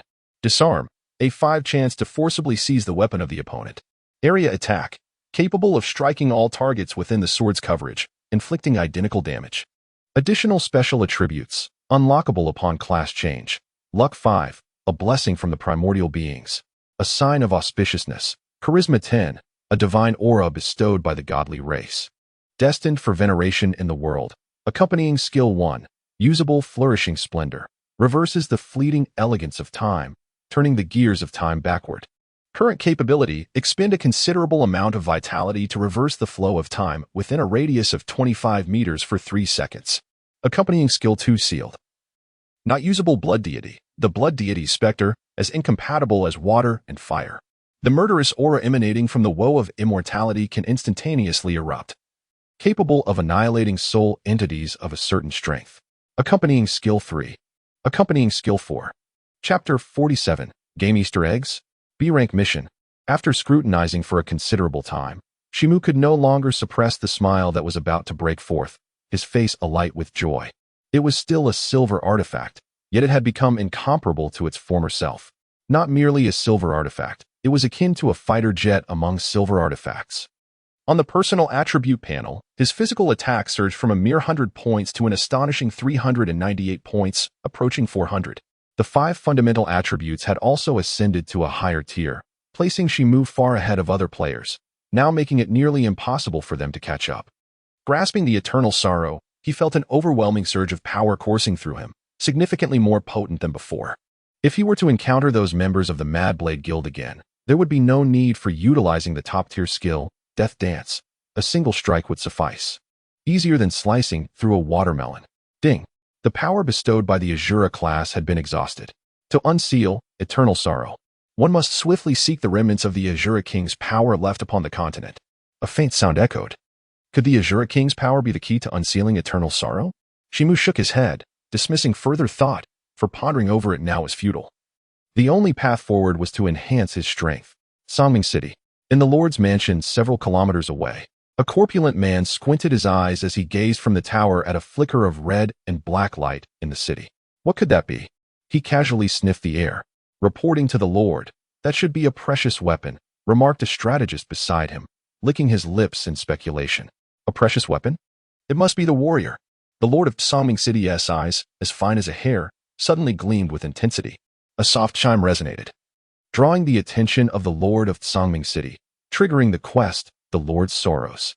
Please proceed to the Lord's mansion and pay a visit to the Lord of Songming City. A gentle sound interrupted Chen Mo's thoughts, causing him to furrow his brow. The Lord of Songming City? Well, it is merely a quest. I shall go there first and see. He shook his head and swiftly made his way toward the magnificent edifice in the distance. After a good 15 minutes of running, he finally arrived at the entrance of the Lord's mansion, marveling at the vastness of the game's main city. Indeed, this Songming City would one day contend with a player base in the 9-digit range. Approaching the grand gates of the mansion, several golden-armored guards stood solemnly, wielding long-handled weapons that gleamed with silver and gold, even possessing artifacts of pure gold, which made Chen Mo involuntarily gasp in astonishment. Who goes there? As he drew near, the foremost golden-armored warrior stepped forward with a heavy thud, coldly inquiring. I come seeking the Lord, Chen Mo replied. Might you be the otherworldly warrior wielding the treasured weapon? Before the golden-armored guard could respond, a lean, elderly figure clad in plain robes, resembling a steward, rushed out with a look of delight, prompting the golden-armored guards to hastily step aside. Chen Mo hesitated for a moment before nodding. It is I. Please come in. The Lord has been awaiting you for quite some time. The steward chuckled warmly, gesturing with an inviting motion. Chen Mo entered without hesitation, striding confidently as he followed the steward through several courtyards and a garden, until they reached the innermost part of the Lord's residence. There, a rotund man clad in splendid attire appeared before him, wearing a cheerful expression. I have the honor of meeting you, Lord of the City, Chen Mo said with a smile, slightly bowing to convey his respect. How audacious! The Lord of the City is met with no reverence. Suddenly, a burly man resembling a military commander raised his eyebrows in indignation, his face reflecting anger. There's no need for such formality. A warrior possesses remarkable skills and requires no excessive courtesy. The rotund man waved his hand dismissively, signaling the commander to withdraw. Chen Mo smiled subtly, feeling a sense of goodwill. May I inquire if there is anything I can assist you with, my lord? Chen Mo proceeded directly to the crux of the matter without further ado. With a sigh, the Lord of Songming, his flesh quivering, replied helplessly, Indeed. You have discerned my plight. Songming had enjoyed a long period of stability, yet recently, an unexpected band of marauding thieves had emerged from unknown origins, wreaking havoc with fire and slaughter, causing endless suffering for the villagers beyond the city walls, lamented the Lord of Songming. Why not deploy the army? Chen Mo suggested. The moment the army mobilizes, it creates a great commotion. The thieves, upon hearing the news, simply retreat into the vast wilderness, and our troops cannot lay a finger on them. Once the army departs, they descend again to wreak their havoc without a care, the Lord of Songming lamented, his expression one of helplessness as he gazed earnestly at Chen Mo. Thus, brave warrior, could you assist me in eradicating this band of brigands? Ding. Do you accept the sea-level quest, the Lord's Woes? Reward, substantial experience points, and the Lord's favor. The Lord's favor? A flicker of intrigue ignited within Chen Mo. This could prove to be quite beneficial. When the time comes to conduct affairs within Songming City, it would undoubtedly facilitate matters. I accept. Without further hesitation, Chen Mo confirmed the quest. I shall await your triumphant return. The lair of those bandits lies to the east of the city. Make haste. The Lord of Songming chuckled warmly. Departing from the Lord's estate, Chen Mo made his way toward the eastern gate of the city.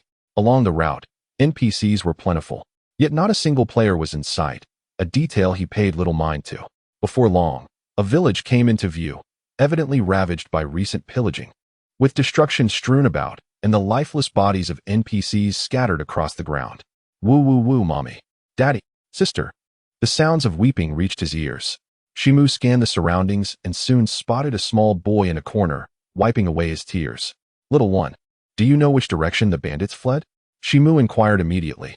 Those devils headed towards the mountains to the east. The boy stifled his sobs, then bravely asked, Big brother, are you going to eliminate those bandits? Indeed, Chen Mo nodded. A hint of bemusement washed over him. What secrets could a mere child hold? Was it merely a lost baby tooth? Yet, gazing into the boy's unwavering eyes, a peculiar sense of doubt began to brew within Chen Mo. Could it be that the child harbored some genuine secret? It is indeed not mistaken to ponder the myriad peculiar NPCs hidden within virtual gaming worlds. Often, these seemingly ordinary characters conceal unexpected delights, referred to as mysterious Easter eggs. It is said that within the realm of Moon Eternal, an ordinary player inadvertently triggered such an Easter egg, resulting in the acquisition of a legendary artifact that was subsequently auctioned for an astonishing 8-digit sum. Ding. Would you like to accept the quest, the boy's commission? Quest level, B. Quest reward, a secret hidden for 10 years. B level. Remarkably, this exceeds even the mayor's quests. A secret concealed for a decade. Could this truly be one of the game's enigmatic Easter eggs? Confirmation to accept. Chen Mo eagerly confirmed, his heart ablaze with excitement, bidding farewell to the young boy as he dashed toward the forest to the east of the village. A twofold victory. Quest rewards, here I come. Chapter 48. Monster Hunting Grounds. Re-encountering Han Qingxue while the majority of players toiled in the novice village, and high-level players awaited access to the sealed dungeons. Chen Mo had already embarked on the exploration of the main city map. After a short distance, a few bandit-like figures emerged from the thicket ahead, wielding rudimentary weapons. They were likely the marauders required for the quest. Concealed in the shadows, he accessed the quest panel to identify the objectives of 2 tasks. The mayor's dismay, quest objective, locate the bandits' lair and eliminate 50 bandit sentinels. Current progress, 050. No errors here, the objective is clear. It seems he would ultimately need to penetrate the bandit stronghold. Upon contemplating this, Chen Mo could not help but feel a stir within his heart. This group of bandits must have pillaged an immeasurable amount of wealth from the common folk, rendering them immensely rich. If he were to engage in a clandestine conflict among them, a cold, humorless smile crept across Chen Mo's lips as he inhaled deeply, the eternal grief in his grasp lifting slightly. His gaze fixed upon the 3 bandits ahead, he glanced at the 3 symbols in his skill bar, a thought igniting within him. Shuraslash. A blend of crimson and ebony radiance surged forth from the tip of the eternal grief, entwined with a repugnant aura of malevolence, casting a sword light that extended 6 feet into the air. In that fleeting moment, the attributes of the bandits materialized before him. Bandit Sentinel, common creature, level, 14 attack, 245 to 268 physical defense, 189 to 195 magical defense, 175 to 182 health, 1500 description. Thieves that emerged from the outskirts of Songming City, having plundered countless villages. They are among the minions of the 3 notorious bandit leaders, possessing mediocre strength. Minus 891, minus 948, minus 898. The 3 gaunt bandits immediately suffered a significant reduction in their health, their fury igniting as they lunged forward. This was manageable. 2 Shura slashes would suffice. However, the cooldown for Shura slash was 8 seconds, preventing a consecutive strike. Thus, Chen Mo advanced and delivered 2 swift normal attacks, eliminating the 3 sentinels. Their anguished cries resonated simultaneously, as several copper coins and even a piece of equipment dropped onto the ground. As the copper coins were tossed into the backpack, he acquired a piece of equipment, a level 15 plain light armor, which, in terms of attributes, was comparable to a level 10 bronze piece. Could it be that humanoid monsters have a higher drop rate than ordinary ones? A thought flickered in Chen Mo's mind. Just from 3 monsters, he had already obtained equipment. Undoubtedly, his high luck played a significant role, yet the drop rate could not be disregarded either. He proceeded to methodically slay a dozen more creatures. Although the drop rate was not as astonishing as before, he still managed to acquire a pair of level 15 plain boots. The experience gained was indeed substantial. At present, his 12th level experience bar required a staggering 800,000 points to fill, yet a single bandit sentry could grant him a generous 120 points of experience. A treasure trove. Chen Mo felt a surge of confidence. Sure as slash. Sure as fury. Dance of death. Sure as slash. Basic attack. After a while of relentless monster hunting, he swiftly completed the task of defeating 50 bandit sentries, adding 4 or 5 more pieces of plain equipment to his inventory. Ding. 50 bandit sentries have been eliminated. The task, Lord's Worries, has changed its objective to eradicate all bandit sentries. A new notification arrived, and rather than feeling anger, Chen Mo was filled with joy. These monsters were easy to defeat, yielded high experience, and boasted an incredible drop rate. Where could he find such an excellent leveling ground? As he delved deeper, the expanse of the bandit wilderness grew larger, with these rascals leisurely wandering about, truly embodying the saying, "The king summoned me to patrol the mountains." I relentlessly attracted monsters, engaging in battle, and occasionally, out of sheer enthusiasm, I gathered dozens of sentinels together, unleashing a devastating death dance upon them. The ground was strewn with bountiful spoils, a delightful sight. In Chen Mo's eyes, a subtle thrill began to rise, igniting his warrior spirit with a crimson hue surfacing. 3 hours later, as noon approached, he noticed a significant increase in his experience bar, now hovering around 29%. Boss, aren't you logging off soon? Have you forgotten our meeting this afternoon? We're supposed to grab a bite together. Suddenly, an external call came through. It was Jiang Feng from downstairs. All right, I'll be right there. After a brief hesitation, Chen Mo logged off. He had already established a considerable lead over most players, rendering the urgency unnecessary. At his current pace, even if others spin an additional 5 days, they would likely still be unable to catch up. Descending the stairs, he found Jiang Feng, impeccably dressed, waiting for him. Chen Mo casually adjusted his attire, donning a white shirt. Hey, boss, do you know our counselor Han? Jiang Feng inquired thoughtfully as they headed towards the dining hall. Yes. Why? Chen Mo raised an eyebrow. Give me her number. My goodness. I had no idea there was such a stunning beauty at Shui Mu apart from the 2 renowned campus flowers. I heard there's already a discussion on the forum about whether Han Xingxue should be included among Shui Mu's 3 major campus beauties. Jiang Feng exclaimed, his eyes gleaming with a predatory glint. No way. Why not? Boss, you wouldn't be playing both sides, would you? You already have the beautiful Lin. Yet you still compete with us? How utterly inhumane. Didn't you and Wang Qiu become an item? This. Jiang Feng suddenly found himself at a loss for words. After walking for a while, the cafeteria was just ahead, bustling with activity on the first floor, which catered to the widest array of ordinary faculty and students. Let us head to the 3rd floor, Jiang Feng casually suggested, to which Chen Mo nodded in agreement. At the prestigious Shui Mu University, one of the world's foremost institutions, the cafeteria was far from the simplicity characteristic of an ordinary university. It boasted a total of 4 floors. The first floor served the largest crowd of regular students and staff. The second featured snacks and several affordable dining options, while the 3rd floor was home to a Michelin-starred restaurant. The top floor, however, was reserved exclusively for the president and a select few academicians, said to be staffed by top chefs specially hired from partner enterprises to cater to Shui Mu's elite. Those residing in villa dormitories were typically scions of wealthy families, and the 3rd floor was their favorite haunt. As the 2 ascended the staircase, a familiar figure caught their attention. Han Xingxue. Xingxue, I genuinely appreciate your help today. To express my gratitude, how about I treat you to lunch? He proposed. If you're busy, perhaps dinner instead? Or tomorrow? The incessant buzzing of his voice accompanied his words. A young man, seemingly a graduate student in his 20s or 30s and possessing a rather handsome appearance, was persistently trailing behind Han Xingxue. Gradually, dissatisfaction began to etch itself onto Han Xingxue's face, yet the young man showed no signs of relinquishing his pursuit, inching ever closer. In the dim light, Chen Mo's eyes narrowed slightly as the warmth of his smile gradually faded. Chapter 49. Li Mubua, the excitement of the meeting. A flicker of emotion crossed Han Qingshue's face, her eyes briefly flashing with a chilling intent.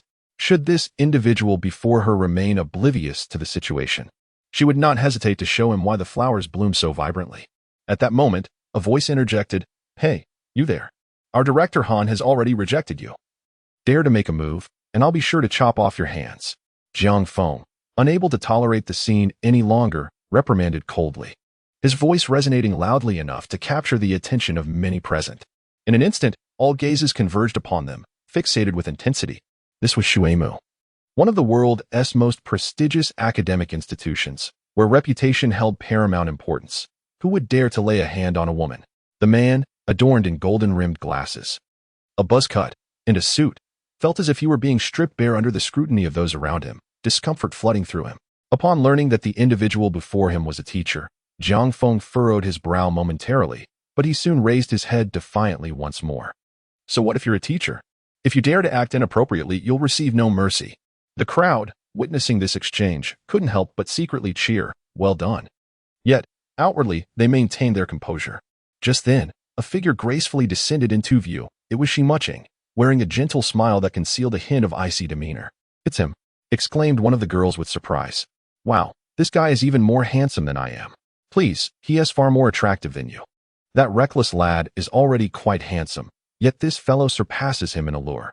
Oh, the fluttering of my youthful heart. Who is this person, after all? It is none other than Chen Mo, the campus heartthrob of the School of Computer Science. It is said that many believe he could rival Li Mu Bai in charm." At the mere mention of Li Mu Bai, the expressions on the faces of the boys present instantly transformed into envy and fear, while the girls were utterly captivated. "Are you Chen Mo?" Suddenly, a man scoffed, fixing his gaze upon Chen Mo. "Indeed," replied Chen Mo, his smile radiant. Yet, his unwavering gaze sent a shiver down the man's spine, leaving him feeling uneasy. Just wait. Realizing that his reputation was tarnished today, the man could only utter a harsh remark before storming off in a huff. "Oh well, how cool, brother, to stand up to a teacher," the boys exclaimed with excitement, chuckling to themselves. "What teacher? That person is Li Ao, a scoundrel who dared to harass Teacher Han. I've noticed his impatience for quite some time." Thankfully, Chen Mo intervened. The girls gazed at Chen Mo, their admiration palpable, while Jiang Feng felt a surge of irritation. Why should he get all the attention? Indeed, I've heard that Li Ao has made advances towards several girls. But due to his influential background, he remains here at Chen Mo, despite his lack of accomplishments at just over 20 years old. Another chimed in with gossip. "Humph, what does good looks matter?" Having offended Li Ao, his demise may not be far off. A malicious whisper floated through the crowd. Chen Mo merely smiled, patted Jiang Feng on the shoulder, and continued to ascend the stairs, with Han Qingshui following closely behind in tacit understanding. Upon ascending to the third floor, the trio ordered their dishes and promptly settled into a chosen spot, indulging in their meal. "Goodness, boss, is it true that you have a dalliance with Teacher Han?" Jiang Feng discreetly cast a glance at Chen Mo while they feasted. Chen Mo remained silent, merely offering a smile, leaving Jiang Feng to wallow in his own dismay. Just as they were engaged in light conversation over their meal, a refined voice interjected from the side. "Ah, you must be Brother Shi?" Turning his gaze, Chen Mo beheld a strikingly handsome young man standing beside them. With a prominent nose, shoulder-length hair, fair complexion, and exquisite features, he possessed a statuesque yet athletic build, clad in a crisp white shirt, and adorned with a charming smile, an embodiment of the princely ideal that countless young women have dreamt of. Li Mu Bai? The name surfaced simultaneously in the minds of Chen Mo and Jiang Feng, despite their never having encountered him in person. In contrast, Han Qingshui's expression shifted slightly, seemingly perturbed at having her rare opportunity to dine with Chen Mo interrupted. Out of courtesy, Chen Mo smiled and nodded. "Do not misconstrue my intentions. As a senior, I merely wish to advise you that the individual you encountered earlier, Li Ao, is not to be trifled with. It would be wise for you to apologize to him privately." Lest as he trailed off, Li Mu Bai shook his head gently and began to depart. "Wow, Senior Li is incredibly handsome. Oh heavens, I can't take it. He is so gentle and kind-hearted. How thoughtful of him to warn Chen Mo." The young lady vowed to herself that she would pursue him for the rest of her life. A cacophony of murmurs enveloped the surroundings, some of which were flirtatious glances from affluent young women, while Li Mu Bai's retreating figure exuded an air of leisure, as if he were thoroughly relishing the moment. As Li Mubai distanced himself, Shi Muqing narrowed his eyes slightly, lost in contemplation. Li Mubai, could he possibly be yet another member of the Li family? Damn, this guy is truly insufferably arrogant. Beside him, Jiang Feng cast a glance at the infatuated girls around and couldn't help but mutter through clenched teeth. After finishing their meal, it was nearly time for the meeting, and Jiang Feng, understanding the unspoken agreement, fell silent, trailing behind Shi Muqing and Han Qingxue. His mind swirling with curses. Upon returning to their seats, Jiang Feng, a master of socializing, began engaging with classmates nearby, while Shi Muqing exchanged greetings with the group. At that moment, both boys and girls animatedly discussed the morning's gaming escapades, brimming with excitement. Hey, Zhang Zhao, did you catch that this morning? Absolutely incredible. The demon god of the 100,000th village is just too powerful, breaking through the hell-level dungeon effortlessly, while even one staff holding the sky couldn't conquer it. Yet, the demon god single-handedly shattered the nightmare-level seal. Jiang Feng exclaimed, enthusiasm radiating from him. When Apollo completed the hell-level dungeon, I thought to myself, that's it. Our reputation in Huaxia is going to be trampled by the North Americans. But I never anticipated the demon god would be so formidable. Li Wenbin swore vehemently, his eyes glinting with excitement. Apollo cleared the hell-level dungeon in less than half an hour, and the demon god conquered the nightmare-level dungeon instantly. The main city of Huaxia has been unveiled, accompanied by the additional activation of the teleportation array. A girl waved her hands excitedly. Subsequently, the North American battle zone was sealed once more. Ah, hold on, everyone, don't rush to read. There may be some modifications shortly. Chapter 50. Please don't go, all right? Ah Cheng, why are you not the least bit excited? The demon god has sealed all those Americans. At this moment, Zhang Chao noticed a peculiar expression on Shi Muqing's face. The others also turned their attention towards him, their expressions filled with curiosity. It is indeed thrilling. Shi Muqing smiled faintly, feeling a strange sense of amusement. Why are you all more excited about my actions than I am? As expected of students from the Computer Science Institute, each one engrossed in their gaming adventures. He couldn't help but chuckle softly. In fact, given the current significance of Destiny, hardly anyone would lack an account within it. The major events in Destiny often draw more attention than societal hot topics. Oh well, he is a wealthy and handsome young man, undoubtedly preoccupied with numerous matters. Perhaps he simply has no time to pay attention to Destiny. Just then, a cold remark floated through the air, laden with implications. The expressions of the crowd instantly turned peculiar as they glanced towards several attractive girls in the hall. Wealthy second generation. What else could they do? As one of the few freshmen residing in the Villa District dormitory, Jiang Feng, Shimu, Zhang Chao, and others were all categorized into the wealthy second generation circle. Shimu furrowed his brow slightly, casting a sideways glance and recognizing her. Su Huan, rumored to be a self-taught computer prodigy for nearly a decade, nearly made it into the renowned Yao class at Mu University. The Yao class, a sanctuary revered by all aspiring computer scientists, is personally guided by several luminaries in the field, including recipients of the prestigious Turing Award. Over the past few decades, it has produced numerous eminent scientists whose influence extends far beyond the realm of computing, permeating into automation, autonomous driving, artificial intelligence, and mathematical simulation, among others. Today, propelled by the efforts of these pioneers, computer science has undoubtedly emerged as a formidable branch of science, rivaling mathematics itself. The prodigies within the Yao class are often viewed as the future pillars of the Chinese nation, frequently overlooked, to the extent that they do not even need to attend the orientation for new students. Su Huan, a genius in his own right, harbored a lingering dissatisfaction after falling just short of entering the Yao class during a selection process. This left him with a sense of disdain towards his peers, believing that only the students of the Yao class were worthy of his stature. His contempt was particularly directed at the wealthy second-generation students who secured their places at Mu through familial connections, perpetually feeling superior to them. As these sentiments were expressed, Shi Muqing inexplicably distanced himself from the group. Some remained oblivious to the fact that Tianming represents a secondary society capable of influencing the entire world, perceiving only the stench of materialism. Su Huan continued to smirk, crossing his arms and raising his chin defiantly, exuding an air of disdain. Su Huan, what do you mean?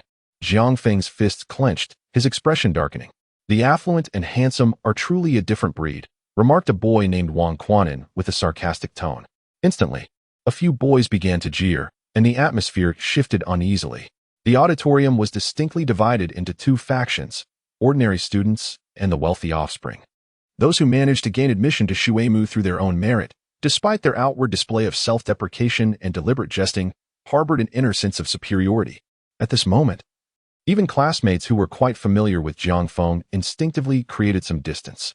Shimu Chung furrowed his brow slightly, glancing at his fellow students from the same department.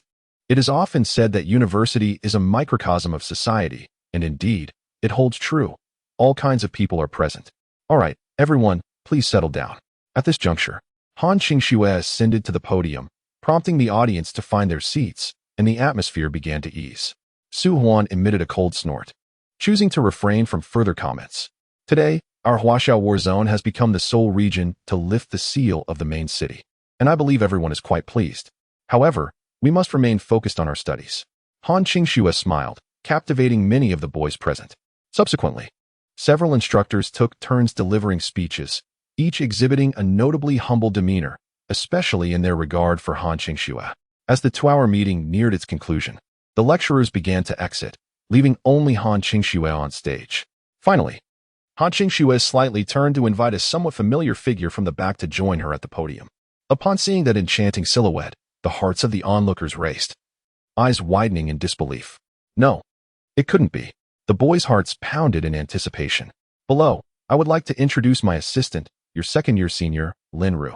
At the invitation of Han Qingxue, Lin Ru gracefully ascended the stage, her smile radiant as a blossoming flower. Dressed in a slightly snug-fitting dress, she accentuated her breathtaking figure, captivating all in attendance. Is Lin Ru our assistant counselor? The crowd could hardly contain their cheers.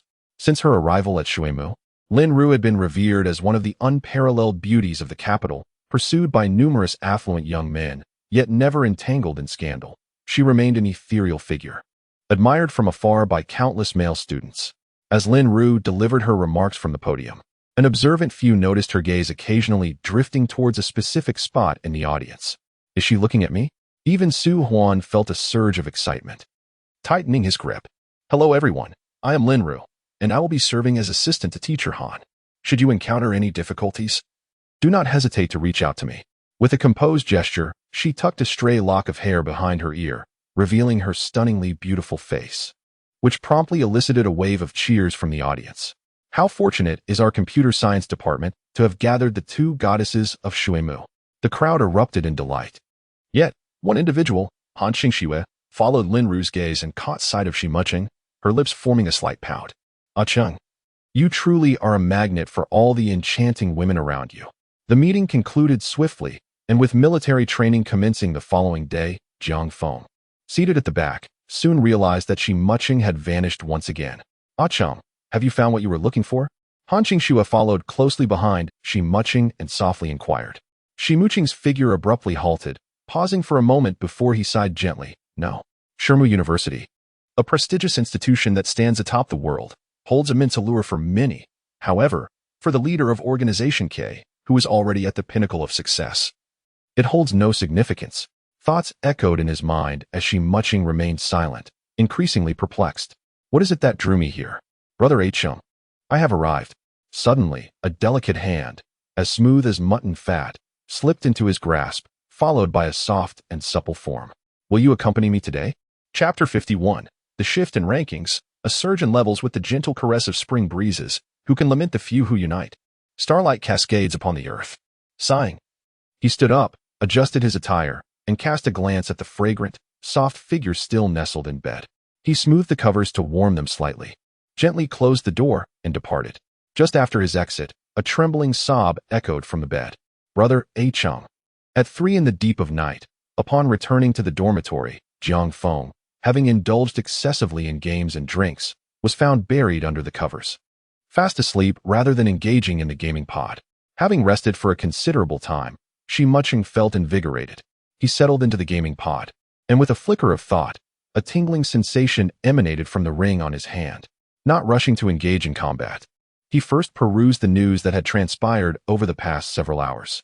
As expected, significant events had indeed unfolded. In the North American battlefield, The legendary player, Athena, has shattered the hell-level dungeon. According to witnesses, Athena surged through the challenges with unyielding momentum, encountering virtually no obstacles along the way. The North American battlefield will once again unseal at 8 o'clock the following day. It is rumored that in the Eastern battlefield, Toyotomi Hideyoshi has reached an accord with the sun god, Apollo, wherein Apollo will impart the secrets to conquering the hell-level dungeon to Toyotomi Hideyoshi, on the condition that the Eastern battlefield must unconditionally support the North American battlefield in the forthcoming national conflicts against Huaxia. Similarly, in the French battlefield, a master is reportedly undertaking the hell-level dungeon challenge, and based on the live broadcast, it is highly likely that they will complete the challenge within 47 minutes, potentially usurping Apollo's position as second on the hell leaderboard. In the African battlefield, multiple major battlefields seem to have coincidentally converged as mysterious figures emerge, all bearing new IDs yet reminiscent of those who came before. Chen Mo pondered thoughtfully while casually opening the world-level leaderboard. First place, 20, Battle Zone, Huaxia, level 12. Class, 22nd place, Apollon, Battle Zone, North America, level 11. Class, Son of the Sun, 3rd place, Athena, Battle Zone, North America, level 11. Class, Warrior Maiden, 4th place, Mendes, 7th place, Cruis, Battle Zone, England, level 10. Class, Novice, 8th place, Old Huang, Battle Zone, Southeast Asia, level 10. Class, Beastmaster, 9th place, Carefree Scholar, Battle Zone, Southeast Asia, level 10. Class, Novice, 10th place, One Staff Holding the Sky, Battle Zone, Huaxia, level 10. Class, Undead Mage. Surprisingly, among the top 10, the first 5 have already conquered the Seal Dungeon, with 6 hidden classes, including oneself. To think that Old Huang and the Scholar have also made the list. Rumor has it that Apollon is currently training tirelessly, striving to usurp the coveted top rank and redeem his honor. A commendable aspiration. Upon reading this news, Chen Mo's lips curled into a slight, emotionless smile. Alas, you may catch a glimpse of my taillights, even if I falter. The pitiful flowing bandit sentinels once again faced the onslaught of the great demon, transforming into countless experience points and copper coins scattered across the ground, flowing into Chen Mo's experience pool. With a 1.5x experience boost, Chen Mo felt himself soaring rapidly up the leaderboard, akin to a rocket ascending through the skies. The comrades beneath my feet continue to strive towards their respective positions, yet they seem to drift further away. 3 hours have elapsed, and the bandit sentinels remain unvanquished, while the ground is strewn with an abundance of restorative potions. 5 hours have passed, and Chen Mo shows no signs of fatigue, eagerly absorbing experience points that surge like the tides. In a moment of leisure, he glances at his experience bar. He is at 69 of level 12. As dawn approaches within the Destiny world, countless warriors are still engaged in battle. Many players, having concluded a night of cultivation, habitually open the leaderboard, satisfied with their rising ranks, only to be astounded by another phenomenon. There, at the pinnacle of the world-level leaderboard, the anonymous player's level suddenly flickers, leaping from level 12 to level 13.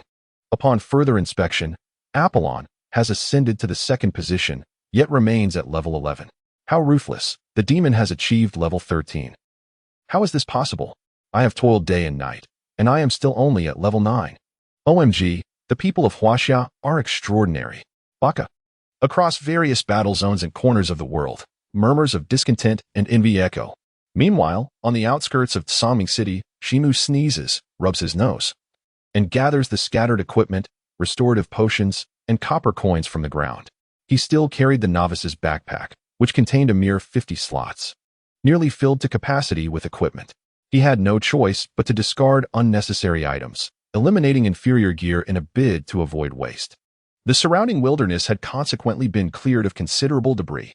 It remained uncertain how many foes had fallen, yet the bandit sentinels had finally vanished.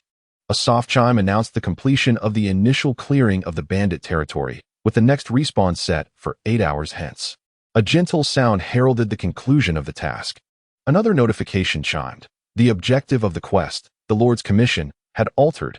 Advance into the bandit infantry territory and eradicate all bandit infantry, while uprooting the minions of the 3 principal bandit leaders. Taking a deep breath, Chen Mo pressed onward into the heart of the forest. Before long, It was as if he had stepped into a scene described by Tao Yuanming in Peach Blossom Spring. After walking several dozen paces, he was met with a breathtaking vista. The land lay flat and expansive, with well-structured houses and fertile fields adorned with mulberry trees and bamboo. This was a gently sloping hillside, reminiscent of a valley, upon which a grand stronghold had been established, filled with various buildings and numerous fields. At the entrance, a large training ground came into view. Teeming with humanoid monsters engaged in mock training, their equipment surpassing that of the second-rate sentinels, displaying a semblance of regular troops. A swift glance revealed their attributes before him indeed. They were the bandit infantry required for the quest. Rogue infantry, common monster, level, 14 attack, 240 to 260 health, 4200 physical defense, 265 to 270 magical defense, 219 to 241 description. Emerging from the entrance, one finds a vast training ground teeming with humanoid wildlings engaged in a semblance of military drills. Their equipment surpasses that of the second-rate sentinels, adopting a more disciplined military appearance. A fleeting glance reveals the attributes of the rogue infantry, precisely what the mission requires. Chapter 52. Shift in the battlefield in this moment. Options seem limited. Seizing the opportunity, Chen Mo lunges forward, his towering weapon, the Eternal Grief, locks onto two rogue infantry. Skillfully dodging the spears, he strikes down fiercely, leaving a trail of carnage in his wake. Two diminutive beams of white light ascended, flowing into the experience reservoir. -587. -594. With ordinary attacks, Azura slashes, the celestial 7-stars sword, and the dance of death, the flow of the bandit infantry in the training grounds steadily diminished. An hour passed in this manner. Beep, beep, beep. Notifications from the private chat channel incessantly chimed.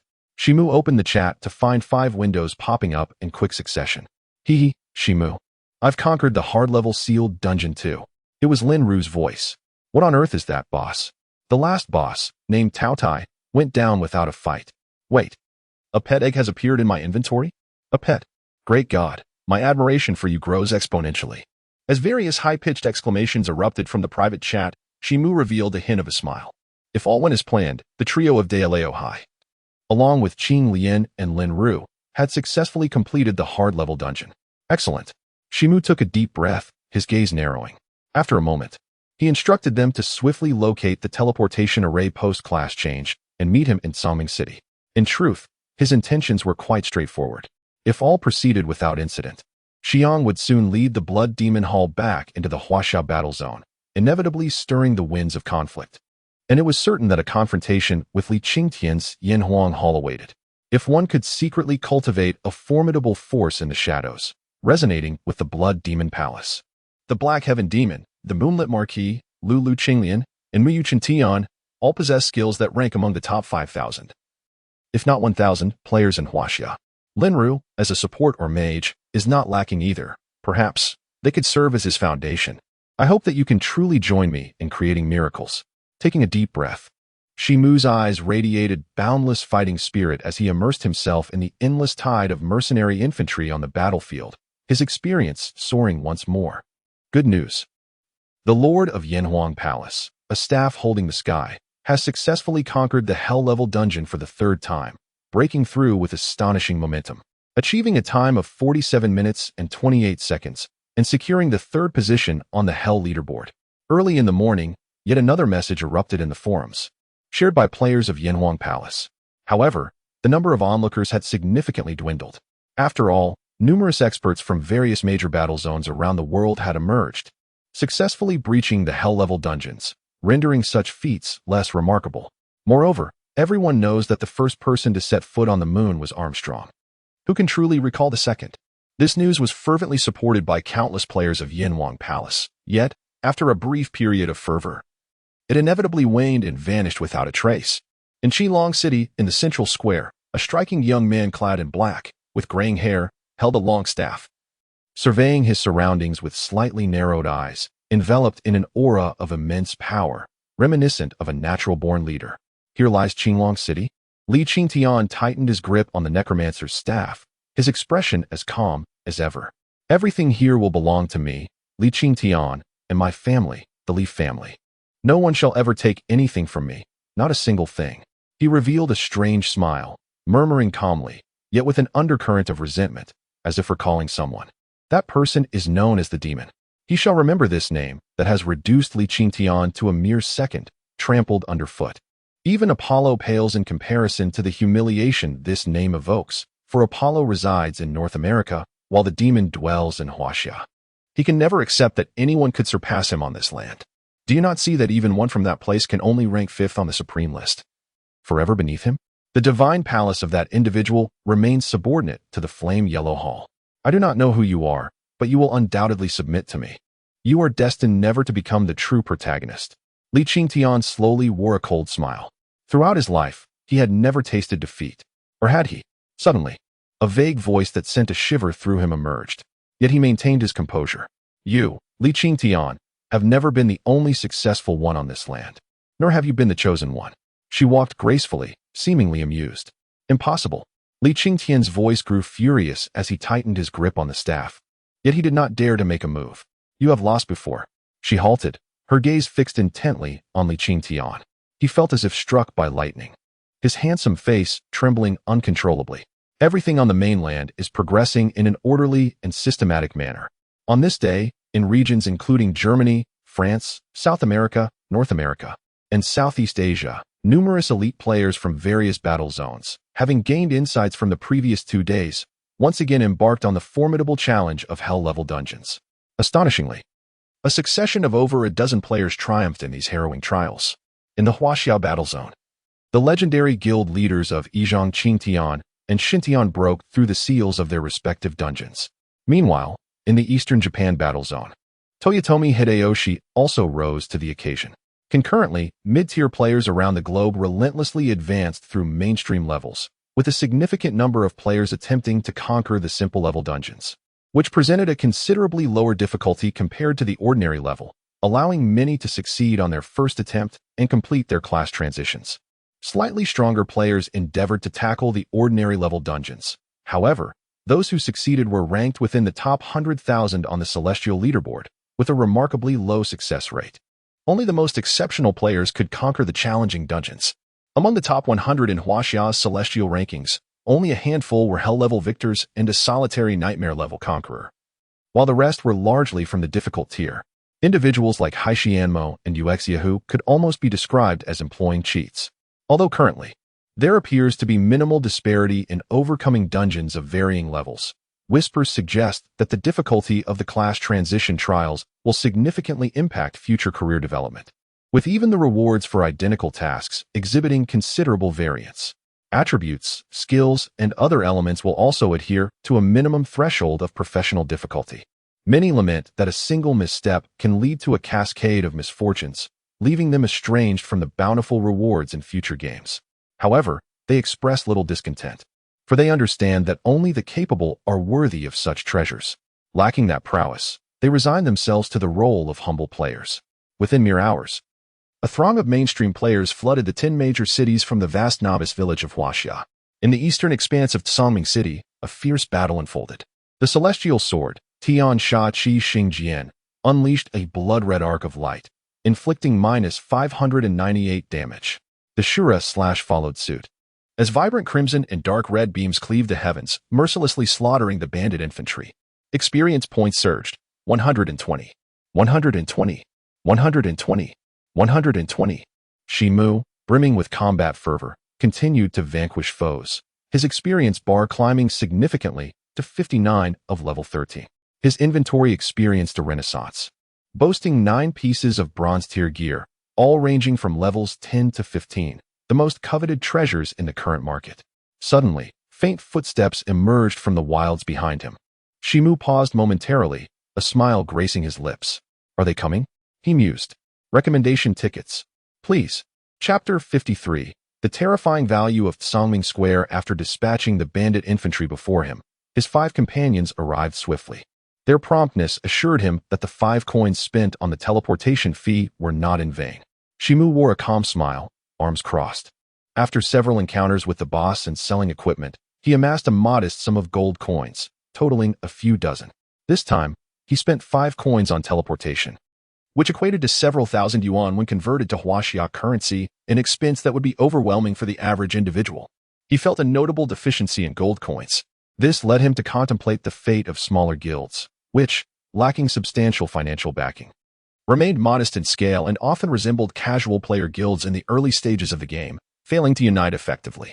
In stark contrast stood the Yanhuang Hall and the Tiangong Palace, each boasting 1,000,000 troops, vast memberships in every main city, and abundant resources. At any moment, with a mere wave of their hand, they could summon countless warriors. "Boss, where are we?" The breathless Big Black was the first to arrive, wielding a finely crafted iron long sword, his demeanor radiating pride. This was an unexplored area teeming with humanoid monsters, far superior to the meager trash zones by the city, where both experience and drop rates were significantly higher. "From now on, you shall level up here," Chen Mo elucidated. The group nodded in agreement and proceeded towards the training ground. Suddenly, a glimmer caught their attention on the ground. Wow! Lu Liqinglian was the first to notice the discarded equipment that Chen Mo had eliminated, which had yet to be refreshed. She began eagerly stuffing her bag. "I can't carry any more. If you can pick it up, please do," Chen Mo gestured to the others. Even Lin Ru discarded her usual reserve, fearing that these valuable items might be ruthlessly refreshed by the system at any moment. After informing the group, Chen Mo turned and departed. Upon returning to Tsangming City, he realized that even after being away for merely a few hours, the city had undergone considerable changes.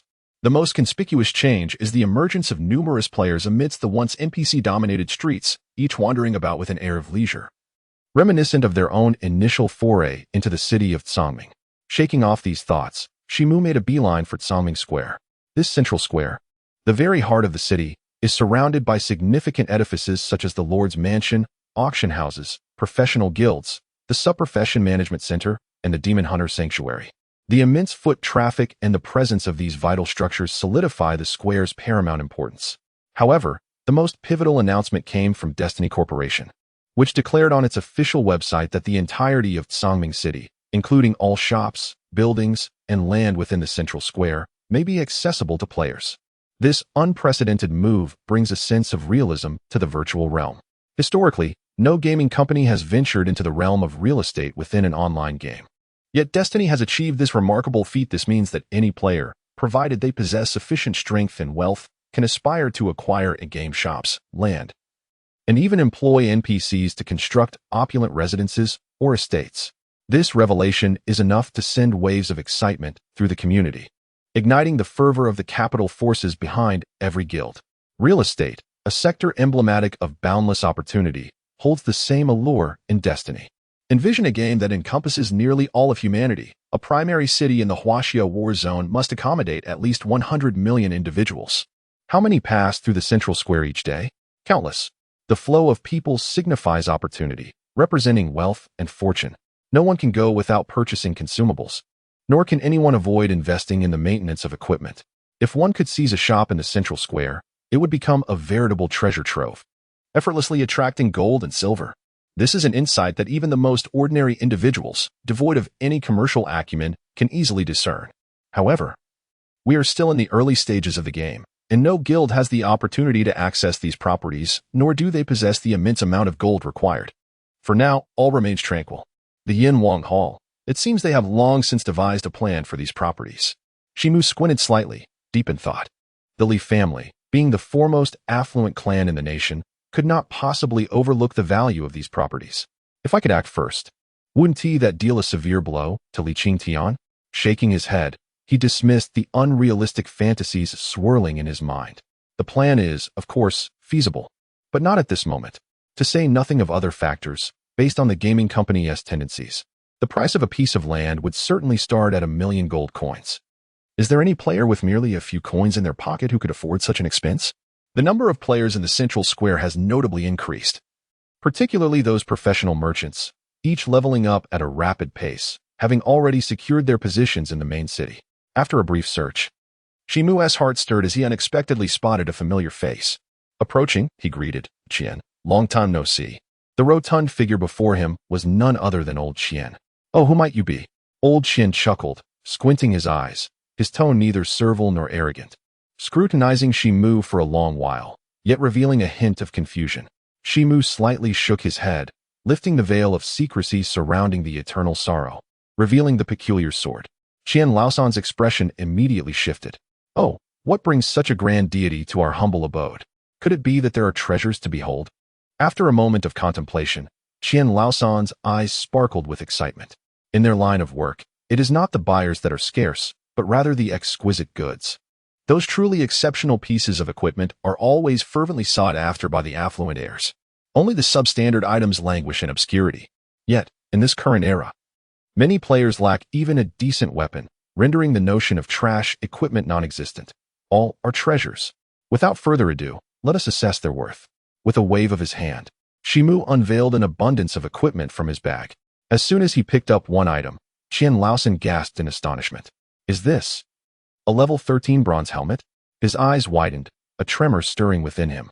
Perhaps it was merely a stroke of luck to have dropped from a level 10 monster.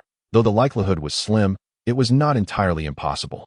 He reassured himself and picked up another piece of equipment, casting a glance. A level 14 bronze bracer. Good heavens! The flesh on Qian Laosan's face stiffened with disbelief. A level 17 bronze accessory. An accessory. And a level 16 bronze boots. My word. With each item he examined, his heart raced anew, and soon he became numb to the shock. Fortunately, there were only 10 pieces of bronze equipment. The remainder was of inferior quality, or else his fragile heart might not withstand the strain. Taking a deep breath, he turned his gaze toward Chen Mo. How much can you offer for these? Chen Mo inquired, casting a dubious glance at Qian Laosan, a mysterious smile playing on his lips. The equipment in question was scarce. Each item of at least level 10, with a whiteboard piece valued at a minimum of 5 gold coins, and bronze-grade items fetching no less than 20 gold coins, totaling over 400 gold coins in worth. He was curious to see whether Qian Laosan would prove to be honest. If so, Chen Mo, not one to invite trouble, would have a reliable source for future gear. I do not want huaxia coins. I only desire gold coins, he interjected decisively. After a deep breath to regain his composure, Qian Laosan gritted his teeth and closed his eyes, stating, I have just consulted several branches under the main cities, and our Qian Merchant Association can at most offer 340 gold coins. He was aware that these items deserved a higher price. Yet the scarcity of gold coins was undeniable. He appeared quite troubled as he spoke. After a moment of silence, he conceded, Fine, I will give you that. Please support me with a recommendation. Chapter 54. Theft of Funds. Participation in military training, seizing the opportunity while Qian Laosan was busy gathering gold coins from various city branches. Chen Mo took the chance to research the Qian Merchant Association, which left him somewhat astonished. The Qian Merchant Association, one of the top 10 in the country, was founded by Qian Laosan, who has collaborations with several guilds in Yueheng and is reportedly the head of a conglomerate valued at over 100 billion in reality. Who would have thought this rotund fellow is quite the celebrity? A faint smile curled upon Chen Mo's lips. Ahem, great demon. Here are 340 gold coins. Please accept them. Before long, Qian Laosan approached with his oily, plump face quivering in a smile. The transaction was swiftly completed as Chen Mo accepted the gold coins. That will suffice. Chen Mo waved his hand, preparing to log off. Today seemed to be the day of military training, and after finishing the quest, it appeared to be rather late. He wondered if he could make it in time. His consciousness began to fade. Hey, Demon Lord. Remember to share the good stuff with us in the future. I promise to pay a premium. Before everything completely dissipated, the loud shout of Qian Laosan echoed in his ears. This chubby fellow was rather naive. It was hard to imagine how he managed to be a businessman. When he awoke, Shi Muching smiled faintly, took a deep breath, and rose to his feet. He glanced at his phone to check the time. It was already 10:02. 2 hours past the assembly time. Beep, beep. Before he could put down his phone, a text message arrived. To his surprise, it was from the bank. Qian Laosan had transferred 300,000 huaxia coins to his account, compensating for the loss of 60 gold coins with a rate above market value. This fellow was quite generous. Shi Muching raised an eyebrow, his finger absent-mindedly scrolling upward, only to discover 3 unread messages. Esteemed World Bank 5-star Black Card VIP user Azrael. On September 5th at 8:11 a.m., transaction, transfer, target account, 741-1246, amount 3,000,000,000, balance 3,856,250, 746. Esteemed World Bank 5-star Black Card VIP user Azrael, On September 5th at 2:32 p.m., transaction, transfer, target account, 741-1246, amount 2,000,000,000, balance 1,856,250. 746, esteemed World Bank 5-star black card VIP user Azrael, on September 6th at 15:24, conducted a transaction, transfer, targeting account, 741-1246, with a sum of 1,856,250. 746, and a balance of 0. A balance of 0? Chen Mo narrowed his eyes slightly, and then his brow furrowed deeply. Something has gone awry. He had not touched this card. Only one person could have done so, and that was Xiaoguo. However, Xiaoguo would never utilize her reserve funds unless absolutely necessary. Unless there had been a significant setback in Europe. As he recalled, Xiaoguo had only used this card once. During the initial outbreak of the Curse of Misfortune when the K organization was first besieged by various nations. Yet, even then, it was merely a sum of $30 billion. Now, it was a staggering $68 billion. After just 2 or 3 days without contact with Xiaoguo and the others, had the headquarters encountered a crisis. But why hadn't Xiaoguo reached out to me? Chen Mo took a deep breath, the cold air filling his lungs, suppressing the impending fury and surging battle spirit. Yet, those Western nations are indeed overstepping their bounds. Within 3 seconds, 6 screens illuminated simultaneously. Upon observing Chen Mo's face, all other expressions had vanished, leaving only intense focus. The keyboard slid open, and a flurry of keystrokes erupted, sending out hundreds of effective commands within a minute. Soon, the screens began to display several images. After browsing for a moment, Chen Mo frowned, engulfed in confusion. It is astonishing that someone has managed to breach the technological blockade of Organization K. Suddenly, with a few beeps, a scene shifts, and Xiaoguo appears on the screen. Her arms crossed, cradling something heavy against her chest, her youthful face bearing an expression of utter fatigue. With a composed voice tinged with a hint of sternness, Chen Mo addresses her. Acheng Gij.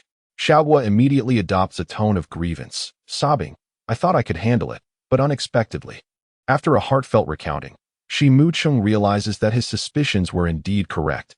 Someone has infiltrated the internal systems of Organization K, stealing management passwords and even tracing back to find the password for a financial account at a commercial bank under the aegis of the World Bank. Consequently, Xiaoguo had no choice but to utilize the funds from the reserve account. The current state of Organization K is far from what it once was. It used to wield control over a vast expanse of the Western underground world, but now it has become a thorn in the side of Western governments. Forced to huddle in a corner, quietly developing, stripped of numerous channels for wealth accumulation. Even the utilization of $6.8 billion barely suffices for the enormous Organization K. Should there be no significant influx of funds within 3 months, it is likely that tens of thousands of members may struggle even to afford meals. Chen Mo couldn't help but furrow his brow deeply. However, who could possess the hacker prowess to breach Xiaoguo's defenses? This seems implausible. Even he, who has previously infiltrated the military systems of various Western nations and even touched upon matters concerning nuclear weapons, could hardly act so brazenly before Xiaoguo. Wait, there is one person. It is he. Chen Mo's pupils constricted slightly, then gradually returned to a state of calm. Far away in the bustling metropolis, in a central business district by the river, towering buildings loomed precariously, yet one structure stood out prominently, the headquarters of Tianming in the Huaxiao region. Atop the multi-storied headquarters, the river breeze caressed gently. Surrounded by transparent glass, the expansive view allowed one to gaze upon the entirety of the metropolis from above. That little rascal must be starting to feel a headache by now.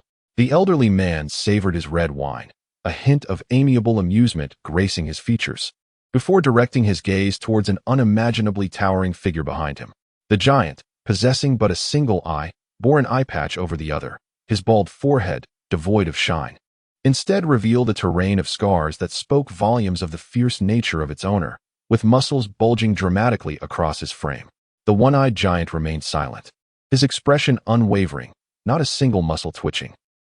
Though the young lad is a prodigy, he is still far too young indeed. The elderly man's smile gradually faded. Unexpectedly, the one-eyed giant suddenly took a step forward, his voice devoid of emotion. "This is merely the beginning." He then slowly proceeded towards the staircase, departing. As the figure of the one-eyed giant receded from view, a complex expression emerged on the elder's face. You ultimately cannot forget your hatred. Regardless, all the funds on paper have vanished without a trace, and even with the combined efforts of the young rascal and Chen Mo, not a single clue remains on the internet. What the other party has done is truly seamless. With a heavy heart, Chen Mo closed the screen and took a deep breath. Rising to his feet, he glanced at the time, 10:43, nearly 3 hours late. Despite the myriad of doubts and reluctance swirling within him, he resolved to integrate into the collective, making his way toward the playground. Before long, rows of military uniforms came into view. As he stepped onto the field, he scanned the area, hoping to locate the team from the computer science department. "What are you doing, student?" A stern voice thundered toward him. Chapter 55. Two scoundrels, take action. Chen Mo furrowed his brow as a young man in a tailored suit approached, his demeanor cold and indifferent, reminiscent of a student.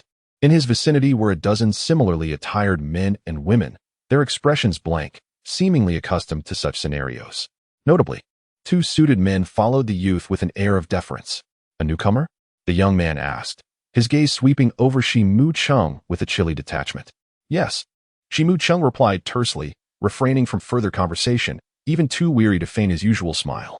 His mood was already tumultuous, compounded by the fog of uncertainty surrounding Xiaoguo's situation, rendering him incapable of amusement. Not to mention the arrogant demeanor of the individual before him, which only stirred his irritation.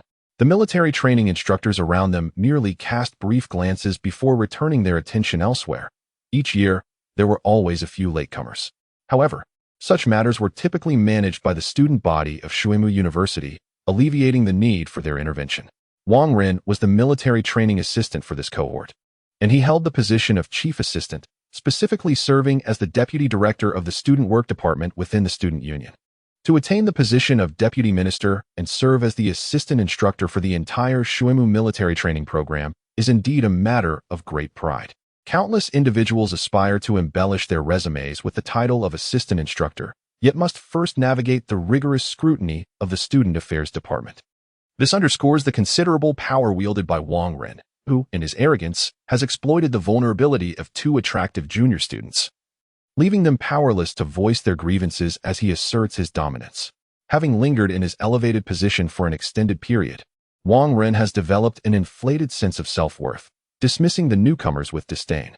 "Oh, are you daring to show me your displeasure?"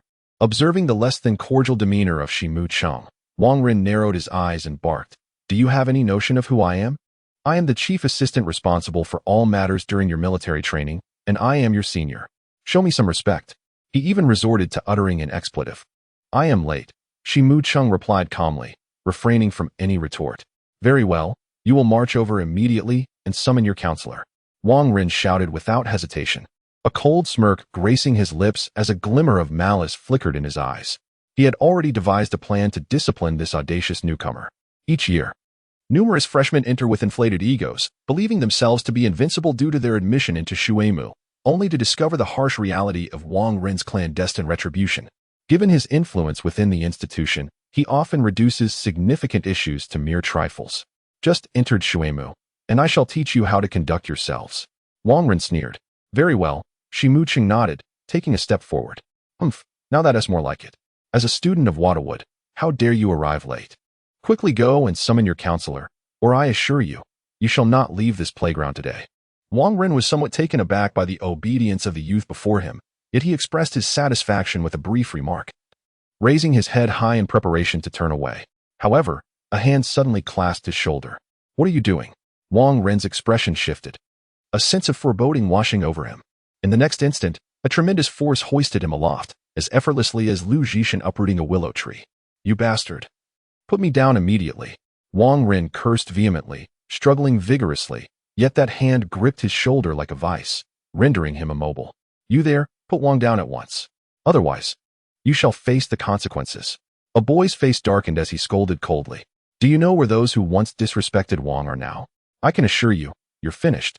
Apologize and release him while you still can." Another boy maintained his composure amidst the chaos. The commotion escalated, drawing the attention of several counselors who approached with furious expressions, while the military training instructors marveled at the astonishing display of strength.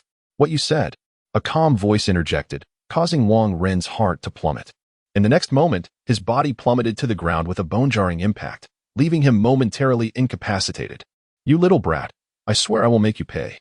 After a considerable moment, Wang Ren finally regained his composure and let out a venomous roar, yet the young man before him remained entirely unfazed. But this is not over. Suddenly, Chen Mo flashed a smile, the corners of his mouth curving into a chilling grin. "You want me to leave, don't you?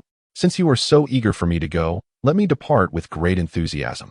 A wave of foreboding washed over Wang Ren as he felt a heavy weight settle in his heart. In an instant, Chen Mo launched his right foot forward, delivering a powerful kick to Wang Ren's back. The immense force propelled Wang Ren forward, rolling him clumsily for several meters, leaving him dizzy and disoriented. A muffled laugh escaped from an unknown cadet, igniting a cascade of laughter among the ranks. "I can't take it anymore. Ahahaha. My goodness, this is hilarious. It's so satisfying. That despicable Wang Ren, I've loathed him for ages. How many girls did he take advantage of during training?" Whispers erupted from the crowd. Having vented his frustration, Chen Mo felt a slight easing of the anger within him. Silence. A low growl interrupted, as a short-haired instructor made his appearance, instantly silencing all the new recruits. The instructor strode toward them, his brow furrowed as he surveyed the scene, taking in the sight of Wang Ren sprawled on the ground and Chen Mo standing tall. A male instructor in his 30s soon approached, his expression grim. He paused, seemingly taken aback, then clenched his jaw and sneered. "So it is you. You've fallen into my grasp." Chen Mo cast a sidelong glance, his eyes narrowing. What a twist of fate. It seemed that Jiang Feng's current predicament was far from favorable. Chen Mo furrowed his brow slightly, surveying the playground, and indeed spotted Jiang Feng, who was currently collapsed on the ground, drenched in sweat and writhing in agony. A surge of inexplicable anger welled up within Chen Mo. "You, go and join him," came the voice of Leo, imbued with a tone that brooked no dissent, his gaze concealing a smirk, as if to imply, "What now? Do you dare to defy me?" The short-haired instructor stood nearby, his expression calm, observing silently. How could this be justified? Yet, he had correctly surmised that Chen Mo had no intention of acquiescing. Instead, he coldly smiled and approached Leo. "You scoundrel! You have injured classmate Wang Ren." Leo's expression shifted, clearly taken aback by Chen Mo's public confrontation. Several female counselors from various colleges approached, joined by members of the student council, and the crowd began to swell. This teacher, Leo, had attempted to molest our computer science counselor, Han Qingxue, in the cafeteria yesterday noon, only to be publicly thwarted by Jiang Feng and myself, leaving in disgrace. Chen Mo maintained his composure, speaking slowly. "Thus, I have reason to believe he would seek retribution." At this point, he was less than half a meter from Leo, who visibly paled and began to retreat. After this exchange, several female counselors' expressions darkened, and the faces of several student council members grew peculiarly strained. "But you did indeed injure classmate Wang Ren." At this moment, the short-haired instructor spoke slowly, his tone filled with authority. "And what of it?" Chen Mo raised an eyebrow, turning to face him. The crew-cut instructor's pupils constricted upon hearing those words, and a surge of indignation welled within him. This young man is utterly oblivious to the gravity of the situation. His eyes narrowed slightly, and an invisible tension crackled between the instructor and Chen Mo, rendering the atmosphere peculiar. "Instructor he, this insolent brat, must be subjected to the harshest reprimand." Suddenly, Wang Ren charged in, his face twisted with malice. Chen Mo's gaze sharpened ominously, seeking death. With a swift motion, his palm struck fiercely towards Wang Ren's face. "How dare he act out in my presence?" Instructor he, now truly incensed, swiftly anticipated the move and appeared before Wang Ren, his hand imbued with formidable force, ready to seize. At that moment, the surrounding young instructors turned their attention to the unfolding scene, their eyes glued in anticipation. "It's over. That boy's hand is likely to be broken." One young instructor casually shrugged, diverting his gaze. "It has been a while since I've witnessed instructor he take action." Another instructor gazed intently at the spectacle, pity etched on his face. Poor lad. The young instructors simultaneously felt a pang of sympathy in their hearts. In their own time, they had all been disciplined by instructor he using the very same methods, yet now he stood before a defenseless university student. However, the next scene left them utterly astonished. Chapter 56, We Need a Spokesperson. There, a casually drawn hand faced the fierce claw of instructor he. imbued with overwhelming force, yet displayed no sign of trepidation. With effortless grace, it deflected the attack and then, maintaining its momentum, landed a resounding slap across Wang Ren's face. The crack of the blow echoed sharply, leaving one side of Wang Ren's face swollen and disfigured. Before he could utter a cry, another fierce slap struck his other cheek. His once unremarkable face was now transformed into a grotesque visage. Time seemed to freeze. Instructor, he stared incredulously at his hand, which had been thwarted, momentarily lost in thought. His expression a complex tapestry of emotions. "You wretched scoundrel, I shall end your life." Wang Ren growled through gritted teeth, his face twisted with malice. A faint, icy scoff pierced the air as Chen Mo launched another kick, knocking him unconscious. "Brother A Chung, are you all right?" At that moment, Han Qingxue arrived, her gaze sharp and unwavering. After surveying the surroundings, she finally relaxed, regaining her composure. A palpable aura of murderous intent emanated from her, startling Instructor He. He scrutinized the newly arrived Han Qingxue, sensing an intensity of killing intent he had only encountered in the most elite special forces, perhaps even surpassing that. Who are these two? He furrowed his brow, lost in contemplation. It's nothing, merely that the situation ahead may prove troublesome. With a faint smile gracing his features and a calm demeanor in his gaze, Chen Mo glanced at Jiang Feng on the ground before abruptly turning to Leo with a cold huff. "Should you wish to pursue personal vendettas, I would not hesitate to ensure you receive the same treatment." No. "Whoever you are, you may rise." Leo forced an unattractive smile. Noticing that Instructor, he seemed disinclined to intervene further. With a sheepish grin, he hastily retreated, though his eyes betrayed a flicker of deep resentment. Jiang Feng promptly scrambled to his feet, exhaling in relief, and exclaimed, "Boss, you are absolutely incredible. That scoundrel Leo deserves a lesson. Hey, don't you dare leave." At that moment, all eyes were drawn to the scene. The new recruits, clad in military training uniforms, dared not utter a word. Yet their youthful instructors were in an uproar. Good heavens, how did that fellow just manage that? He effortlessly evaded old He's strike. Only those monstrous talents could achieve such feats. A genius. I assure you he is a genius. Their excitement gleamed in their eyes, filled with fervor. The thousands of new recruits standing in formation were momentarily stunned, perplexed by the implication that Chen Mo's abilities might be exceedingly formidable. "Silence. Continue training." After issuing the command, he cast a glance at Chen Mo, instructing that the individual be taken to the infirmary, ensuring that training was not disrupted. "As for you, come with me." Han Qingxue's expression darkened, and she was about to speak when Chen Mo subtly silenced her. "Let us proceed." Chen Mo departed calmly. Leaving Instructor, he somewhat taken aback, yet he quickly followed suit. However, he had injured Senior Wang Ren. Instantly, discontent brewed among the students, with several members of the student council protesting. "Do I need to personally report this to your principal?" Instructor He's authoritative voice suddenly resounded, silencing all dissenting remarks. "Speak." Not far from the playground, beside a serene lake with 5 individuals, Chen Mo halted his steps, turned around, and began to scrutinize Instructor He closely. With a crew cut, an average build, standing approximately 175 centimeters tall, he exhibited the customary stern demeanor of a soldier. To others, he likely appeared no different from an ordinary military man. However, Chen Mo sensed a hidden quality within him, a steely resolve that only those who have faced the battlefield could possess. "You are no ordinary person."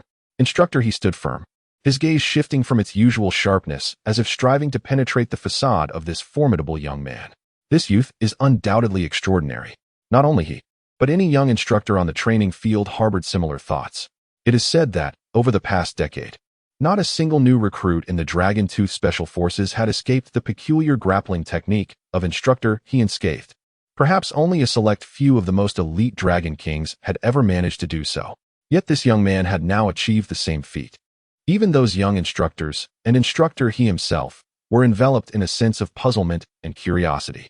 Thus, to his surprise, Instructor He deviated from the expected course of action and suddenly launched an attack.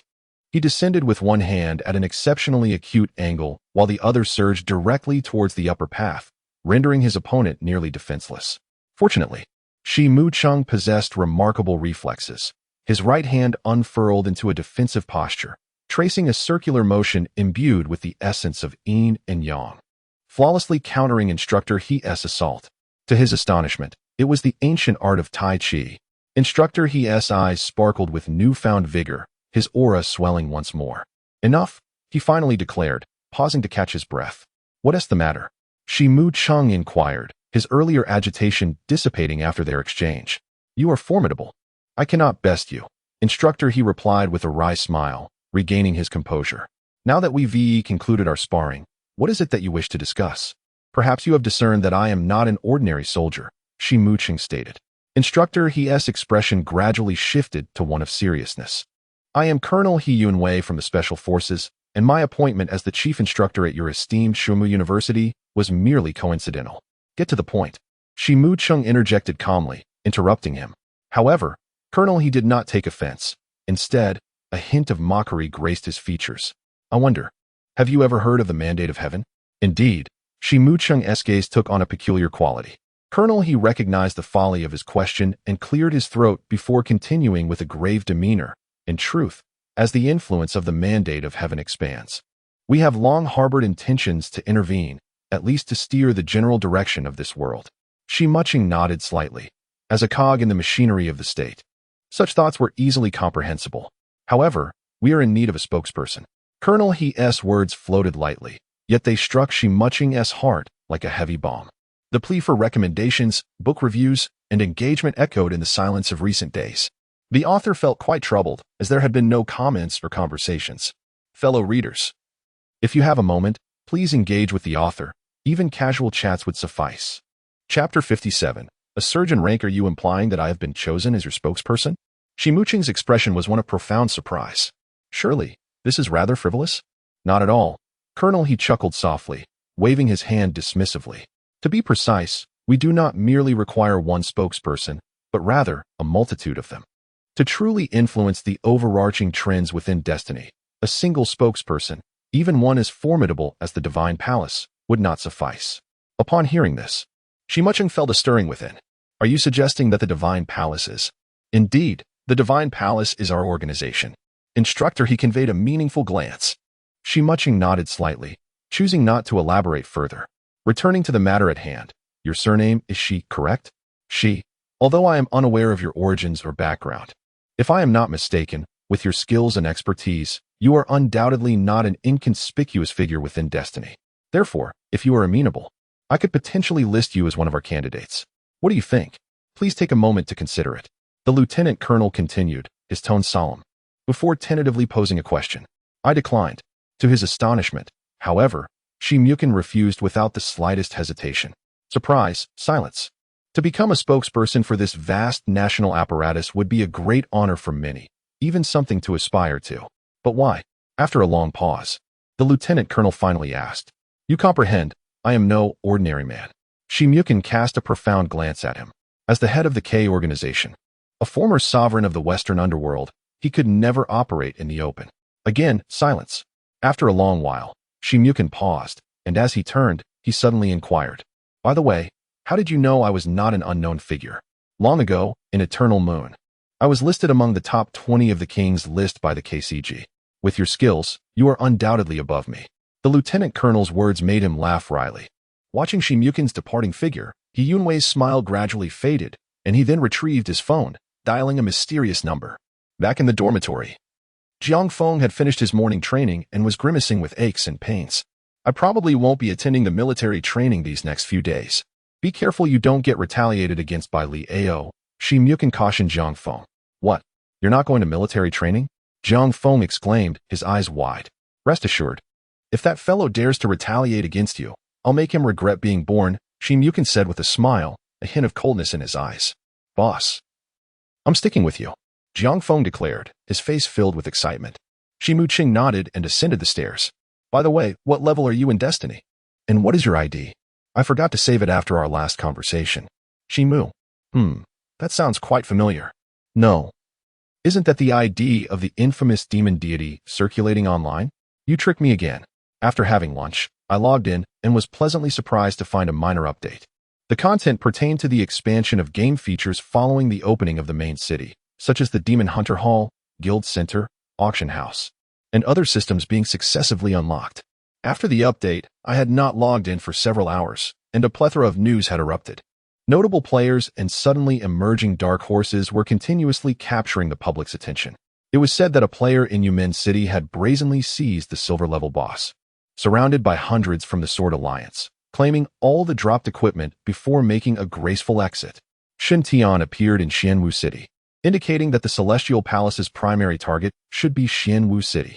Yizhang Qing Tian emerged in Qinglong City. The dominant force in Qinglong City is likely the Yanhuang Hall. Both the Sword Alliance and these two supreme guilds are located in Zhuke City, suggesting that an epic showdown is imminent, for two tigers cannot coexist on the same mountain. The situation in Baihu City is equally precarious. Just days after the main city seal was lifted, the 10 major cities welcomed the presence of various factions, quickly being established as the strongholds of major guilds. Songming City, Holy Paradise, Hongyi Alliance. Upon discovering information about Songming City, Chen could not help but squint his eyes, chuckling softly. For they were all old acquaintances. It was years ago when the Yanhuang Hall, with its army of 1 million, launched an assault on the headquarters of the Holy Paradise. And it was that lad Xiang who had saved the day. Yet, he pondered, who could be the leader of the Holy Paradise now? As for the Hongyi Alliance, Chen had never held them in high regard ever since his days of dominance in Yuang. Shaking his head to dismiss such thoughts, he closed the forum. On the street before him, an increasing number of players mingled among the throngs of NPCs, engaging in lively exchanges, almost merging into one entity. The merchant stalls were becoming increasingly crowded, with the portly vendor, Fat Money, diligently stationed at his post, trembling with every chuckle he offered to passers-by. Glancing at his friend list, he noted that the 4 members of the Black Heaven Demon were still online, while Lin Ru had logged off. After some time, he traversed the beginner wilderness area, which had already seen its share of players, and arrived at the bandit den nestled in the mountains.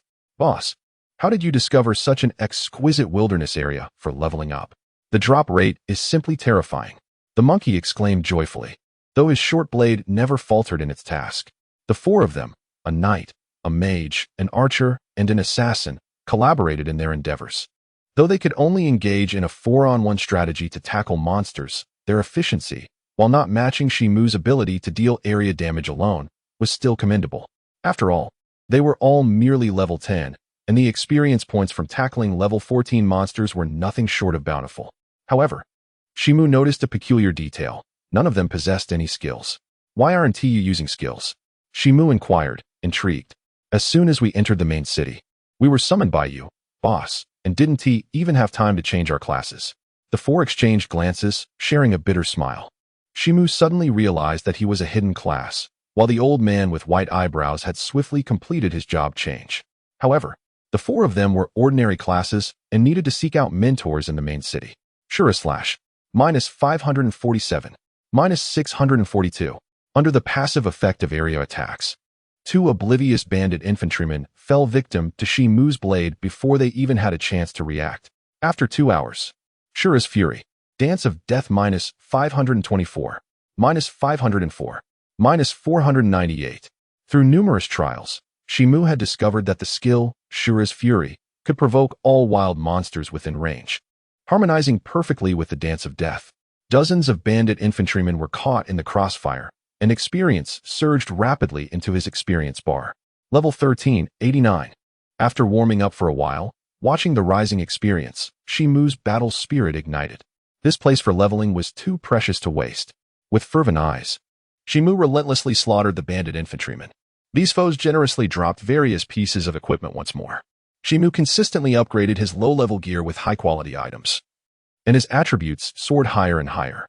After several exchanges, he was transformed anew, with his attributes experiencing a terrifying increase, and his attack power surged past the formidable threshold of 400, enhancing his efficiency in monster hunting once again. The professional players from around the globe cast envious glances at the anonymous figure currently reigning at the pinnacle of the leaderboard, their distance from him growing ever more pronounced. At last, a radiant beam of golden light descends, seeking votes, seeking support. The next climax is fast approaching. Everyone should stay tuned and await the protagonist's new round of triumph and ostentation. Chapter 58. The Grand Explosion of 108 Elite Monsters.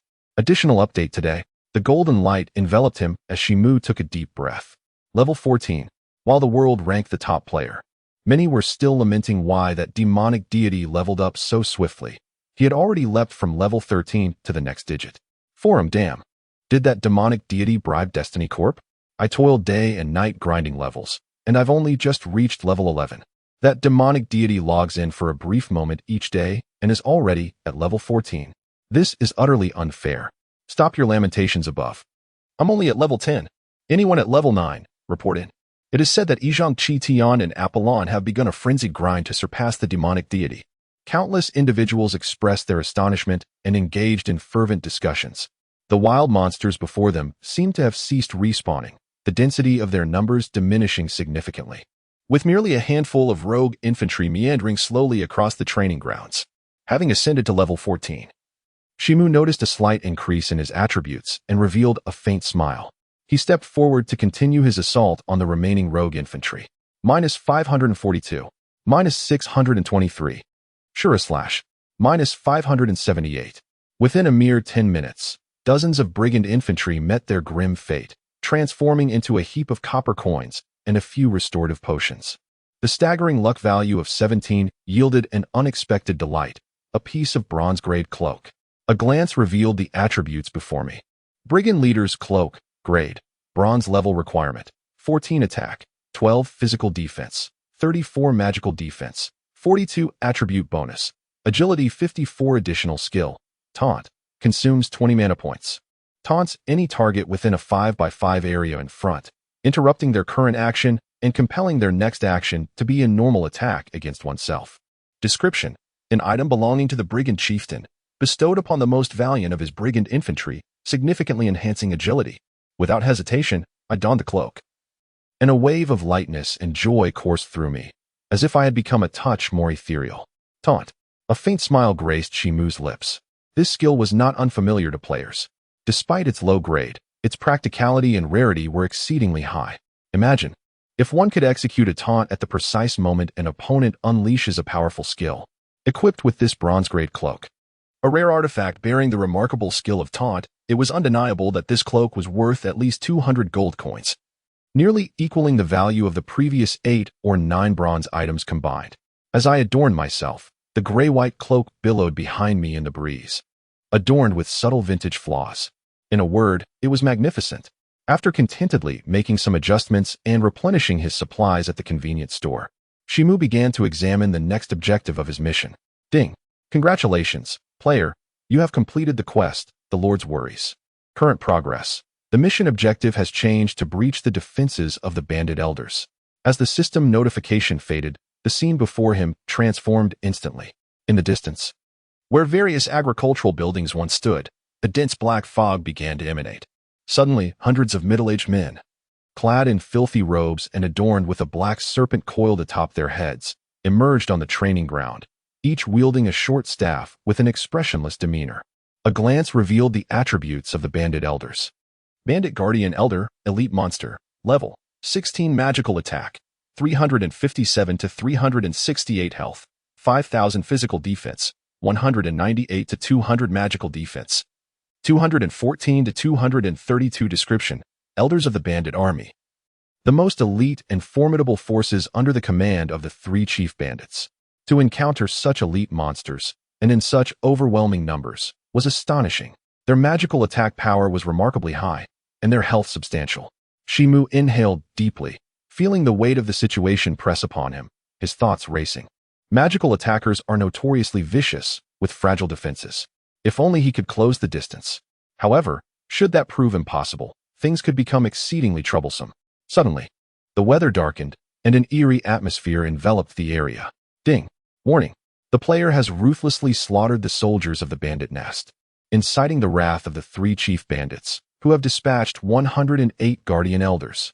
Before Chen Mo could fully comprehend the situation, a fireball hurtled towards him with ferocious speed. Minus 254. With a reluctant evasion, he was grazed by a fireball, eliciting a damage notification. Chen Mo's gaze sharpened.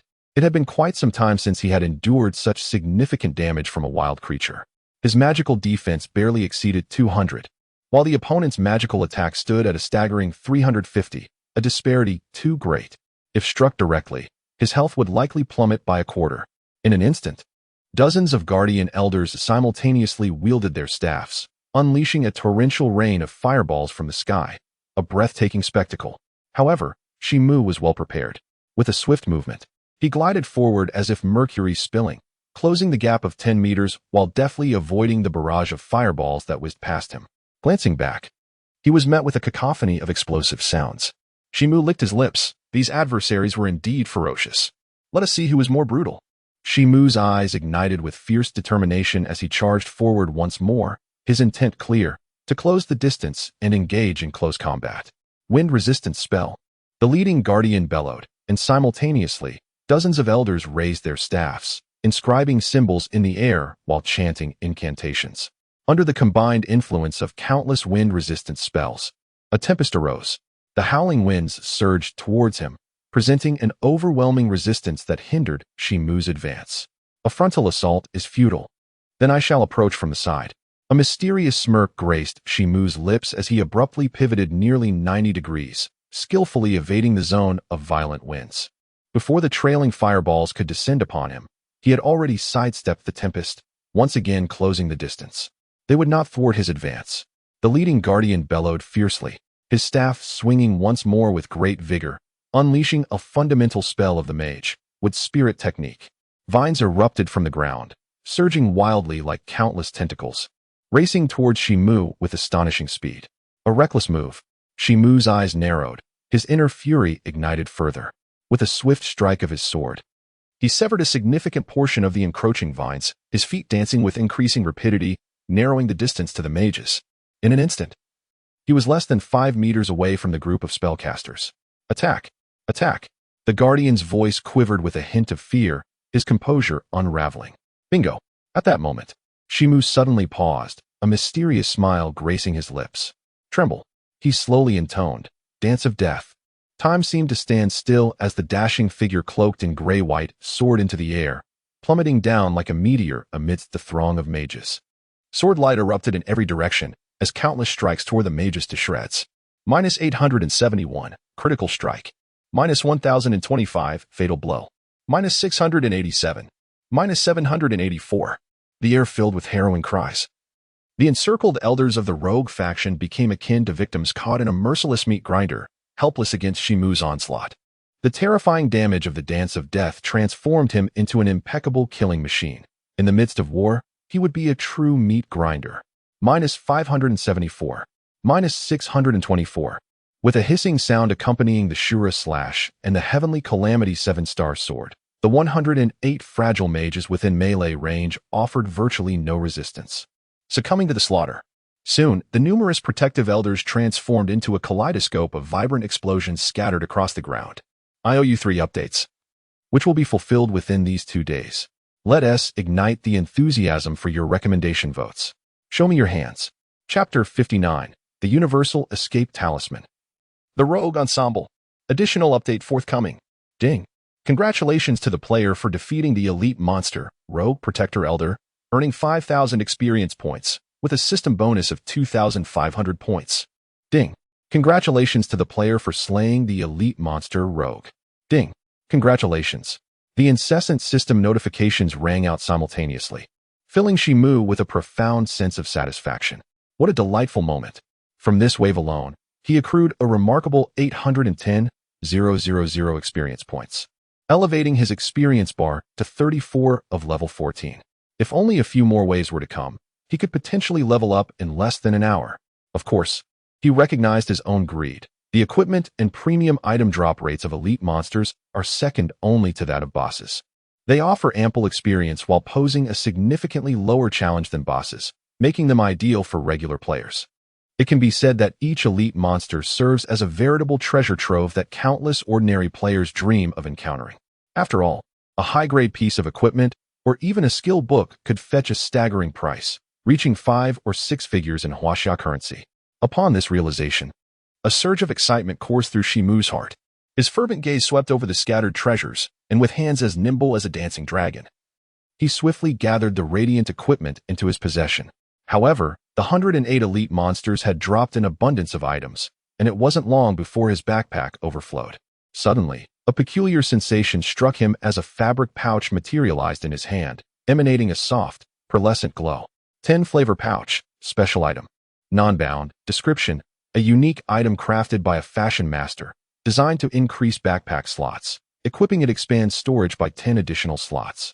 Chen Mo smiled, for fortune had smiled upon him. Just when he worried about insufficient space in his backpack, this item appeared. Though it only added 10 slots, it was better than nothing. He equipped it immediately, glancing at his current gear, bracers, boots, trousers, armor, and helmet. All were low-level white or bronze items, in dire need of an upgrade. He rummaged through his backpack for a moment, and 2 identical yellow bracers emerged in his grasp. Flow Bandit Bracers, Magical Defense, Grade, Bronze Required Level, 14 Physical Defense, 32-35 Magical Defense, 52-56 Attribute Bonuses, Spirit 12, Constitution 3, Strength 5 Description, Stock of the Flow Bandit Elders, offering formidable defense against magical attacks. Excellent, a splendid find.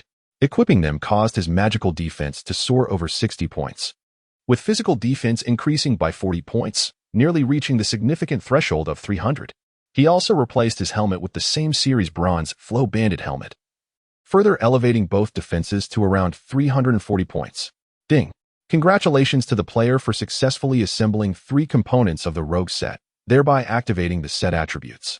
The current effects are as follows: Health, 200, Physical Attack, 20, Strength, 5, Spirit, 5, Constitution, 5, Agility, 10, Intelligence, 1. The cloak, arm guards, and helmet of the 3-piece set? A spark of inspiration ignited within Chen Mo. If he were to gather a few more pieces, the set attributes would undoubtedly become quite significant, wouldn't they? Without hesitation, he embarked on his quest, defeating 108 elite-level monsters, which yielded nearly 100 pieces of equipment scattered upon the ground. To his dismay, most were mere white-tier items, and the bronze-level equipment was largely redundant. He managed to find only 1 bronze-level, rogue trousers. With 4 pieces equipped, the set attributes remained unchanged, suggesting that an odd number of components was required for activation. However, the abundance of bronze and white-tier equipment filling his pack was no longer of necessity to him. Yet it could prove beneficial to others. Moreover, how many complete rogue sets could these scattered items yield? A sense of excitement bubbled within Chen Mo. He sent a message in the group chat, noting that all 5 members were nearing completion of their job transitions and were on their way. While waiting idly, Chen Mo continued to organize his backpack. Suddenly, something caught his eye. In one corner of his bag, a mist radiating with iridescent colors seemed to have been dormant for quite some time. What could this be? As he retrieved the mysterious item, Chen Mo pondered for a moment before realization dawned upon him. A few days prior, during a harrowing adventure through a nightmarish dungeon, he had seemingly been rewarded with a random divine item. At the time, he had neglected to open it, and it had remained untouched until today. Ding! You have retrieved the item, Random Divine Item Roulette. Opening it will grant you a chance to obtain a divine item at random. Would you like to open it? A sudden system prompt reverberated through the air. Opening it, Chen Mo observed a spinning wheel before him, adorned with a kaleidoscope of wondrous items, each shimmering in vibrant hues. Among them, a piece of equipment radiated dazzling light, a purple skill book emanated an imposing aura, and an egg floated, enveloped in mysterious golden luminescence. At this sight, Chen Mo's gaze inadvertently drifted to the pet section, where he saw the pet egg, King of Gluttony. To his dismay, the hatching progress was a mere 0.5, causing him considerable vexation. At last, the needle came to a halt. Ding! Congratulations, player. You have acquired a divine item, World Evading Talisman. The colorful mist dissipated, revealing a thin silver talisman in his hand. The World Evading Talisman. It was indeed the World Evading Talisman. An excited, trembling voice suddenly emerged, followed by the ethereal appearance of the girl, Xiaoshi, beside him. What is this? Chen Mo inquired. This is the most powerful type of divine talisman in existence, capable of transporting you to any location at any time, utterly unstoppable. Xiaoshi's eyes blazed with fervor as she emphasized, any place. Any place? Does that mean I could traverse to Mars within the game? Chen Mo chuckled in disbelief. Theoretically. Yes, of course, Xiaoshi replied with utmost seriousness. However, Chen Mo, considering the fact that the world-evading talisman could only be used 3 times, suppressed his urge to experiment immediately, yet secretly made a mental note. If what Xiaoshi claimed was true, then this item was indeed an invaluable treasure. After waiting for a while, exhausted, I exclaimed, "Why did you summon us here in such haste, boss?" The imposing figure, the Elder Black, arrived first, panting heavily. Subsequently, the other four followed suit, with Lin Ru also logging in just in time after completing her clash transition. Surely, there was good news to share. Chen Mo offered a faint smile, but before he could elaborate, the group erupted into jubilant chatter. "Oh my heavens, boss, you are truly my benefactor. Wherever you go, treasures abound." The speed at which the monkey scavenged was hardly less than that of Chen Mo. "Ah, oh my, is it possible that you are the embodiment of wealth, descending upon us like a deity? Just a single strand plucked from you transforms into gold, silver, and gear?" Lulu's eyes sparkled with wonder. "Goodness gracious. It's even a set." Elder Black chuckled foolishly. "I have managed to gather a complete 5-piece set. I have collected a full 7-piece set." Mu Yuchen grinned mischievously. "Stop grinning. I forgot to mention there are 2 bronze-level pieces in the set. Give me one." As the system's prompt faded, the scene before them shifted dramatically. At the far end of the vast training ground, what had once been an array of various buildings suddenly erupted. The tallest of the 3 structures split open violently, and 3 grotesque figures of varying heights and girths burst forth, leaping into the air. With a thunderous crash, the titanic shadows landed upon the training grounds. Ding! Warning! Bronze-level boss, Flow Bandit 3rd leader. Iron-level boss, Flow Bandit 2nd leader. Silver-level boss, Flow Bandit chief, have appeared. Ding! Warning! The system detects that the player's current strength is insufficient to withstand the imminent threat. Urgent reinforcement is required. Tasks can be shared with other players. Ding! It has been detected that the player possesses a 6-member team. Would you like to share the task with the team? The task can still be shared. Seeking recommendations. Chapter 60. The Clan's Aura, confronting the 3 great bosses. Third update. Confirm sharing. Chen Mo spoke. Ding! Would you accept team leader Chen Mo's task sharing the Lord's Worry? Ding! Would you accept the leader? Ding! All 5 members received the system prompt simultaneously, hesitating momentarily before confirming at Chen Mo's gesture. Subsequently, 3 enormous dark figures began to stir, taking heavy steps out of the shadows. Their forms emerged before the group. Each boss towered over the last, the smallest. The 3rd in command of the bandits stood approximately 2.5 meters tall. The 2nd in command reached 3 meters, and the chief loomed over 3 meters. Their bodies were grotesquely bloated, riddled with decaying wounds, and swarmed by flies, exuding a repulsive stench. Most strikingly, they all possessed blood-red eyes, emitting a fierce malevolence. What manner of creatures are these? Chen Mo's expression turned grave. Could these be the leaders of the bandit army? They bore no resemblance to humans, but rather appeared to be demons. The atmosphere around us suddenly turned ominous. A chilling and ancient aura surged from the depths ahead. The mountains before us seemed no longer to be mere mountains, and the stronghold transformed into a profound vortex, as if it could devour all living beings, or perhaps something was stirring within, poised to break free. The sky above was devoid of any glimmer of light. "Chen Mo, what is that?" I feel a bit frightened." Lin Ru's complexion paled as she instinctively leaned closer to Chen Mo. "It's all right. Come a little nearer to me. These 3 fellows are quite troublesome," Chen Mo replied, his expression solemn. Lin Ru's cheeks flushed slightly as she wrapped her arms tightly around his right elbow, her bosom pressing against him, sending a dizzying sensation coursing through him. Observing her actions, Chen Mo did not resist, but quietly relished the moment, while the others remained oblivious to the tension in the air. "I want the Great Brother to protect me too." At that moment, Lu Qing Lian caught sight of this scene, scoffing softly before leaning in and grasping Chen Mo's left arm. A wave of softness emanated from his left side, and the fragrances of 2 beautiful maidens invaded his senses like an intoxicating elixir. On either side, he found himself flanked by stunning women, a subtle smile gracing his lips, while Lin Ru felt a twinge of jealousy. "Ah, what am I thinking?" Lin Ru's face burned, and she quickly released her grip. Chen Mo's gaze shifted slightly, a hint of amusement dancing at the corners of his mouth. Suddenly, a voice broke through the tension. "Human, you have angered us." The leader of the bandits spat forth a foul breath, clutching a short staff in his hand. "You have trespassed into a forbidden zone." The 2nd in command of the bandits let out a chilling laugh, a short blade dancing deftly between his fingertips. "Embrace your punishment, foolish humans." The silent leader of the bandits finally spoke, his colossal sword crashing down with a resounding thud, creating a deep crater. Immediately, the three behemoths charged forward with low growls. Simultaneously, tendrils of dark mist seeped from their bodies, swirling around them to form an ominous domain that enveloped everyone. The K-Tribe. This is the aura of the K-Tribe. Suddenly, a panicked voice echoed in his mind. The K-Tribe. Chen Mo's heart raced. Why do they emanate the essence of the K-Tribe? No. It's impossible, the voice murmured, disregarding his words. Chen Mo inhaled deeply, refocusing his attention on the scene before him. In an instant, the attributes of the three formidable bosses materialized before everyone.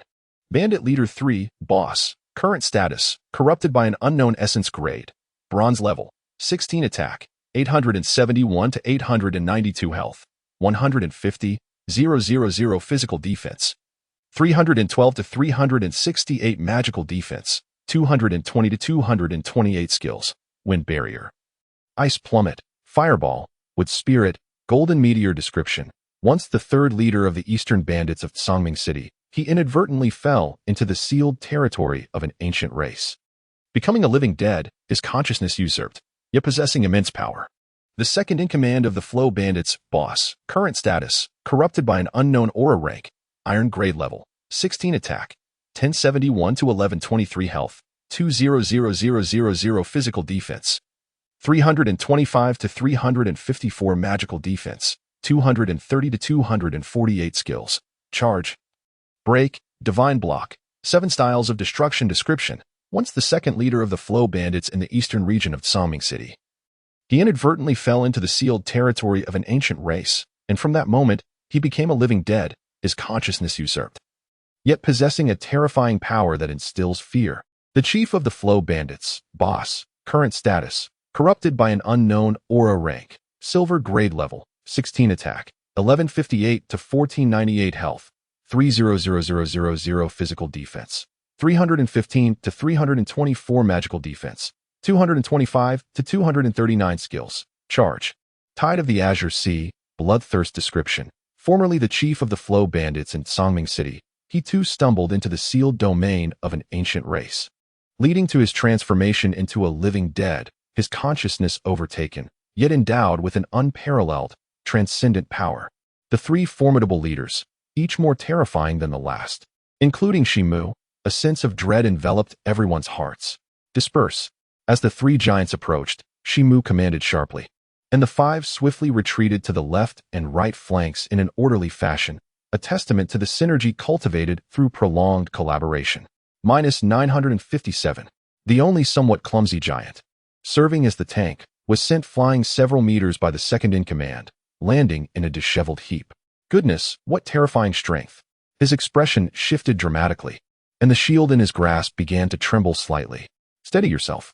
A hand rested upon his shoulder, instantly calming him. Boss, what shall we do?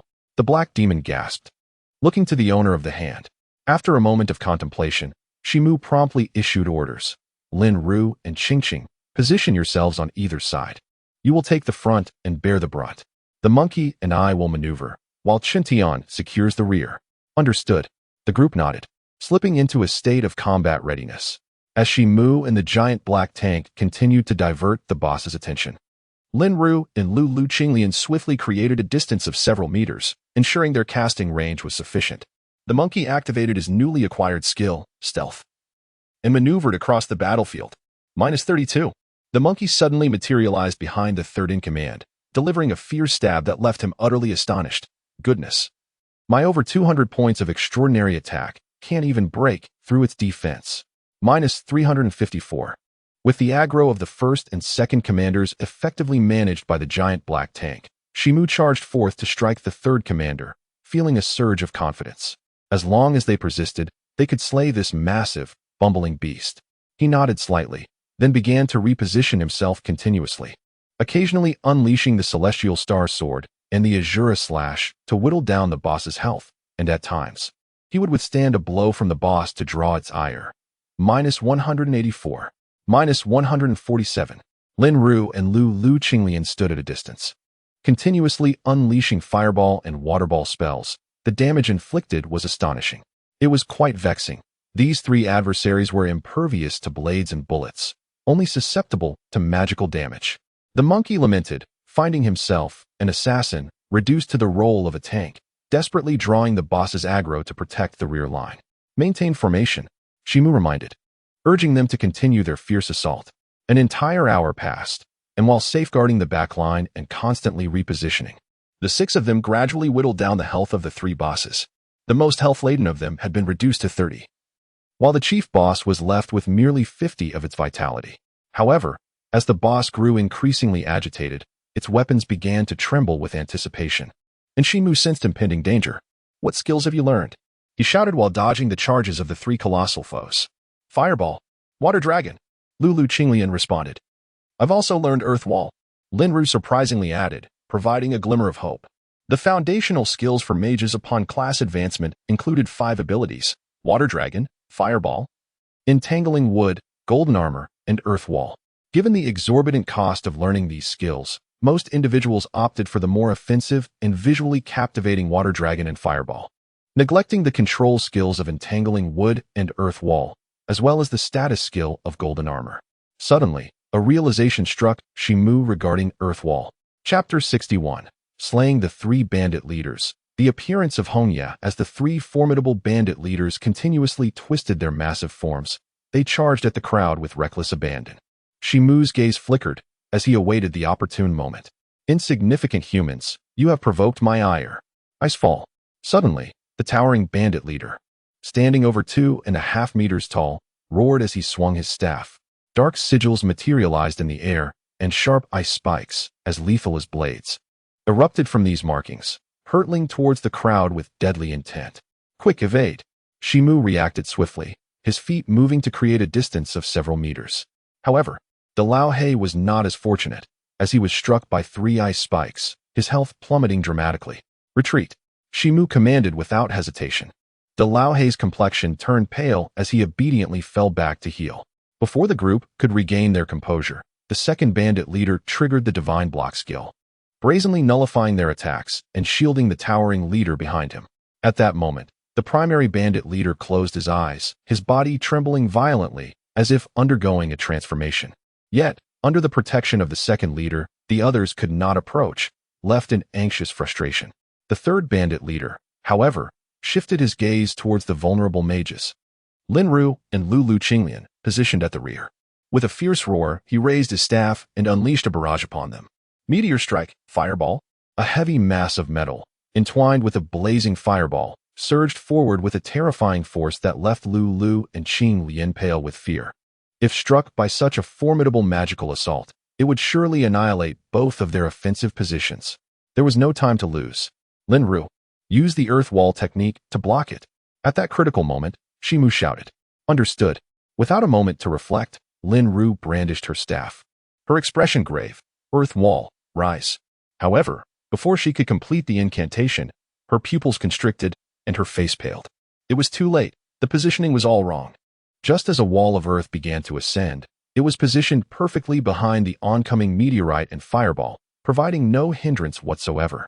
The next instant, the fireball and the meteorite struck both of them simultaneously, resulting in instant death. Even Mu Yuqian, who had been attempting to draw the boss's aggro from the sidelines, was engulfed by the fireball and meteorite, turning into a wisp of light and collapsing on the ground. A wave of despair washed over Chen Mo. At that moment, the distracted monkey was also pierced by the second in command of the bandits, his already meager health as an assassin plummeting to 0. He fell, lifeless. Only the black demon and the 2 of them remained, facing 3 bosses with health still at 30 and 40%. It was over. They had been utterly defeated. The large black figure, witnessing his dwindling health, succumbed to a fireball from the 3rd in command and perished. Thus, from a 6-member team, only 1 remained. The team channel fell into silence. It's all my fault. I miscast the Earth Wall technique and failed to protect our rear. Lin Ru was the first to speak. Consumed by guilt. No, my output has been too low. Lulu Qinglian feels quite aggrieved. Alas, this time we did not collaborate effectively. Mu Yuqian let out a bitter smile. It's such a pity about this level of experience. It pains me deeply. The monkey deliberately let out a dramatic wail, alleviating the tense atmosphere slightly. Where's the boss? At that moment, Hey Tian Mo's words left everyone momentarily stunned. Indeed, where is Chen Mo Ren? The boss is not dead yet. The monkey exclaimed excitedly. Everyone had yet to choose resurrection and immediately cast their gazes toward the grayish-white screen. They beheld a tall figure draped in an ancient grayish-white cloak, skillfully weaving through the three major bosses, repeatedly evading their attacks. While the everlasting sorrow in his hand consistently found the vulnerabilities of the bosses, eliciting a flurry of damage numbers. Boss. Could it be that he intends to challenge all three bosses alone? Mu Chen-Tian's heart raced as he threw out a bold hypothesis. The crowd fell silent for a moment. I don't believe anyone else, but if it's the boss, I believe he can do it. Hey Chen Mo suddenly stated with conviction. I also believe. I support the boss. Go, great god brother. Shimu, you are the best. At this moment, Shimu gathered his focus, his thoughts sinking like stones into the depths of the sea, calculating his situation from a godlike perspective, yet his body was engulfed in fervor, incapable of pausing for even half a second. Three bosses, this is rather challenging, Shimu mused inwardly. One at the bronze level, one at the iron level, and one at the silver level. Dealing with them would likely be akin to facing a top-tier boss at the golden level. Initially, he had intended to hone his skills through teamwork, believing that the efficiency of their kills would increase. However, with all five members now deceased, he was left to confront the predicament alone. After all, the attributes of the three bosses were not merely a simple accumulation. They possessed independent movements, attacks, and strategies. It appeared that the only option was to divide and conquer. His gaze settled upon the leader of the bandits, and a cold smile crept upon Shimu's lips. With a slight push of his toes, he propelled himself like a projectile towards the formidable foe. His target, the spine, -684 critical hit. The staggering damage elicited a collective surge of excitement among the onlookers. Such formidable power. Shimu felt his own resolve intensifying, the flames of battle igniting within his eyes. Although team combat offered greater efficiency, it inevitably imposed certain constraints. In contrast, the freedom of solo combat was truly exhilarating. Taking a deep breath, he pressed on with his assault. 15 minutes elapsed. In this solitary struggle, he was unencumbered by the need to consider rear positions or aggro. Like a dragon in flight, he wove through the gaps to strike at the bandit leader, whose health had dwindled to a mere 3. Yet, the second bandit leader remained an aloof observer, merely safeguarding the main antagonist. Just when despair threatened to overwhelm him, the bandit leader emitted an unearthly wail, transforming into a burst of white light. However, Shimu caught a glimpse of a faint, grayish-black mist dissipating from the bandit leader's form, stirring a sense of contemplation within him. Ding! Congratulations to the player for slaying the remnant soul of the Crim clan, earning 1 point of honor. The next hint left him momentarily stunned. Recalling the words of Xiao Shi from earlier, a look of gravity settling upon his face. The Krug tribe? Could it be? He instinctively cast his gaze toward the remaining two bosses, particularly the one undergoing transformation, only to meet the icy stare of the second-in-command of the bandits, which seemed to be laden with warnings and mockery? No, that can't be right. Ding. Congratulations to the player for vanquishing the bronze-level boss, Bandit Three-Headed Chief, earning 320,000 experience points. The others, who were at a level disparity, felt a surge of immense experience flooding into their experience bars, a sensation of utter satisfaction. The ground was strewn with a dazzling array of loot, igniting a fire of excitement within their hearts. Boss, hurry and collect it. I can already see some fine ironware. Ah, great deity, please pick it up. The crowd erupted in the team channel, ecstatic and euphoric. However, Shimu remained still.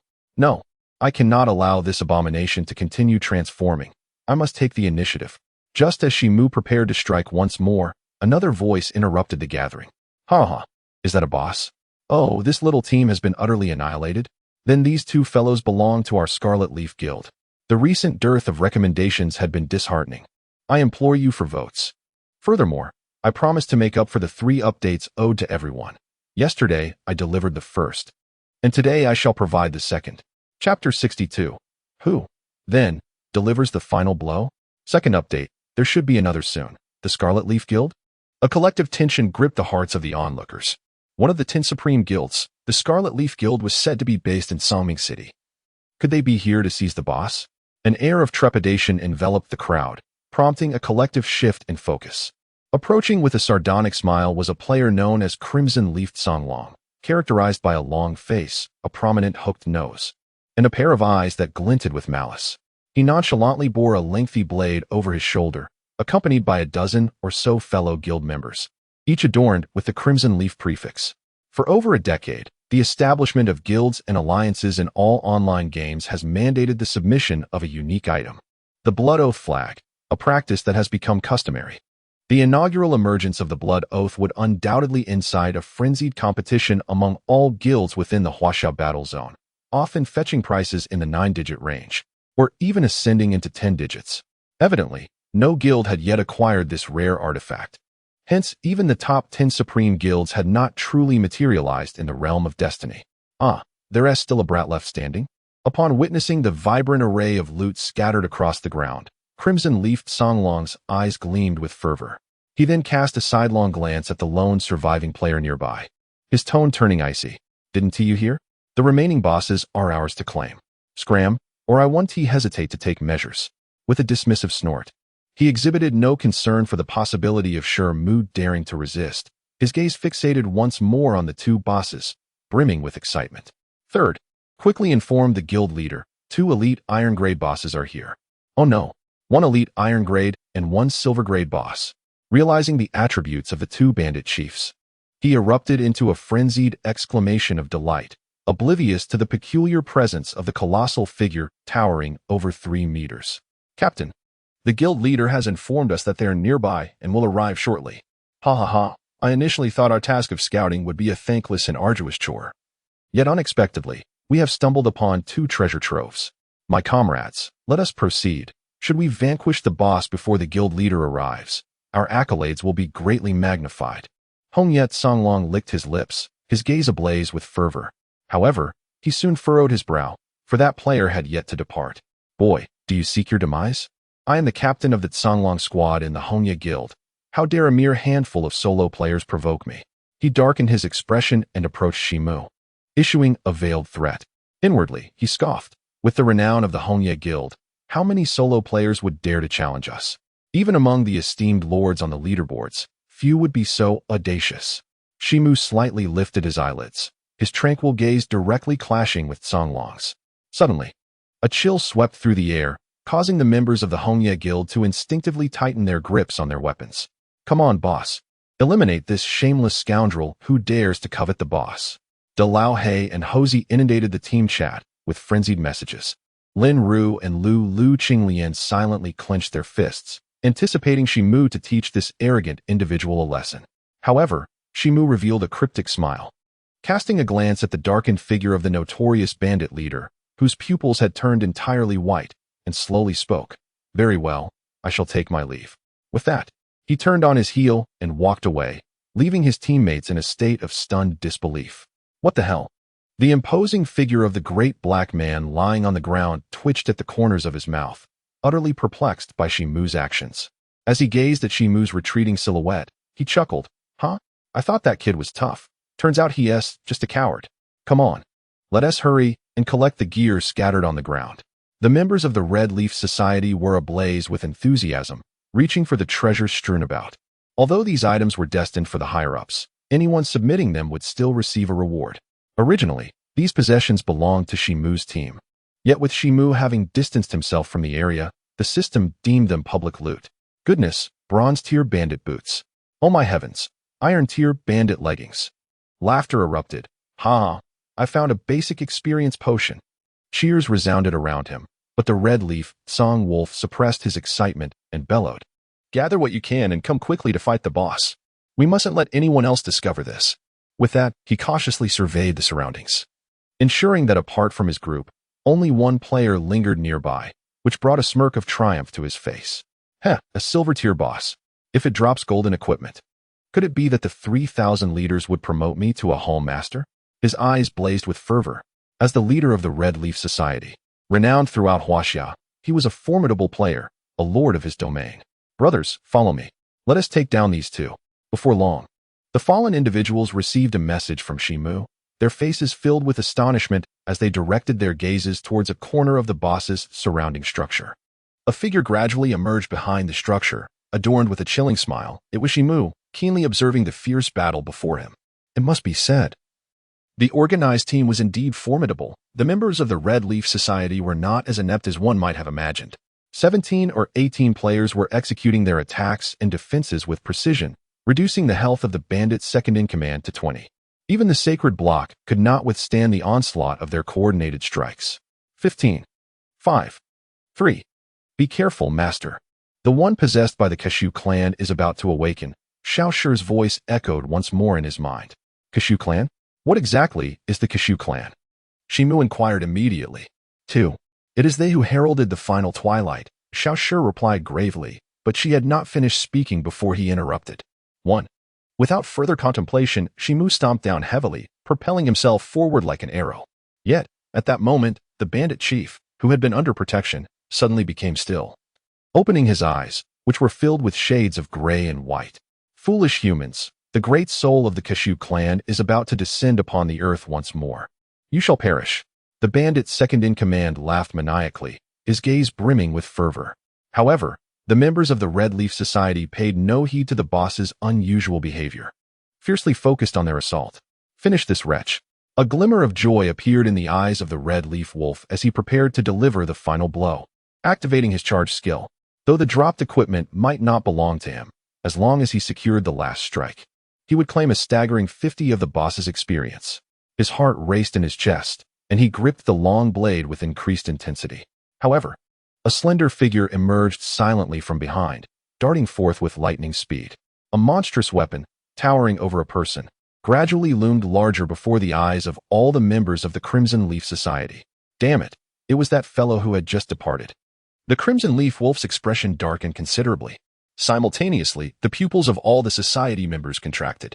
Dalao He, Monkey, Miu Chen Tian, Linru, and Lu Qing Lian felt a surge of tension, their hearts in their throats. Who would deliver the final blow? In the eyes of all, that long blade moved even faster, gaining the upper hand in terms of distance. Ha, it's mine now. Prepare to meet your end. The Crimson Leaf Wolf sneered as he struck fiercely at the severely weakened boss before him. The boss belongs to us. How dare you, a mere solo player, oppose the Crimson Leaf Society? Dream on. Once we defeat the boss, we shall deal with you, you audacious fool, attempting to snatch our experience. The members of the Crimson Leaf Society exchanged cold laughs, nonchalantly halting their actions. Damn it, how could that brat have gotten ahead of us? The fallen comrades felt a profound sense of disappointment, and Dalao He cursed angrily. Alas, if only I had achieved a higher output earlier. Had I not made that blunder, perhaps we would not have faced total annihilation. Chen Mo would not have had to risk leaving the boss to the members of the Red Leaf Society to whittle down, and consequently, the boss would not have been snatched away.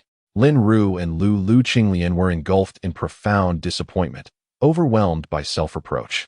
Just as the moment seemed to stretch, the instant the long blade grazed the boss, 129, a 3-digit damage value erupted forth.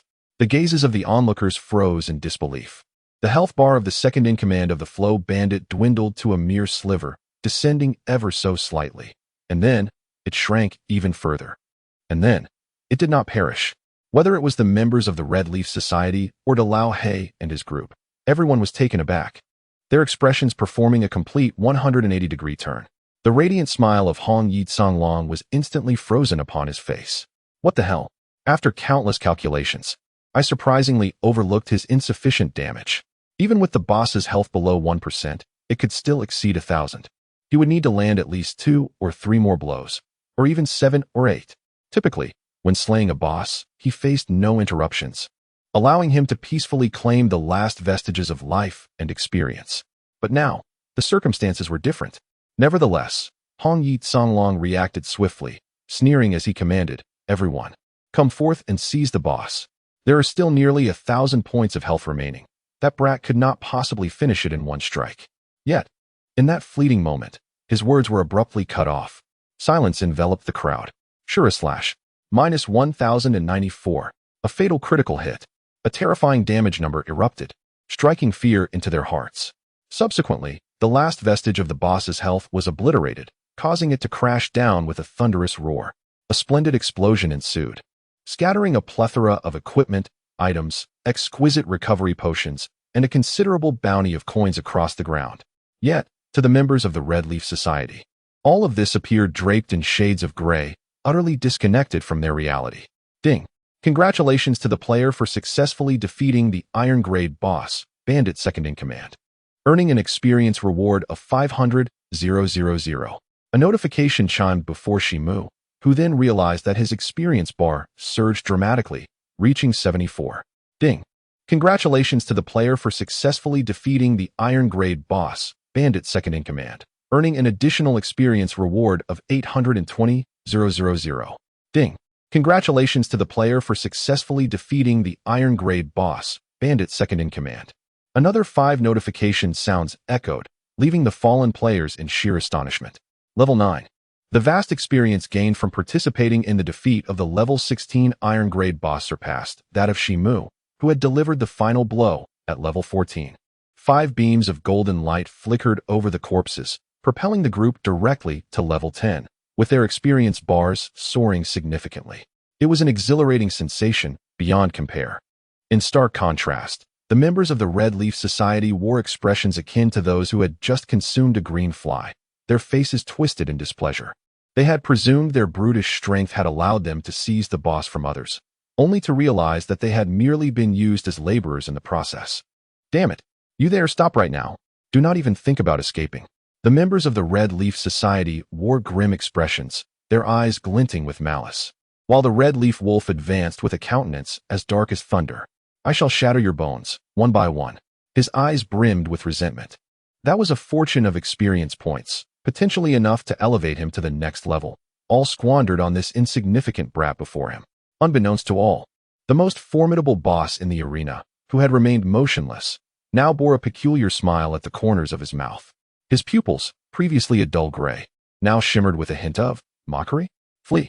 Chen Mo spoke slowly, a chilling smile gracing his lips as he surveyed the room with disdain. You think you can? The boastful laughter of the Red Leaf Society members faltered abruptly. Wait a moment, had he just dealt damage exceeding 4 digits?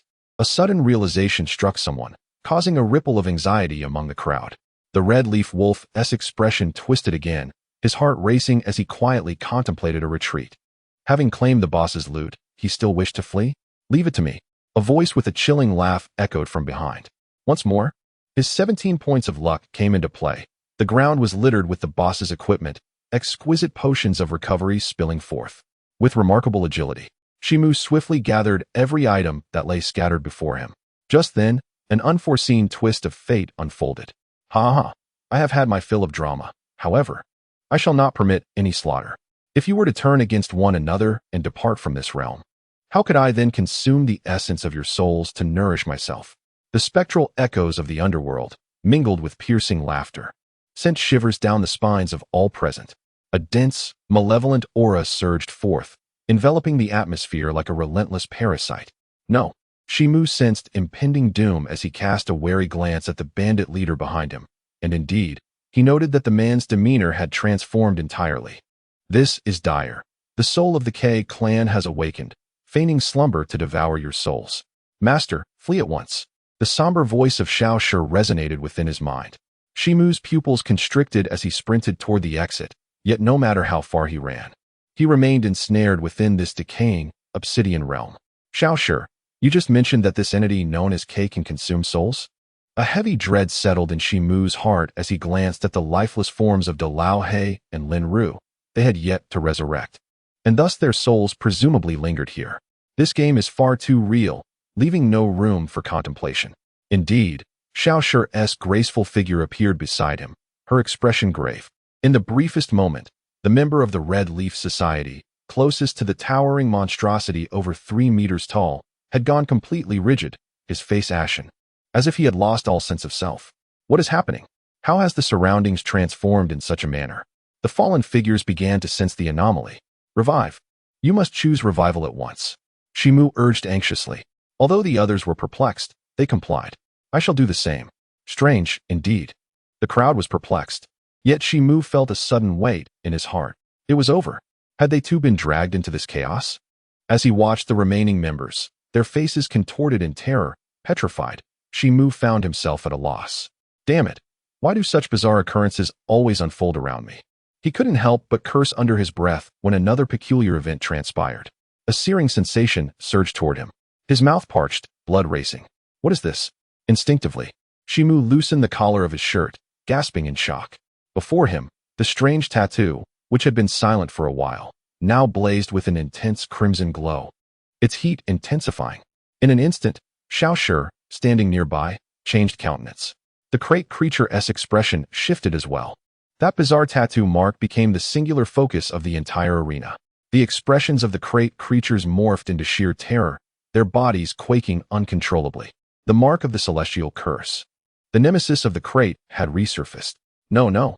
The third update is delayed. It is pushed to the early hours of the next day.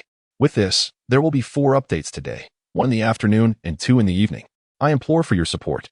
Exhausted, I shall seek a moment's rest. Isn't it wonderful how great Lao Lu is? Don't you have any responses? I seek your endorsements. Chapter 64, Blood Rakshasa. The crate demon perishes. As the night deepened, a second wave of events unfolded. The pitch-black tattooed mark radiated an excruciating brilliance, as if infused with an endless torrent of scalding blood.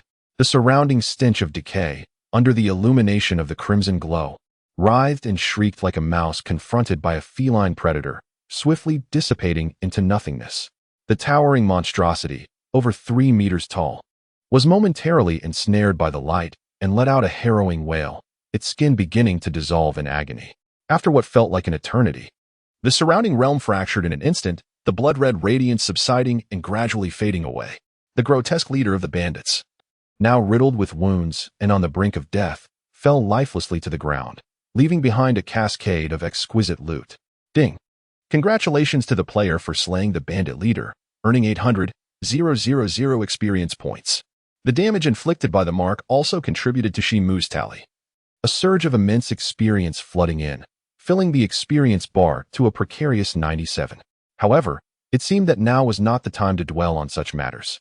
Chen Mo's pupils constricted as he recognized it, the fabled celestial mark, the prophesied individual, the bane of his kind. Suddenly, the corpse of the gargantuan creature rose, its already tattered form disintegrating, from which emerged a humanoid monstrosity devoid of bones and skin, as if crafted from a mound of ants. This creature, standing at less than 1.5 meters, possessed limbs akin to a human's, yet far more robust. With facial features so indistinct they resembled a figure from a nightmare. He bore numerous wounds, oozing black blood. Though gravely injured, he was not mortally wounded. The Demon Slayer. A deep hatred flickered in Xiao Shi's eyes.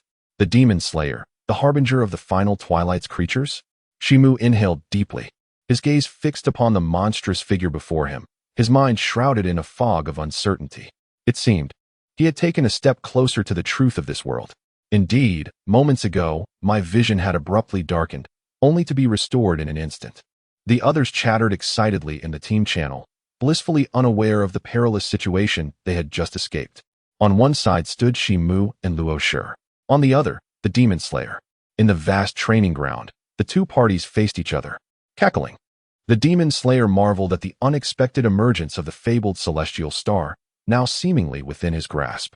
The Demon Slayer appeared to have regained some strength, suddenly donning a mischievous smile. Chen Mo remained silent, his grayish-white eyes flickering with intensity. A dream. Chen Mo snorted coldly, tightening his grip on the eternal sorrow. Ha, celestial star, you have yet to even graze the power of the celestial fury. Otherwise, with a mere flick of your hand, you could obliterate me. Yet now. The Demon Slayer took a step forward, inching closer to Chen Mo, the mockery in his smile intensifying. His gaze burned with fervor, as if before him lay the most exquisite treasure. He was not a fool. Through Chen Mo's actions, he had already deduced that Chen Mo had not truly grasped the power of the celestial fury. Otherwise, there would be no need for such futile conversation. Chen Mo's expression shifted dramatically, his heart racing with anxiety. Yet the mark upon him remained unresponsive, retreating into silence once more.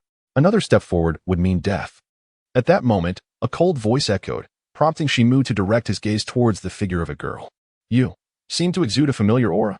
He furrowed his brow, halting his advance. Chen Mo had not anticipated that the ethereal girl before him possessed such formidable power, leaving him momentarily flustered. However, he quickly regained his composure and spoke in a low tone. Who exactly are you? My identity is of little consequence. What truly matters is how your repugnant ilk, akin to cockroaches, managed to infiltrate this realm. How dare you insult the illustrious Kex clan? No, cockroaches. Wait, You belong to the divine race. His fury erupted suddenly, and then a realization dawned upon him, prompting a cold smirk. I never imagined remnants of the three supreme races still existed in this world. He scrutinized Rasha from head to toe, his eyes aflame with fervor. To think you are a pure-blooded deity. Yet, after countless millennia, your divine power must have long since waned. Thus, today, I shall personally slay a god and eradicate the Chosen One. With a Chosen One and a pure-blooded deity to devour your souls, I shall ascend to unprecedented strength. And the great leader will bestow upon me unparalleled glory. His excitement mounted with each word, followed by a grave shout as he transformed into a multitude of scattered figures, surging forth like a tidal wave. Xiao Shi's expression shifted dramatically, as if caught in a moment of hesitation. Dark particles coalesced into a tide, resembling an army of ants, surging with alarming speed. Chen Mo could sense an unfathomable strangeness within, as if it exerted a formidable pull on their very souls. His heart trembled violently, yet his feet felt as though they were encased in lead, immobilized by an unseen force, unable to take even a single step.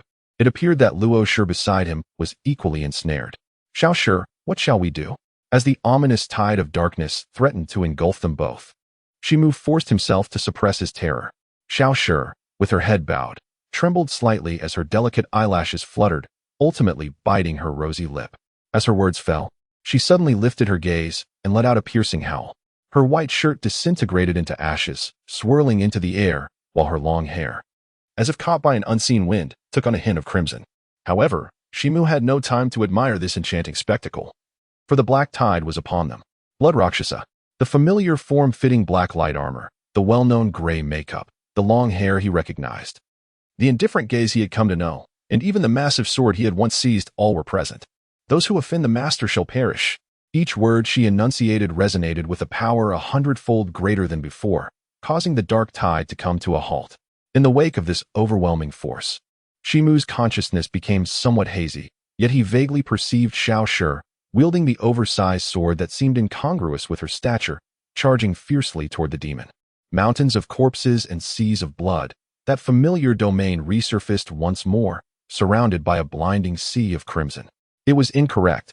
At that time, Xiao Shi was in a weakened state, and subsequently, I utterly destroyed her. Now, she has activated her domain once more. So, are you to fall into slumber? Chen Mo's vision grew increasingly blurred, and at the moment his body collapsed, the demon reformed, disbelief etched across its eyes. No, it cannot be. Countless years have passed, yet you still possess such immense power. In that fleeting moment, Chen Mo's consciousness sank completely. Uncertain of how much time had elapsed, Chen Mo abruptly opened his eyes. The scene before him was a tapestry of devastation. How could any reader believe that Xiao Shi had perished? It is simply impossible. Xiao Shi is so adorable, with such a youthful physique. I mentioned slumber, yes? A slumber from which one shall awaken. I beseech you for recommendation votes. Moreover, I plead for rewards to strike back. It has been countless days without any reward, not even a trivial gesture, let alone delivering a resounding slap to old Lu's face. Today, there will be 2 additional chapters, compensating you for the final installment ode. Chapter 65, firmly securing the title of World Champion, a magnificent explosion of the 3 major bosses. The entire training ground, along with the structures behind it, had been ravaged under the previous dark tide, resembling a land afflicted by a locust plague, riddled with holes and insect marks, utterly dilapidated. It seems, a fierce battle has transpired. Ding! The player has gained 10 points of glory. Suddenly, a system notification rang out abruptly. Chen Mo couldn't help but furrow his brow in confusion. Glory points? What are those? Ding! Congratulations to the player for defeating a demon, earning 200,000 experience points. Once again, a succinct system message materialized. An overwhelming surge of experience points flooded into the experience bar, the yellow segment bursting the already near-capacity reservoir, even spilling over, causing a substantial increase. Level 15, with experience at 67. Yet, Chen Mo felt no exhilaration. Instead, a hint of concern creased his brow, for he had realized that no matter how he exchanged trivial items, that delightful and sprightly young girl had not reappeared by his side. For a moment, he found himself somewhat unaccustomed to this absence. At this juncture, the ranking list of the Huaxia battle zone was in a state of tumult. The top 10 contenders were in constant flux, with even the previously unassailable Lord of the Divine Palace being pushed down a rank. Only the first place, the Demon, and the second place, the Towering Staff, maintained their positions with steadfastness, creating a considerable gap behind them. Currently, ranked third in Huaxia was Extreme Ice Supreme, Xinshan Muxua, at level 13 with 12 experience, while the Towering Staff also stood at level 13 but had already surpassed 90 experience. As for the top demon, as usual, was extraordinarily formidable, at level 14, galloping ahead with no competition in sight. Witnessing the rapid ascent of those elite players, who seemed to rocket through levels at an astonishing pace, ordinary players were left in disbelief. On the Destiny official forum, one exclaimed in frustration, "Damn it. I grind until 3 in the morning every day, and it takes me 2 days to barely reach 92 experience at level 10, while those monsters leap from level 12 to 13 in a single day." Another replied, "Worry not, for they are guild leaders, backed by hundreds of members dedicated to assisting with leveling. Indeed, some players effortlessly ascend in levels while others toil for every morsel, leaving even the last vestiges of defeated foes for them." The crowd expressed their envy. Leveling in a team requires strategy, much akin to battling a formidable boss. The player who delivers the final blow reaps 50% of the experience points available for their current level, while the remainder is shared among the others. However, one voice of dissent arose, questioning how the notorious solo player, the Demon God, managed to thrive under such circumstances. "Just watch," someone chuckled. "After all, he is a solitary player. His recent pace of advancement is evidently lagging behind others and will soon be surpassed." There were nods of agreement, acknowledging that while the Demon God possesses considerable strength, his isolation would ultimately limit his dominance, although he may temporarily hold the top spot. The titans of other guilds would not allow him to maintain it for long, and it was likely that he would soon be overtaken. Numerous players expressed their concurrence with likes. Meanwhile, in a remote area of Qinglong City, solitary players regarded this territory with trepidation, hesitant to approach, for it was a leveling point sealed off by the Yanhuang Hall, a common practice among the major guilds that instilled both resentment and helplessness within the masses. Stretching beyond this plain towards a deep gorge, hundreds of elite members from the Yanhuang Hall were diligently exploring new territory, each radiating brilliance and adorned in exquisite gear, indicative of their substantial gains. Their objective was a towering skeletal creature, shrouded in a miasma of decay, its health dwindling perilously low. I revel in exploration. The drop rates are simply unparalleled. I've already uncovered 3 pieces of bronze equipment. Envy me if you dare, proclaimed a knight clad in resplendent heavy armor, bravely standing at the forefront.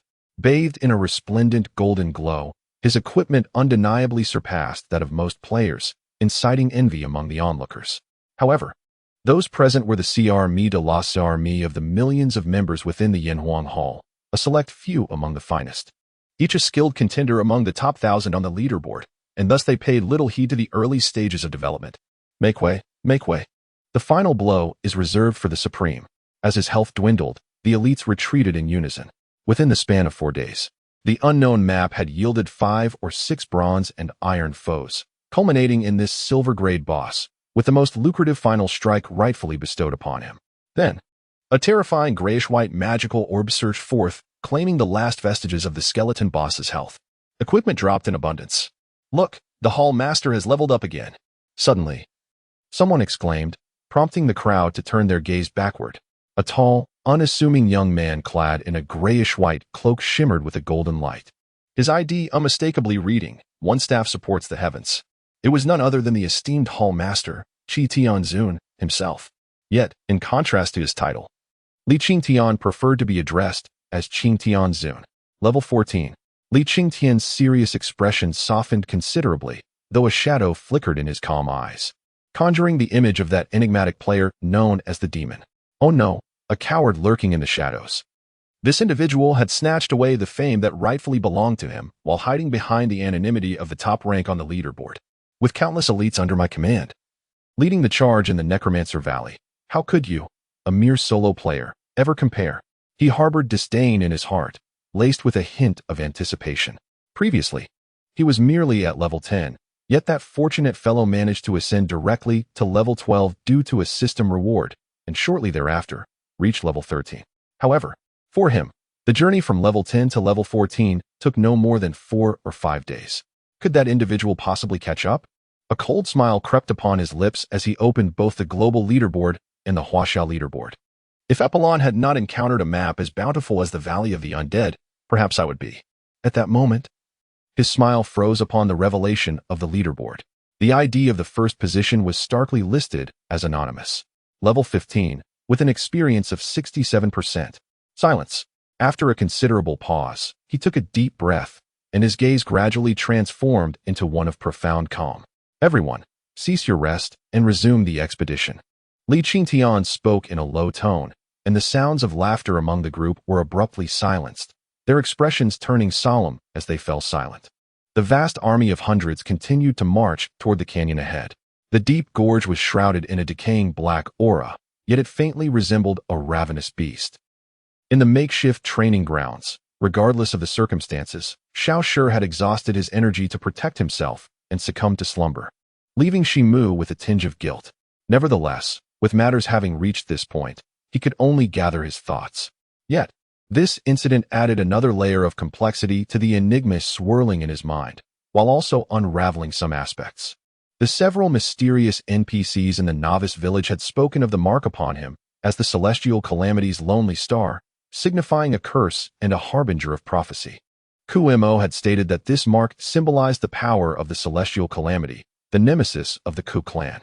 So what exactly does the celestial calamity's lonely star signify? Could it be that, in a moment of hazy perception, Chen Mo seemed to grasp a thread of insight, a thread that wove through the entirety of his existence? Yet one truth emerged with clarity. In the unseen realm, he had become the prophesied one, thus marked by a tattooed insignia that compelled him, almost by force, into a preordained path of destiny, propelling him toward an uncertain future. That future, perhaps, was intertwined with the K. However, the clues remained painfully scant. With a sigh, Chen Mo ultimately conceded defeat. In any case, Xiao Shi lay in slumber. Unable to provide answers, in the days to come, he could only rely on himself. His gaze shifted forward, where several newly spawned bandit infantry meandered lazily, as if nothing had transpired. The ground was strewn with ornate equipment, seemingly remnants from the demise of the bandit leader, now claimed by Chen Mo. Remarkably, nothing had yet respawned? Had he truly been unconscious for less than an hour? Fortunately, without hesitation, he discarded the mundane equipment, filling his backpack with all the dropped items. Yet, one could not help but wonder what delightful surprises awaited him from the loot of the three formidable bosses: bronze, fine iron, and silver. Chen Mo's eyes gradually ignited with fervor. He still sought recommendations and expressed gratitude to the reader. Leaving home is excessive for their generous support. Additionally, the fourth update of the day simply could not be completed. Writing had been a constant struggle, filled with revisions and deletions. Tomorrow he would board a high-speed train to school, and he hoped for the understanding of his readers. He was immensely grateful. The 2 updates owed would surely be fulfilled. Chapter 66. 9-Star Emperor Dragon. Red Leaf will send people. The backpack, with 60 empty slots, brimmed with dazzling brilliance. 50 pieces of equipment, along with several peculiar items: a scroll, a black, strange scale, a mysterious vial, a pill resembling a Dan medicine, and a dark token. Setting the oddities aside, Chen Mo began to focus on the equipment. Nearly 30 pieces were dull and unremarkable, easily dismissed. With resolute determination, Chen Mo eliminated them from consideration. The remaining gear was examined, starting from the least impressive, thus heightening the anticipation. A faint smile graced Chen Mo's lips. 10 pieces emanating a yellow glow caught his attention. Upon closer inspection, they were all components of the Rogue Bandit set, eliciting a glimmer of delight in his eyes. Boots of the Rogue Bandit, grade, bronze level restriction, 15 physical defense, 45-55 magical defense, 52-58 attribute bonuses, agility 62, constitution 18, strength 5 additional effect, speed 15 description, custom-made boots for the bandit leader's subordinates, crafted from the hides of beasts from Bloodwolf Mountain, significantly enhancing speed. A smile tugged at the corners of Chen Mo's mouth as he donned the equipment, transforming his presence instantly. Concurrently, a system notification chimed. Ding. Congratulations, player. You have assembled 5 pieces of the Rogue Bandit set, activating the 5-piece set effect and acquiring the visual effect, Starry Dragon. Ding. Congratulations, player. You have assembled 5 pieces of the Rogue Bandit set, activating the 5-piece set attribute bonuses, Health 500, physical attack 50, strength 20, spirit 20, constitution 20, agility 25, intelligence 5. As the notifications resonated, Chen Mo felt as though the equipment enveloping him had been rejuvenated. Simultaneously, 5 slender beams of white light materialized around him, gracefully circling his form. He pondered whether there were any additional accessories. Silently, he turned and rummaged through his backpack, retrieving a piece of protective gear, the outlaw arm guard, which he equipped in another vacant slot, achieving symmetry across his arms. With 2 arm guards, a cloak, leg armor, a helmet, and boots, he had successfully assembled 6 pieces. His attributes had surged dramatically, a stark contrast to the dismal state he had been in before arriving at this treasure trove. Now, the outlaw set was left with vacancies for a weapon, offhand item, clothing, facial gear, necklace, and ring. Naturally, equipping a weapon was out of the question, and only 1 ring slot remained. The facial gear was already occupied by the phantom soul, making a replacement unlikely. Thus, he was still in dire need of an offhand item, clothing, necklace, and ring. There were 10 pieces of bronze-grade equipment in total, and those remaining were largely redundant to what he already possessed. Taking a deep breath, he could only pray for a fortunate find among the high-quality gear that lay ahead. Iron-grade equipment. His eyelids fluttered open slightly. Accustomed to bronze-grade gear, he had seldom encountered iron-grade equipment. Yet he had distinctly caught glimpses of white glimmers while fervently scouring the ground, indicating the presence of more than one such item. If the iron-grade boss failed to drop silver-grade gear, it would be forgivable, but please, do not let me down with the iron-grade equipment. A faint smile curled at the corners of his lips. Taking another deep breath, he resumed his treasure appraisal. After a brief survey, he discovered 3 pieces of iron-grade equipment, an iron outlaw leg guard, an iron outlaw helmet, and an iron outlaw gauntlet. It is somewhat regrettable that the vacant equipment slots remain unfilled, still consisting of only 6 pieces. Yet, without hesitation, he made the replacement between the bronze and iron levels. Even a fool could make a choice, as he felt an increasingly potent sense of power coursing through his body. Chen Mo could not help but feel a surge of excitement. This was not sufficient. There was still silver-grade equipment to acquire. His heart raced, and he took a deep breath, shifting his gaze to the next section. To his astonishment, there were 3 silver-grade items: light armor of the rogue, the necklace, heart of the rogue, and a peculiar ring. Eagerly, he donned the light armor of the rogue and heart of the rogue, setting the ring aside for later examination, as it did not appear to be a part of the rogue set. Ding! Congratulations to the player for assembling the 7 pieces of rogue set equipment, activating the 7-piece effect, and acquiring the visual effect, 7-star Celestial Dragon. Ding! Congratulations to the player for completing the 7 pieces of rogue set equipment, activating the 7-piece attribute bonuses, health 1000, physical attack 80, strength 40, spirit 30, constitution 30, agility 55, intelligence 15. An even more overwhelming sense of power emanated from every cell in his body. The previous 5 slender strands of white light had vanished, replaced by 7 radiant golden beams that danced gracefully around his exquisite armor, a sight to behold. Coupled with his untamed hair and tall stature, Chen Mo now resembled a youthful warrior, his aura impeccably striking. Should such a splendid visual effect be offered for sale in the marketplace, it would likely fetch a staggering sum of 100,000 huaxia coins, attracting many affluent buyers. Yet, there remained the allure of silver-grade equipment. He did not linger, redirecting his fervent gaze to the next line. A soft, silvery glow radiated with an irresistible allure. 3 pieces of silver-grade equipment stood out, one of which he distinctly recalled as having dropped from a boss of exceptional luck, a testament to the terrifying nature of his 17 luck points. Bandit King's armor, Bandit King's helm, Bandit's ring. He first opened Bandit King's armor. Bandit King's armor, grade, silver level requirement, 15 physical defense, 225 magic defense, 255 attribute bonus, spirit 58, constitution 48, strength 50. Description: the personal armor of the bandit chieftain, crafted from the hide of a beast king that once roamed Bloodwolf Mountain, boasting formidable defensive capabilities. With over 200 points in combined defenses and more than 150 points in attribute bonuses. Next, he examined Bandit King's helm, whose attributes were similarly impressive, while Bandit's ring astonishingly added 150 points to his attack power. Truly formidable. With 5 pieces of silver equipment and an 8-piece set, who else could compare? After equipping everything, Chen Mo felt an unparalleled surge of strength, his mindset transformed entirely. Now, should he encounter those members of the Red Leaf Society again, or face the three major bosses? He chuckled, a hint of coldness glinting in his eyes, as if to say, "Let me show you why the flowers bloom so vividly." As he basked in his triumph, preparing to close his backpack, a fleeting glimmer of golden light caught his eye, causing his heart to skip a beat. Could it be? Without further hesitation, he swiftly perused his equipment, and a golden sword materialized in his hand. The Sword of Falling Sand. The personal sword of the notorious bandit leader. A component of the bandit set, grade, gold level requirement. 15 position, offhand physical attack, 325-355 attribute bonus. Strength 102 description. The personal sword of the bandit leader. Crafted from the fang of a beast king that once roamed Bloodwolf Mountain. In just a few brief lines, Chen Mo was left speechless. A golden artifact, truly. A golden artifact? Am I not mistaken? Moments later, Chen Mo took a deep breath, donning the equipment.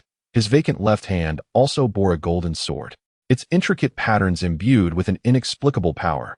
Ding! Congratulations, player, for assembling 9 pieces of the bandit set, equipment, activating the 9-piece effect, and acquiring the visual effect, 9-star Emperor Dragon. Ding! Congratulations, player, for assembling 7 pieces of the bandit set, equipment, activating the 9-piece attribute bonus, health 2000. Physical attack 180, strength 50, spirit 50, constitution 50, agility 65, intelligence 15. The light of the purple star enveloped him, rendering Chen Mo as if he were a divine being, exuding an aura of immense authority. After a series of adjustments, it was finally complete. His attack surged to an impressive 1,000, more than doubling, with both defenses reaching 800, agility at 600, and strength attributes at 350. His health approached the monumental threshold of 5,000, solely from the attributes of this set, which had added over 2,000. Such attributes have already surpassed the current mainstream players by 3- or 4-fold. The ensemble is indeed the true essence of power. A faint smile graced his lips. At that moment, a commanding voice echoed, "Humph, I shall see what kind of lone wolf dares to challenge the boss of our Crimson Leaf Society. Songlong, where is he?"